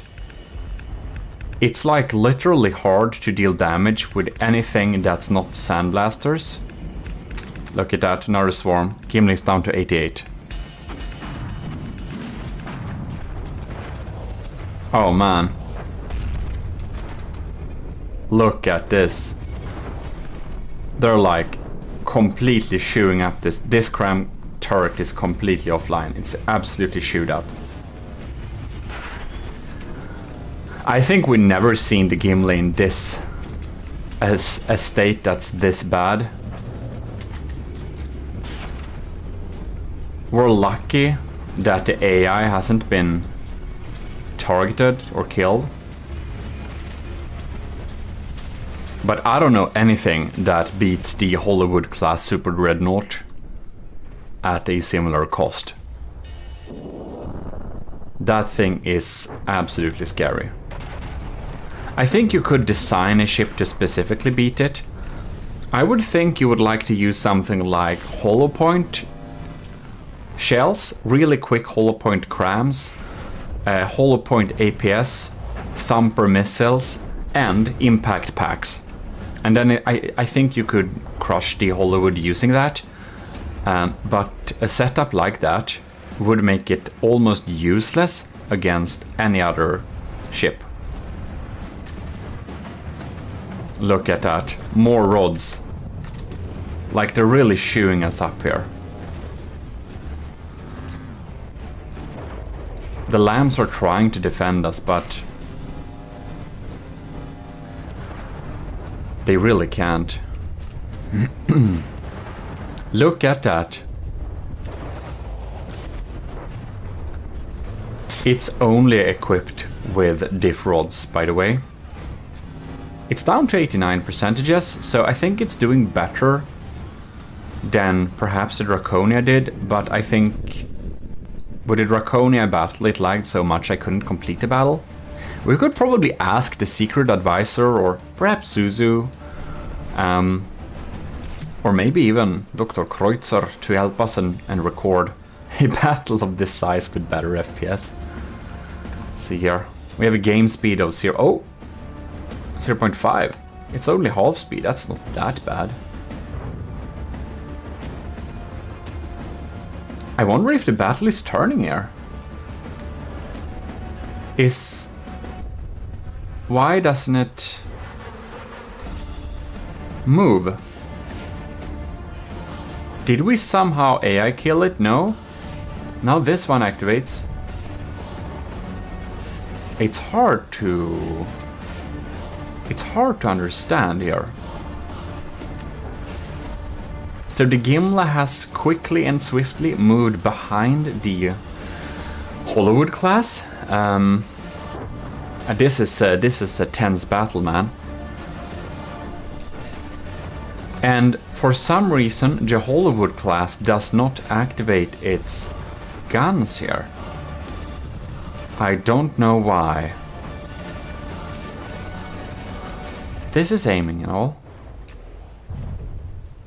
But it ain't shooting. It also have a block count that's, I don't know how high it was, maybe it was like 200,000. For the official Gimla battles, the max amount is 100k, and that's just to get some type of sensible limit. I think block count is usually not a big issue, but I set it to a level I thought was high, but I already know 2 people who was a little bit unhappy with that block count and wanted it even higher. One of those people may have been a certain individual called Kobrax or Korvax, also known as the secret advisor. So yeah, he advises you to build the bulk, and he tries to prove that point with building these monstrosities that usually win over any design that has a cost that's remotely close to it.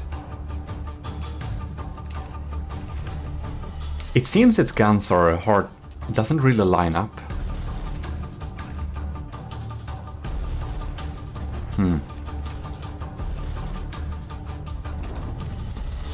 It's so laggy we can't see the explosions of the crams and stuff.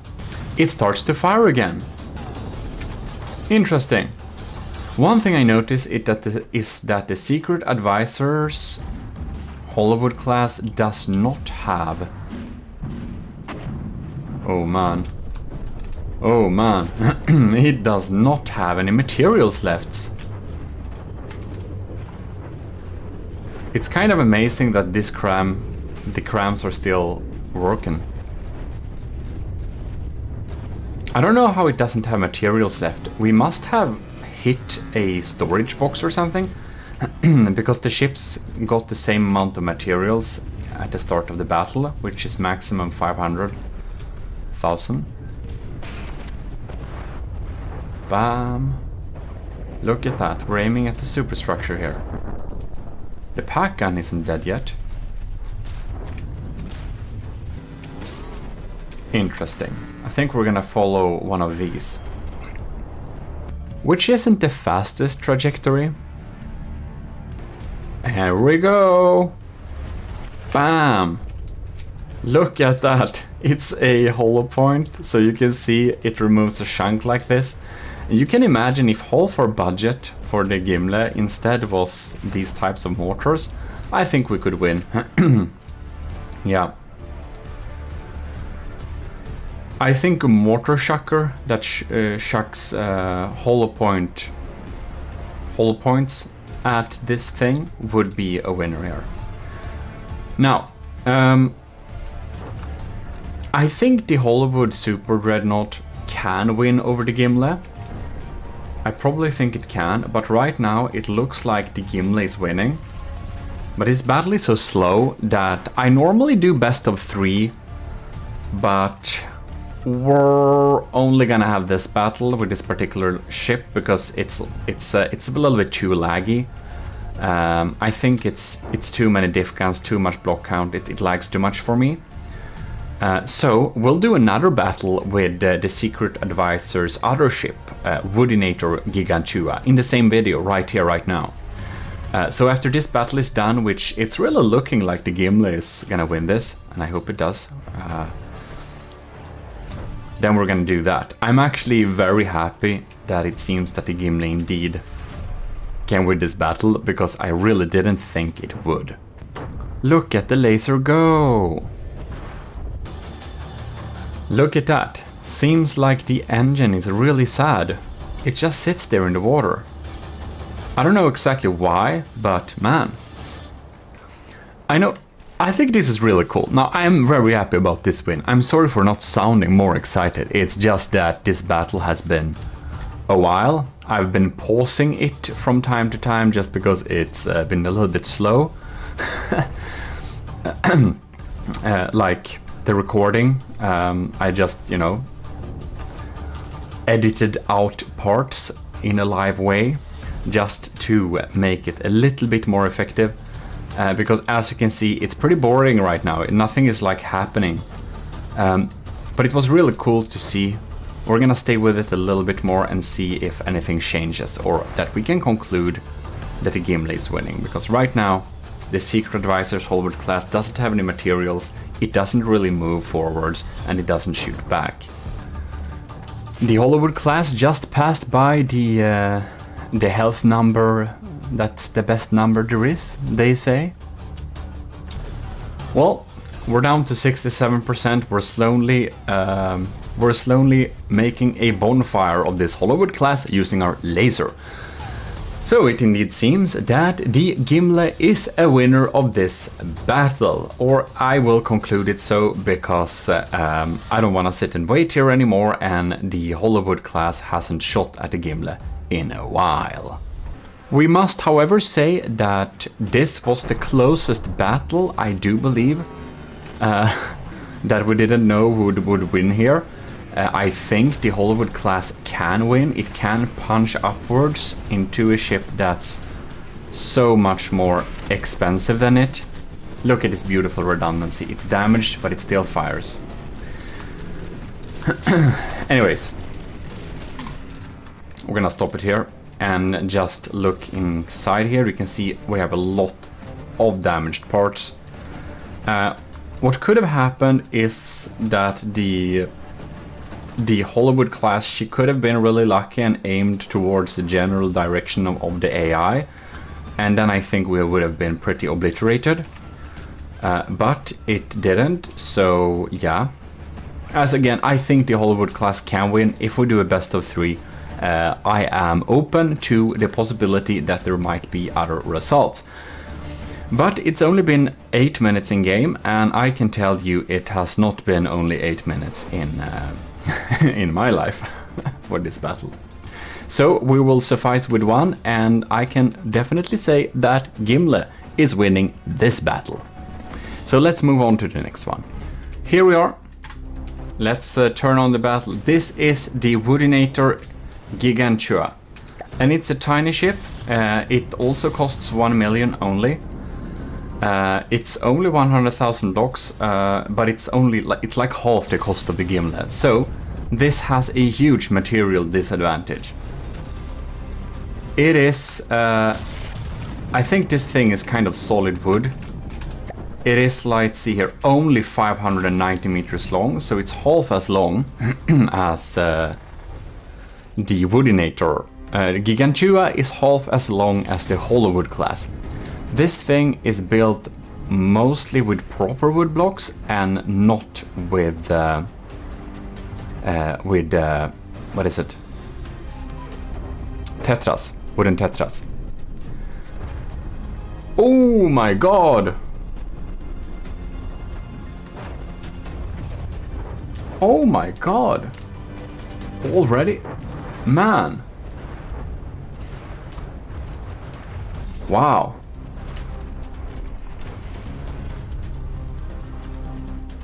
Okay. The secret advisor's Woodinator Gigantua is outmatched. It seems like. It's very outmatched. The Hollywood class we looked at before, that thing is so laggy because it's so big and has so many diff cans. This is another type of build. It's using railguns and stuff like that. So if we look at it here, it has much armor to the turrets too. So it's a lot denser than the secret advisor usually likes to build. But remember, this thing is big, but it's only half the materials of the Gimle. That really needs to be remembered, because, well, the Gimle has a big advantage here.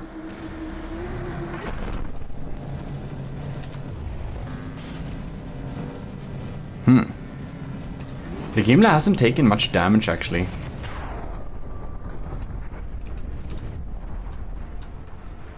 It's having railguns like that. Bam. Look at that. Look at that. But I think we both know that the Hollywood class, it lags too much for me to do, but I do think that 2 Hollywood class, the previous ship, would be able to defeat the Gimle without breaking much of a sweat. Because they're just so big and take so long to kill, but yeah. You can see it lost. Is this turret functional? It still stays there, yeah. But is the turret functional? There it goes. I believe that's the last of them. I think it doesn't have any weapons left. You know what? This ship lags a lot less than the Hollywood class. I think the game speed is almost full speed. So I think that we can actually try and pitch 2 of these against the Gimle. I may be able to record that. Okay, here we go. We got 2 of them here. They're so much smaller and so much less laggy. So it's really nice. You can see, only 1 million cost. Wow. These are some scary guns though. I do wanna check out what we have here. Is that armor-piercing frag? Armor-piercing frag explosive, right? Well, let's do like this. Look at that. And they got caught by the era. Good for us. Bam. Scary shots. Let's see, I think the different AIs we have will probably target different ships, I'd suppose. Look at that though. It really lags when the crams hit, because, oh yes. When the crams hit, it lags so bad. Because it has to calculate all those fragments. Look at that tiny turret neck. Why would one? Why? I never understood tiny turret necks. See where it got... It has a weak connection point in the bottom, it seems like.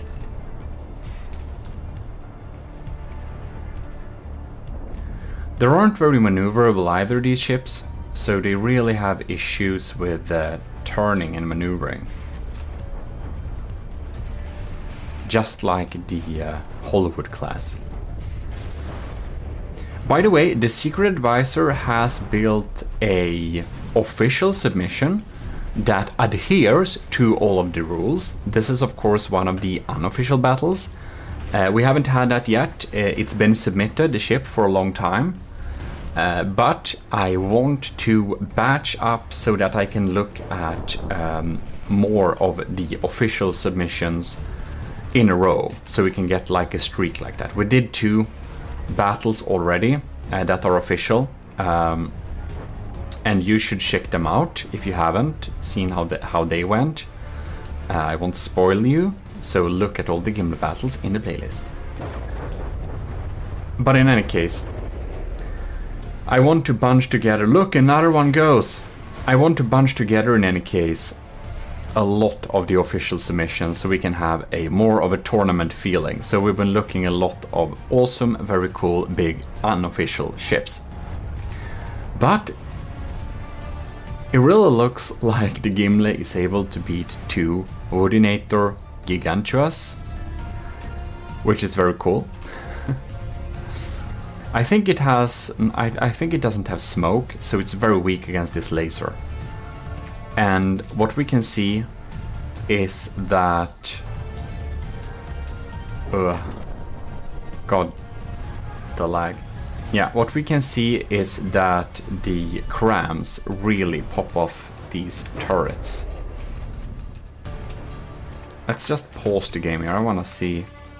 Because it doesn't seem to be at a turret neck, it seems to be at a base where there is a connection point that's a little bit too little. So yeah, how does it...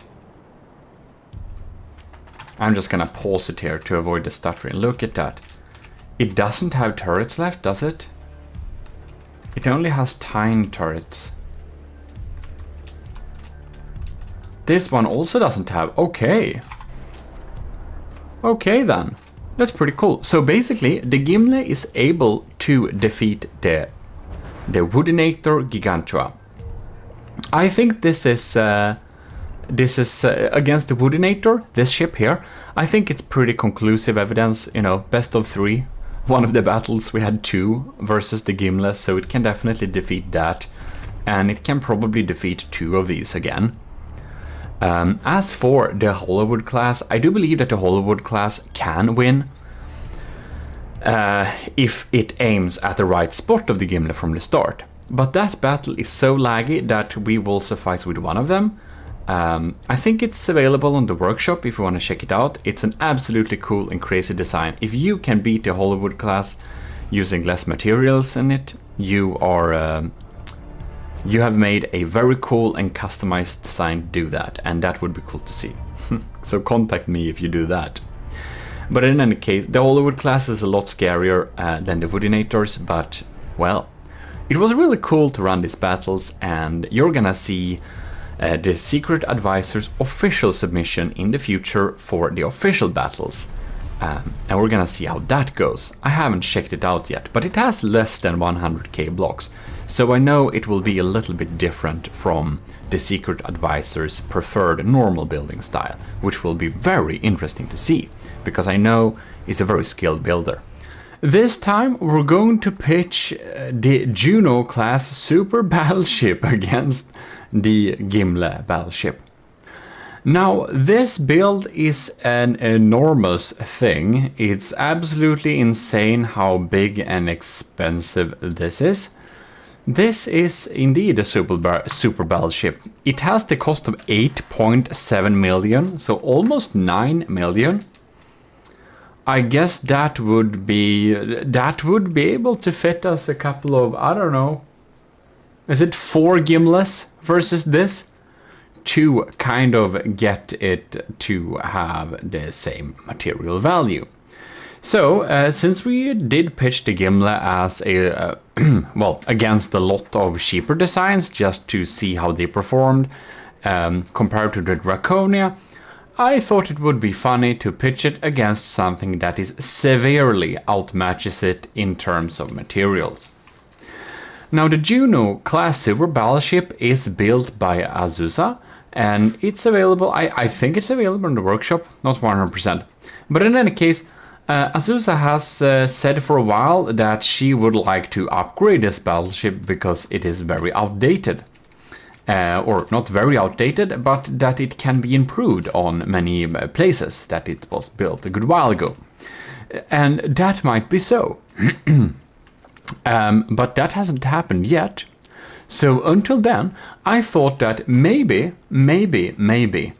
because the Gimli is so much cheaper, but that it's kind of fine-tuned, maybe it would be able to survive the Juno-class super battleship. Now, this is very unlikely, of course, but I thought that, like, why not? Why not try it? Could be a fun thing to see if we can try. Oh my god, the lambs! They took it out! So close to it, man. So, almost 9 million. So it's 4 times as expensive as the Gimli. So as we tried it against some stuff that's less expensive, it's also 315 meters long. Yeah, I thought it would be kind of cool to see if what happens if the Gimli would really punch upwards. No. I'm just trying to check the length of the Gimli here because I don't have it in my head. 374 meters long. That's cool. So the Juno class super battleship is very...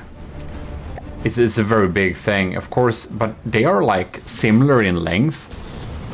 They are also similar in block count. It's just that the Juno class super battleship is a lot more expensive. 4 times as expensive, approximately. Yeah, kind of very close to 4 times as expensive. Those lambs, of course, take out the Gimli's crams here. But one got through. That's pretty almost surprising there. So, the Juno class super battleship is down to 96% and the Gimli is at an 89. Yeah, there is no chance that the Gimli will be able to win against a ship that's 4 times as expensive. I would have liked to pitch 2 Gimlis against the Juno, and maybe then we could see what type of damage it would deal when it comes to a opportunity where it's punching upwards for 2x, so things that are 2 times the expense of itself. But I don't think, I'm pretty sure I won't be able to record that. Oh no. Look at that. That doesn't happen very often. So 1 cram cannon is completely gone. Gimli's bad down to 81%. This laser is really drilling some holes there. Wow, interesting indeed. The Juno is at 95%, so the Gimli has dealt some damage, but you can see we lost one of the main turrets here. That's not good at all. This is a decoy cram, by the way. We're just following it to see what's happening over here. Gimli is at 79%. The Juno is kind of running away here a little bit. 4 times as expensive as the Gimli. That's a big difference. Oh my lord. This is a lot of vertical launch missiles. See if our interceptors start popping in here. We have several of them, but these are a little bit too much. Better have some diff rods popping in here to clean this up. It can clean up some of them. Oh my god, but there are so many. Look at that. There is so many. Ah! They are going for the Archivista.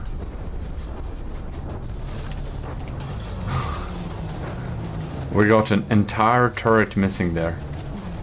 How is it going for this laser to drill here? maybe our smoke protection is actually decent enough. Is the AI damaged? Whoa. That looked worryingly. Seems that the AI is... Oh, the main AI compartment is untouched. There is another secondary AI compartment, by the way, but... Yeah. Let's see here. Juno class super battleship. 94 percentages. Gimli 76. Not looking very bright for the Gimli, is it? Civ systems and lambs are trying to take these out. It almost went through, but not quite. So I don't know if we have anything that can go through. Our laser is trying to zap some stuff here, but I don't think that's quite enough.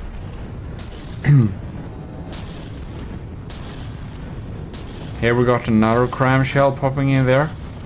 It somehow managed to ish get through. Didn't deal a lot of damage though. Oh, another one's popping in there. That seemed to deal some better damage. Look at that. Is that turret disabled? Yes. It doesn't have barrels anymore. We successfully took out that turret.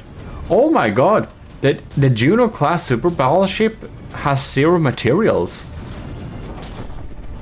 I think it has a good couple of repair bots. So I think it might have used its materials for repair botting. That's crazy.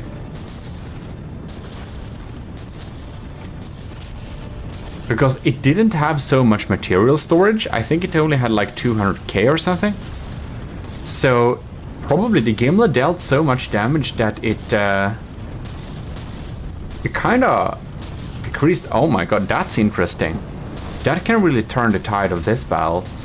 That's absolutely insane. Because as said, the Gimli is like a fourth of the cost of the Juno class super battleship.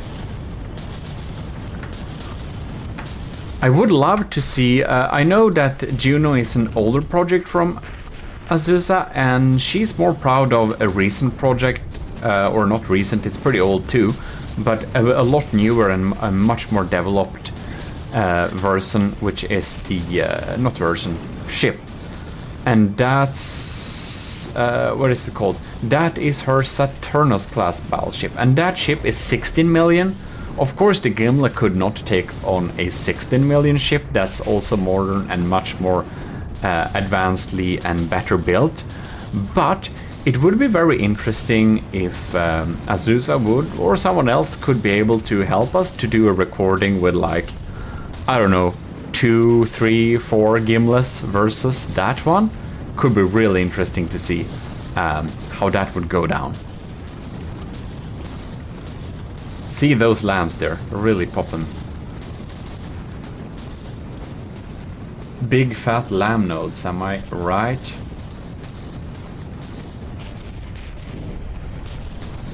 Gimli is at 71 percentages. Whoops. What is this? This is heavy head. Alright, that's kinetics. Heavy head sabot things. Our only hope, I believe, is that the Juno runs out of materials and will not be able to reload its gun. Since it doesn't have much materials, I do believe this laser isn't dealing too much damage anymore, but it still seems to have shots in its magazine, which really is giving us a hard time here. Oh, look at this AI. It's still kind of intact, but we're just waiting for an unlucky reload point. Alright.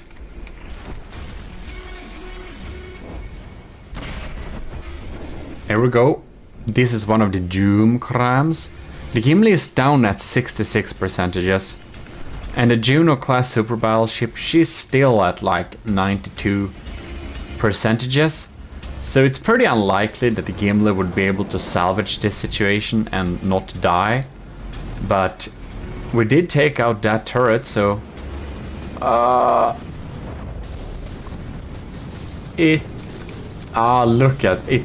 look at this armor. It's like really thick. It's like really thick. So yeah, that's why the Juno isn't so much longer than the Gimli, but still 4 times as expensive. That's a reason.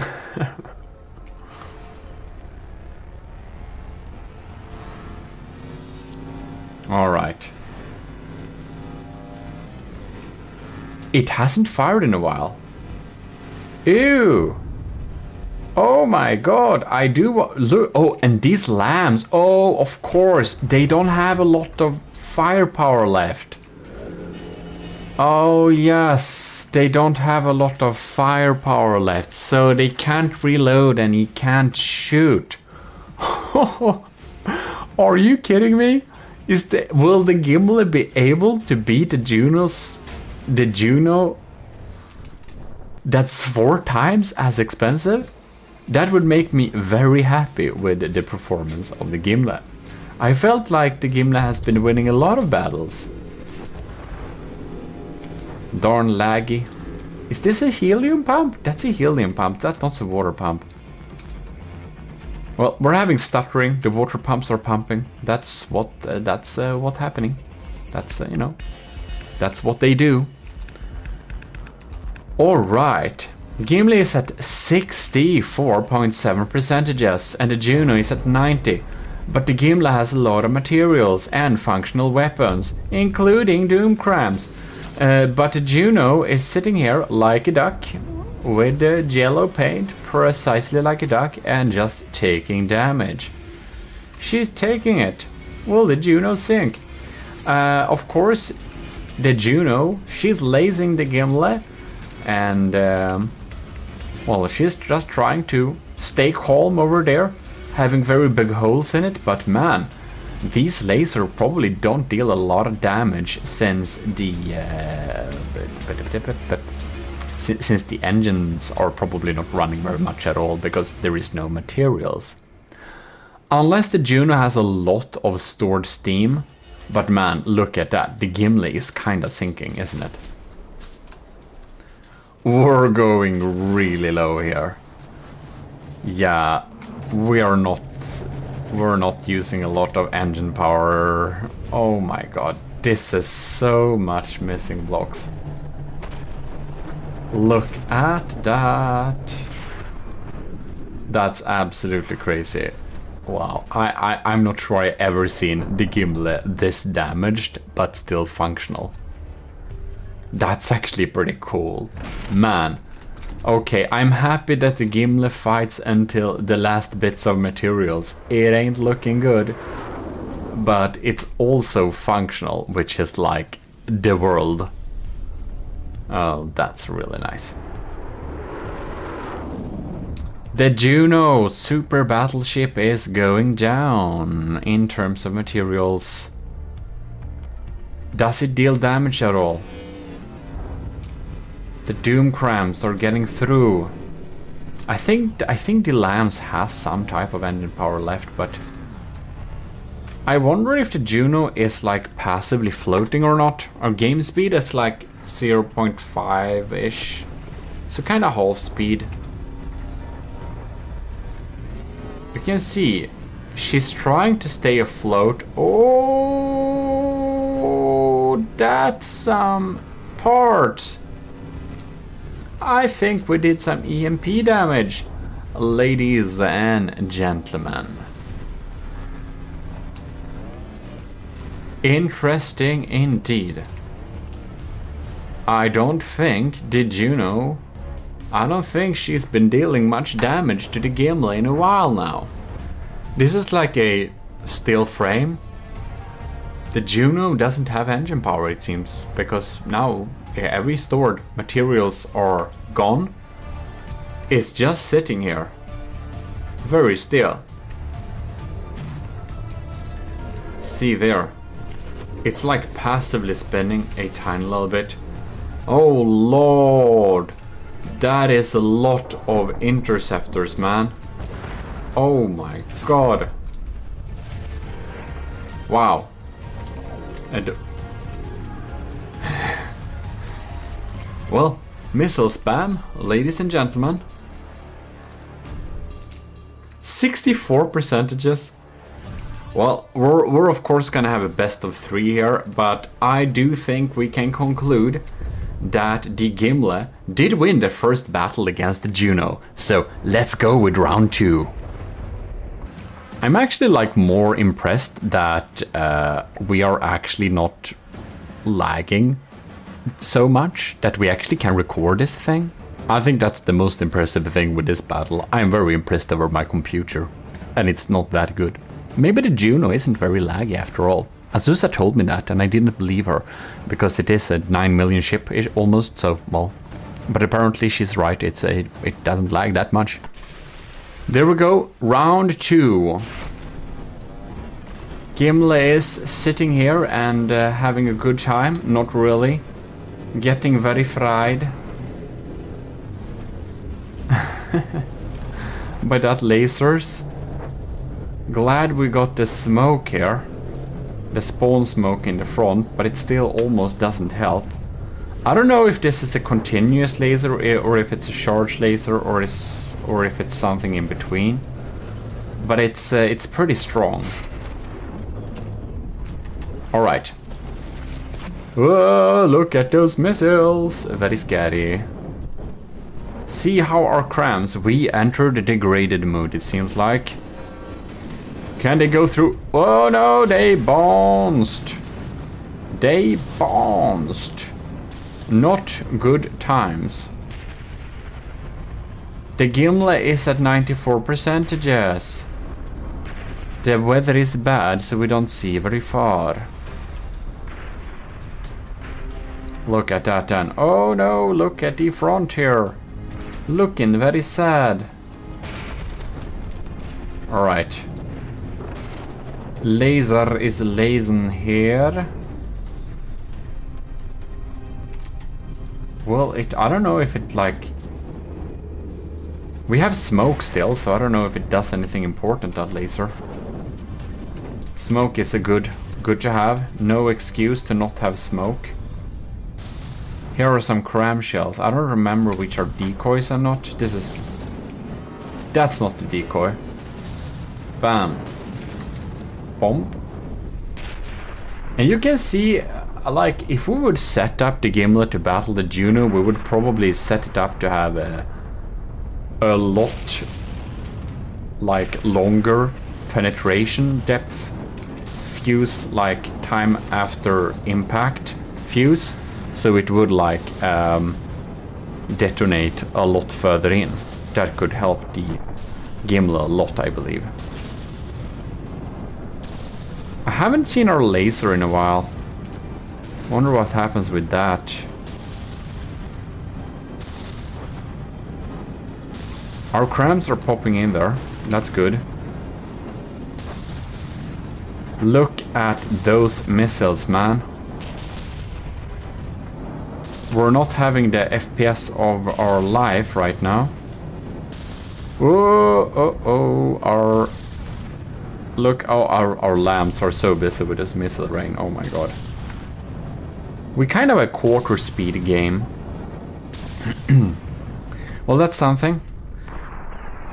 The cram cannons have changed its targets, it seems like. Let's see here.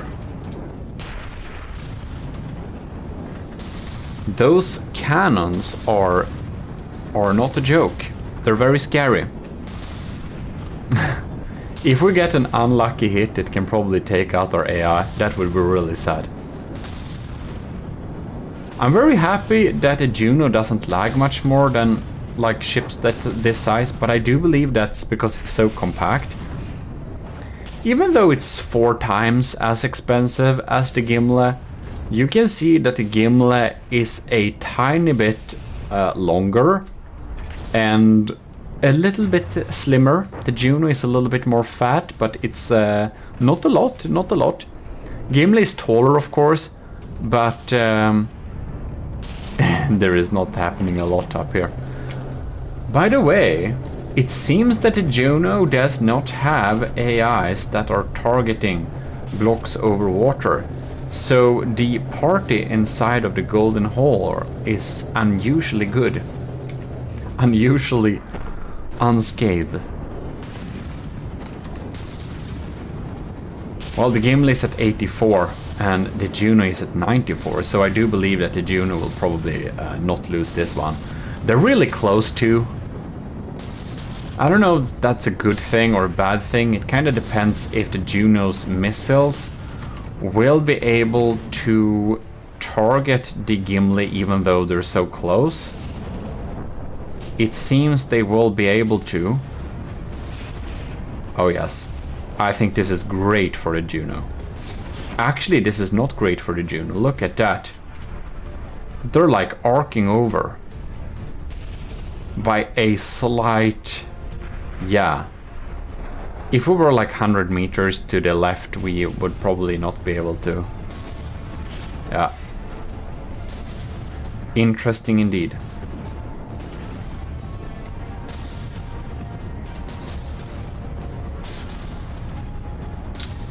Where are our crams?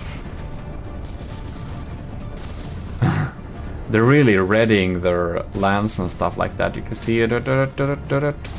Boom! Got through. Is that a big turret? The Juno shedded a big turret there. The Juno has shedded 2 big turrets here. Interesting.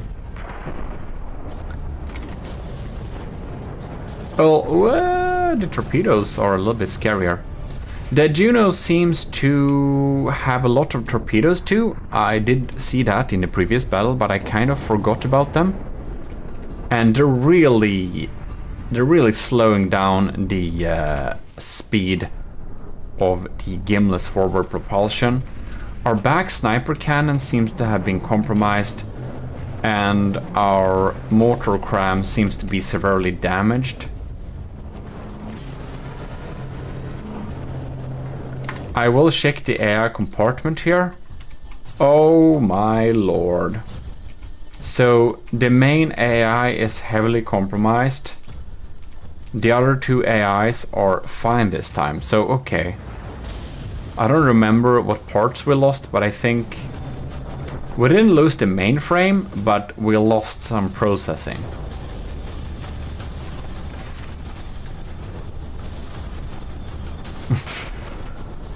I think there has been some incredible amounts of close calls when it comes to the Gimli's AI. Like, a lot of the time it has been damaged in the edge but not quite deleted, which is interesting indeed. I wonder if that's the placement and angles of the ERA, that the ERA protects the important part of the AI, but that it doesn't like protect all of them. So the Juno has missiles and 2 big cannons left. We're really struggling with these missiles here. We did shed a large cram turret there too. That's not good for us at all. The Gimli is down at a nice round number of 69. Oh no. It's really looking like the Juno will be able to take home this battle.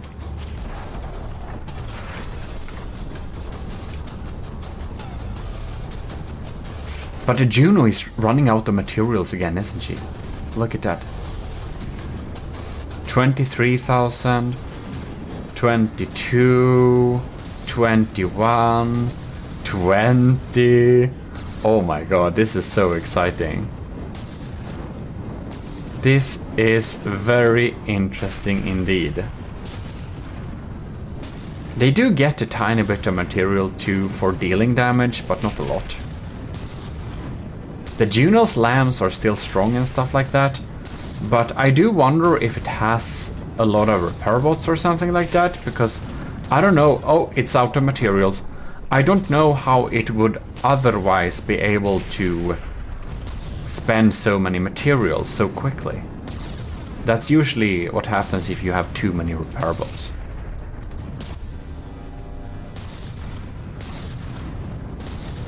So the Gimli is down to 66%, which ain't good. I kind of want to see what shells we have here. This is armor piercing secondary heat and solid warheads, just to not die too quickly. Yeah, we have broken through the era layer here. 65%, not good. The Juno is out of materials, but you can see the lamps are still going strong. So it's probably steam, yeah? Probably has a lot of steam. I also would want to have some water pumps. Would save so much materials per second for me. would give me so much free engine power. So you can see we have some stuttering here. If you see it stops every second like that, that's because of the water pumps. For many people they cause this kind of lag. I'm one of them. So the Gimli doesn't have water pumps, just to lag a little bit less. Are the lamps... Oh.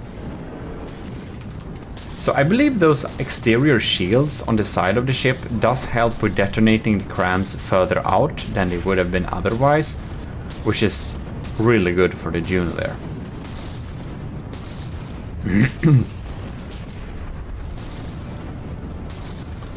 Cram coming in? No, it got deleted. Another one? No. Look at that, it's firing VLMs now again. It has 0 materials, but man, it got away a few of them.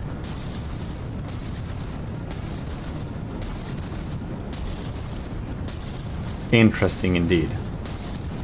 So the Gimli is at 62%, and the Juno is still at 91%. It's really looking like the Juno is going to win this, even though it is has no materials left. Well, the Gimli is down to 60, but it seems that some of the guns have gotten out of ammo. So the Juno battleship seems to be losing its ability to deal damage. Gimli is at 59%. Oh my god. This is so interesting. The crams are still not really reaching through there. We're gonna follow one of the shots through here. Wow.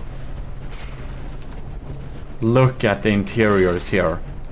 Poor Gimli. It's very damaged. Very damaged. How is the auxiliary AI doing? If we can even find it. Let's see here. Well, these engines are really sad. Is it not? Anyways. Too crammed. 59%. Well, let's see if we follow one of these ones. I don't know if this is a decoy or if this is a real... Oh, that's a decoy. Okay. That's a real cram, right? Did it deal some damage? Who knows? Wow. 58.9 versus 91, but this one has no materials left. It doesn't fire, does it? Very interesting indeed. We're getting in more crams here. We got some packs going on here on the Juno. I do believe it probably has some RTGs, so it can deal some slight damage using that. And it's still at 90%, but it's really stopping here in the water. This is going to be really interesting to see what happens now. If the Gimli wins this, well, then it won 2 out of 3 battle, which means best of 3 is already achieved. So Very interesting indeed. I will just give a huge thanks to all of the YouTube members and all of you who are supporting the channel over at Patreon. The commissioned officers in the Army of GMODISM. Your support helps me a lot. I just wanted to say that. In any case, if you wanna support the channel but get something out of it that's not in the package of features for YouTube members or patrons, you can always go to our merch stores, gmodism.com/support or merch /support or /merch, and you can see some different options there and /merch, and you can find some merch there. Very cool. I have a homepage which I need to update. In any case, this battle has really stagnated, hasn't it? It fired a missile. Oh my god, that's so unexpected. Look, it fired 4 more. I don't know where it's getting its materials from.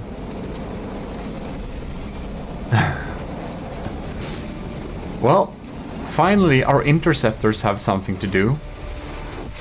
Not enough of them to overwhelm the Gimle's anti-missile systems. The Gimle has a pretty high budget into anti-munitions because we had some, you know, I was a little bit scared about the Turtle Lord for obvious reasons, so I did want to spend a considerable budget of getting problems like that out of the air. Literally. 58% versus 89. Oh my god, but no materials. So I don't know if it's gonna reload its gun or something like that, and that it's gonna start to deal damage. If not, the Gimli is actually slowly winning against Azusa's Juno's class super battleship, which is old and needs updating, but it's 4 times more expensive. So that would be, I would be impressed. Maybe it's luck. Our AI area is damaged, so it could have just gotten its AI deleted too. I am very aware of that too. But I'm just doing a best of 3. And I would love to see the Gimle being pitched against the Saturnus super battleship, which is 18 million, I believe. It's really expensive, but in that case, it's just not fair to put one Gimle against it, because the Juno was a little bit old and a little bit unpolished, so I thought that the Gimle still kind of has a chance-ish, hopefully, maybe. I didn't really think it would win, but I thought it would possibly win if we took 2 Gimles and put it as, against the Juno. But the Gimle really exceeded my expectations by a lot. 4 times more expensive. Quite amazing.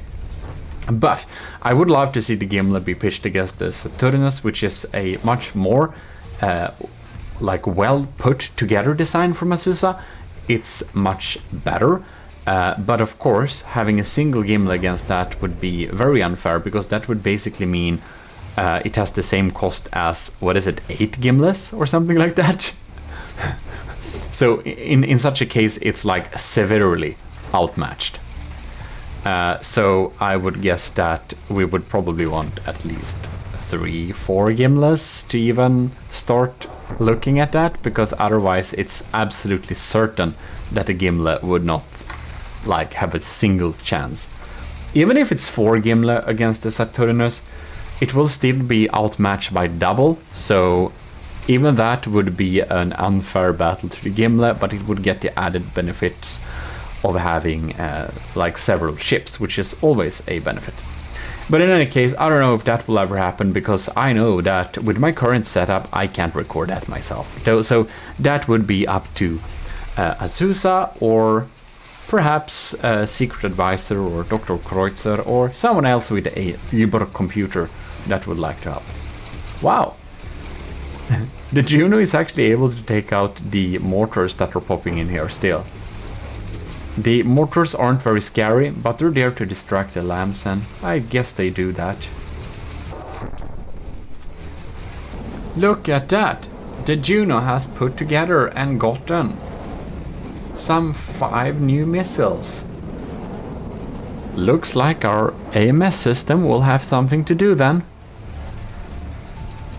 The lovely thing with the anti-missile missiles is that they have a slight area of effect thing too. Well, too few to overwhelm us, so yeah.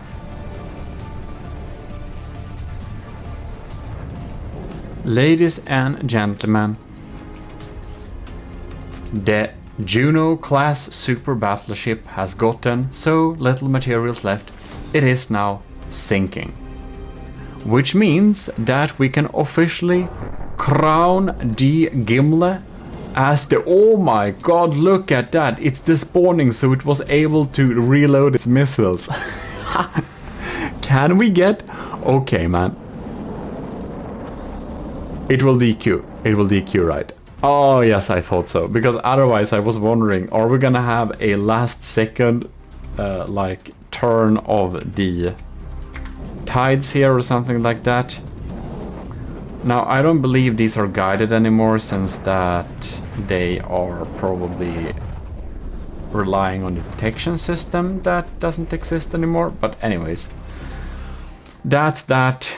The Gimle has probably never looking this beat up ever before. Man, it's really looking very sad. But it was able to defeat the outdated, yes, but still 4 times as expensive battleship, Juno class super battleship of a slight cost of almost 9 million. So I'm very happy with the Gimle today, and with that I would love you to like the video, because this was quite amazing, wasn't it? Haven't I built a pretty good GMODism? You're being insufferable right now.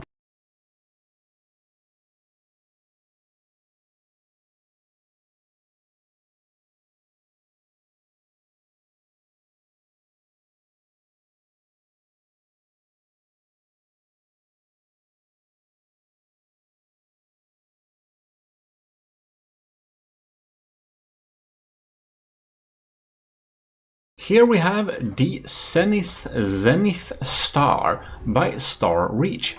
This is a flying creature, so that's pretty cool. And we're gonna check out some weapons it has. Now, it has the fleet colors, and it got spawned with the fleet colors of the Army of GMODism, which I have a tutorial if you wanna know how to add that as a secondary option. I can show you in that tutorial. But anyways, we should be checking out this little beast here before we get into the battle, just to see what we're having, and to of course check it abides by the rules. Interesting.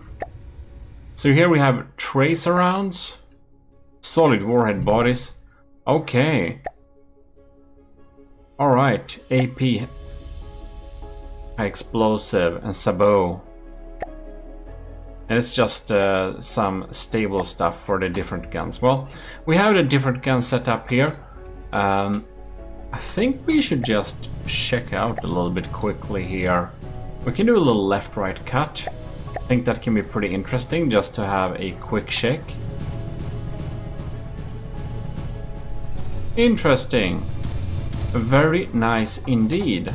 Looks to be pretty decent, I'd say.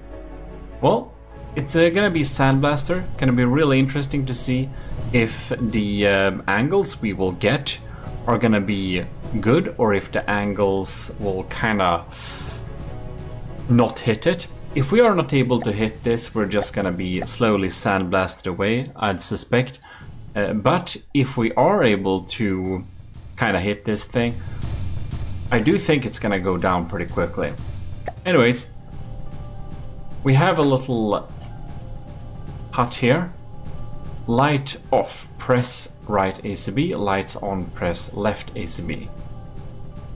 Well, then we should turn on the lights so we can see it with the lights, because of course it's going to spawn without the lights, because otherwise it's not going to be very legal, is it?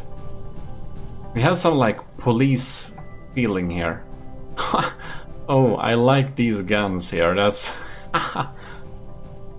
that would be beautiful 3D print, wouldn't it? This craft is improved upon the decommissioned Hypernova hull brought from Scarlet Dawn Nether year, well, very old.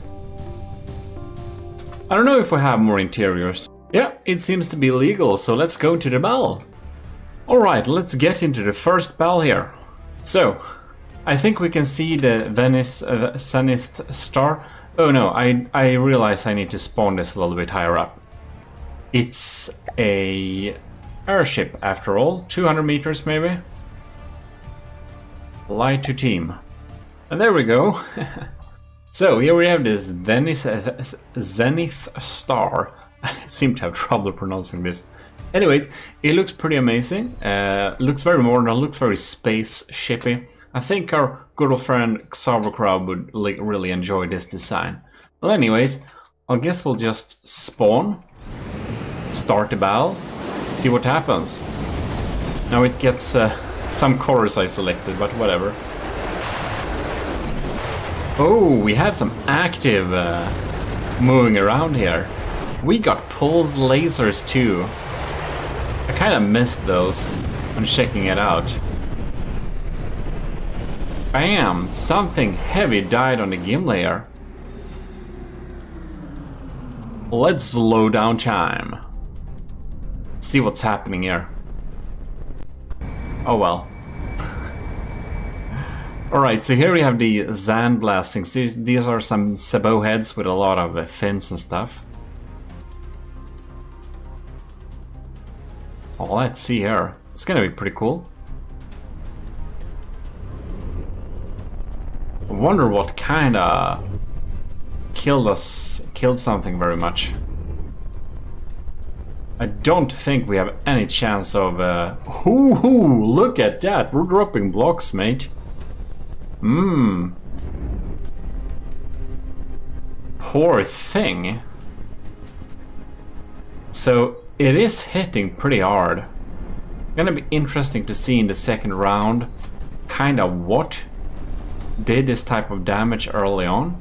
It's gonna be pretty quick. It's only been 26 seconds.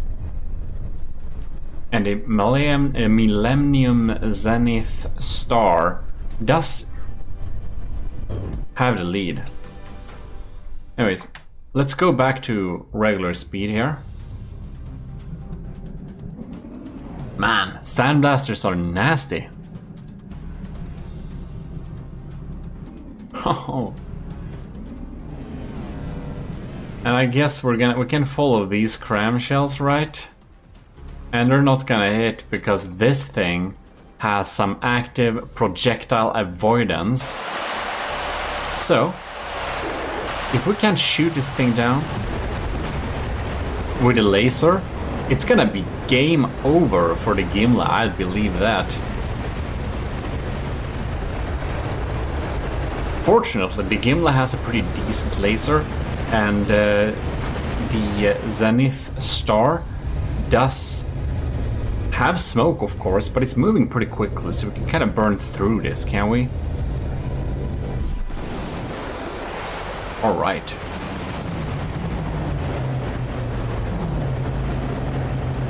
Are we firing properly here? Oh yeah, there we go. Next sand storm is incoming here. The ERA can't do nothing against this sand blasting through here.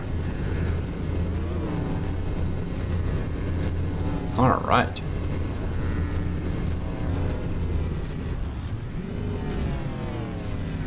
I wonder, do we have like...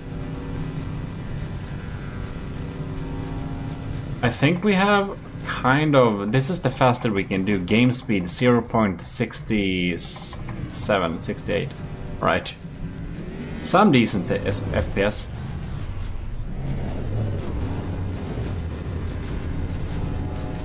Oh.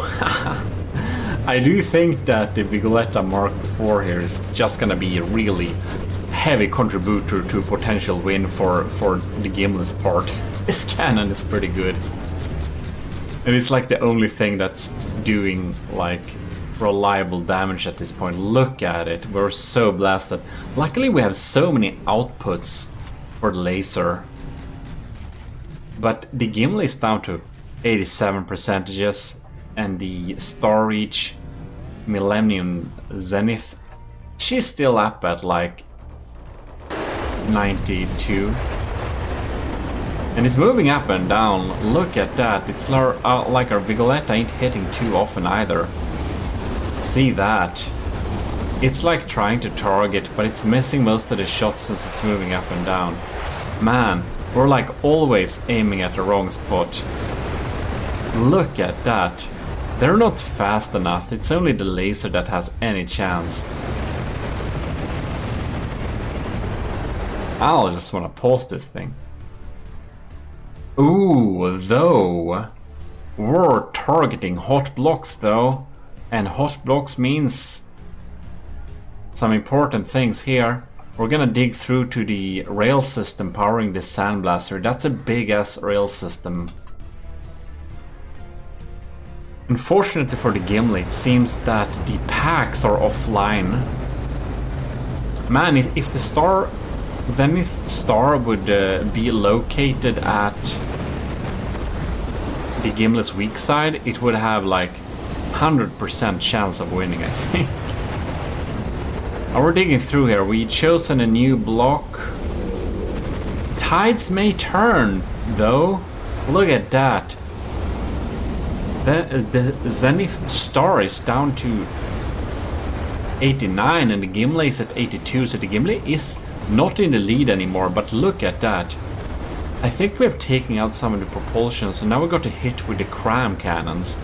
That's just very unlucky for storage here. It's definitely very formidable design, but is it formidable enough to be able to defeat the Gimli? That's the question. And thanks for everyone, especially the secret advisor / Korvax for again and again saying how great the Gimli is as a benchmarking ship. And that might be true. I never thought of it like that when I built it, but I'm really happy if that's like the new benchmarking ship. That's amazing.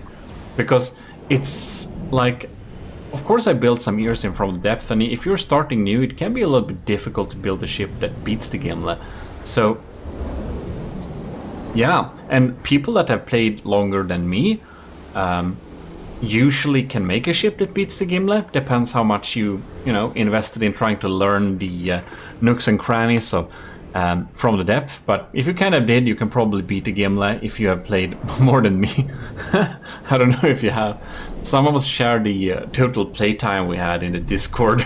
I had more than I thought, but of course I shouldn't be surprised. It's like my main game on this YouTube channel, which is, we are doing some videos and stuff, as you have noticed. Look at that. We're actually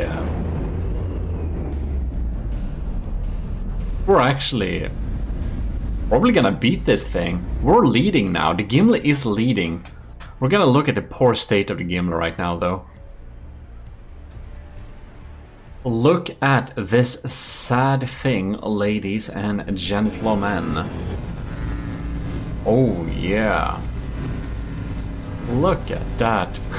I think it's almost a little bit unlucky for the Zenith Star here to not have sandblasted on the AI. The AI is completely intact, and that's like the only area that's completely intact. Most of the cram cannons are kind of damaged, which is pretty crazy. We don't have a cockpit anymore, and half of the dinner guests all have to stand and duck for cover at times. Well, look at that. We're going low here. The Zenith Star is going pretty low. I'd be so surprised if it wins this first time. It is shooting back though, but I'll be surprised if it wins this first one. It's still trying to evade our shots here, which is probably making it stay alive a lot longer. It's only been 5 minutes in game battle, but I don't know, it felt like a lot more. But oh man, we're going dangerously close to the water surface, and we're going down to the water surface. It's probably not going back up again. Look at that. We have I hope you didn't have anything important in here. Because that was an EMP surge. Oh, look at that. Oh no!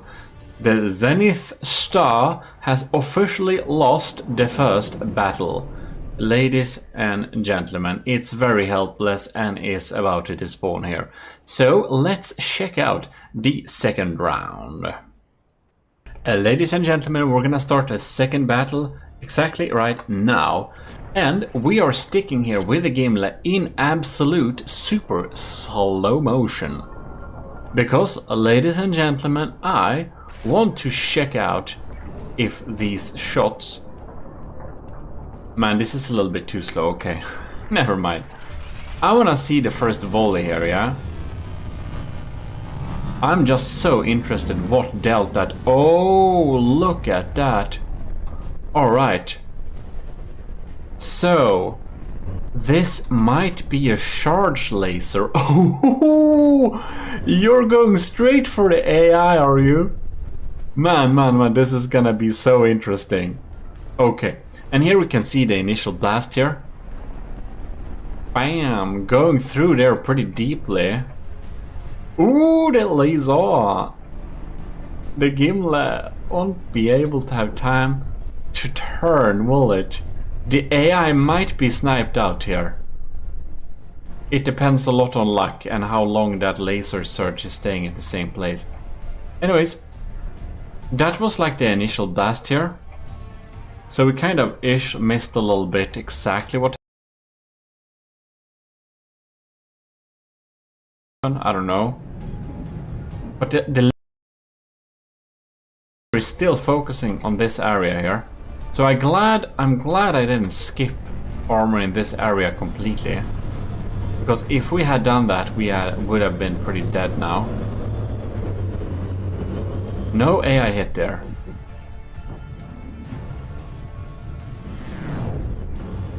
And now it's targeting something else. Oh, damn. That's... that's like our accurate detection. Well. Our most accurate detection is gone, but what the heck. We might need it, but whatever. So the gimbal seems to be able to turn kinda quick enough to not keep it on the bad side. If the Zenith Star would have gone a little closer, I actually think it could have sped the gimlet's turning rate, probably. Because, of course, at this range, it's gonna move darn fast to outpace our turning range, and if it was a little bit, like, closer, it wouldn't need to turn as fast, because, like, that's regular laws of, I don't know, physics and rotational angular mathematics and whatnot. Anyways.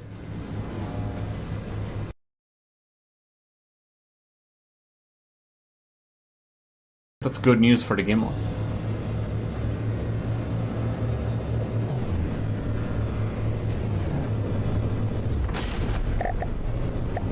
Well.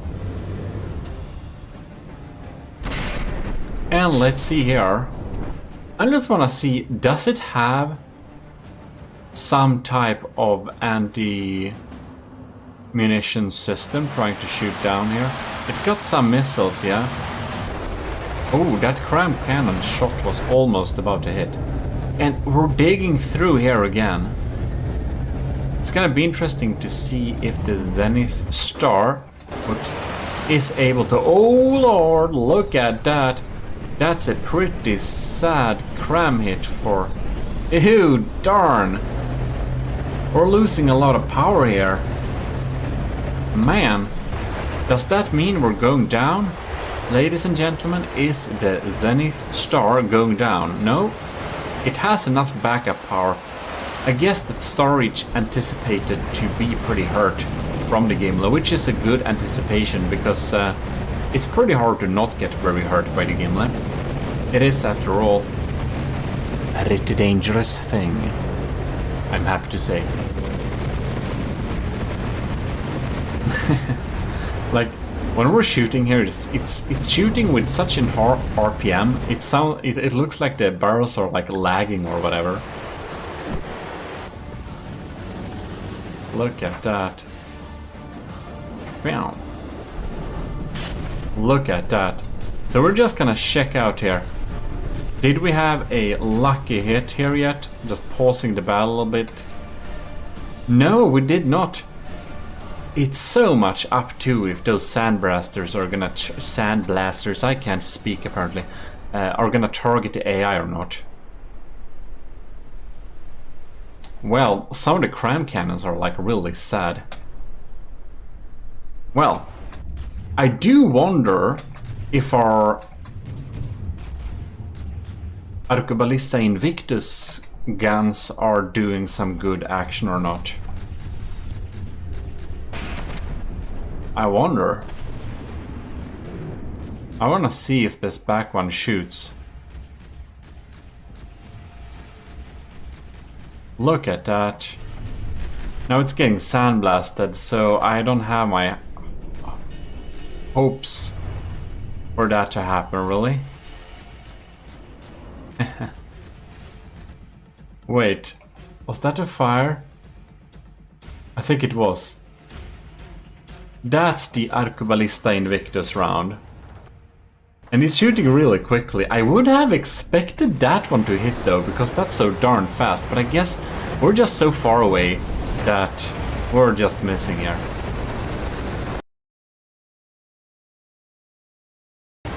Damn, this is a pretty close battle. I feel it can go either way still.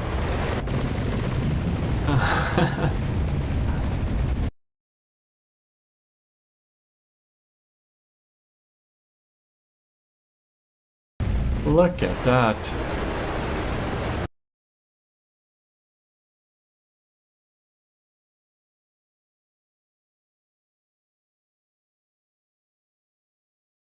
Just dodging all those shells. But the gameplay is so chunky and strong, it just won't go down easily. But now the Zenith Star has a lead of 10%, and we're kind of we are a bit into the battle now, so that lead is actually significant, especially considering that the laser system seems to be damaged enough. Let's actually check the laser core.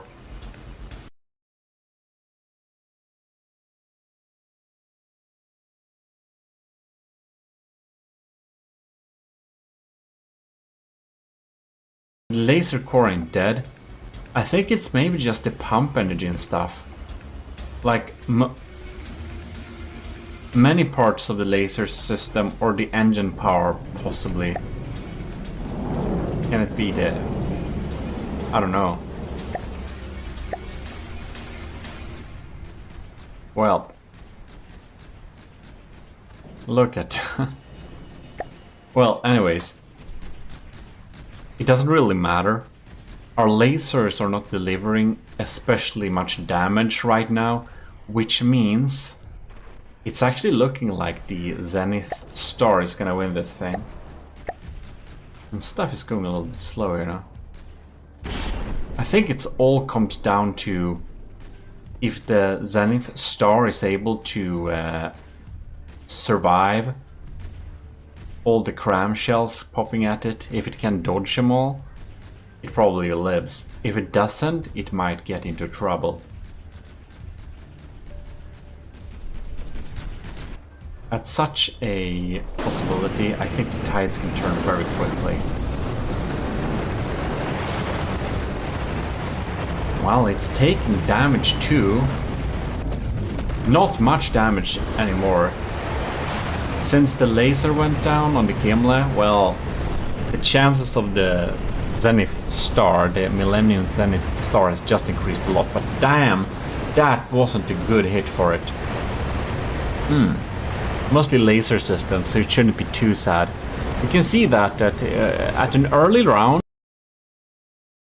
at an early point of this round, that cram shot would have absolutely possibly eliminated this ship. But because the cram cannon it was fired from is so damaged now, the blast radius of that shot wasn't as bad as it would have been otherwise. The Gimle's crams are no joke, but if they are damaged as much as they are, well, they kind of become a joke. Sandblasting system is still very much alive. Trying to jump on some of those shots. Ooh, look at that. We're targeting some engine power here, are we? Ooh! We're gonna have less power. Man. We're starting to look a tad bit sad here, are we not? Oh, but we have our superstructure left this time. The Millennium Zenith Star is gathering penalty points because it's... Oh, lords, it's sunk. Wow. Okay. So the Zenith Star has lost both battles, which means we have an official win for the Gimle. Wow, I didn't expect that. Well, I asked you in the comments a little bit before if you want to see the third battle or not, and most of you seem to want to see the third battle, so this time at least we're gonna see the third battle. Alright, ladies and gentlemen, we're back here again. And we're gonna play this battle, and of course this doesn't actually affect the outcome of the battle. The Gimle has still won this battle. We're just here to check out if we play out the third battle, if the results could have been any different for this particular battle or not. I do must say that Starreach has made an amazing submission with the Millennium Zenith Star. It is very good. I think it's a very competent design. It does dodge a lot of the firepower that Gimle comes with. Like, we're not hitting very often with our cram cannons. If the Gimle didn't have a laser, it would absolutely not win against this thing. You know, some of the ships that have won against the Gimle, like the 10 Commandments, would be absolutely devastated by the Zenith Star. I do really believe that. So we're gonna... Maybe the Zenith Star will have a return. I am thinking right now that I am going to pitch the losers against each other, and the best of the losers will be back into the battles, because I do of course want to pitch some of the ships that are beating the Gimle against each other to see kind of which one is the best of them. But that will be later. We have a lot of Gimle submissions to go through still. So if you're building on something that you want to send in, well, join the Discord, find the rules in the description and on Discord, #GameEvents, and you can send in the submission too. There is still some time to do that. Look at that. It's just, the Gimle just looks so sad while getting a whooping from this thing. If it just had targeted the AI, you know, when we fought the steampunk turtle, it kind of almost, I don't remember if it did annihilate our AI one turn, or if it just almost did, but that was damn scary. I think that pack is pretty important. It hasn't been sandblasted yet. Well, 96 versus 89, so it's really getting the lead of the game early on. And the lasers are even trying to target some of these crams. I don't know if it really matters much. Look at that.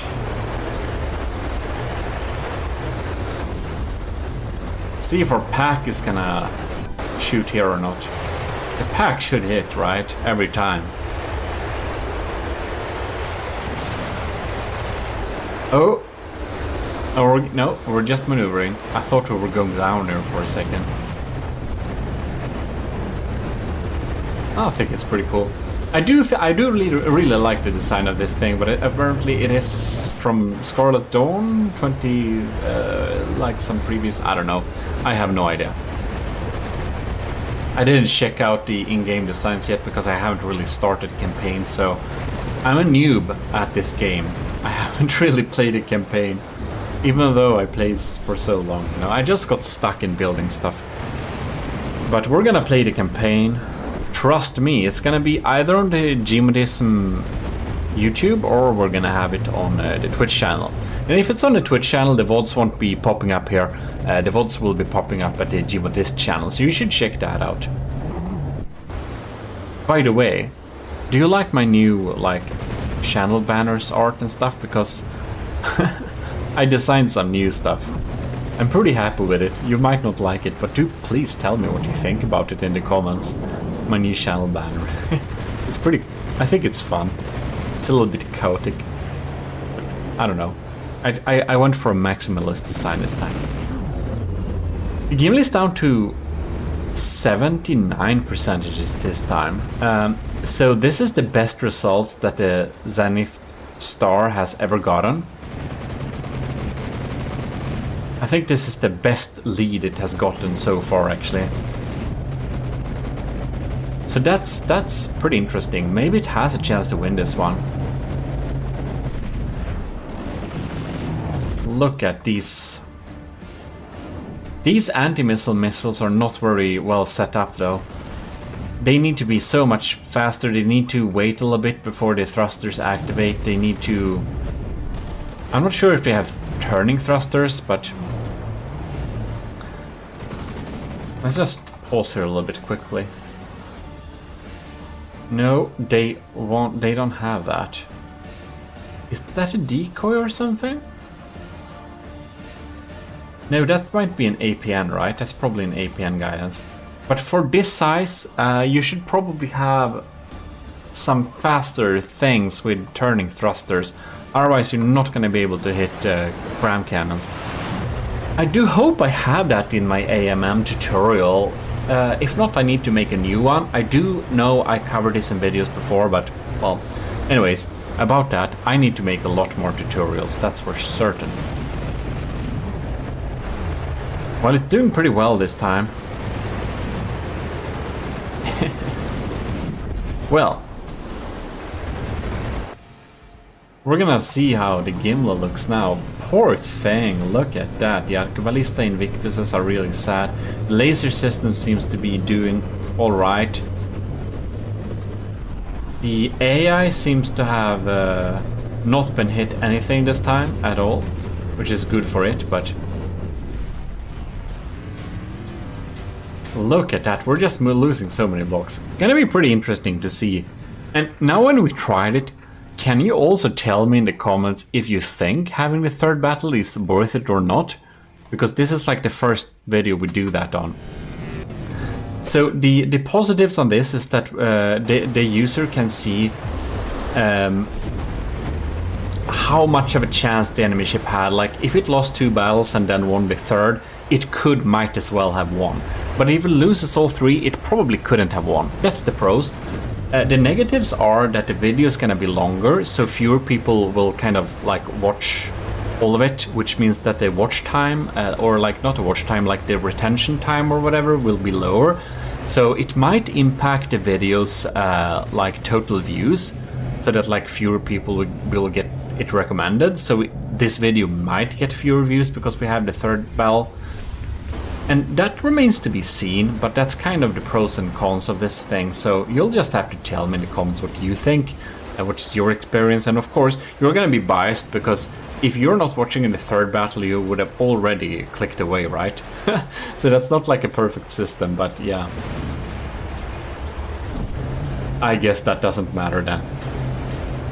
Oh, look at that, the Gimli is down to 67%. Wow. Wow, this is definitely the best round that the Millennium Zenith Star has made. Man. Well, sorry mate, but you lost the first 2 battles, so you're not winning this thing, but that was darn interesting. Because this means, like, when I see this, it's so close that I know that the Millennium Zenith Star is a competent design to be able to win against the Gimli. Now in this battle it didn't. This last like round, it seems like it's gonna win. It really does, but well, it's already lost. But that's kind of why I want to give the best ship in the losers bracket one more chance, because we can clearly see it is a good design, man. Look at that.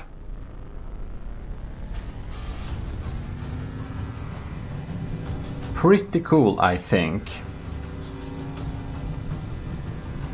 I suppose it's gonna lose, but yeah. Well, so that's actually pretty interesting. I don't know if maybe we'll watch like the end of this battle, possibly. It can be interesting to see, but it's at 59%. It's going to lose. Anyway, huge thanks to our commissioned officers in the Army of GMODISM, Admiral Scoobrooks, Commodore Owen, Lieutenants and/or Gravy, Parvagreed, and Vincent Veritas. Your continuous support does really help the channel a lot. And with that said, Gimli is at 58%. It is going to lose this battle by most chances. The Zenith Star is at 77%. So, and it's still shooting and dealing damage, and I do not think that the Gimli is able to deal much damage against the Millennium Zenith Star anymore. So, with that said, here we can see, you might think that, oh man, the Gimli definitely won that first two battles, it was undefeatable, and if you have clicked off you won't see this, but if you didn't, you can see that, you know, maybe the Gimli just was lucky, because the Millennium Zenith Star won the third battle. But anyways, lost the first two, so it's going to the loser's bracket. This time we're going to do a rematch with the Zenith Star, because, well, it lost the last round, but that was some weird alpha setting updates where lasers were too powerful, which means the old results of the Zenith Star from Star Reach is disqualified, which means it has another chance. GMODIST. And here you can see the beautiful creation in front of you. This is the Zenith Star. We looked at it a lot in the last episode, so we will not look at it during this episode. It will of course be meeting the Gimli battleship as usual, and we're gonna see which is actually the strongest setting now, the strongest ship now that the fire update is actually released. And there we go, the battle is ongoing. I set it in super slow speed just in the beginning to see what is happening. In any case, I will just say huge thanks to all the commissioned officers in the Army of GMODISM who are supporting the channel every month. It really helps us a lot. And we got some new cadets that has joined too. Also thanks to all of the YouTube members, you in the ECCLESIARCHY of GMODISM. You know who you are, and there is a little thing below the video where we can see some of the supporters, and you were probably able to see this video before anyone else could see it, because you have access to early access to videos, which is a nice feature I could automatically implement. So if you want that, well, you know where the join button is.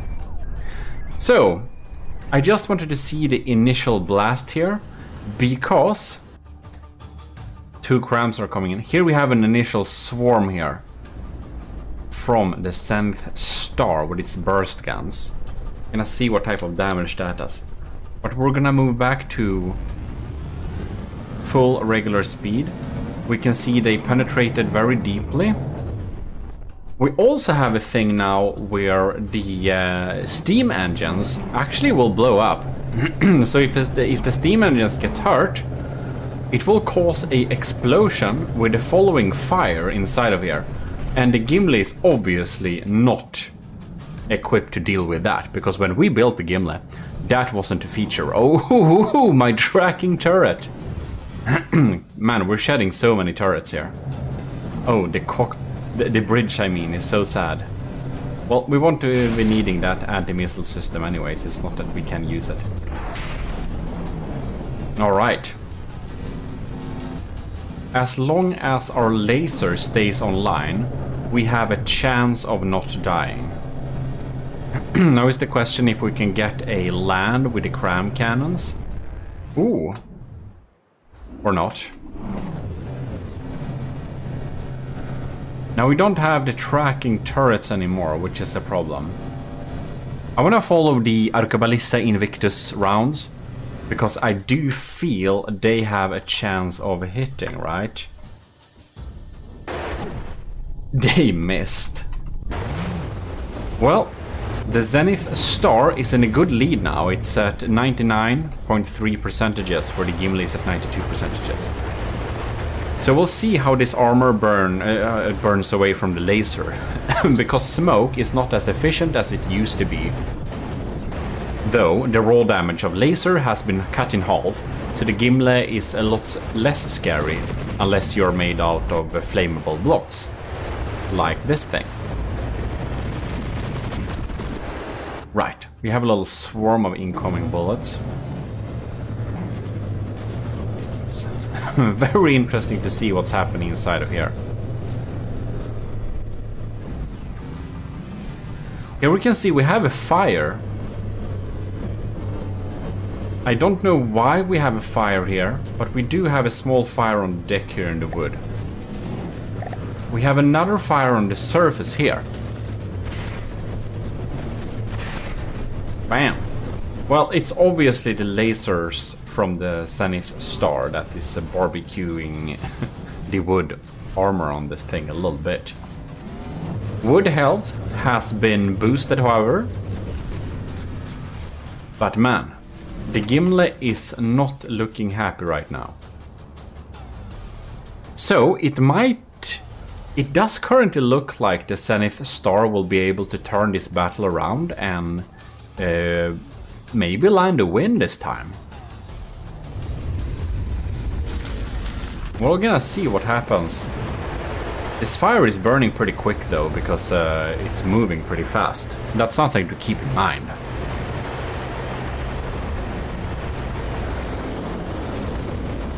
Yeah, that heavy armor is burning.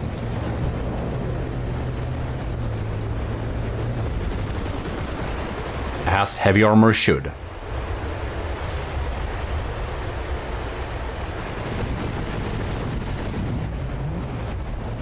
Well, those mortars, I would be pretty surprised if they actually hit. Oh, no. No hit with the crams. The Gimli can fight quite a good bit under 80%, so the battle is not over by any means.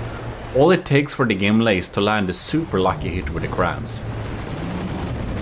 That's what we've seen in the last round. But in the last round, the laser was a little bit more effective.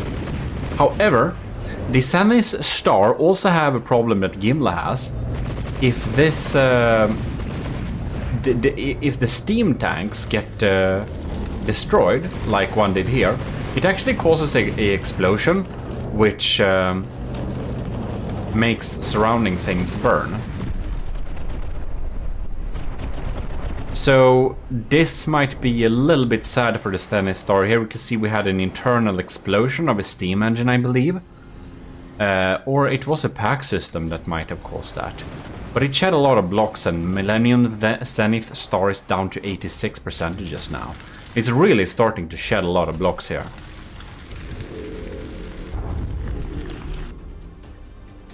Oh! Oh no! The Zenith Star... Well, at least the fire is being put out. But I do not think that helps it now. It has lost power. It seems to be a dead fish in the water. Oh my lord. What is it going to do? Well, it's collecting penalty points and it's going to despawn. Now it also gets some helps with the Gimli's Doom Crams, which will help, well, put it out of its misery faster. It was very... it was closer this round though, after the update. After the update come out, it seems that it improved the Millennium Zenith Star's chances of winning. You can see that it could have won this battle. The Gimli is looking super sad. And even the Gimli has suffered a bit of fires here. You can see from this steam engine. It has some explosion, it's burning up here. So the Gimli is having severely handicapped power generation too. I do believe the Gimli has a bit of fuel tanks among its fuel engines too, and that will of course be a fatal fire. But anyways, first battle goes to Gimli, so same results as last time. Same results, but a little bit more close. But anyways, we're going for the next round. Here we have round 2. It's really dodging those initial cram shells there. Oh, is it gonna go into it? No. We're kind of having a 3D perspective here now. Or 2D perspective, I mean, not 3D. Man, those sandblaster are just deleting the superstructure of the Gimle. Bad times for the Gimle. I think the Gimle is very happy having shields. She is indeed. Millennium Zenith Star is taking the lead in the first of this battle, just as it did the last battle. This shell is going to miss, I believe. If it doesn't miss, I believe it is extremely lucky. It's not extremely lucky. Alright, so the laser is focusing on the same point as last time. Unfortunately, I don't see shots from the Marksman 4 Vigoletta system popping in here, which is really heavy lifter during this battle. However, we have started some fires inside of the heavy armor. We'll be joining this swarm here. It's just deleting blocks. Oh, we have a fire around here on the deck. Bad times for the Gimle. We'll just have to watch these shells because no, they don't hit. I want them to hit because I know that those shells will go through the armor.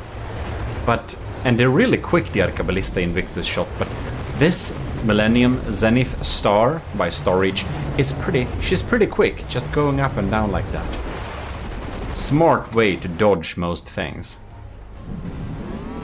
And we're focusing on the middle here. If it just shoots a few more rounds here, I think it will start an eternal fire. The Vigoletta turret, 67mm, is pounding on, that's good.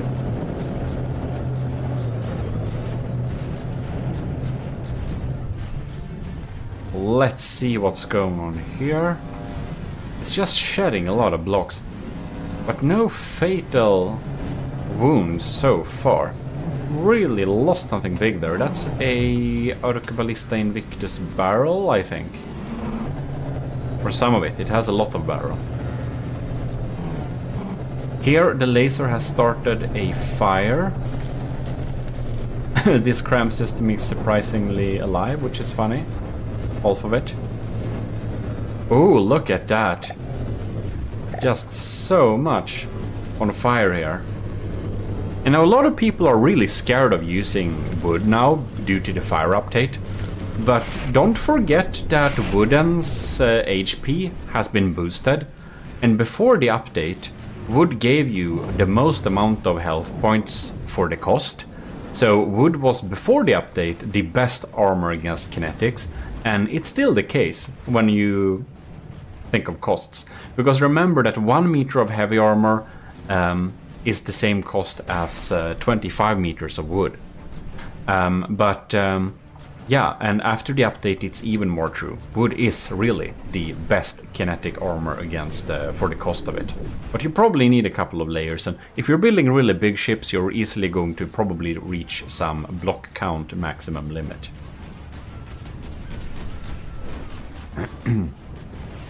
Gimle is at 83% and Zenith Star is still at 96%. So it's looking much better for the Zenith Star during this second round. Let's see here if our... Whoa. Wow, okay, what's happening here? I think we'll just need to do a quick pause and see what's going on here. Here we can see... Oh, yes. Very close to be damaged, this steam system there. The AI is not touched. We seem to have no fatal explosions in the... It's pretty good though that the steam engines are usually below the waterline, which will mitigate a lot of that damage. So you can see the Vigoletta is just being after a little bit, since the Millennium Zenith is going up and down using some kind of sine wave.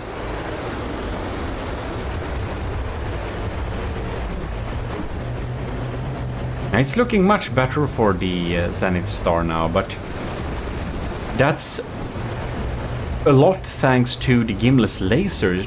It seems that a laser has been successfully taken offline. Or you can see we had some internal explosions here. Oh yeah, this cannon is disabled on this side. Half of it at least. Laser is still online though. Seem to be looking pretty good still.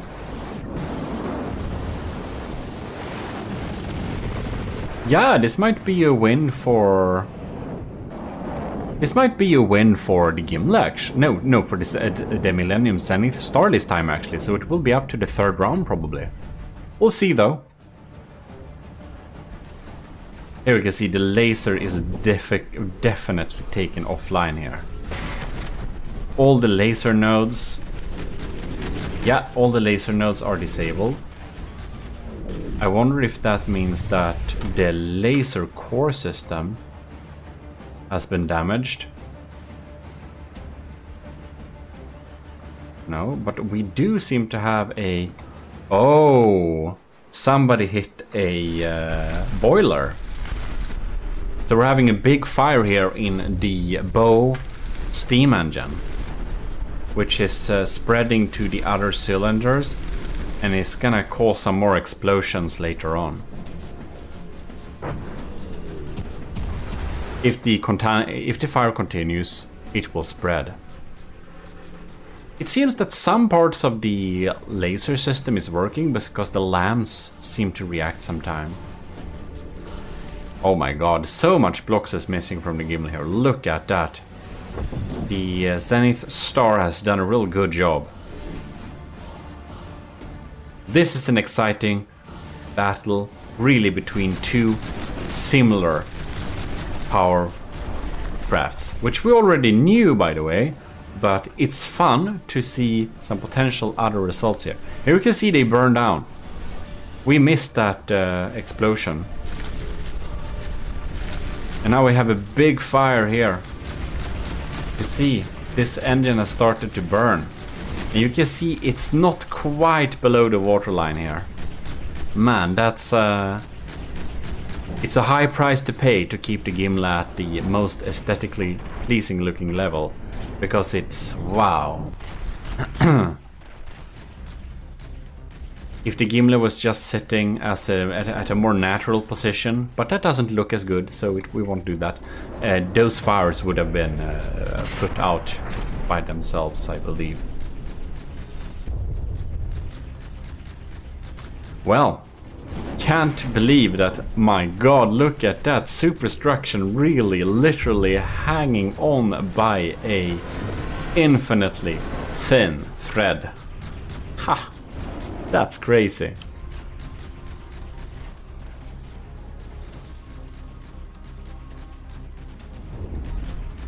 Well, the Gimle should really start losing power now. I can't believe it's still fighting. You know, actually, all four of the Doomcram systems are still functional. So, if the Millennium Zenith didn't bob up and down like this, basically, if the Gimle were meeting any other ship, the Gimle would still be a really scary foe. But it seems it really is able to dodge everything, so I think it will be pretty safe here since the laser is offline. Really looks like the Millennium Zenith is gonna win this.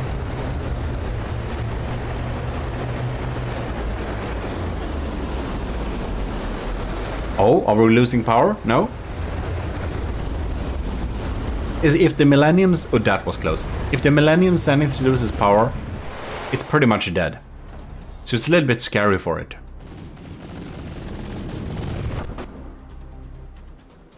Now we are, wow. Look at that. Are the ammo starting to burn? Almost. Gimli is down to 63%.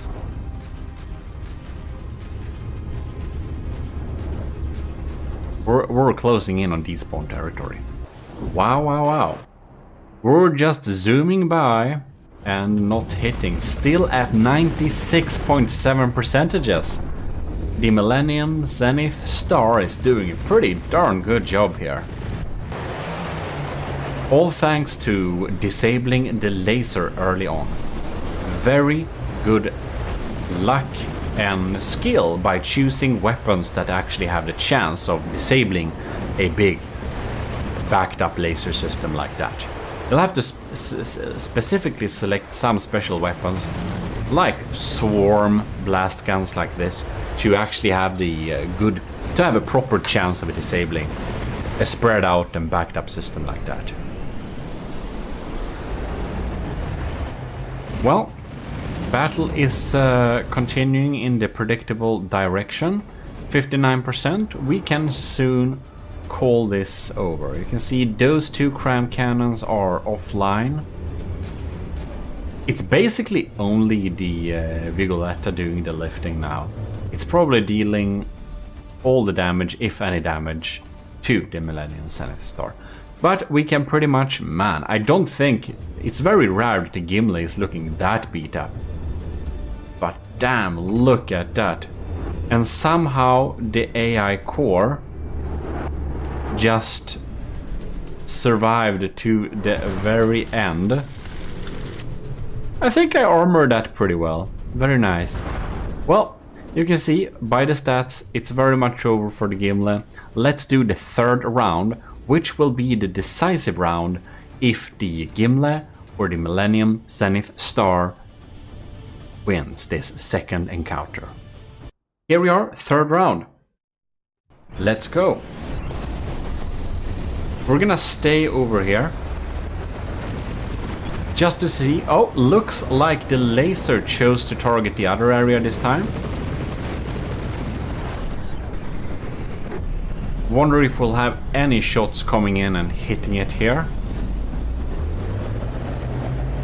It already took off 2% of the Gimli. Some really nice hits here in the beginning. The laser is though exactly targeting the barrels, which is a little bit scary for the Zenith Star here. Also, I wonder if any of the Arcaballista Invictus shots will manage to hit it, because if one of those hit, it will go pretty deep. It can be scary. It can detonate the steam stuff.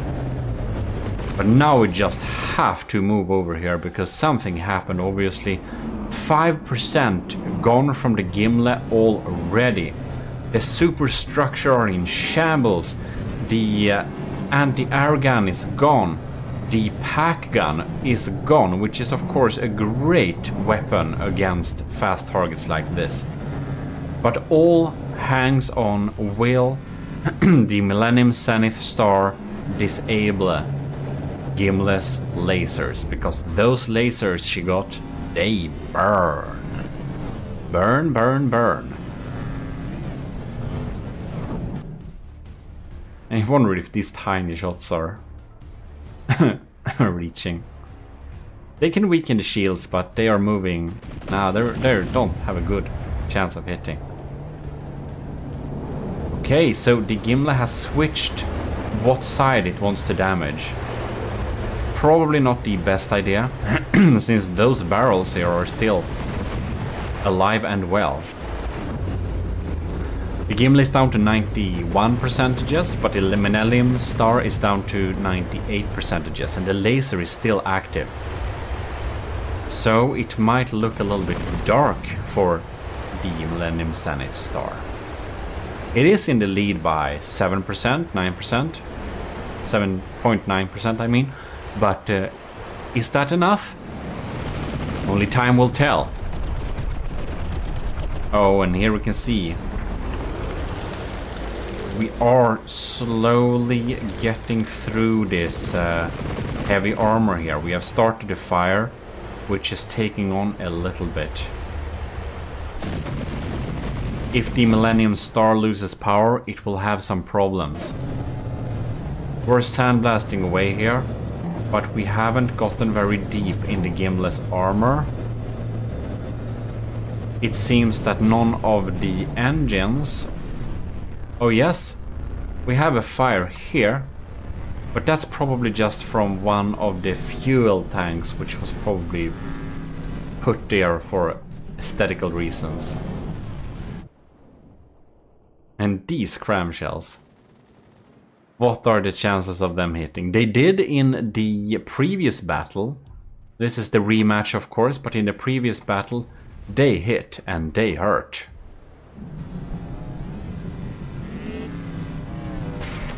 Gimle's side laser node is offline, but the 2 turret nodes are still online.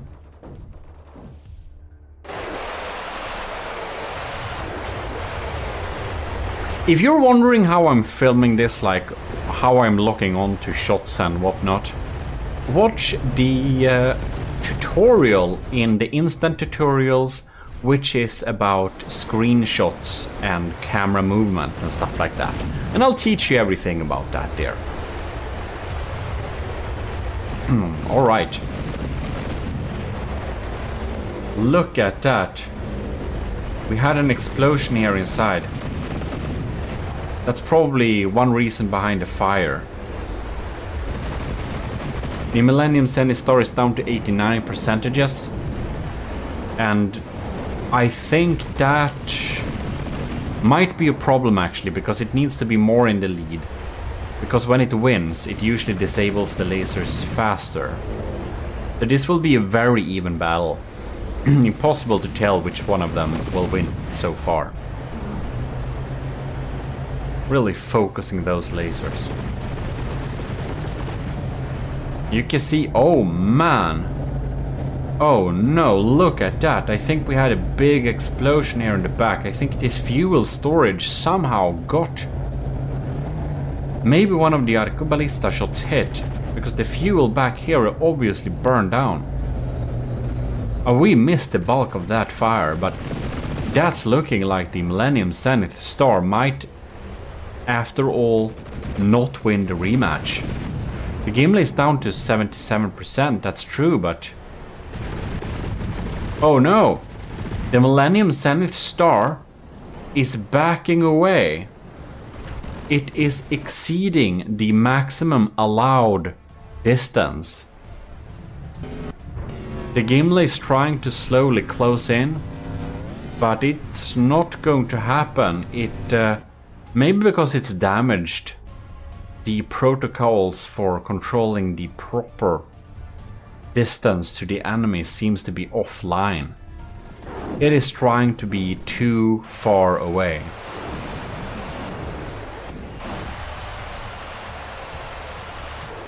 And we're of course having this rule of, what is it, 3,000 meters or whatever? I don't remember exactly. Is it 4,000? It's in the rules. We looked at it before. It was in the rules for the submission of the Gimli ships. But anyways, we have a maximum limit to just not have too long range battles, because long range battles will be boring, because the targets will often not be able to damage each other very efficiently. Like, we can follow this swarm of bullets, and you can see, even though they're pretty accurate, at this distance, you can see a lot of them is just missing. But the Millennium Zenith Star, the third battle, it disqualified itself by keeping too far away from the Gimli. Which means that the Gimli wins this second meeting with the Millennium Zenith Star.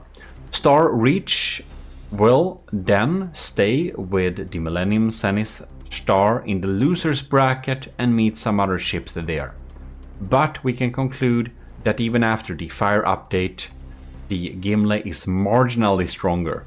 But this was a really even battle, and I do firmly believe that the Millennium Zenith Star could have won this as well. This is the North Edge. It is a considerably cheaper craft than the Gimle, but this thing is oftentimes listed as one of the strongest ships there is for its cost. And it's a very it's a very effective design. We have cram cannons here, and it's just good. It's also covered in repent or perish, in mostly, I think, Old Testament messages. So it's like that. We're going to test it against the Gimle, and this the North Edge is much cheaper than the Gimle. But again, this design beats a lot of ships more expensive than it. Because Setup and Kevin are both really good and advanced builders, and they can build some absolutely stunning things. Now, I'm sorry, I just don't remember if... Was it that Kevin built it and that Setup did the decorations on it? I don't quite remember. It's some type of teamwork. It has too many screens, so I should have turned them off before the battle. But in any case, here we go. It's a very strong and effective design. The North Edge is... most people put it in the... Oh yes, we took out many of those cramps. They're scary. Most people put it with one of the better designs there is. Oh my god. In the price range it is, at least. So it is, of course, a... Oh no. Look at that. Look at that. That's scary. I'm just checking the insides a little bit here because it just melts through. So I want to check if the Gimle can beat the North Edge. It is, as said, a very formidable design. So I haven't tested it myself, but I do believe that the North Edge, despite its low cost, does beat the Ragnarök and the Titanslang any time of the week. And I guess I shouldn't say that if I haven't done the tests, but I have some memory that somebody tried and it does. It's in any case put there as one of the stronger designs for the price class. So it's a good one. It is a good one. That's probably some battles that can come up in the future. But right now we're gonna test the North Edge against the Gimle. Gimle is at 98% and the North Edge is at 92%.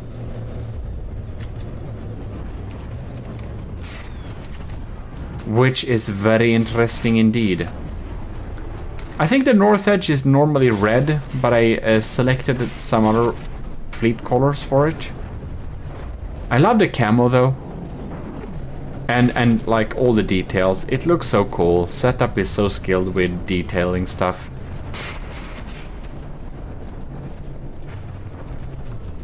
The fool says in his heart, there is no God. They are corrupt.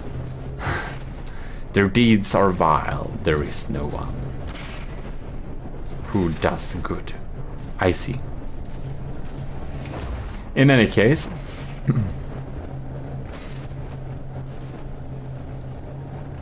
so we'll see how the North Edge deals with the Golden Hall of the Gimle. The North Edge is down to 80%. That makes me really happy, because that means that I do believe that the Gimle is able to beat the North Edge, which would make me... Oh my god, did you see that? Holy moly, that's a detonation. This is a lot of heavy armor, man. Any case, you know what? I think we're gonna do like the steampunk turtle battles. If the Gimle indeed wins this one, we're gonna put it against two North Edges. That would make the Gimle outmatched by ish. Oh my god, it's sinking! It is sinking! I'm very happy. We're gonna make it pitch. We're gonna pitch again 2 north edges against the Gimli, because then it means that the Gimli will have a material disadvantage of 400,000, I think. Let's get back to that. Look at that, 1.45. Wow. So that's basically, man, that's 2.9 million. That means that we're outpaced by, what is it? It's like 2, 3, 4, 5, 6, 7, 8. Wow, that's 700,000 materials. The Gimli will have a disadvantage of 700,000. Yeah, well, there is absolutely no chance that we're gonna win this. Alright, here we have them. Look at these boys. They look much better in Scarlet Dawn colors. I don't have Kevin's fleet colors for the RN faction as a pre-saved thing. I actually only have my fleet colors as a pre-saved thing, even though I have a tutorial on how to teach you to add the Army of GMODIST fleet colors as a secondary. But anyways, I guess that's my content creator privilege.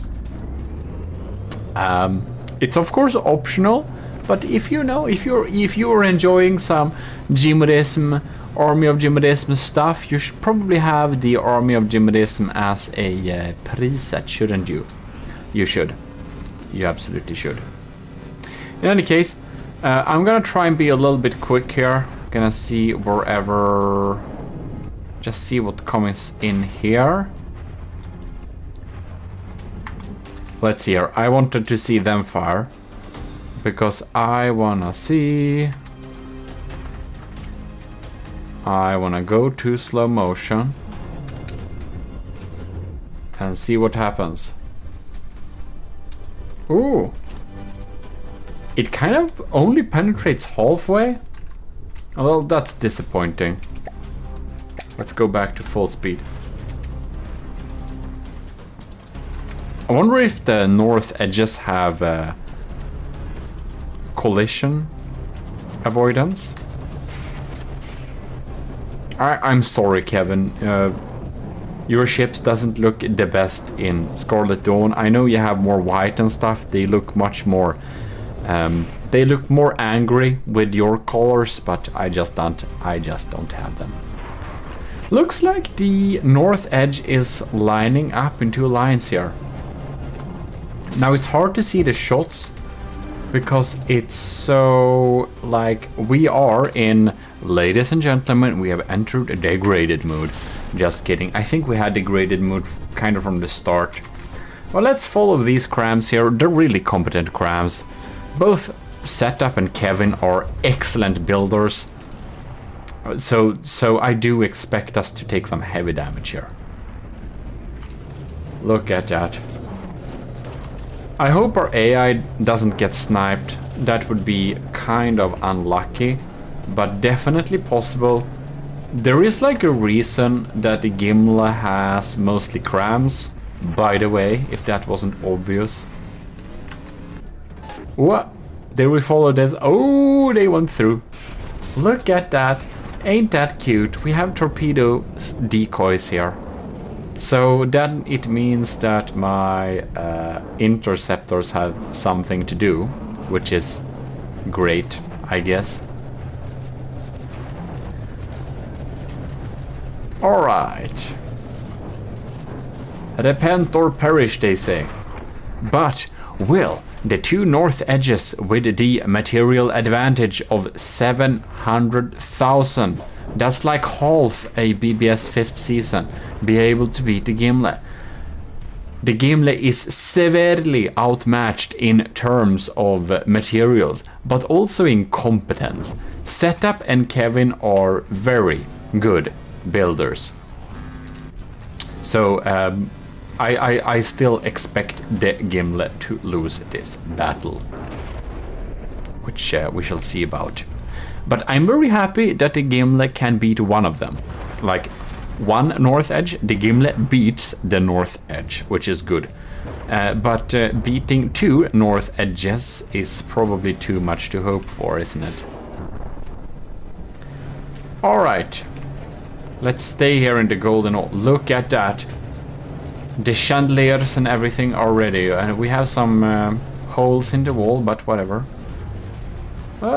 They missed. They too. That's good. Wonder if they're targeting hot blocks and that they are trying to target my heat decoy, which stands around there. What's... Oh, it's a bit sad, isn't it? Isn't my Civ system going to do something about this? Hard to tell.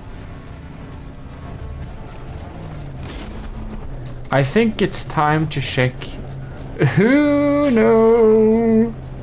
I think the weak point of the Gimle is actually its AI. Let's just check it out a little bit here. See that it hasn't taken... Seems to be intact. They seem to be okay here too. Yeah, seems that the AI is intact, but yeah. Who knows? My packs are packing. I do believe that my disruptor conduits, these boys, do provide a lot of firepower in terms of just disabling the enemy's shields. Now, I'm not 100% that the North Edge uses shields, because I don't see them. Maybe they're invisible, but I just assume that every good battleship uses planar shields, because planar shields are better in general for most things. I mean, you can deflect like 30% of cram shots that are incoming, and if you can just like, if you can deflect the first volley of like doom crams coming at you, you have a considerably higher chances of winning that battle, because yeah.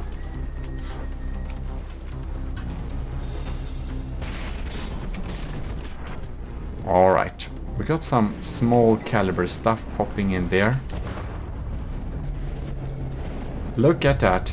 They're dealing tiny damage against the sides here. Oh no! That was some... Oh, look at that! They've exposed the interiors of the cram cannon. Not good for the Gimle. Oh no! Is it just me or... Ah, ha, ha, ha, ha. The AI's exterior layer has taken a lot of damage. Makes me not happy. Gimle is down to 90%. Team North Edges, they're at 85 and 92. It's actually pretty even, maybe. Whoa! Ah! No! Poor Gimle. I wonder if this cram is gonna fire blanks now. It's not looking too happy, is it? Ah! More shots incoming. I think it feels like they're targeting the AI. I don't like that. Neither does Captain Y, by the way. Let's see if Captain Y is... Captain Y is still chilling, so that means that nobody is on the bridge. Any case, let's just continue and see what happens.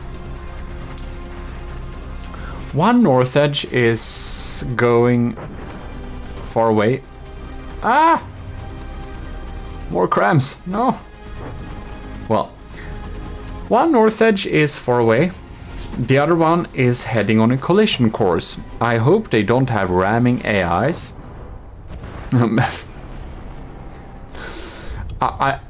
Oh my god, I'm not looking forward to this FPS.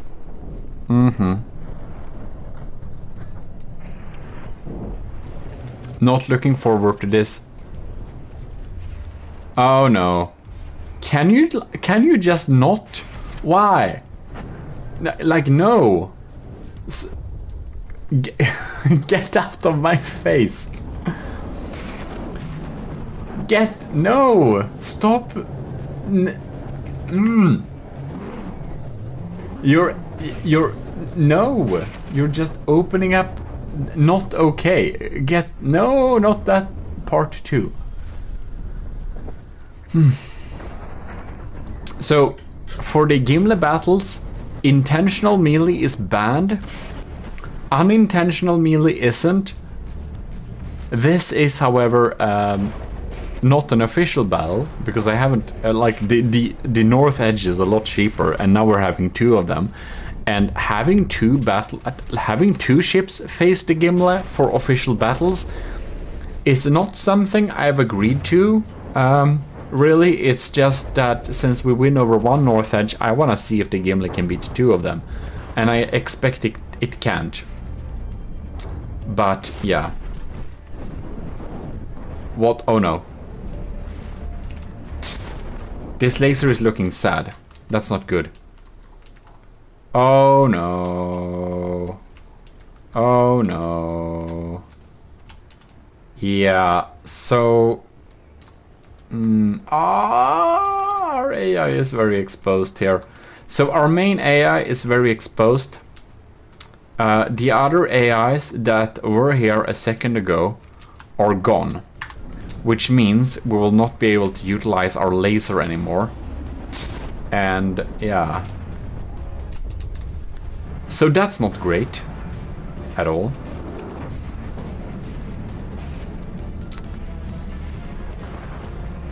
Alright, yeah, I was starting to hope that we would win this battle, but I do believe we are definitely not winning this battle against 2 north edges. 77 versus 86. Look at those. Ah, no, no. They're dealing so much damage. We need to be able to deliver some real crit hits in order to turn this battle around. But I do suspect that's quite unlikely at this point. The cram shells keep coming. It's not like the diff guns where you at a certain point can stop worrying about getting shots at you. I wanna see about my Arcobalista Invictus. Look at that. This is like sloped heavy armor. We're still almost able to kill it, but not quite. Yeah, that's some sleek calculations. Now the north edges decide to collide with each other instead. Are you kidding me? Why? Well, they weren't close a moment ago. Man, is that just lucky or what's going on here? Kill him! Kill him! No! It has EMP too. Why is this part of the ship missing? Oh no. Is it despawning? Is it completely AI dead? Look at that.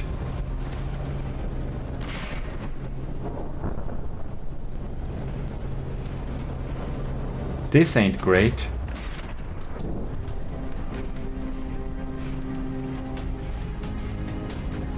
Yeah, well, as said, this ain't great, but it's not great for the north edge either. We should probably check their... This is my 64 pounder. Yes, I have one functional 64 pounder. No, it didn't hit. Well, never mind. The north edge decides to collide with itself. I don't know if it's breadboard or something, but it doesn't seem to have the best collision avoidance. The Gimli has reached a nice number of 69 in terms of health. The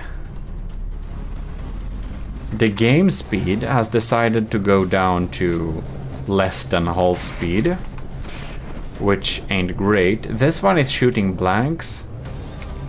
Not that one. That's the wrong thing. Somehow the lambs are still online. Alright, this can go either way. We had some unlucky damage taking from the Gimli and some unlucky like maneuverability from the north edge. Look at this thing. It's absolutely sad. 68%. Oh, what's going on over here? We need to follow these cram shells. Ah! Our fast fire cannon is completely offline. So it's up to the remaining guns to see if they can deal with this situation. It doesn't look too good. Really doesn't. The pack is at least online, that's one good thing.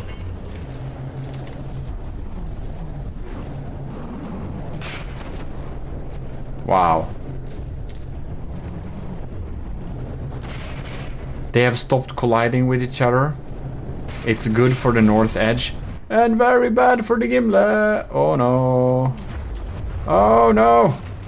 The Arcaballista Invictus is not very Invictus anymore. It looks seriously sad. Interceptors are trying to deal with those. Yeah, that we don't have access to the laser anymore is really bad. That's really bad. Oh no! Big damage! It's like a question of time before the AI gets an unlucky frag at it, isn't it? Yeah, it kinda is. 65%. Ah, that was just at the sweet spot. No kill, it seems. This is painful to watch. 64%. Does the Gimli even shoot back anymore? This one is firing blanks. We have loads of crams popping in there. We're shedding turrets.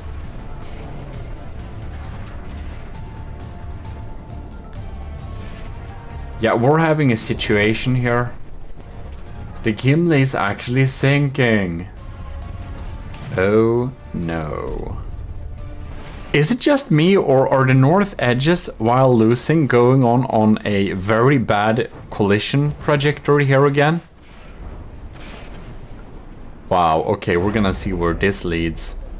The Gimli is at 62%. Oh no! Okay, that's not that dramatic, but it's not looking good. Alright. I wonder if we're able to even deal damage anymore. I don't think we're like... Our laser AI is offline. So we have lambs, but that's about it.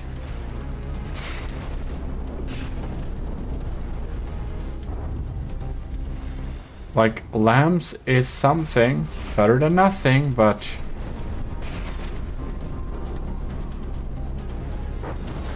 I don't see us dealing damage, to be honest. Well, I guess it was a little bit too much to hope for to actually be able to beat two north edges by two of from the depth sharpest builders with a 700,000 material disadvantage. It would have been unreasonable. But perhaps it could have happened, who knows. This time, however, the Gimli is definitely losing this battle. But I can say that the Gimli can beat one North Edge pretty reliably, probably, but not two of them, not at a 700k material disadvantage. And it seems that the flaw in the design right now is that the AI can get exposed because it's only protected by double era and heavy armor and some stuff in front of it, which just isn't enough. It's like a red flood just coming forwards. We're getting down to despawn territory there with the Gimli. So yeah, the Gimli can't beat two North Edges in this particular battle, but I would say it probably beats a single North Edge. So that's not nothing, because the North Edge again is a very competent design, and it would have been unreasonable to think that the Gimli could have taken on two North Edges with that 700k material disadvantage. It's actually a lot. Half a BBS 5th season, to be exact. So here we are looking into a build again by Kevin Try. This is another Onyx Watch fan build. So we're gonna check this out a little bit. I already checked. It doesn't contain any repair bots, it doesn't have any water pumps, and yeah. The rules are met. It's a official build, it's lawful and everything, and it looks pretty darn amazing. So previously we've seen some kind of rebuild of a fan build. So yeah, so before Kevin Try made a fan build of a fan build, basically, or an upgrade to a fan build, which was the BBS 5th season, which is an Onyx Watch fan build by Bungalow Bill, and Kevin Try upgraded it to fight the Gimli. It died, no spoilers, sorry. Check the previous playlist with all the battles and you'll see. But here we have a design by Kevin Try that's original, I believe. Onyx Watch fan build original. So this is not something we've seen before. This looks pretty darn cool. It has much more details and stuff. I think I accidentally controlled the turrets here. And as you can see, they got stuck. So this makes me understand that the turrets don't really have a set up limitation of how much they can move, which isn't great, but that's how it is. It's under 2.2 million, so there we are. It doesn't have too many blocks, so there we are. Looks pretty splendid, so there we are. In any case, 433 armor, piercing, high explosive, AP, HE with some EMP and stuff. We got some EMP with some extra frag. We got some diff guns. We even have some, look at that, we have some EMP diff guns. Don't worry, I won't save this. I just accidentally click all over the place. So these are some screens. They are playing my YouTube videos, which are cool. Or something. But in any case, I like that. Look at that, going on to there, we have some storage stuff. And one thing I just have to say, look at this thing. 60 meters per second? Darn, this thing is pretty quick actually. That's some stacked azipods. Well, really stacked azipods. The Gimli tries to do that a little bit more sneakily, but yeah, it's basically the same deal.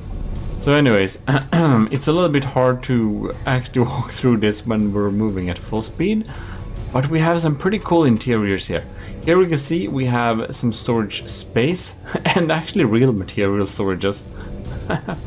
And the huge man moving around boxes. That's how large you have to be to move around these boxes.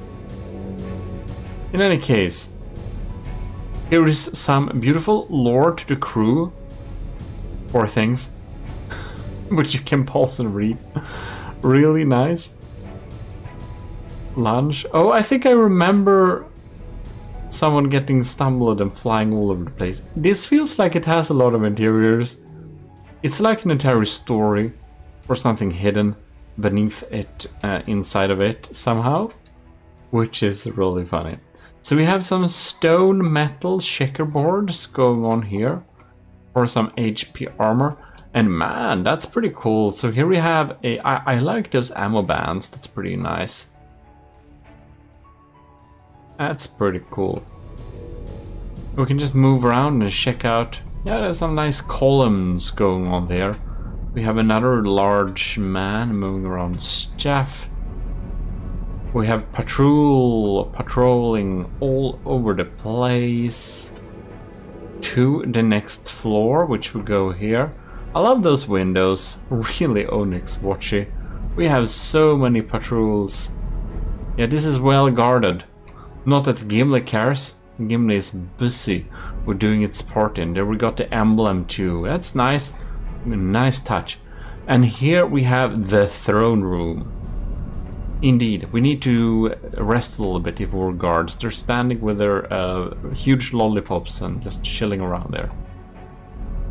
Yes, let me sit here. Anyways, so here it is. Beautiful little build. We have many floors of interiors, which is pretty cool. We got command centers. Yeah, there's so many. So many people on board this ship. I think that's pretty cool. And we got a little maneuvering room going on here. I like that. That's a lot. That is a lot. That's pretty cool. So many tiers, so castly. Use of stone does really fit well in here. In most builds, when you use stones, it looks kind of half-assed together because stone isn't supposed to be there. But yeah, in this particular build, it works really well because stone just feels kind of Onyx watchy.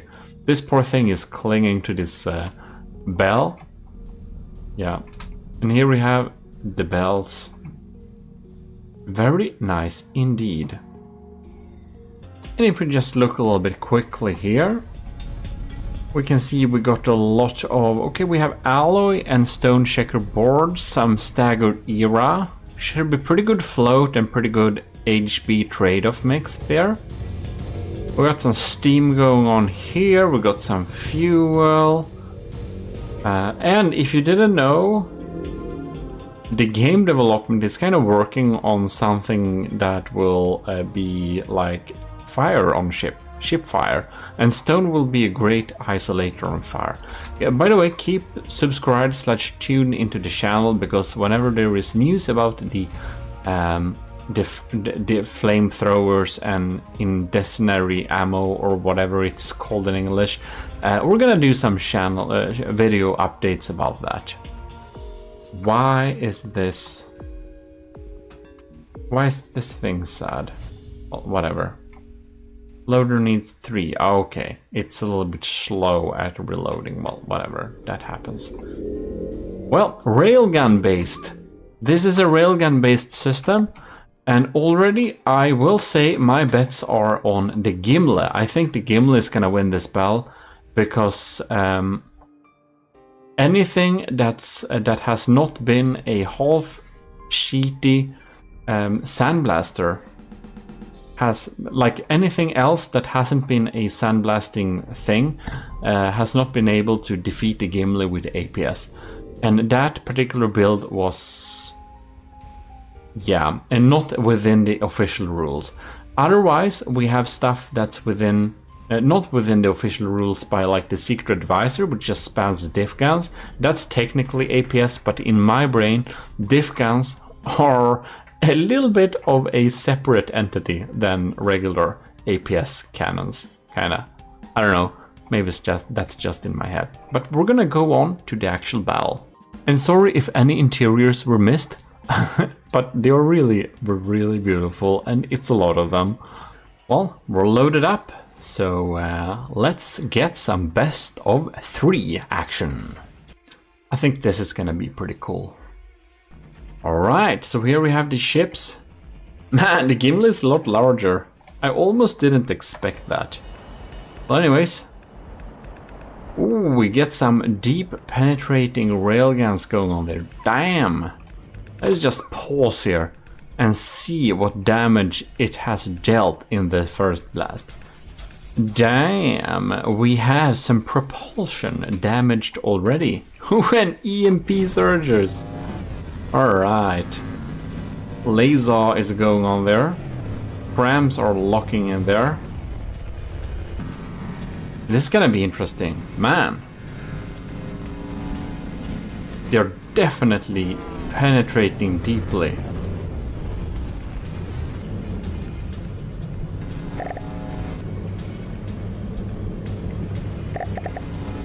Alright.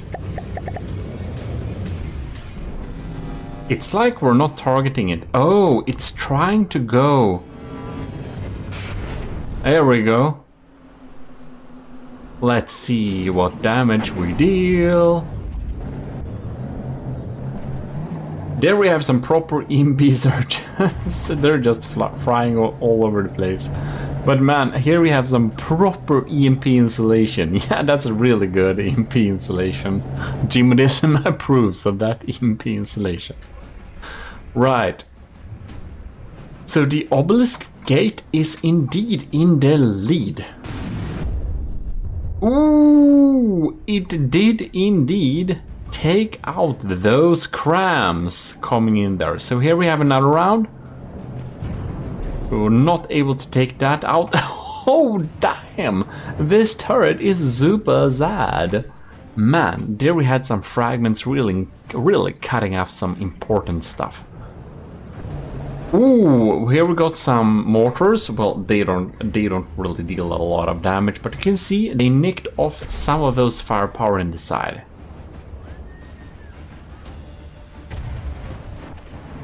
And here we got another one. Bam! That is some explosion. Alright, we got some parts here. We're coming in with another one, and bam! We have some proper defenses here. Those diff guns are not joking around. We're dealing some proper damage here. Let's see how the Gimli is doing. Oh lords, the Gimli ain't doing super good. Look at that. So the Gimli is going really low into the water. We'll just have to pause and check out what happened here. So those guns have really penetrated deeply. I must say, in the beginning, I think I underestimated those railguns. It seems they have been able to deal some proper damage. Look at that. This is just cut off. We have really penetrated deeply there. Let's check out what's happening with the AI. Oh lords, look at that. This is like minutes, or like not minutes, like inches away. No, I don't understand inches. Let's not pretend. This is centimeters away from like a proper AI kill.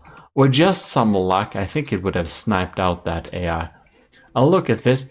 Our secondary AI compartment is basically completely wiped out, which means, this is like the extra compartment, but that basically means that we don't really have a proper altitude control anymore. The Gimli is basically gonna sit at whatever level it's kind of floating at, thanks to all these wood. Anyways, let's continue this little battle. We are playing this at full speed. Alright, let's see here. Game speed is basically full speed. But most of our cannons will not be able to target ship here. Now, the obelisk gate by Kevin Tries is fast, but it's not like insane fast. So we are going to be able to target it anyways. All our defensive measures are basically wasted now because we are not facing missiles or other cram systems. So since we're not facing those systems, we will not be able to use most of our diff defenses. So yeah, it's gonna be pretty interesting what happens here. I just wanted to pop in. Hello. In any case, we have some exchange of cram shots here, but those cram shots, when we're dropping in here, we're like dealing some serious damage. That indeed has to be said. Very interesting indeed. Well, well, well. Look at that. The Gimli is in the lead now, however. The Obelisk Gate is at 88%. I think it did a really good job. I must say that Kevin Try really upped his game since the last submission, the BBS 5th Season Mark II or something it was called. This is a much more serious opponent. It really looks like it has the potential to beat the Gimli. Like, if it's just a little bit lucky, look at this thing. It's basically just sitting here. Really looks like it has the upper hand right now. But percentage-wise, it really doesn't. And now it's going to get to the dangerous side of the Gimli, which ain't too wise. I wonder if this is like smoked. Looks pretty sad, to be honest. It's also possible one of our AIs is kind of wasted. Look at that. And here we have our railguns is trying to get a aim. And it's kind of designed to shoot underwater as well. But I'm not sure it has whatever it needs to fire. I don't know what it needs. Maybe it doesn't have energy. Oh, I think it fired there. Anyways. Well, it's best of 3. We're gonna see if the initial volley in the next round will be more beneficial to the Obelisk Gate or not. But here we have this turret is a little bit sad. Man, that's a lot of detection on the turret. And smoke.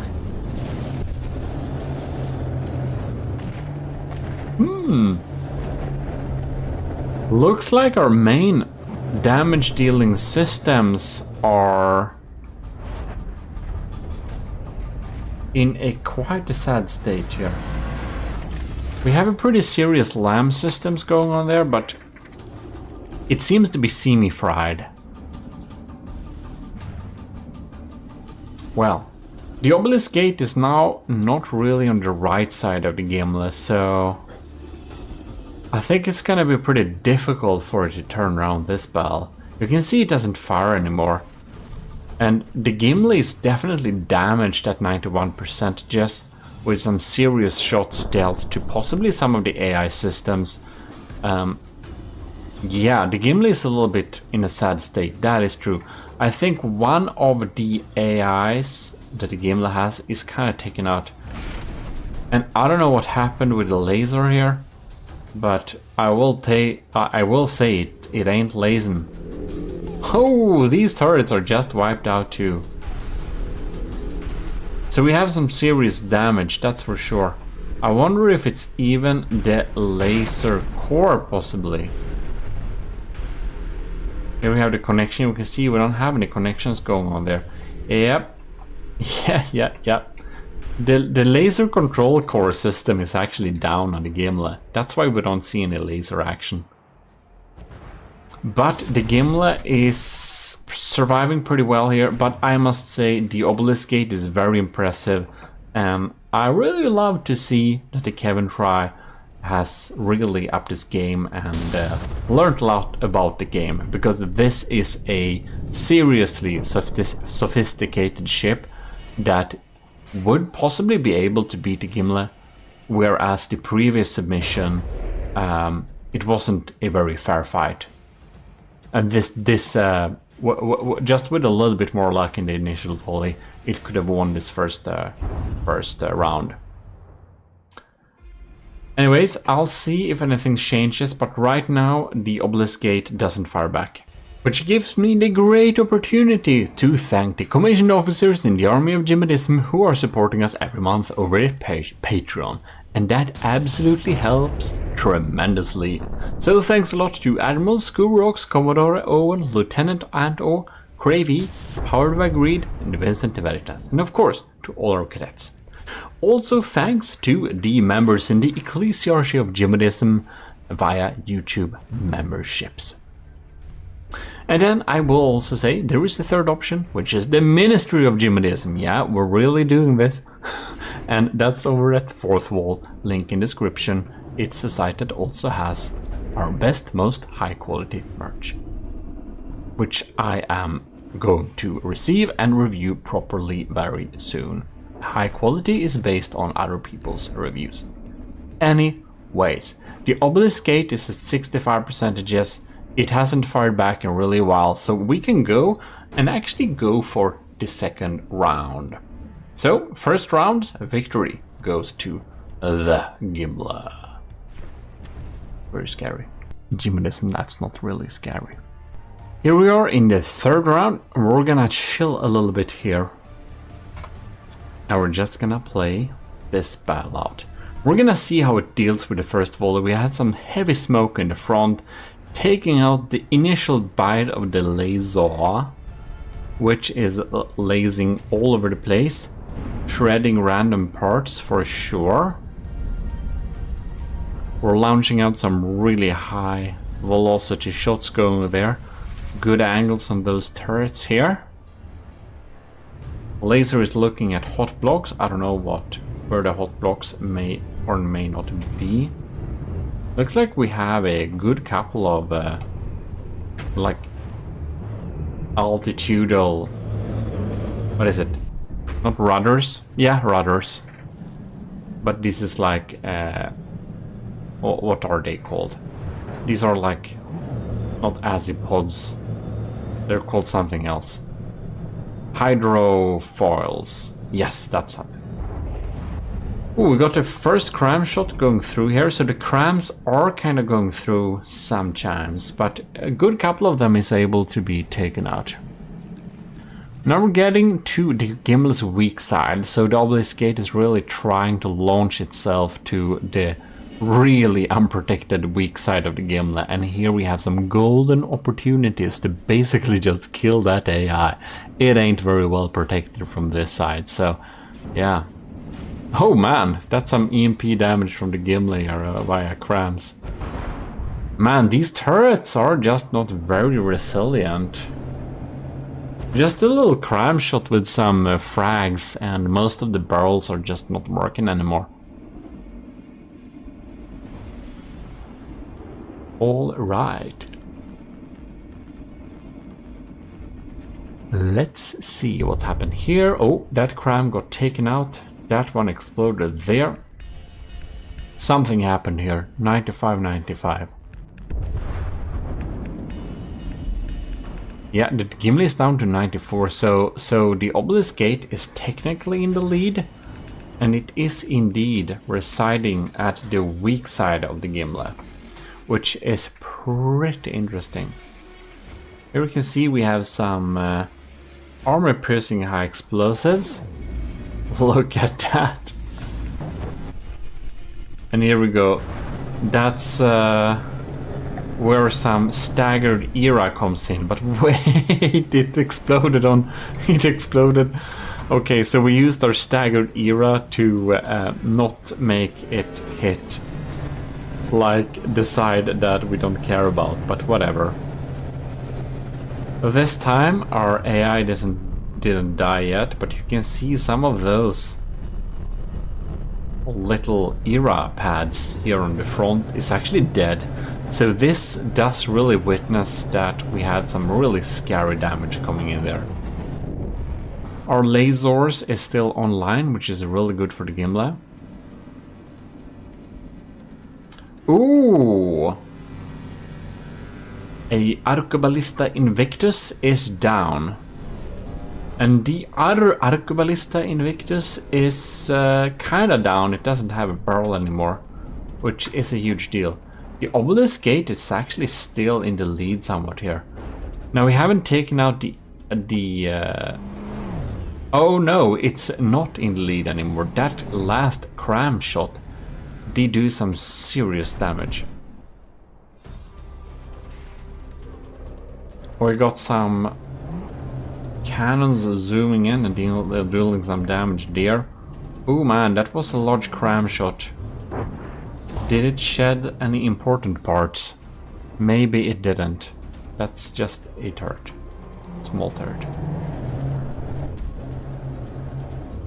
Well, it actually is looking like the Gimli will be able to take this home. It's very much up to if the Obelisk Gate gets a really lucky shot at the Gimli's AI. In the first round, it was so close of getting the most lucky shot, just taking out the entire AI completely. This time, it has not been able to scratch the AI yet, which means that the... oh, and it also managed to take out the laser core, like the actual laser block controlling both the labs and the damage lasers. It actually took him out last round, which was super nice. That really was super close of flipping the table. It also took out the AI almost, as said, not quite, but almost. So, first round was a really close call. But this round, it's much closer to something I would expect from a APS-based build going up against the Gimli. Really need those crams to deal some damage. Diff guns works too. I guess you could deal with the Gimli using some torpedoes. That's a little inside tip, by the way, if you want to. No. The Gimli has some torpedo defenses, but they're not great. So if you do a torpedo-focused ship, I think it could break through the Gimli, definitely. Yeah, so now we lost one of our main turrets here on the Obelisk Gate. And that is indeed... You can see this has armor on both sides. The Gimli only has focused armor on one side, which you probably know, and if you don't, you probably want to watch Building a Superior Battleship. A building series where we bit by bit construct and refine the Gimli.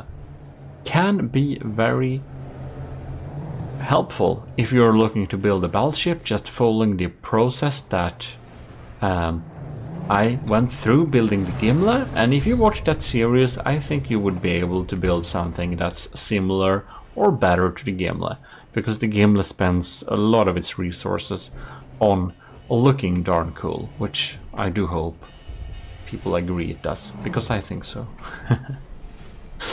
Well, that's up to taste. It's a weird style, I will give you that. I build in a weird style, but I like my golden hold. AOG Invictus. Indeed. So yeah, looking at Kevin Cry's second submission, I think it is, the Obelisk Gate, that is darn cool.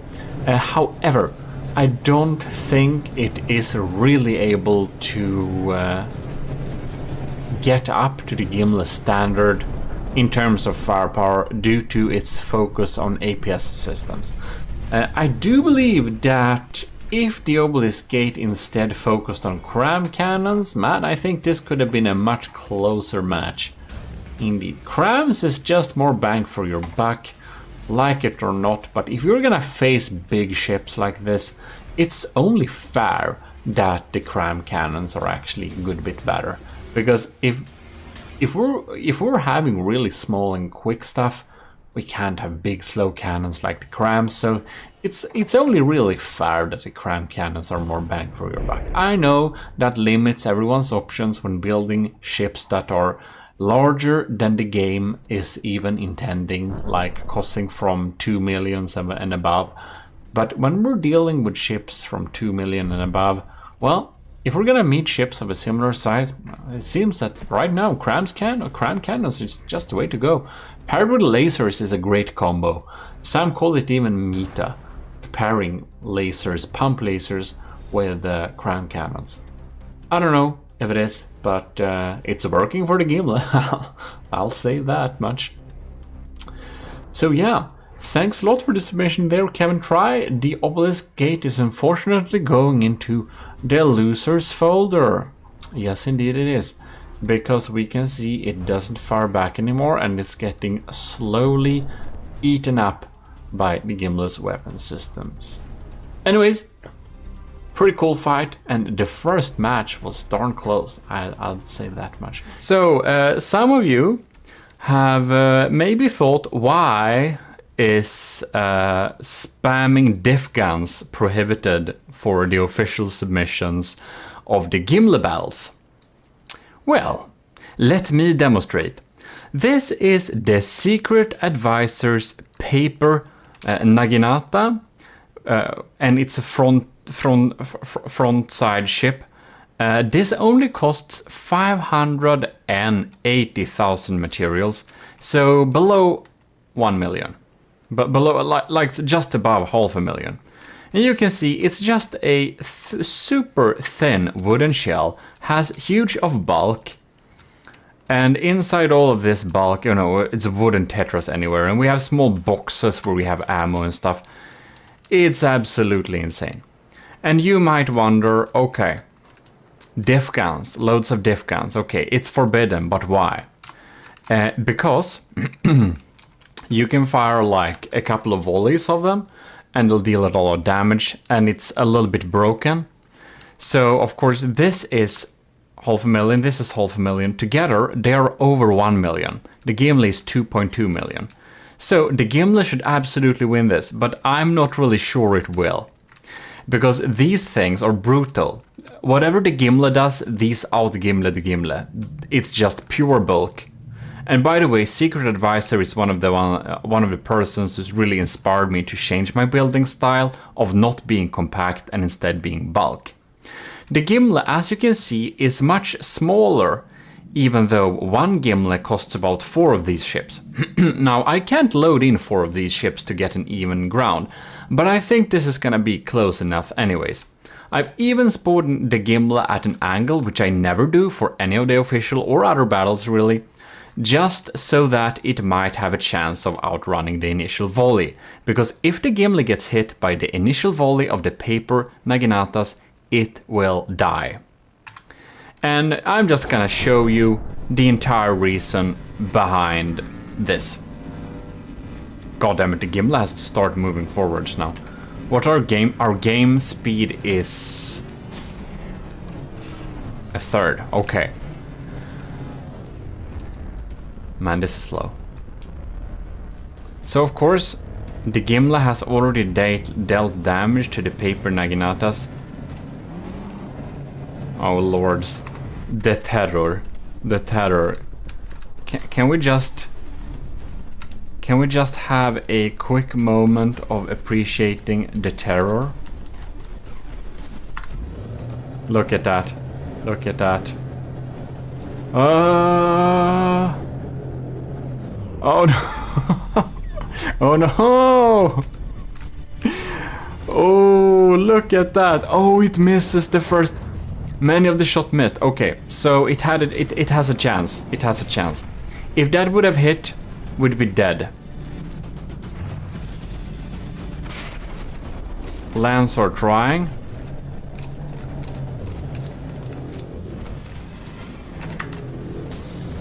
Let us sit in here just to appreciate the view of the diff rod telephone pole cloud coming in here any moment.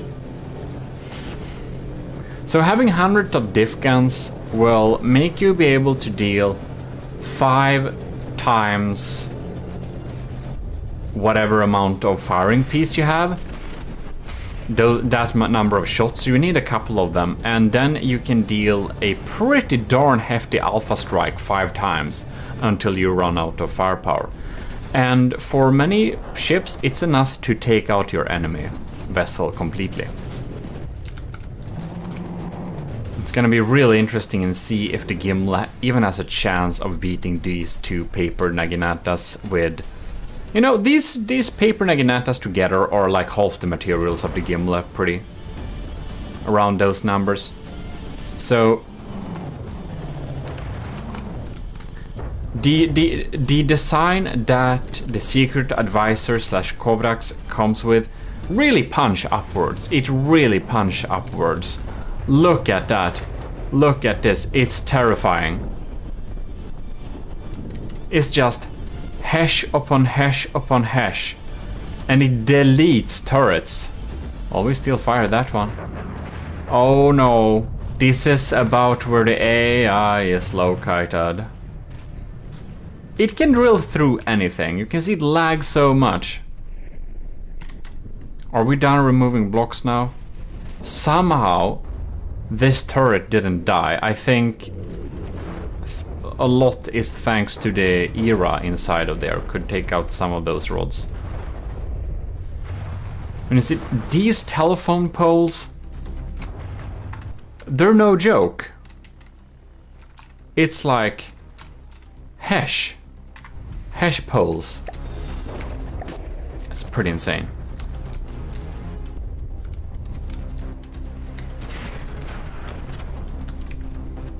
Look at that. We're getting out of view a little bit. I think this is going to be a thumbnail. So the lambs are desperately trying to clean up these rods, but with mixed results. Look at that. We did a real hit. We did a real hit to one of these. And you probably understand how insane these type of weapons are if I begin with spawning them at half the cost of the Gimle. Also, I can't spawn more than that. But begin with just spawn at the half the cost of the Gimle because they are so darn powerful. It's not even funny.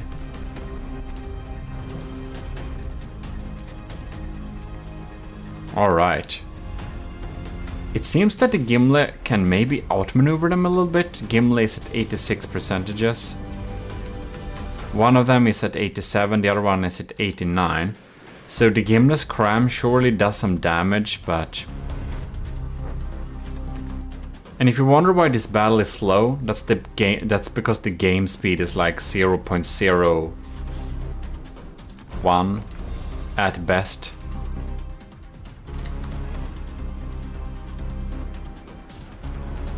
And these are like some tiny shots. What are those? That's like 60mm cannons or something? It's just completely insane. So yeah. You can build ships in many ways. The reason why tournaments have rules and stuff is because having a papier-mâché construction that just delivers infinite diff rods is gonna be a good strategy. Oh my lord, the lag is insane. I'm wondering if the paper naginatas are... Yeah, they're colliding with each other. See the health numbers going down there. Oh lord, we also have another death cloud incoming, which the lambs are desperately trying to deal with, but to no avail, I believe. Will not be able to take out even 10% of this damage. I think we need to pause the game a tiny little bit just to see what's happening over here. You can see, I'm pretty sure you can build a ship, specifically set it up to deal with stuff like this. And I did spawn them with the max distance in between them, so it was hard to avoid this. But in any case, I think you can set up a ship that just spams hollow point crams and at like low packing and like impact packs. Maybe a hollow point sandblaster with APS could help too. Well, any case, we'll see how it goes with this little... Man, our game speed is sad. The Gimle is ticking down rapidly in health. 80... Oh man, it's just so many rods going off at the same time. Together with the collisions between them, it's a pure lag fest. Okay, we're down to 79 despite the game speed. Remember, we're like at 0.1 game speed. Oh, look at those holes. It's absolutely insane. We're down to 78. And the Gimli even got help with the paper Naginatas colliding with each other. Like, I'm pretty sure a Gimli can beat one paper Naginata, but yeah, not two. No way. We may need to try it against one paper Naginata, since the result of this battle is pretty clear by now, I think. Look at that, we're just shedding turrets and stuff. And the block count of the paper Naginatas is, of course, like, the paper Naginata, they break all sorts of rules. This is obviously an unofficial battle, if I didn't say that already. But look at it. The lag is here, and it's not leaving us alone for a while. Yeah, so game speed is like 0.1. We're getting in more clouds of death rods. We're gonna switch to the Gimli versus one paper Naginata, which I think the Gimli may win. I'm not 100% positive that will be the case, however, seeing how it's getting very critted by these clouds.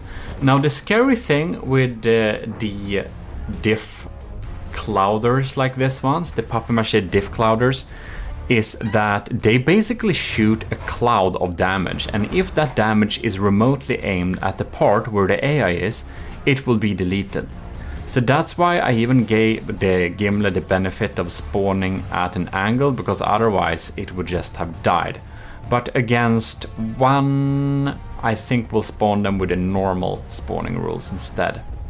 But this FPS is too sad, so let's move on to one Gimli versus one paper Naginata.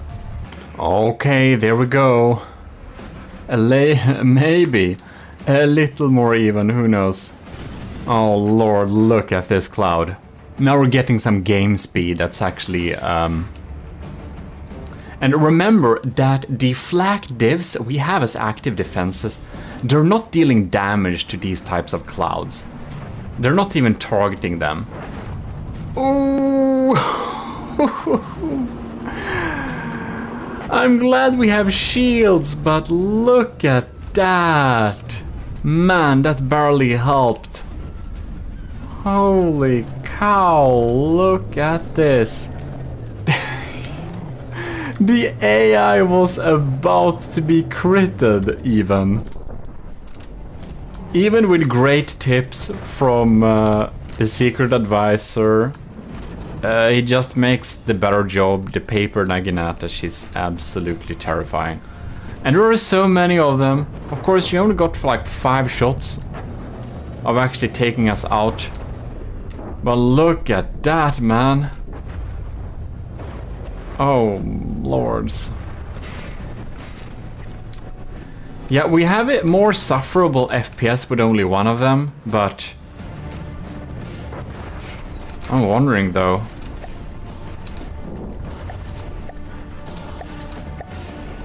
Look at that. Paper Naginata, firepower is like this. Armor costs so low. It's pretty insane. Look, it's taking down blocks pretty quickly here. Of course, I believe our laser may be trying to burn it. More diff rods popping in there. Again, if they go for the AI, it's game over. It's just drilling through, man. It's like no way to defend against this, so that's a little bit... That's a little bit thing with From the Depth. There are different ways you can kind of cheese your way to make things better. And when it comes to deliver alpha strike damage, diff guns is pretty much your only option. Charge lasers can be pretty good against compact targets too, but I don't think anything beats diff gun spam really. I don't know really how to deal with this, because I don't like to set up rules like you can't do this and you can't do that. But, like, I seriously think that the ship design that's just diff rod spam is just the best way to build, actually, in terms of effectiveness. Look at that. I'm glad we have this huge engine compartment in front of the AI, but if it aims remotely in this angle, we're gonna be so dead. I didn't expect one single paper Naginata to be a very scary match for the Gimle, actually. I didn't really think so. I think it would have a fair chance at fighting like 2 of them, but I didn't think it would be about to lose against a single one. Which honestly does surprise me and really underscores the point I was trying to make. And all our penetrating shots are basically just hitting at our... There you could see the damage that our crams does, our our mortars.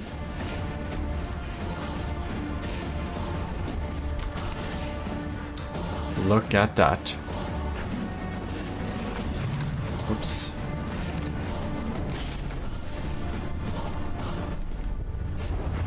Oh my lord, look at that. Oh.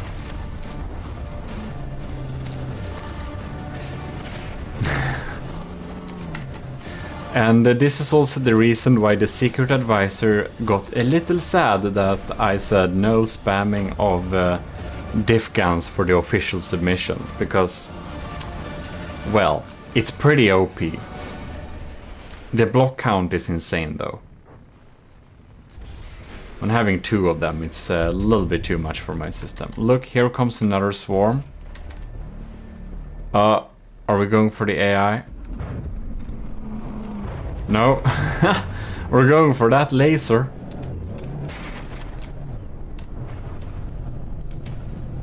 Man. We're like, this superstructure is hanging on a thread. The paper Naginata is down to 77%. This is like the only vessel where my decoy crams are dealing remotely some damage. Our laser is of course grilling these blocks so quickly. If it shoots, because they're busy with dealing with rods coming in too. These are like machine guns. These are no, these are tiny diff guns. I wonder where the machine guns are. Oh, they're up here. Yeah, there's just simple cannons like that. 74 versus 74. Well, one thing is pretty sure. The paper Naginata will win this battle with only a single of them if its barrage is aimed towards the Gimle's AI remotely. Like in that direction, it will just win. Looks like one of our crams, yeah, this poor thing is firing blanks. That's bad.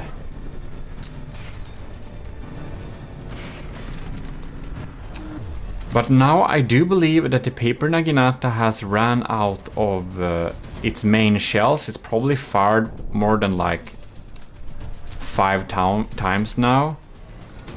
And its engine power seems to be lacking a little bit, so I think my assessment that the Gimle would take on one of these is pretty true, as long as the paper Naginata isn't critting the Gimle in the first shot, of course.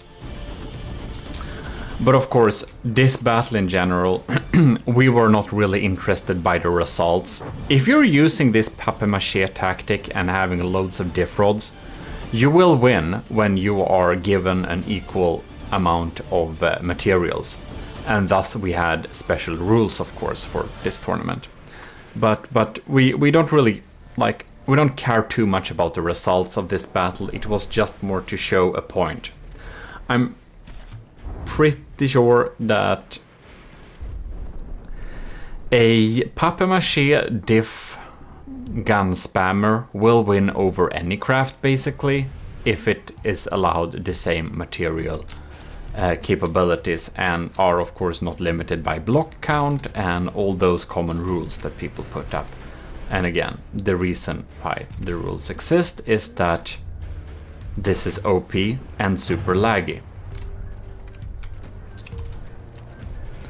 72%. If the Gimli wasn't so darn like resilient and redundant, it would actually have no chance against this thing. Not even a single of them. Things that are not redundant will just instantly die from this. Just instantly die. Well, it's very hard to miss your cram shots. This is like big. Look at that, 64%. 4 minutes in-game battle. So the cram have of course a constant reload time, but all these diff rods, like when they fire their 5 shots, they're like reloading at least a minute. So it will be a little while before they will come back online. And until that time, I think that the Gimli may have won, which will seal this victory. So yeah, as said, we're not too interested by the results. Like, this was more to prove my point. The paper Naginata and such similar designs will win over the Gimli if it's allowed a similar material percentage. This is like 500,000 materials versus 2.2 million, and it's a close battle. Yes, the Gimli can win, but again, a quarter of its own cost. It's insane.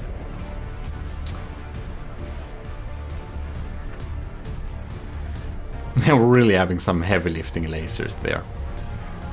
In any case, this record, I'm gonna schedule this recording for real late. So this recording is like prehistoric, but I will give a huge thanks to all of the commissioned officers in the Army of GMODISM that are supporting the channel at the time of recording this video. So this list may have changed when this is released, because I'm gonna schedule this like really late after all the other battles, even though I record it now, which you have no idea about. But anyways, huge thanks to Admiral Super Dave, Captain Y, Lieutenants Asteria, C2, Cravey, Powered by Greed, Tyler Russ, and Vincent Veritas. Also, huge thanks to our new cadets and any potential new higher up commissioned officers in the Army of GMODISM who might be on the list now. Also, huge thanks to the YouTube members. This is a ship from Nova Galaxy, and this is the Police Super Cruiser, which is going to go against the Gimli. And what I understand it's actually made to go against the Gimli, but it doesn't quite meet the rules. So it is in the bracket of unofficial battles, because, well, for once it's too expensive, but it's a great cool ship, and we're gonna throw it in there in the unofficial branch, and Nova Galaxy said it'll probably come back with another submission that does meet the rules later on, whenever that is done. Wow, this is a lot of stone in this thing. In any case, let's check out a little bit what type of stuff we got here. So we have, wow, what is that? Armor piercing frag. Okay. Right, so we have armor piercing frag, and then we have some Civ shells. So this seems to probably all these turrets are probably AP frag in that case, yeah, I suppose. I believe so. So we got some pretty big APS guns here, and to go with that, we have some beautifully crafted custom missile with active radar seekers. Look at those. Look very realistic. I like that rack. It looks pretty nice. Right, and that's basically, I think that's the weapon systems, missiles and APS. Very popular choice. We have a bulbous front here. And we got civs, of course. So in any case, we're gonna go and do a quick little thing here. So we can see what type of armor we have in here.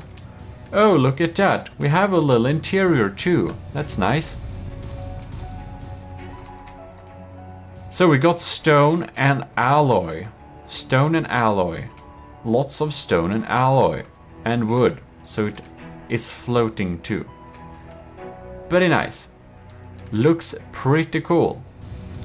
It doesn't seem to have water pumps, which is absolutely great. That means that our FPS are likely to be pretty good.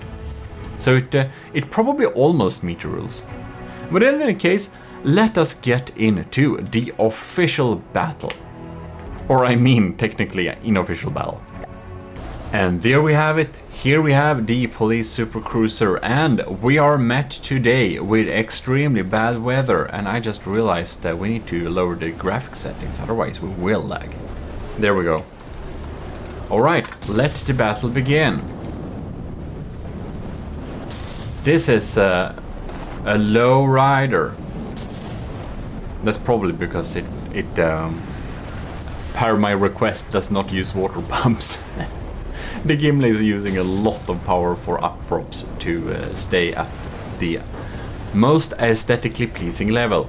To make the Gimli a little bit better, you probably would want to sink it around 5 meters. Then it gains a huge boost in engine power, but that doesn't look cool, so we don't do that. Here we got the crafted missiles, looking modern and everything.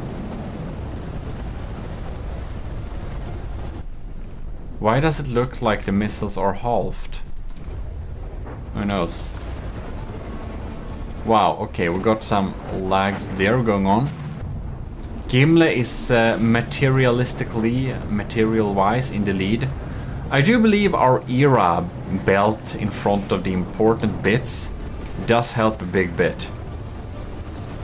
Right, we got missiles incoming here. I wonder if these are medium or like large or something. Oh, bam! I do believe they went for the radar decoy, didn't they? Yes, they did. Bam! We're even starting to use our flags there.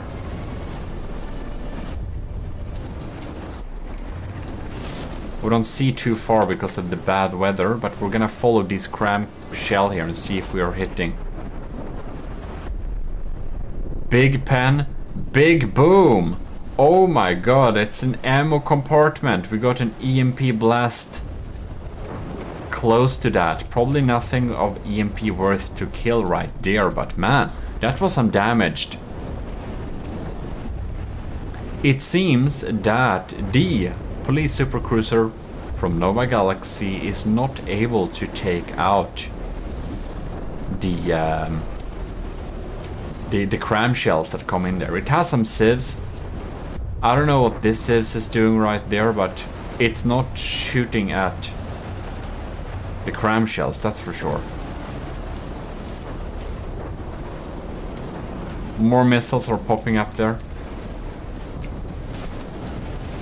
This superstructure is so flat. It's like the opposite to the Gimli design. It's like very low,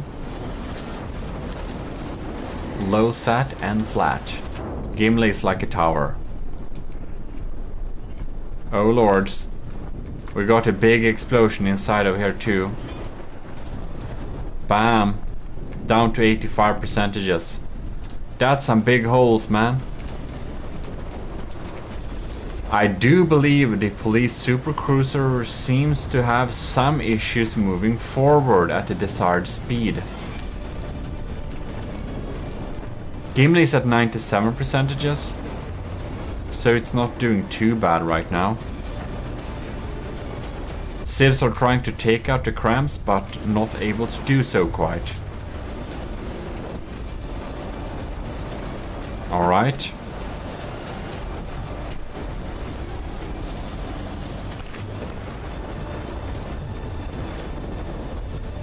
Interesting.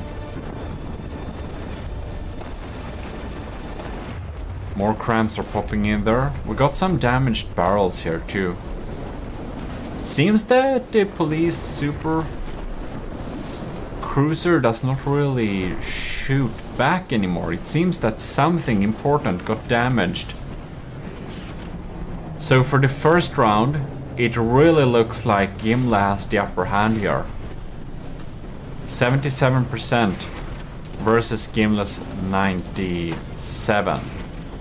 Yeah, it doesn't seem it shoots back at all. Well, it hasn't shot back yet. Well, we're not shooting back, it seems. The Gimli is still lasing and blasting on, and Nova Galaxy Super Cruiser, Police Super Cruiser is down now to 66 percentages and dropping. So, since it doesn't shoot back, we have to conclude that the Gimli has indeed won the first round. I do wonder in the next round if the Police Super Cruiser can perhaps, if they are lucky and trying to aim against the Gimli's AI, it might get a lucky shot and win that way, but we shall see. But yeah, first battle goes to Gimli for sure, as we can see. Anyways, next round. Well, there we go, second round is online. What was that?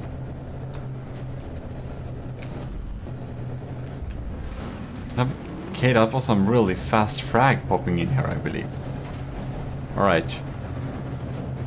We're gonna stay here a little bit with the Gimli and see what the incoming shells... what happens with them. Our lamb seems unable to take out the shells when they pop in there, so that's for sure.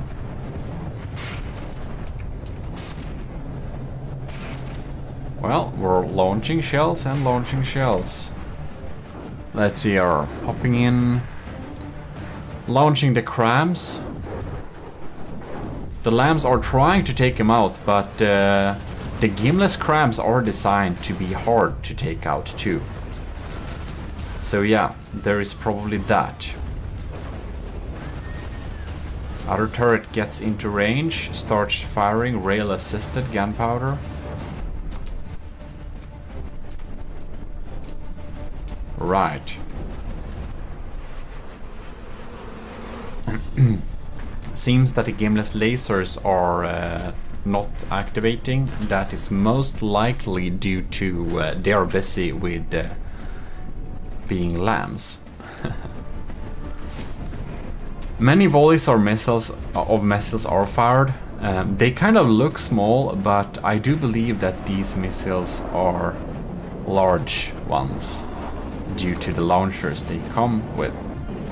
Now they have a full shape, that's good. So I believe the missiles are what, the lambs are cleaning up those missiles. Most of them. The Gimli actually has some pretty powerful lambs because the damage laser, which is a main system, and the lambs are connected to the same, as you probably know.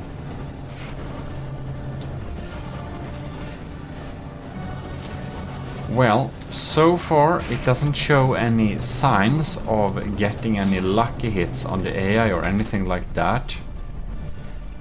We can see we got some damage leaking through here. The AI looks absolutely untouched there. Not too much interior damage. I do believe a lot of the damage is either absorbed by our era belt. Ooh! Here we have some serious damage to the bottom of the cram cannon. So yeah, that could have been a lucky strike for sure, but it only did some damage. Oh, now it did some more damage. But of course, the cram cannons, they have a Tetris, so that you'll need to damage them a lot in order to actually take them out. I think the most likely way to completely take out these cram cannons are to damage the weapon controller that's somewhere there. Which is of course EMP insulated. so it has to be done with lucky shots. I think on these big turrets too, I think I may have a backup local weapon controller too, in case one gets sniped out. So the only weak point is really the barrels. You can see the Cram is still firing. This shell is of course weaker than it would have been otherwise, but it's strong enough to get through the super cruisers, police super cruisers, damaged land systems. Mortars popping in there too. Yeah, well, I do believe that the Gimli is having a pretty good chance of winning this one too. It's almost certain, because we are again in the situation where I don't see the police super cruiser shooting back much at all anymore. And some of the turrets are indeed offline. So even though this police super cruiser is about 200,000 materials over the allowed budget, and thus more than 200,000 materials more expensive than the Gimla, it seems that it's not able to tackle the crams, the very strong crams of the Gimla. It does not take them out using its sieves or anything. So they go through and they deal a lot of damage. Those cram cannons are not a joke. The Detonator Super Davidos variant, very strong. Quite expensive though, but very strong. So yes, indeed. Nova Galaxy, if you do submit a ship that officially reaches the rules, then, well, best of luck with designing that ship, and better luck with that one, because the police supercruiser does indeed not defeat the game. This time, Project Broadsword from Scrubbus is going to meet the Gimli. Will it meet its destiny, or will it create a new destiny by, I don't know, bisecting the Gimli as you do with a broadsword? This truly looks like a bastard sword. Really big, really thick, really clunky, and very utilitarian. I would love to see some paint slapped on it, even though if it's just another shade of grey. Anyways, otherwise it's looking very intimidating. And you might think these are cram cannons. You're wrong. They are APS. All of them are APS. It's APS. And that's Advanced Projectile System, if you're old. Also known as Advanced Cannons. In any case, let the battle begin. We really got some packed shots here, man. Alright. It's like launching shells like an archer. What do we have here? We have frag heads, fragmentation, warheads, emergency ejection defuses, and not 100% of the last back part. Maybe it's a timed detonation thing? No, it's not. So, we are raining down fragmentation. The Gimli's lamb is trying to kill some of them, why I almost thought it was some kind of time fuse. But you can see we are trying to just overwhelm the Gimli with a lot of fragmentations, which is probably a really good strategy. Now, I wonder though, we're keeping the Gimli's lasers offline due to the laser trying to shoot these shells down. That's a really good strategy from the Project Broadsword. We can see they are digging through. Gimli has pretty light armor. Thankfully we have a layer of ERA, making, not that it makes big difference, but whatever. How is it looking on the Project Broadsword? It is in the lead, material-wise. It has a lot of hydrofoil. No, not hydrofoil. Yes, hydrofoils. By using these rudders here. And it has jet engines and azipods spammed all over the place. Now we need to pause and see if this... No, these cram shells grazed right on top of it. A very good luck from the Project Broadsword, unless it may actually be moving up and down to dodge the enemies. I don't know if the Gimli is just very lucky with the weather, or if this is the Project Broadsword's natural movement pattern. Here we got one explosion with Cram, however, but I think that might have been a decoy Cram. Man, Gimli is down to 87%. It's getting absolutely shredded with frags. Man, we don't have much barrels left for most of those Cram cannons. Good we are at close range for the Gimli, because otherwise it would have no chance of survival. We are going to see though if it has a chance of survival or not. And I think we should be doing that by following this Cram shell, because I do believe this is a hit. It is not a hit.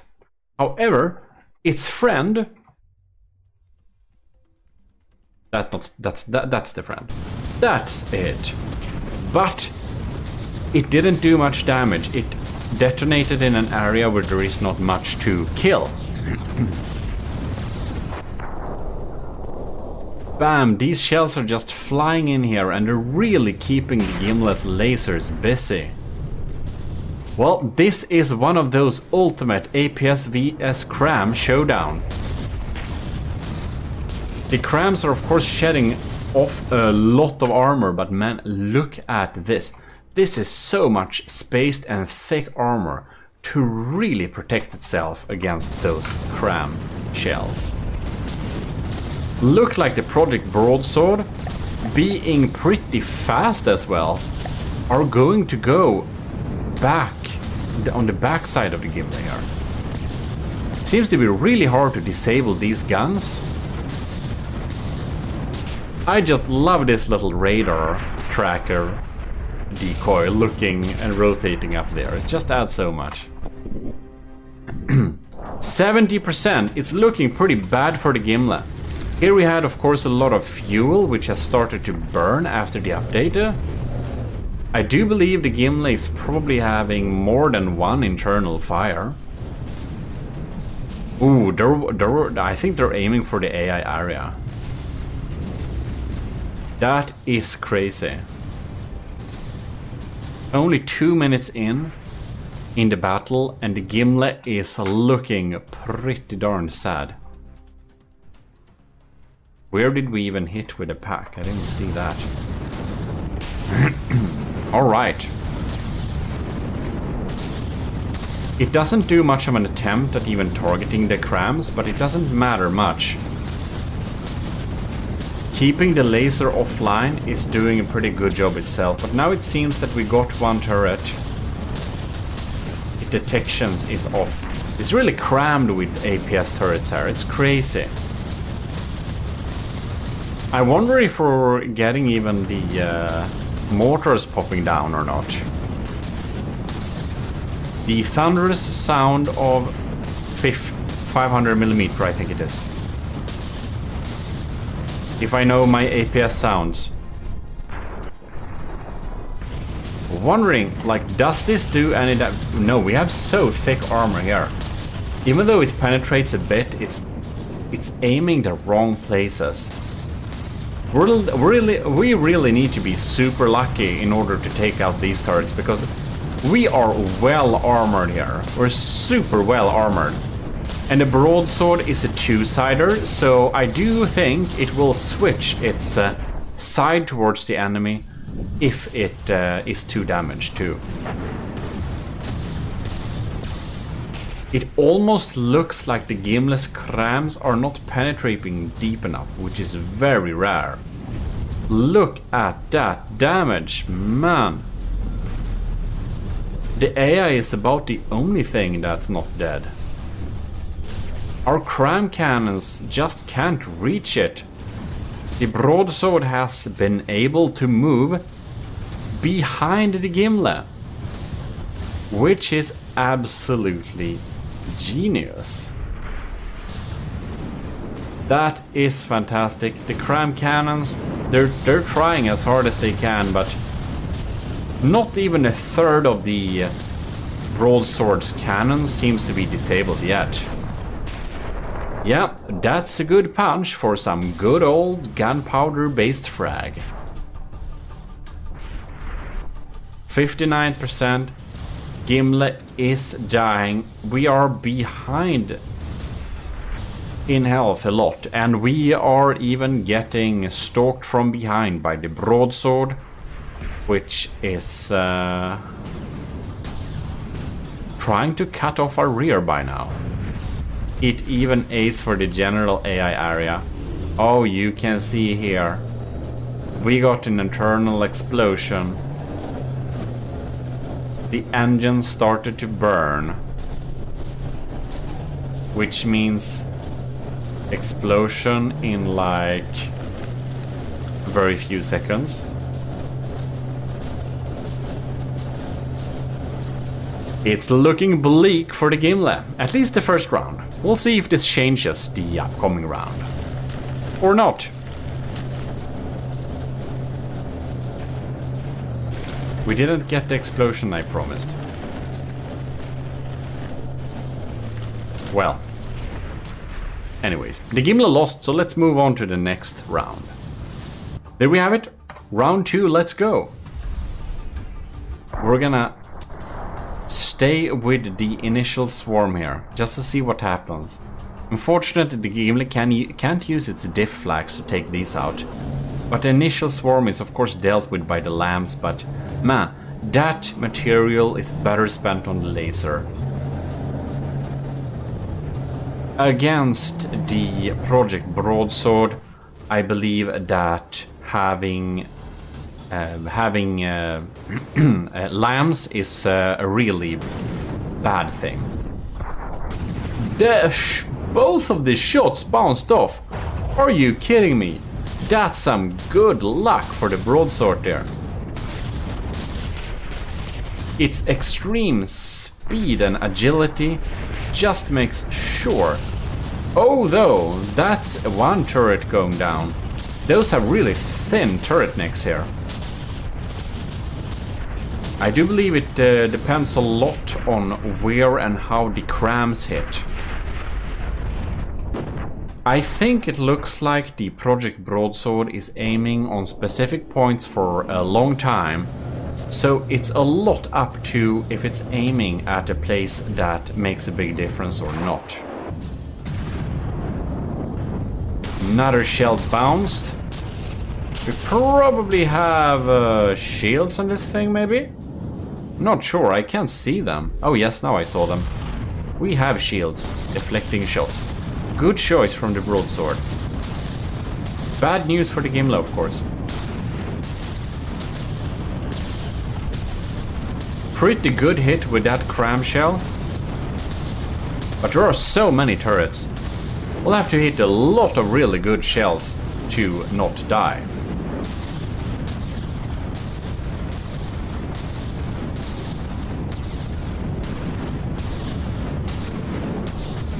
Yeah.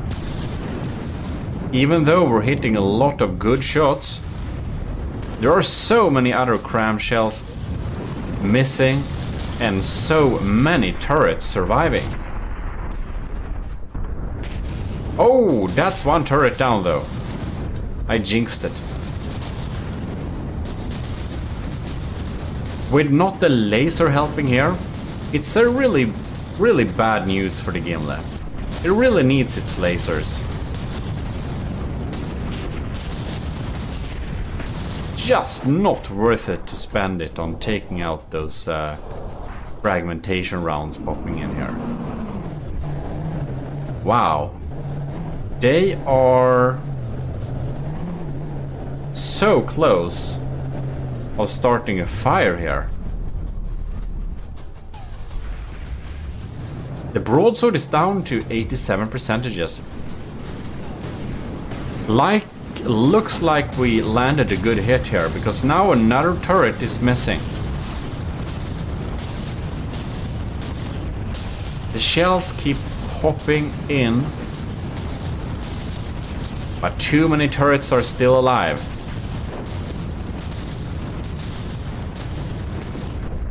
Now the broadsword is aiming for the superstructure, which might be a good thing for it, because I think if it can take down the tracking turret, the Gimli's accuracy will be worse.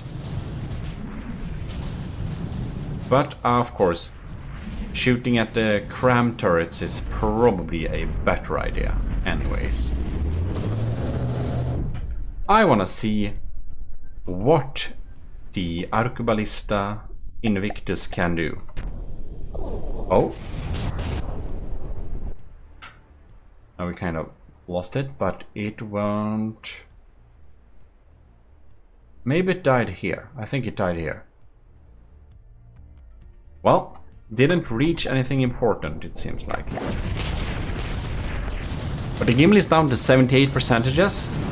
So it's looking like the broadsword has a good chance of winning this. Man, those mortar crams almost thought they would pop in to save the day. But alas, they will not.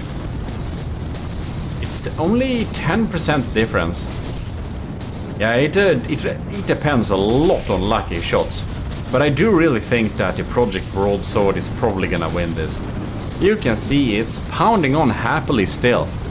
And the Gimli is only landing the occasional cram shot now, because I do believe that basically all of its cram systems are pretty much very damaged by now. Look at that.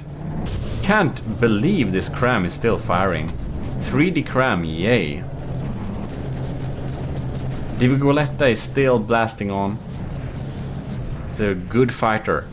This cram is completely out of its range. Gimli is still pretty quick, but man, it's a good idea of the broadsword of trying to be behind it. If it's trying, but it looks like it's trying to do that. I think the Arqueballista system shot some blocks underwater, because do remember that those snipers is shooting mostly for blocks underwater. So the broadsword is actually not keeping a lot of its bulk underwater, which might be a problem when it comes to fire, but it already solved the laser situation, so it's fine for it. However, yeah, 67% versus 81%. The broadsword looked a little bit weak a little time ago, but the back turrets are just continuously pounding on, and Gimle's front crams are not really in range. Those missed also. We're looking pretty strong from the back here.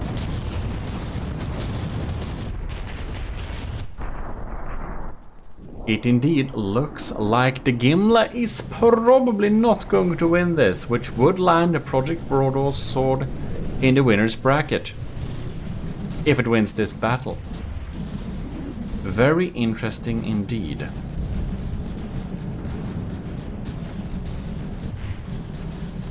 Oh, almost looked like that mortar hit somehow. Here we have a cram shot that is... That's a decoy cram, I believe, because that was easily taken out. Or our crams are just so damaged by now. Now that this pack turret is still somehow online.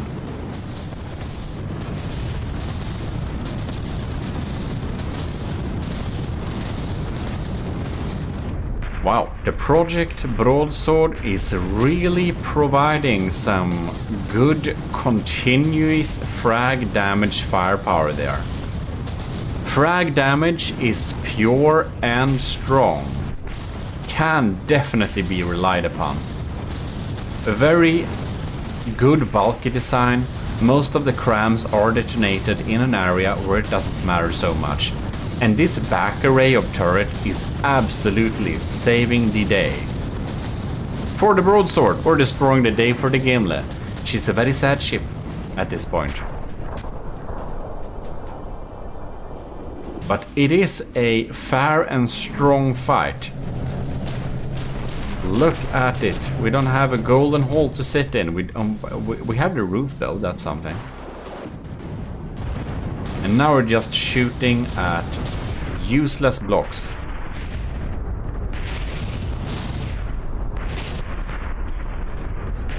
60 versus 76 percentages. I will be very surprised if the Gimli manages to win the second round. But you'd be surprised. We have a AI systems and stuff, so it is of course possible it gets hit.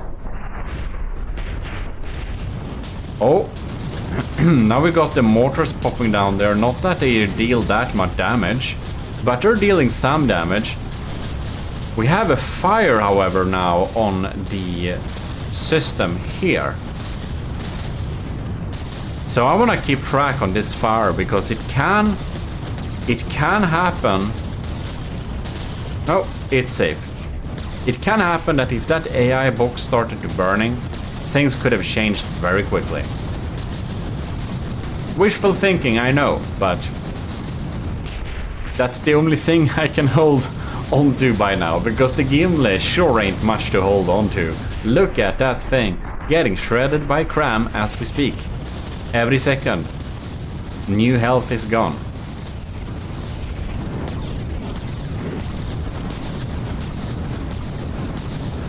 Wow. Really powerful. We're aiming for the superstructure here. Okay. One of the last cram shots that we're able to land probably. That's a pretty good hit though. The Project Broadsword's engines are slowing down. Gimli's at 55.9 percentages. It would be absolutely insane if this doesn't lose. Of course it's gonna lose, but anything can happen with cram shells. Wishful thinking, I know. But now we are officially below 55 percentages, which means that the Gimli lost both 2 first rounds. Which indeed means very much congratulations to Project Broadsword. It will be picked up and slapped into the winners folder. We're gonna watch a third battle, of course, just for fun, since I think you requested this. Here we are. D battle. Third round is back. The results will of course stand nonetheless. The Gimli did lose this battle and the Project Broadsword won this battle. So Scrubbus, congratulations indeed. In any case, I will just want to take this initial terrifying blast to say huge thanks to the commissioned officers in the army of GMODISM who are supporting us every month at Patreon. Most notably then, Admiral Scooby-Rocks, Commodore Owen, Lieutenant Anto, Cravey, Powered by Greed, and Vincent Veritas. And of course, all our cadets. Thanks a lot for supporting the channel every month, making this YouTube channel with its creative games a lot more plausible and doable. In any case, also thanks to all of the YouTube members, and you can probably thank yourself because you were probably able to see this video early, because I have given you early access to the videos if you are in the Ecclesiarchy of GMODIST. And if you're feeling a bit eclectical and want to join the Ecclesiarchy of GMODISM, the join button is below this video. We have different tiers, they have fun names. Anyways, this battle, it seems that the Project Broadsword is doing an extra good performance. It's so much moving behind. The Gimli has so little chance of just shooting most of its guns. I just want to see how it goes for this particular shell. Oh. Did it shoot anything important? It didn't. But it could have. It could have shot off a turret, which is the fun thing with that. Something seriously took a lot of damage there. What happened? Crams are coming in. Yeah, the broadsword is getting a real nice angle today.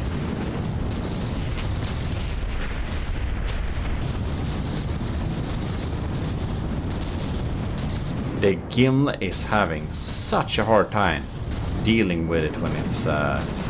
Now the broadsword is really on its A game. That's very nice. Nice to see. Ooh, and we're shedding turrets. Like skin. We'll have a kind of a thin layer on the outside, so that makes a lot of sense. Man, and it's targeting the cram cannons back here. Look at that. That's so good for the broadsword. Because now it really can deal so little damage. This is probably going to be the hardest win so far. Bam. Oh.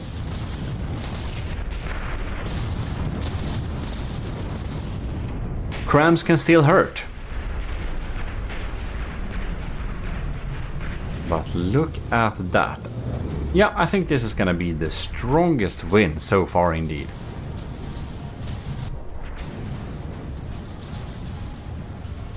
But anyways, this is pretty fun to see because now we can actually see one of the few examples where a APS based ship is able to hands down beat a cram based ship. Of course, Scrabus, I do know that I do think that he knew when he was building this about how the armor of the Gimli looked like. So we went for pure frag, and that's of course an excellent counter. Look at that, we're having explosions in the backside of the Gimli. This is gonna mean fires from all those fuel tanks getting destroyed. Pretty big fires at that, because many of the fuel engines are back there. And now something interesting is happening. The broadsword is coming up on Gimli's left side. Which is very interesting indeed. Wonder if the lasers have a juice left in them. 65% chance. It's staying behind here. So we're gonna see if the turrets, if the cram turrets and stuff will start shooting at it now. Or if it's just gonna die before that, because look at all that fire. Gimli has basically no armor at this side, so you can see it's just melting through instantly.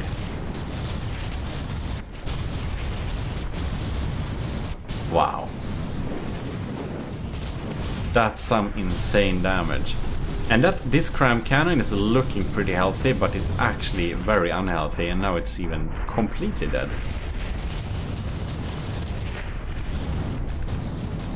Look at that. I do wonder. Do we have a dead AI? No, I don't think so. But we have pretty dead turrets. The Arcuballista Invictus are fighting hard to not die. But of course, we are so chanceless. This is funny though. Bam! Oh, look at that!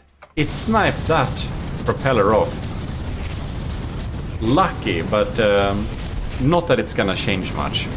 Most ships have something important underwater, which means that the Arcuballista Invictus will do a lot of damage, but ships that don't have a lot of important things underwater, well, the Arcuballista is mostly deadweight for the Gimli in those cases. And the Gimli is below 55% and despawning rapidly. Look at that, we had some explosions. Wow. And there we have it. The third little battle we could take a little look at, so hopefully that was pretty interesting. And if it was, you should definitely leave a like. You know how to support us in the links in the description if you would like to do that. The time has finally come. We will do the battle between the HMS Ragnarök and the Army of GMODISM Gimli. So this is the Ragnarök, which is built originally by Swedish YouTuber Robas, who I don't think played from the depth very much anymore, but his legacy lives on. And this is the HMS Ragnarok, which has been upgraded and fixed by Brenzo to a version 2.0, where it's actually a formidable target. The HMS Ragnarok does easily beat the Draconia without even thinking, the Titan Slang, and loads of other formidable vehicles. It is a good battleship. It's decent and works very well. It also looks very cool. So we'll take a little quick look at the ship's looks. We'll look a lot about on its features in earlier videos and stuff like that. I think we dive into a little bit its guns, but we can do that a little bit quickly. But mainly, we're going to look at the aesthetics of it. In any case, Brenzo has made a great job of taking the design to its full glory and making it a really formidable ship. So, HMS Ragnarok, looking splendid. We can just have a little look, whoops, cutaway look. Thank you. So we have some steam engines, we have some regular engines spread out on all sorts of places. We have a lot of these pretty quick fire civs cannons that works as damage saws whenever they're not needed. We can see we have some turrets here, APS turrets that are highly adapted to deal with like kinetic shells coming in to kill it. So it's a very sturdy design. Right here we can access it. We can see we have a sabot head. So we have super cavity sabot ones, the same that we use for the sniper cannons. And the cannons, they look like they have the same caliber, but they actually don't. They're a little bit different. And they have different ammo too. So this one is armor piercing, high explosive, a reliable thing to deal a lot of damage in the interiors. This is a dangerous one. Now you can have a sneak peek on some of the interiors.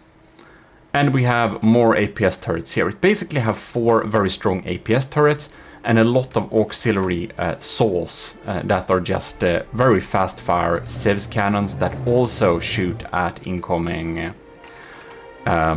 They shoot at projectiles, but when there is no projectile large enough to shoot at, they will shoot at the enemy ship. So they're kind of sabot saws or something like that, they're called. I don't know. We have some engines going on here, and we have an AI core in the bottom. EMP insulated and everything, because not doing that would be absolutely crazy. In any case, let's check the looks of this thing. The only downside is when you spawn here in the share, like you can't get out from here. You'll have to shoot the share. There we go. Anyways, here we have a little bridge, looking pretty bridgy, very low roofed. Not at all the luxury we're used to with the Gimle, but it works too. We have a nice little viewing area here. I think it looks pretty nice to stand out here. We have loads of interiors there. And we have Schlacker captains. Oh my god. Oh yeah, I wonder what the talking was coming from.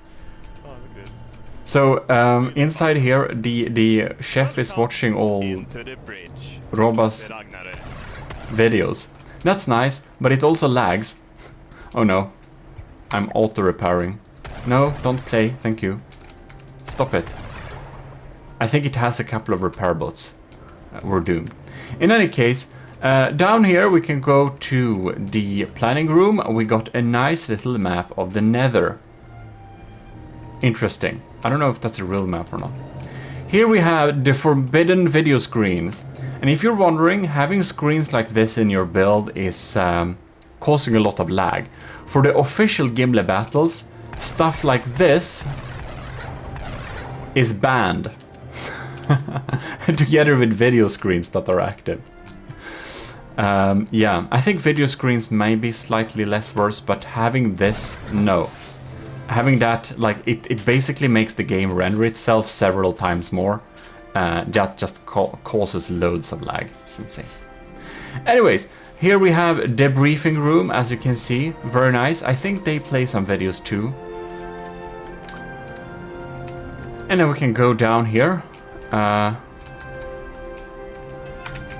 And we have, oh my god, maybe we should check each floor a little bit better first, because I think we should look at the Mac Valorous. This is of course the staple of any robust build. It has only trace amounts of dog meat. Well, that's nice. I don't have my camera. I accidentally equipped my pistol, so now it's like, oh look, it's a large human and a small cat person. In any case, no salad, that's good. Moose burger, blood pancakes, Mac Walrus. Get thick, you skinny bitch. Well, that's super nice. We have lots of nice messages here, and nice cooking, and back pain problems. I just love this hamburger. Can we just get an applaud for this hamburger design? It's pretty amazing. Oh, don't disturb. I think he had something very spicy. So, go down here, we get to loads of different areas. Like the medical department, where someone is a little bit seasick. You can see that because he's green. We got the barracks, cozy and everything. We got Stay Out, which is some type of Cthulhu worshipping. I think we should get out of here before we get problems. Cruise launch, very nice. Showers. Don't drop the soap. Remember that. And yeah, I think that's that. And we got loads of interiors here. I don't know, there is just so... Now we accidentally climbed upwards. That's weird. There is anyways a lot of beautiful interiors. We have viewing decks. It's very nice. We have a nice bar with a very tall person. I think the people in this is perhaps a little bit too tall. But anyways, we can walk around the deck. It has nice interiors. It's a very nice design. I like the time spent on looking this cool. Was a big inspiration for me to make the Gimle look as cool as possible. I really tried. Even though my interiors may be less realistic, I spent a lot on aesthetics anyways. In any case, let's dive into the actual battle. Here we are! Look at that, ladies and gentlemen, the Gimle is here, ready for battle. This will be highly exciting, very anticipated battle. So, who will win? Who will lose? The difference between the previous battle with Borderwise's Habs Titanslang is that the Ragnarök is just under 2.2, just like the Gimle. So, we have built the Gimle according to several rules that are very similar to the rules that were for Brenzo's official Beat the Ragnarök challenge.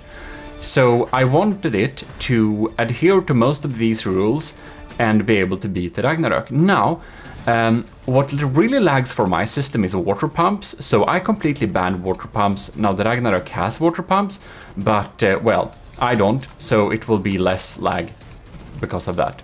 I'm pretty sure it has water pumps. In any case, the Gimle has a lot higher block count. It has a block count of like, what is it? It's under 100k because that's my limit, but it's 86,000 blocks. And I don't know, block count isn't such a lag problem for me. Water pumps is, not block count, so I didn't, I think Brenzo put up a rule for maximum block count, and that we don't have. But in any case, a very anticipated battle, let's go, without further ado. What the hell, why is it shooting off the distance? Alright. The saws are really online there. The cram shots really missed the mark there, the first blast. Oh my god, it's very tight. The sniper's popping in there. Now, the Ragnarök has some insane lamps and sieve systems. Man, the saws here, look at it. It's just sawing away the exterior shell here, just dealing some surface damage. Glad we have those shields going on there. Poor turret. They're gonna have a barrel cut off if it's not careful. It's very even so far. Let's come over here to... No? Okay, what's going on here? Ooh, we got a cram shell getting through there. Very interesting. More cram shells. That one got annihilated. Another cram shell popping up there. It got through, but it damn missed. Is the Gimli having problems with targeting? Bam! We got our first proper cram hit. It didn't hit anything important, just the superstructure, I believe. Alright. Let's check it out here. We got the cram shell. Oh! Bam! We got another in the middle hit there. I think the LAM systems is damaged now. Okay, interesting. The Ragnarok's LAM systems are a little bit beat up now. Probably. Oh, we got another big cram coming through there. Some of the crams get deleted, but that's probably the cheaper crams. Man, that's a real miss from my mortars. More crams popping in there. Bam, that's some damage. The Gimli's cram shells have a detonation. God damn it, what we're missing. The crams have different detonation levels, so some of them will detonate deeply and some of them detonate surface level. Alright, now the Gimli has one big advantage. That is, if the battle does not go on for so long that the Ragnarok will start to turn and switch one side to the enemy, the Gimli has all of its armor on one side, so it can't turn around and be protected, but its surface of armor, all of the armor is put to the enemy from the get-go, so the internals are more protected just by this factor. And the other big thing that the Gimli does that the Ragnarok does not is that it mostly relies on cram cannons, and cram cannons are of course super dangerous to deal a lot of damage. Now I really wonder, why haven't I seen the Gimli's lasers popping in here? That's really worrying.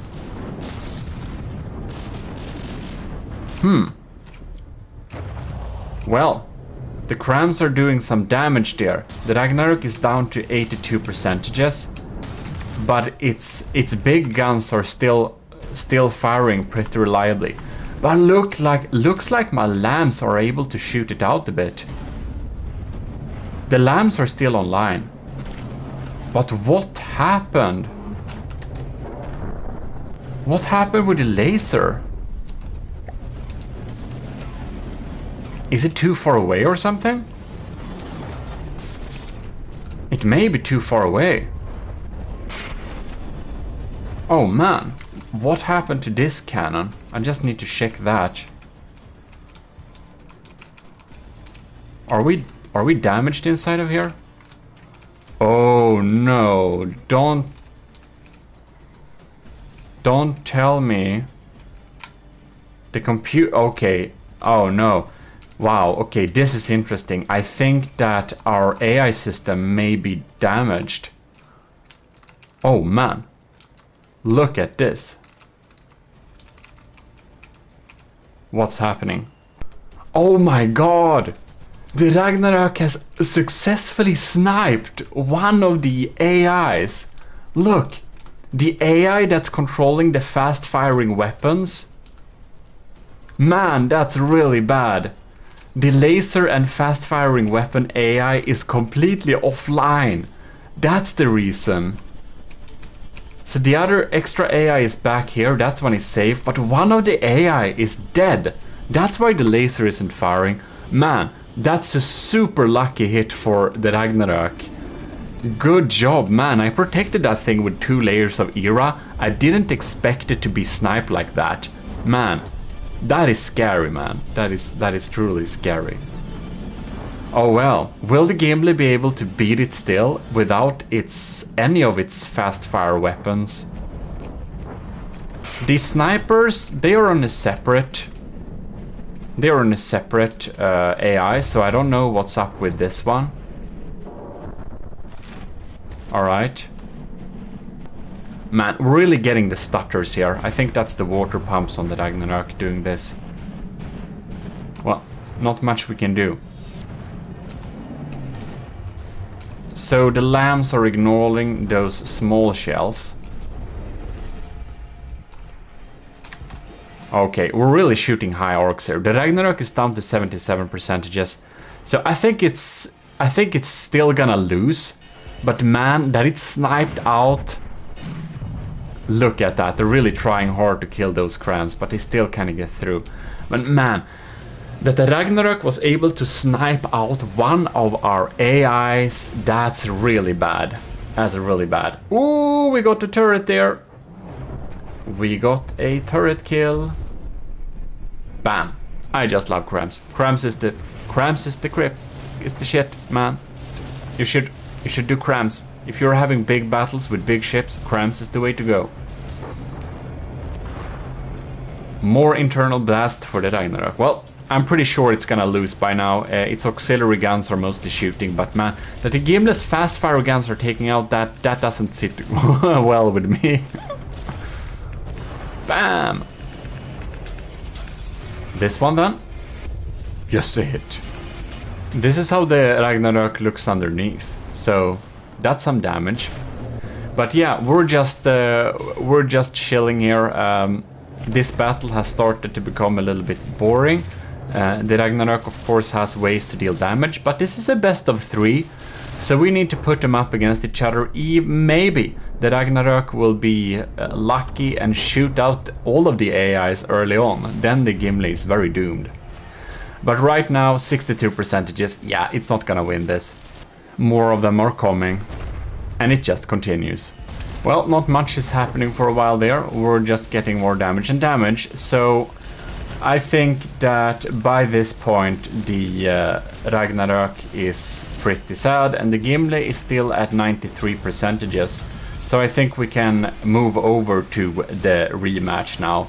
None of the main batteries are dealing any damage, and these auxiliary things shooting at the incoming crams will just not be able to deal damage against the Gimli. So, first battle is won by Gimli.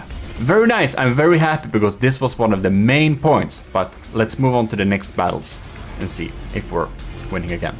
There we have it. Rematch, let's go.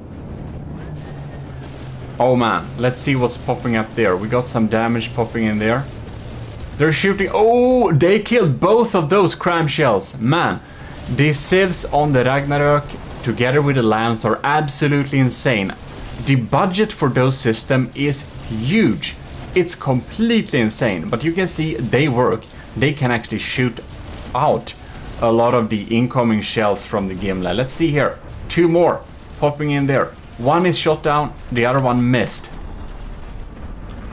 The Ragnarok is actually in the lead slightly. This is worrying. Alright, we got new shells coming in. They're getting zapped there. Crams popping in there. Did we have an internal explosion there? I think we may have. More cram shells. Ooh! Did I see a big explosion? It seems it didn't take out those ones. And there we have. And by the way, the stoner cram mortars, they're actually there mostly to distract the enemy civs and just do big detonations or just remove chunks of the deck armor. But mostly to distract the civs, because the time that the civs cannons spend shooting at the cram mortars, ooh, instead of shooting at the actually dangerous crams, are time well spent. And the stoners, they have 2000 millimeters, and the regular crams have 1970 millimeters. So if they prefer bigger shells, all civ systems will actually opt for shooting at the stoners instead of shooting at the detonators that are much more dangerous crams. Anyways, it leads that the Ragnarok has finally lost its advantage. What's happening here? Popping in shells there. Boom. And there we go. Now the Gimli spends a lot of resources on taking out incoming cram shells or big missiles, and the Ragnarok has neither. So the Gimle actually has a big budget on flak sieves that are not used at all during this battle. So that's a big material disadvantage. But for ships that use more crams, which I'm actually more scared of, that is completely necessary. Seems that the AI isn't sniped this time at least, so that's good. We should probably be diving in here just to check around. The AI is completely untouched this time. Man, the shells really slow down when they pop in here. But I'm really glad we spent a lot of materials on the interior armor instead of the exterior armor. Because the exterior armor, we can remove things with bulk. Oh, they're really penetrating, aren't they? I think the staggered era at the outer layer was materials well spent, because you can see a lot of the shots are not getting through this, like 2 meters of 1 meter of wood and 1 meter of metal. They're not getting through that because we have staggered era right behind of it, which is a great addition, I think. Okay, now we looked a little bit too much at the interiors of the Gimle. One thing I wanna see is the oh my god, look at this. This cannon has been zapped completely. So we lost one of the sniper cannons, that's for sure. Now the sniper cannons, they're so quick. It's completely insane how quick they are. It's not easy to kind of catch them even firing, it feels like. Alright. There we have it. I just paused time. This is a subsurface sabot shell. Come on, it's there. We're gonna lock onto it. We're gonna slow down time. And we're gonna see... Oh! It shot straight through. Okay. So that thing is basically there to deal some damage to engines and stuff that people hide under the hood. And sometimes they don't deal much damage, but there you could see it actually shot off a turret straight off. That's something it does when people put the turret blocks close to the bottom. The snipers may shoot off the turret completely because those are supposed to deep damage. Oh my god, deep damage, look at that. That turret is completely missing. Look at that. That's a miss. Well, it's looking pretty decent for the Gimle. It has only been 2 minutes in game. And the Ragnarok is down to 77%. If the Ragnarok is not super lucky and is critting, oh my god! What happened to the main batteries? They're dead. They're not active. Looks like the Ragnarok is indeed weaker than the Gimle on these regards. That is very good, because one of the main points for making the Gimle at all was to make a ship that could beat the Ragnarok. And it seems that it can beat the Ragnarok 2.0 by Brenzo. So there we go. The Gimle is a superior battleship according to the points I've set up. It can beat the Draconia without any problems. It can beat the Titan Slung, and it can beat the Ragnarok. That makes it, in my eyes, the superior battleship in the army of GMODIST. And I'm happy to say that we reached the mark, we reached the goals. Next time, however, we need to check how the Gimle tackles the Turtle Lord. The Turtle Lord is a crazy cram ship that does beat the Ragnarok. It really does. It's crazy. It's absolutely super dangerous.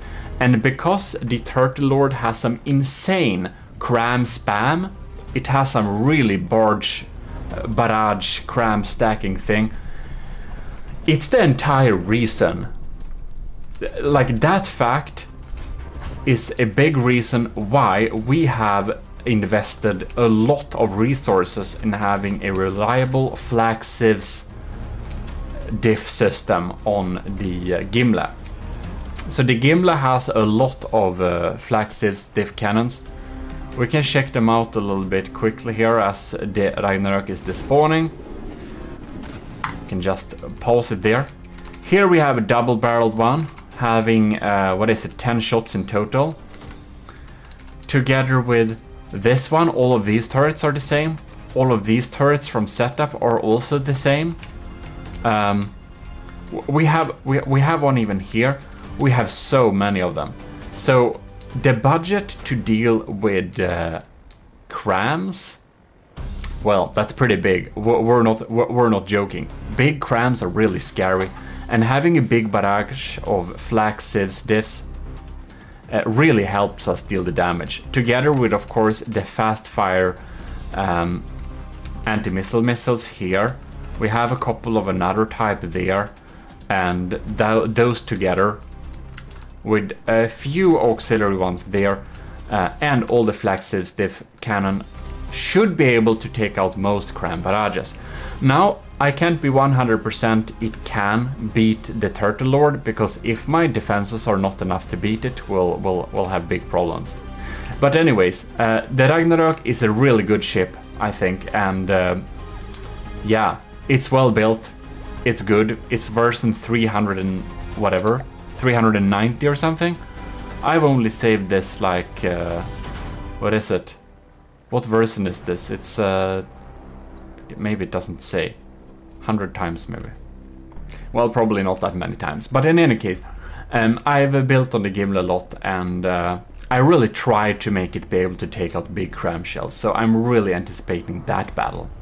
If you enjoyed this battle, however, you should definitely subscribe to the channel if you haven't already, because we will be having more Gimli battles, and the Gimli Open is of course open submission, so you can submit your craft according to my rules for the battle, if you want to participate in the official battles. This battle against the Ragnarok is semi-official, because I wanted it to beat the Ragnarok almost to the Ragnarok's rules, but I have a higher block count, because I like wood. So that's an issue. But then we have my rules, and the Ragnarok doesn't adhere to those rules, because water pumps, for example, is a thing that just lags too much for me. In any case, that's that. Having the game at the lowest settings made us able to almost run the game at full speed. So really cool that the Gimli got its laser and fast firing cannon AI sniped out early on. That was absolutely crazy. We should probably make some backup system that automatically switches all weapons to another AI if one of them gets disabled. But man, this is crazy. Anyways, good game. Beautiful build, Brenzo / Robas, of course, but the Gimli is superior. Look at that, it's the steampunk turtle, which will be fighting the Gimli in this little Gimli battle. This is just an absolutely stunning design. We gotta stop the time here so it doesn't get too destroyed. The steampunk turtle is an absolutely stunning and beautiful build by setup. It's so cool, I like it so much. It even has a alloy pipe, which is smoking.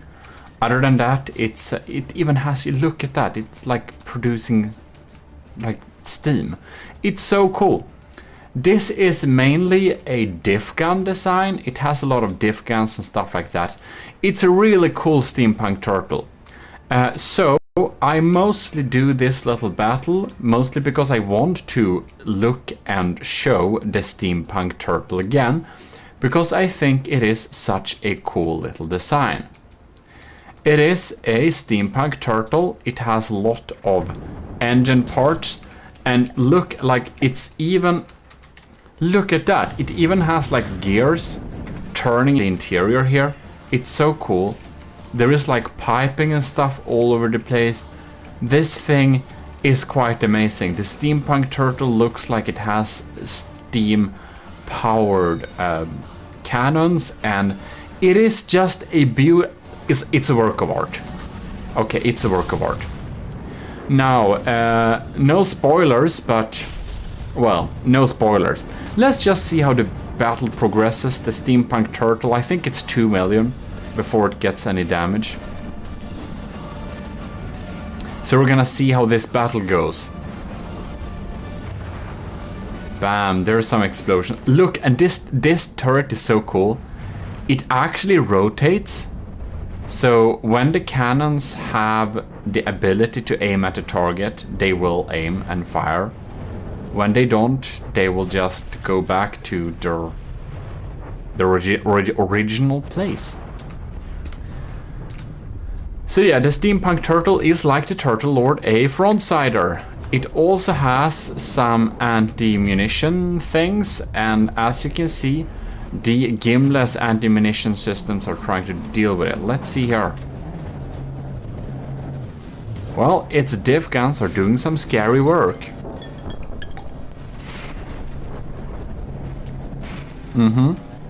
But it doesn't have crams. The steampunk turtle is on the workshop, of course, by Setup, or E-Lord he's called on. Setup is his name that I know, but I know that he's E-Lord on the Steam workshop. And it just has all of these beautiful gears rotating around here. It's like a big ass clock. This thing is so cool and beautiful, and we do love we do love us some steampunk turtle. Now it is really big and it lags a little bit. You can see we're stuttering. So I'm like, it doesn't have the same interiors as the Turtle Lord. It has a more industrial design, which kind of fits it very well. But yeah, that's kind of how it is. So the steampunk turtle is at 85%. It has a lot of APS. Is that armor piercing super cav? APHE? Ooh my god, look at that. Imagine if it sniped the AI. Oh, look at that. Oh no. Oh wow. Are you kidding me? Are you absolutely kidding me? This, no way. No way. No way. I was so sure I would... Okay, I was so sure I would ace this battle 100%. Absolutely 100%. Are you kidding me? It has actually sniped... It has sniped out the main... Okay, no spoilers, but the Draconia wins over. The good old Draconia, the killer baby seal, wins over the steampunk turtle. Are you absolutely kidding me? It has sniped out the AI. Okay, we have the laser AI, and we have two AIs here still intact. But the main AI is, I think, targeting will be very sad now. Oh man, I'm not sure how this is gonna work. I hope targeting is... Oh crap, can you see? No. Look at that. This is my main guns. They're not even trying. Okay, my main guns are not providing anything. The anti-munition systems are just chilling here because they can't aim. I'm so happy I have several AIs. I'm so happy I have different guns on different AIs. Oh my god, it's so close we actually lost this one. Oh my god. I was so... You know, this is what happens when you're... ropa inte hej innan du kommit över bäcken, as they say. This is what happens when you are so sure you're gonna win, you don't even think about it. The Draconia wins over the steampunk turtle every time. No question about it. So I was so surprised that it actually sniped out our AI. Okay, that could have been an instant loss on our part. Okay. Wow. That's pretty insane. So, the steampunk turtle is not as scary as the Turtle Lord in general. It has some big similarities. It's big and it looks like a turtle and it's a frontsider and all that jazz. This is more machiny. It's not flesh inside, it's metal. And greenish. It's very cool. It's very cool. Man, okay. I just can't get over that it actually sniped sniped. Not sniped. Let's not talk about Snape. It sniped our AI out. I can't get... Anyways, so the steampunk turtle is performing better than you might expect. Go and get it right now. It has reached the fine number of 69. Anyways, it's starting to look like sad times for the steampunk turtle. We're of course gonna do best of 3, and I'm feeling like a crazy person. So I think we're gonna try to... I don't know if I can handle that really. Let's try 2 steampunk turtles versus the Gimlet. I'm sorry, setup. If it hurts your feelings, I don't think it does. I know that you think the steampunk turtle needs improvements, but you told me that, setup. You told me that a year ago, and it hasn't been improved. So I'm going to be so weird and just assume that it will not get improvements. By the way, setup, we need a new turtle. Do you realize that? We need a new turtle. Where is... Okay, this is the steampunk turtle. Where is the I don't know, dieselpunk turtle? Where is the punk rocker turtle? I don't know. Anyways, let's go and restart this battle here. I think that it is kind of it is melting away, isn't it? It's very much melting away. I don't know, does it have smoke? Do we have a problem here? Well, it's at 62%, just going backwards. Not a lot of guns is functioning. Let's just jump to a double battle versus the steampunk turtle, because it looks great. Oh my lord, I don't know how this is gonna go. 2 steampunk turtles. Oh, oh no! Oh no! Oh no! So the Gimlet should definitely lose this battle. We're more or less outmatched by, I don't know. It's not quite 2 million. The steampunk turtle is like less than 2 million. It's 1.9-ish something, whatever. So we are in a heavy material disadvantage is what I'm trying to say. I don't know exactly at the top of my hat exactly what numbers we're dealing with, but it's more than 1.5 million less in cost. So the Gimlet, by all due respect, should lose this battle. Now, Setup isn't happy with the Turtle Lord, but no, the Turtle Lord is very happy with. But the steampunk turtle is not very happy with the performance of it. It has great design though, so that has to be said. But Setup also happens to be one of the better from the depth players and designers. He builds some really darn strong things. He has been getting really good places, not only for aesthetics but also performance in a lot of our community tournaments and battles and stuff like that. And if you want to join them, you need to check out our Discord, because that's where everything is arranged. I try to post them in the arena when I can, but sometimes I'm a little bit slow with it, /forget it and stuff like that, so yeah. Anyways, I'm happy that my defenses are able to take out the missiles, because I do believe they are a tiny bit scary. We're shedding turrets. It's a tiny turret, but in any case, not good, not good. Gimli is at 93, no, 95. Ooh, one of the turtles is at 93. I will be very impressed if we are winning this battle in any case.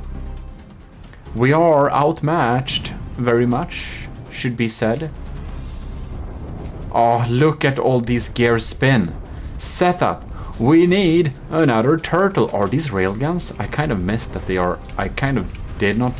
Okay, they are railguns. I just didn't know. I didn't know. They are railguns. I think it has a lot of diff guns, but I think the big barrage guns are actually like regular guns. Armor-piercing high explosive is not a bad choice. That has to be said.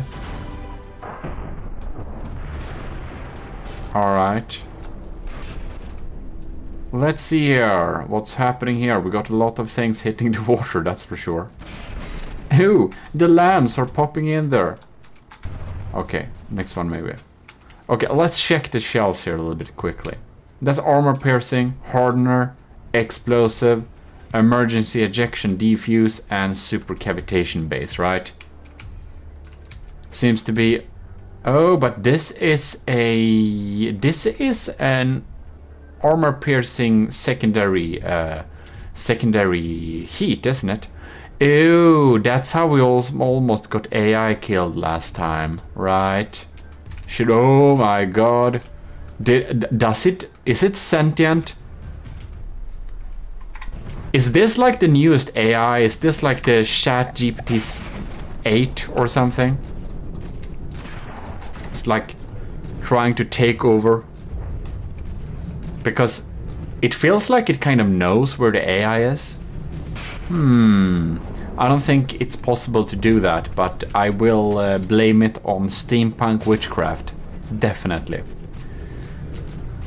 I'm glad that the steampunk turtle didn't target the right spot at the AI this time. Makes it so that all the Gimle's main barrages are still online, which is a good thing for me. Are you Wow! Look at that. Those flags are really shooting far away. I see. That's how they're damaged when they come in close. That's why they're easy to take out, yeah. My friend, are you tilting or what? In any case, one steampunk turtle is at 90%, the other one is at 88%. Ooh, in the general percentage of things, the Gimle is actually at the higher percentage than both of these combatants, which is looking good. I will not pitch the Gimle against two Turtle Lords, however, because I am most certain that the Turtle Lords will win. And secondly, I would need to outsource that to some of our nice people who have been helping us with recording one of the laggier battles before, because if you've seen the Turtle Lord battle, you know that we couldn't take two of them. It would lag too much. The Steampunk Turtle, for whatever reason, lags a little bit less, in my humble opinion. I don't know why.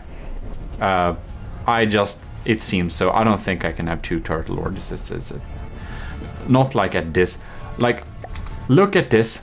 We have a game speed. Oh shit. Okay, never mind. Disregard everything. It's lagging so much. Yeah. Anyways, we're not even at half speed. Oh crap. Look at him go. Ain't she cute? The golden hole of Gimle, sliding around there and just doing its thing, being generally happy and shagging out some nice stuff. Good times, good times. I will confess to leaving the battle unattended for a minute. It was just too boring. So I'm not wasting your time. I'm cutting away the unimportant stuff. Anyways, it seems we'll probably see where this battle is going. It's actually looking right now like the Gimle is able to beat two Steampunk Turtles, which is very amazing. And, well, I think the Steampunk Turtle look absolutely great. You need to go to the workshop and check it out, and if I didn't forget that, I put the link somewhere in the comments or something for this. And if, of course, if you want to see where the Gimle is being made, you should totally check out the series of building a superior battleship, which goes through when we're building the Gimle, basically. Very nice indeed. if that something sounds interesting, you might also want to subscribe to the channel, because of course we're gonna build more ships in the future, aside from the tutorials and stuff like that. I will also say huge thanks, while we're at it, to the commissioned officers in the army of GMODISM who are supporting the channel at Patreon every month. We have from Admiral to Cadet, you can join the different ranks there, and as a cadet you can actually, like from any level, you can get access to my blueprints, all my blueprints, like this turret, this turret here, the Arcuballista, and this one, the Super Davidos detonator. Why not the laser turret? Why not this cute little turret? And well, any of them basically, together with some other assets. So if that's something that's interesting, that's one of the ways I'm trying to give back a little bit for the generous support you show me. Oh, and if you are a YouTube member, if you're supporting the channel via YouTube memberships, you can't get auto access to this. But if you send me some message, I'll try and send you the zip file over mail or something like that. I can't make channel members have auto access to the file collection, because Patreon has a very good solution for that. But well, if you're a member and want the, I don't know, like the prefabs, the turrets, stuff like that I didn't publish on the workshop, everything is available for you. So yeah, I can fix that. In any case, both steampunk turtles are down to 77 and 72%. They seem to not fire very much at all anymore. The Gimli is at 87%. So it has gone down a little bit there. A lot of the other battles we checked out, it has been a lot less damaged. But well, those armor-piercing high explosive and armor-piercing secondary heat charge shells, they do pack a punch. And we almost got AI sniped during the previous battle, so that was a little bit scary. Oh my. Look at that, look at that. Looks like the armor-piercing high explosive shell has gone through here and was about to destroy the AI. Wow, that's cool, but it didn't, because we had a secondary layer of era. I'm so happy I did that secondary layer of era. Ooh, look at this rubber area here, it's actually damaged. Yeah. That could have happened too, so I'm very, you know, I did think we would win over one steampunk turtle. I did not think we would win over two steampunk turtles. But I did also very much not expect one steampunk turtle to almost AI snipe us. So that's pretty cool.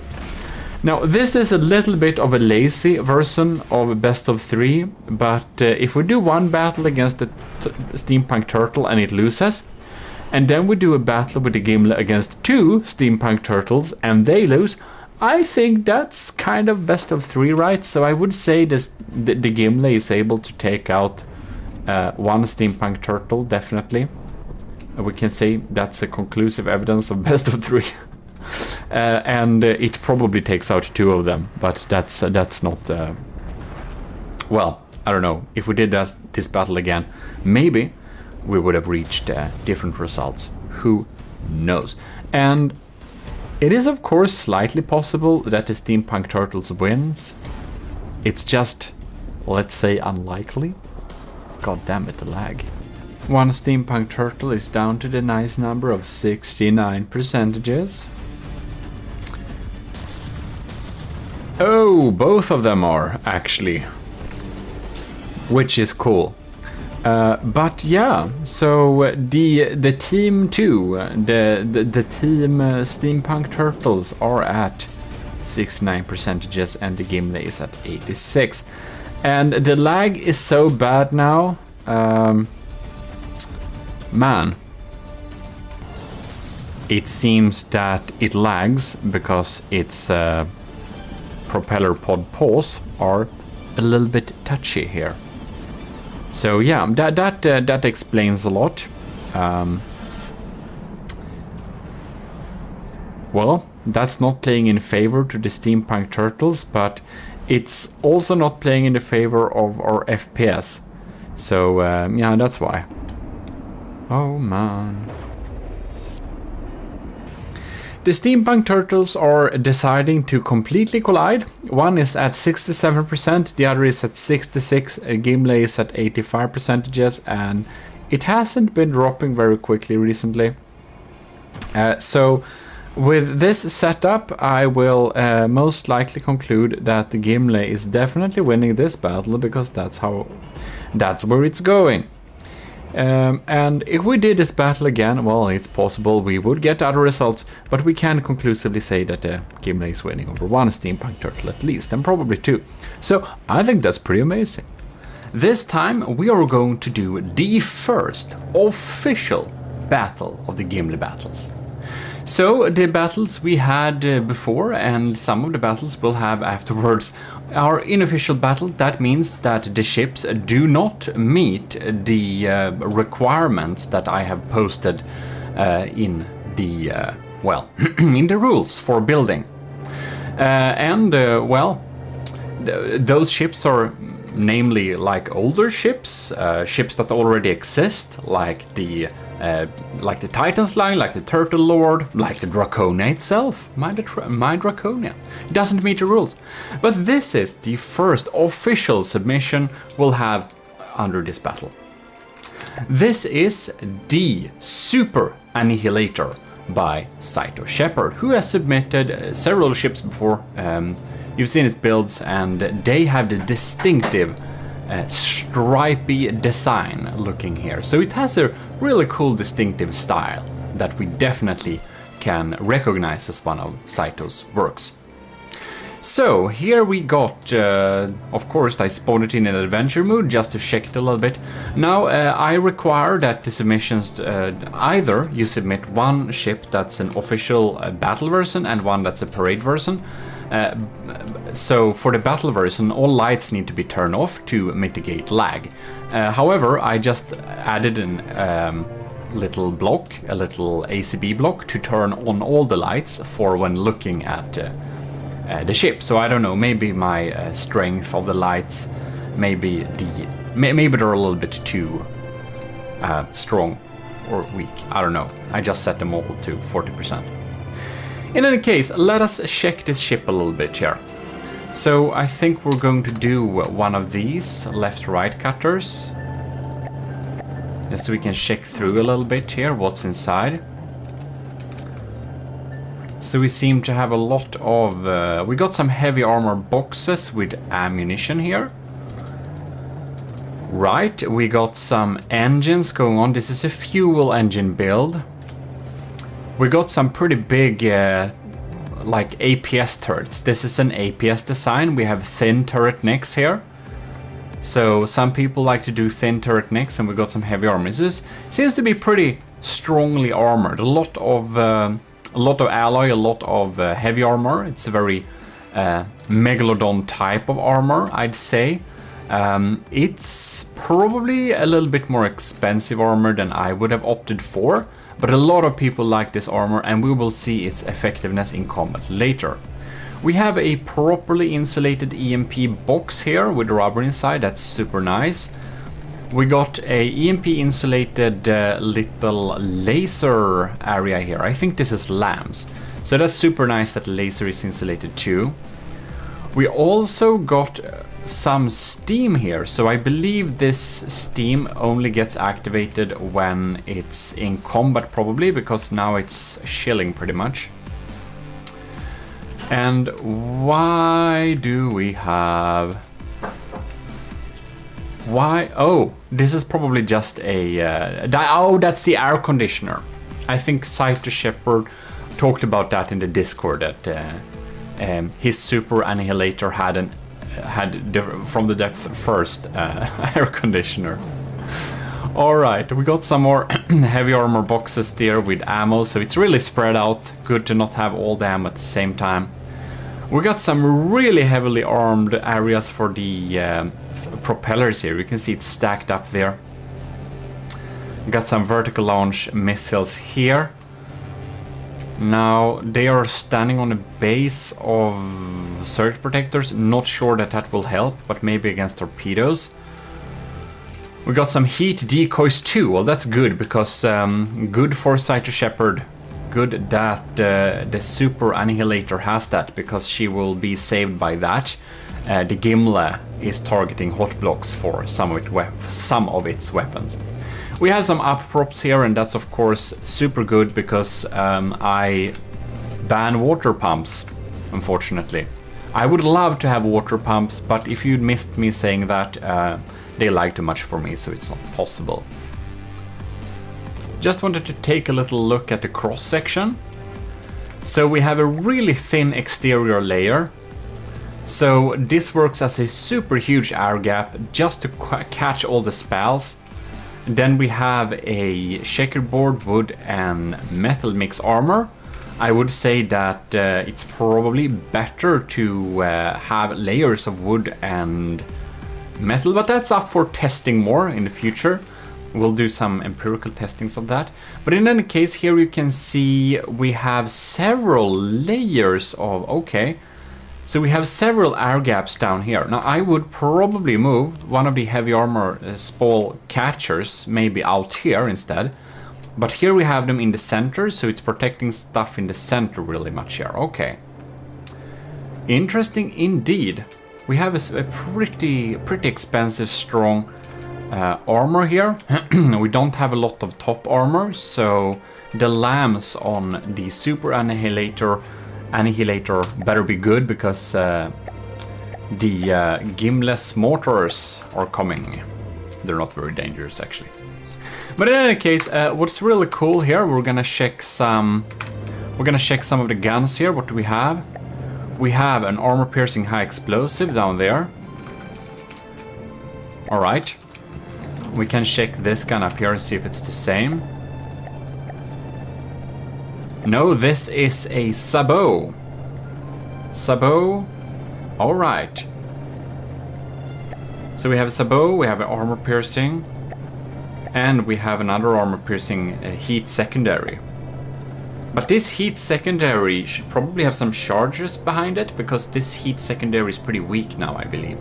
But any case, it's more penetrating, that's for sure. So that's a trade-off we'll all have to do. So we have some anti-missile things, and that seems to be the armaments. We're really having a lot of APS for this one. APS is probably the most popular. Ew, these are using the 500mm sabot shells too, so these are probably Civs cannons that probably may double as damage dealers. Anyways, this ship is really cool. We got a little, we got a button. We can press this button, and you can see that we are now watching, I don't know, a DVD of some on a Pioneer system. So here we have the air conditioner on top here.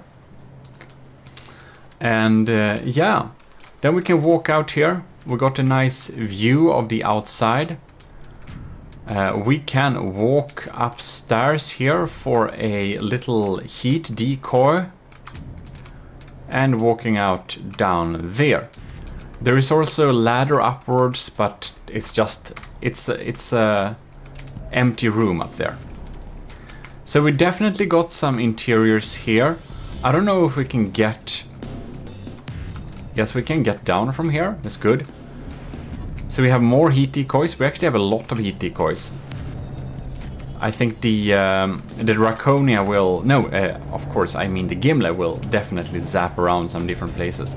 We can walk on the deck outwards here. A little bit low in the water here, but, well... Wasting more materials to stay higher in the water is probably not wise. Gimle uses a lot of power to stay higher in the water, just for the aesthetics, which is probably waste. But that's that felt important to me, so we're spending our materials on that. In any case, that is that, I believe, so let's get into the battle. There we are inside the battle. So, best of 3, let's go. And here we can see the Super Annihilator by Cyto Shepherd is trying to take out the crams.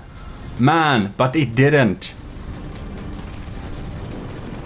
It's very equal in the materials here still, but it's only been a few seconds. Bam! 2 more crams are coming in. Oh, big detonations there. I believe those crams have a little bit too high health for the lamb systems going on there. I wonder what we're shooting at here. Okay. The laser is zapping through. The smoke is trying to defend. But the laser is zapping to different areas here. I believe it's switching hot targets after hot target. Alright. There we got 1 cram getting zapped, but I do believe that that was the lower... Oh no! So the lambs and the civs are able to take out 1 shell sometimes, that's for sure. Dealing a pretty high damage. But we shoot them in 2, and it's not using flax, and it is getting through there. Right, I needed to lower the quality a little bit there. FPS was dropping. Not sure why we're getting the stuttering here. Alright, we got another cram incoming there. So the Super Annihilator is behind when it comes to health there. How is the Gimli doing with its incoming shells here? It's trying to aim pretty high. Wonder if it tries to go for the heat decoys up in the top there. The lambs are able to take out some of the blasts. The Gimli is still at 99.4%. Is not looking good for the Super Annihilator right now. Not looking good at all. Alright. The Gimli is like casually. Vidi Vicky. By the way. It's do we have big penetration going on there? I think the staggered era may catch some of it. We definitely got penetration in here. But I believe that the APS damage type is just a little bit too low for this type of battle. We really need crams or big missiles, something that deal a lot of damage. Alright, there we go. We get some damage from the mortars here. 1 big turret there is offline. Do the main gun turrets try to target incoming cram shells? I think that's a mistake. I think it's a mistake to spend materials on shooting down those crams. Yes, it's trying to target the crams. Alright, alright. So the Cyto Shepherd Super Annihilator tries a lot to shoot down incoming cram shells, but it's not really enough, and it makes it so it's not able to deal damage. It is not quite able to deal the damage against the Gimli that it has to deal, otherwise the Gimli would just continue to deal damage. Here we can see more big explosions going on there.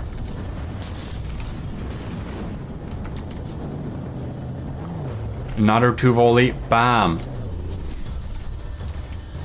Yes, I really think that having the turrets shooting at the incoming cram shells is a big mistake. Big mistake. That ruins all the chances for Cyto Shepherd to win this battle with the Super Annihilator.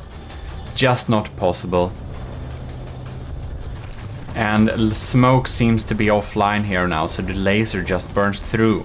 The Super Annihilator is already down to 66% after 3 minutes. Exactly. Right, so the first battle is definitely a win for the Gimli.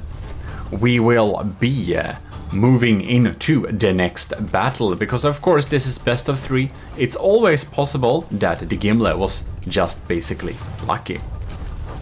Who knows? But yeah, it's sinking. None of the turrets are online, I mean, this is decided. Second battle begins now. We're gonna stay here with the super annihilator just to see what happens. Oh yeah, the cannons are trying to target the cram shells. Not good at all. It's dealing some damage there. You can see the first volley is indeed dealing some damage. And it is able to take out one cram cannon, but not the other. So yeah, we got an exposed hole here. Right, so the lasers and the fast firing guns are trying to aim for the heat decoys probably. But they're pretty quick on taking them out too, because that laser is not a joke. Alright. You can see the shields are really getting activated there. Now, does the super annihilator have shields? It doesn't, right? It probably should. It probably should. It can help you to not need to care about like 30% of those cram volleys coming in there. That's some dangerous stuff.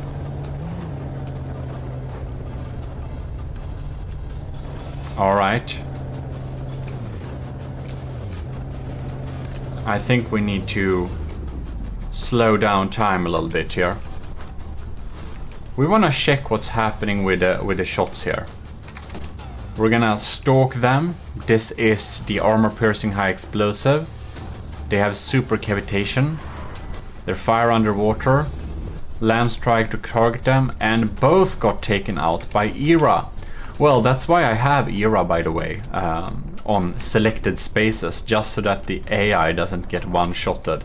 Because that almost happened against the RAG.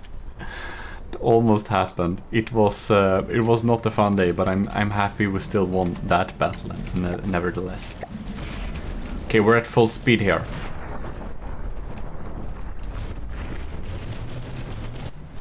Here we have one of my sand blasting measures. They are getting completely annihilated by the heavy armor there, but I do believe that the laser combined with the fast fire guns is a pretty good combo I tried to set up. Lambs are not able to take out those mortars. They're not very scary, but nevertheless.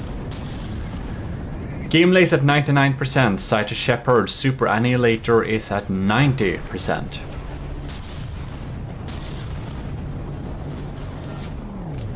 Not surprising. Shooting at those cram shells for some of the cannons is not a good idea.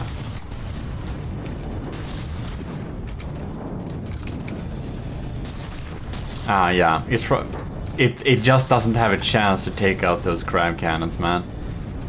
It tries to, but it's not worth the time. So like here, which shield is this? This is the Sabot ones, right? They should actually deal fair damage to the Gimla. Oh, they went straight for the turret, man. Look at that. Wow, that was a cool hit. Okay, we gotta check it out. Ooh, they tried to kill the sniper. One tried to kill the sniper turret, yeah. That was a good hit. And the other one went. No. That's not the sniper turret. That's the cram. Okay, seems that it didn't. Neither of them got through there. So almost. Just interesting to check. The Gimla has some pretty. It doesn't have very strong armor. It really tries to use the armor wisely and not have more than it needs. All right.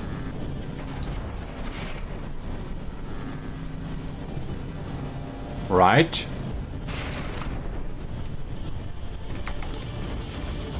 Whoops. We're gonna fly with one of these ones. See where we hit. No hit at all. Okay. Some are just getting. And some of the crams, by the way, they're only there for tricking. Bam. We're getting some weird stutters. I wonder if there is a hidden water pump somewhere here or something. I will admit that I didn't check for it. I just assumed. I should do that. Next battle, I'll actually search up if there are any water pumps to make sure, because we don't want stuttering unnecessarily. So why the stutter is an issue is that you can see it kind of stops a little bit each of the time. And now I don't know if this is what's happening right now, but usually for me, water and helio pumps start to lag a lot when we are having a lot of damage dealt to a ship. Then it starts to lag. So then it starts stuttering. So the stuttering isn't from the start. It starts to happen after a while. Yeah, well, these cram shells just penetrate. Even though we have pretty expensive armor on the Super Annihilator, we can't deal with cram shells. Cram shells are no joke. Either you'll need to take them out, and using your main guns to do that is probably not wise. It's probably not wise. Having some flak sieves, big flak sieves, is the best medicine against cram. And the Gimli itself uses a big budget of flak sieves diff guns, which isn't getting used at all in this battle, because Scyther Shepherd didn't bring any missiles or big missiles or crams on the Super Annihilator. She's an APS boat. Are these decoys? I think they are. I haven't seen them fire. Well, the Super Annihilator is down to 68%. I do believe that this is conclusive results. Now, the Super Annihilator, she ain't quite dead yet, but the Gimli is certainly pounding on, doing her best to sink this foe. So, I hope, Scyther Shepherd, that some of the tips can help you improve the effectiveness of the design against the Gimli, but for the best of 3, the Super Annihilator does unfortunately not scratch much of the Gimli's surface. It's still at 98%, which is pretty high there. But on the other hand, the Gimli is set up to deal with armor-piercing chemical shells in a very effective way. So your main armament doesn't do much against the Gimli. So there we have it. There we have it. The Super Annihilator doesn't... Oh, it still has weapons. Never mind. It's just trying to target some of the incoming crams. So actually, some of the cram shells that the Gimli uses, they're actually like decoy crams. They fire so often and they're so weak and they're just spamming. We got the power shortage. Look at that. It's sinking. It's sinking. Now it's despawning as well. Despawning and sinking. Well, there we go. Very conclusive. In any case, I would just give a huge thanks to the commissioned officers in the Army of GMODIST who are supporting the channel every month at Patreon. Admiral Super Dave, Captain Y, Commander Jacob, Lieutenants Asteria C2, Cray V, Powered by Greed, Tyler Ross and Vincent Veritas. Thanks a lot for supporting the channel. If you want to join the Army of GMODIST's commissioned officer section, well, then you're very welcome to check the links in the description and see what's in it for you. So, Scyther Shepherd is sinking, is getting penalty points on top of despawning. So there we get it. The Gimli has won this battle too. We can only say one thing. AOG Invictus. Oh my lord. That's very fitting for this build. This is Sean Reed's 10 Commandments. And this is, well, a cram ship, very inspired from the 10 Commandments, I would believe. And yeah, it's interesting. Welcome to yet another Gimli battle. Thou shalt build thy ship out of wood. Thou shalt apply generously of thy cram barrels, I think. Barrages, of thy cram barrages, yes. 3. Thou shalt respect thy lambs as they save thy ass. Thou shalt allow that air and water armor thee. Yes, you shall allow that water and armor. Yeah, in any case. Thou shalt, well, I don't know what. Thou shalt nabalashly confettify thy foes. Confettify. Okay. Thy foes. Thou shalt know thy false idol, EMP, and defend and denounce thee. Thou shalt hail thy superior form known as the barge. Thou shalt wisely employ thy cram or one barrel. Yeah. Only one barrel crams, I see. Thou shalt not provide a superstructure to destroy. Thou shalt survive by thy shonk. I see. Well, that's very beautiful. So that's the 10 commandments. And this is a challenger that will kill the Gimli. It doesn't even have a bottom. I see. And it rolls in at basically 100,000 blocks. Man, these are a lot of crams. They're like not even armored. It's like, it's pretty insane. It's just cram cannons in air with a little box of... Well, this is the most plasma secure ship I've seen yet. So yeah, the 10 Commandments by Sean Reed, who you have seen like a lot in the builds, in the battles, no, the tests for the Gimles, no, not the Gimles, the Army of GMODISM's trials when it comes to the Bomber Challenge. Yes, because Sean Reed submitted 4. Because I didn't limit the amount of submissions per person. So, you've seen a lot of Sean Reed's work before, but you've never seen something big like this. The 10 Commandments. Let's go to battle. While we wait for them to load, I just want to say huge thanks for all of you who are submitting your ships and have submitted your ships and will submit your ships. Very cool that you want to send into these battles. And also, huge thanks to all the commissioned officers in the Army of GMODISM who are supporting the channel every month at Patreon. And of course, our YouTube members who are also supporting the channel from, well, YouTube memberships, which is another way you can support the channel if you want to. Well, I'm very scared about of the 10 Commandments. Oh my lord, it's just grilling through there. Generously I apply thy barges. Oh, well, the first one misses completely. Oh, they are timed fused. Alright. And we're burning away here for sure. So the Gimli has not taken damage yet, but I believe that time comes about now.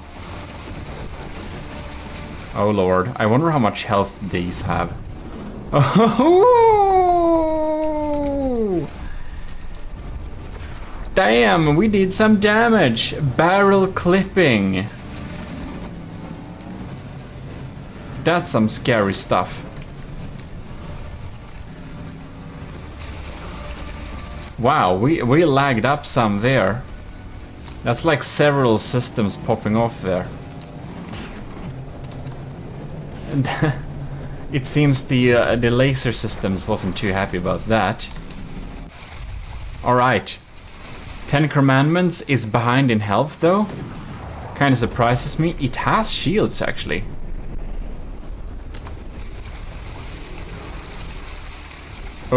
Oh my god.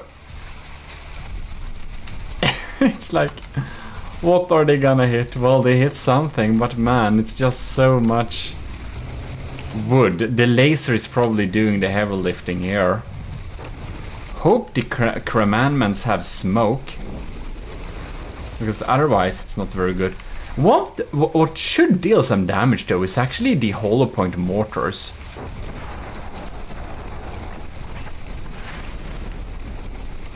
But I guess they will be some time away. So let's follow these shots here. See if our diff rods will not be able to take them out. Oh my lord, look at that damage. It's a punishment for not following the 10 commandments, I believe. The god of crams is really upset with the Gimli not adhering to the commandments. Man, a lot of shells are just not hitting due to it being so darn flat and no superstructure to hit, as said. Gimli is at 92% and the commandment it's at 91%. Oh, this is a close one. Ooh, these are dealing scary damage. It's like using an exaggerated version of the Gimli's way to deal damage against it. Very smart. I do believe it may out-Gimli the Gimli. Man. What is our game speed? It's like... Oh, it's almost full speed. The commandments, it's down to... You can see that? Only the first one did damage, but they dealt a lot of holes, that's for sure. Oh lord. Look at that. Well, we got more shots. This is probably the only vehicle we're battling against where our auxiliary tiny mini-crams actually deal substantial damage. You know, these ones I believe that just pop in there and deal some tiny kinetic damage. Only there to fool lambs and stuff. That actually got taken out by the lambs. But they're only there to fool the systems, and I do believe in this case they're actually dealing substantial damage. Does the 10 commandments not have... Is it like unable to turn? Is it just a floating barge? No, it actually turns. It just turns so slowly. Alright. Gimli is down to 89%, so you can see, using this strategy, it's actually dealing serious damage. Man, we're not able to take out these crams. They are big barrages. Pretty high damage, high health stuff. Whew, 87 versus 84. Oh no, the Vigoletta marksman is down. That's one of our better turrets to deal with much stuff. Oh, that's quite unfortunate. Ooh, that one bounced. Lucky.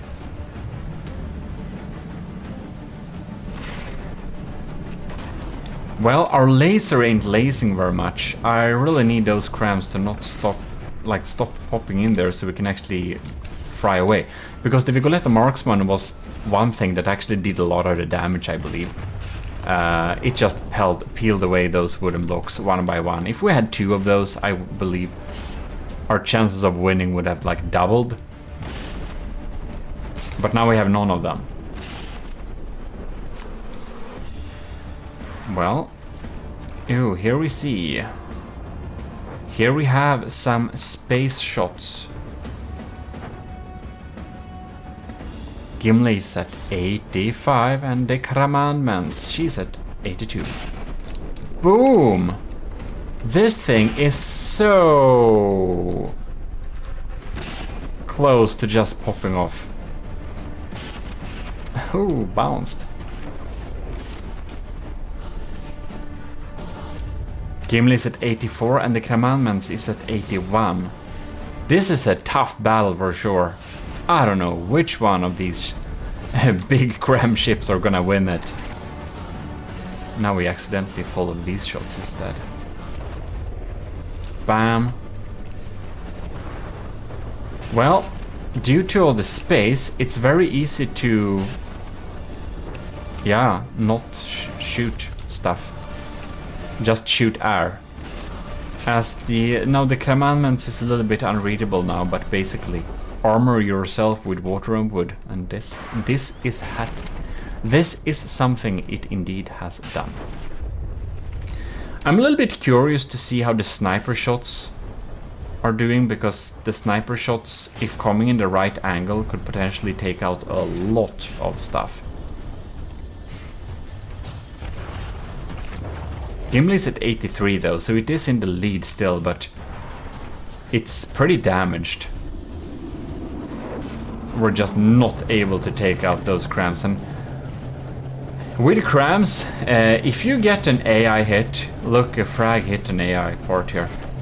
Oh, actually, we got some damage to the AI here, but I think we need to check some stuff here. Oh my lord, look at this.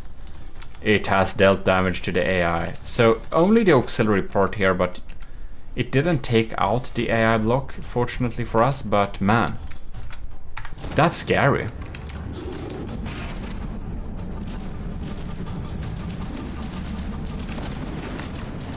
All right.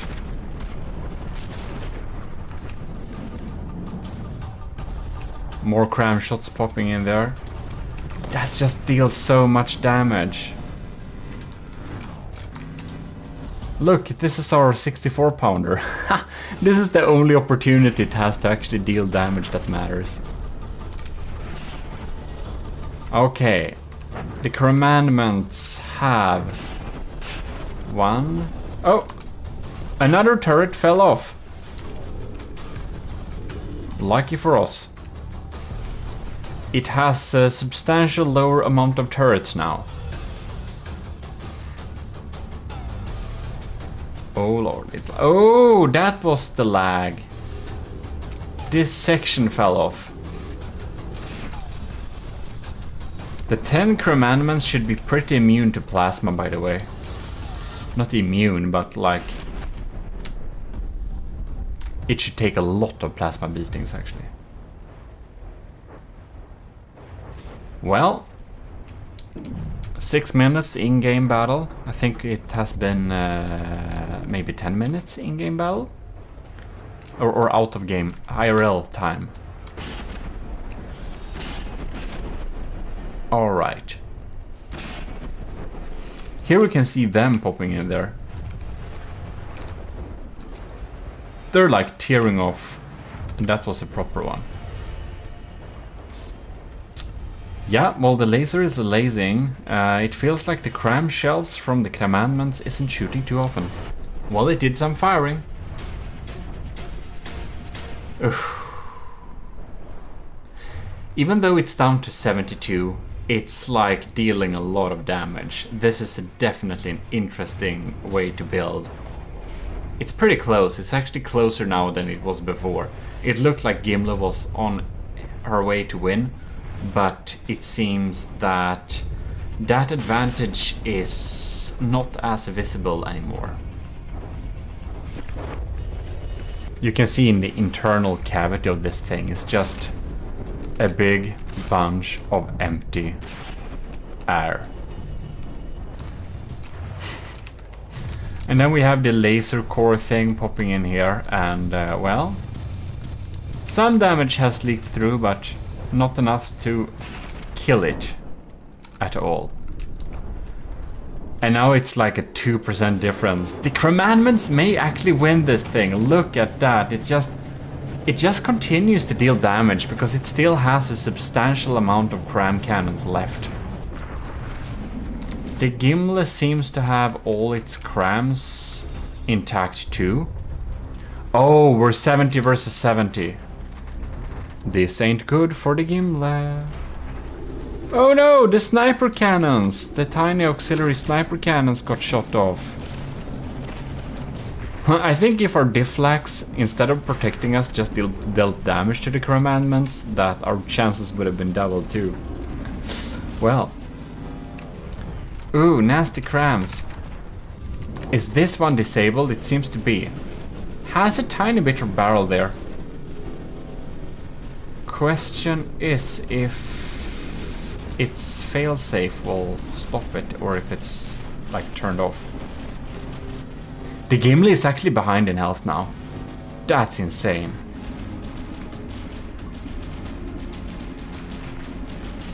Look at that, the Gimli is actually down to 67, where the commandment stays at 70. Yeesh. That's a way to deal damage. And a lot of our guns are not much active anymore. I think our tiny Hesh spammers probably won't do much against this because there is nothing to hit almost. So much empty space.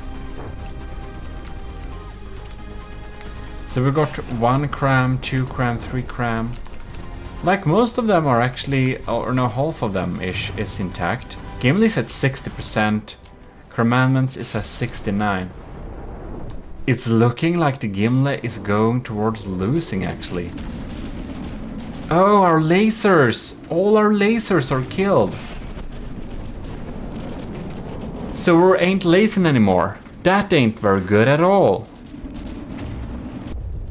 And most of our cannons are bit barrel clipped. Our Civ's cannon is probably doing most of the heavy lifting now. Look at that. Oh, no, we got 1 laser online, so the side laser still works sometimes. I think we need to be a little bit lucky to win this. 57%, we're so close of despawning. Yeah, the first battle, the Gimli is going to lose. The 10 Commandments is just memeing its way to victory. I love it having its build strategy written on it too. Oh wow. 56.5. It looks like the first battle belongs to the Commandments. Ooh. The Gimli is like dense compared to the Commandments. Look at that.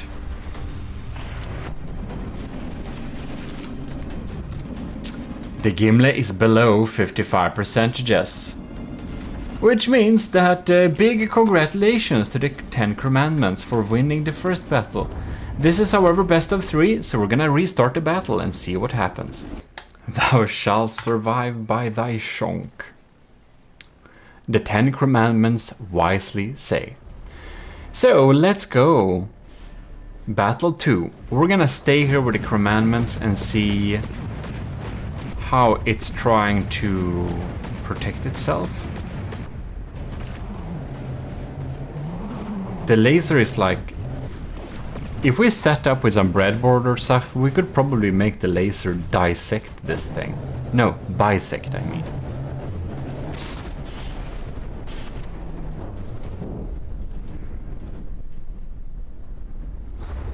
It's 2 meters of wood that protects the surface. Oh, perhaps we're having heat decoys in the sides, possibly. Or it's the shields.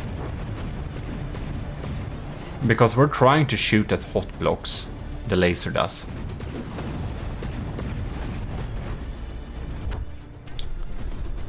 Ooh, big explosion. The funny thing is that either of these designs can win instantly if... But I'm kind of surprised the thump damage doesn't do more than this. Oh, okay. I see. It's the layer here. That would have been pretty good if they went through. Any case. What's gonna happen here? Oh. Bam! But not much here. So, same as last battle, the Commandments is decreasing in health quicker than the Gimli does.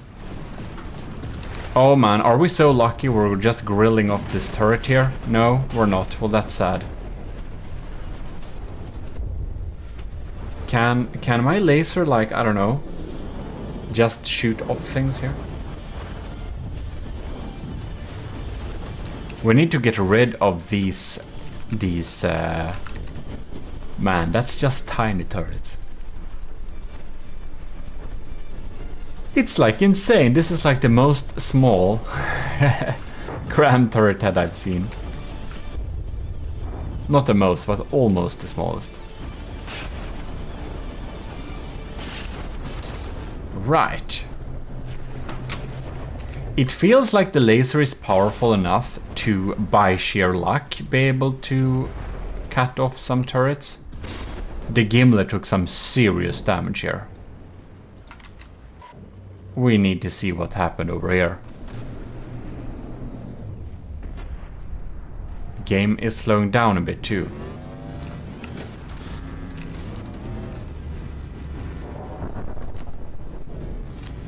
Look at that. That's some substantial damage.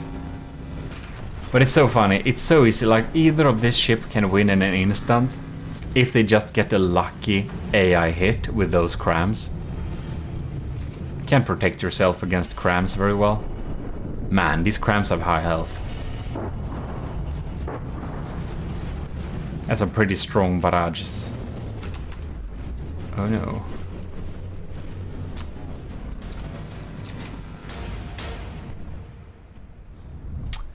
Well, Gimli's at 92%. The Commandments is at 86%. I wonder in that case if we got a particularly good hit.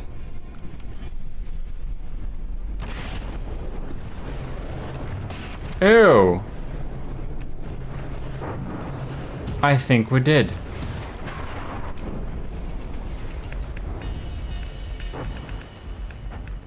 I can't believe the lambs are actually able to take out the hollow point mortars.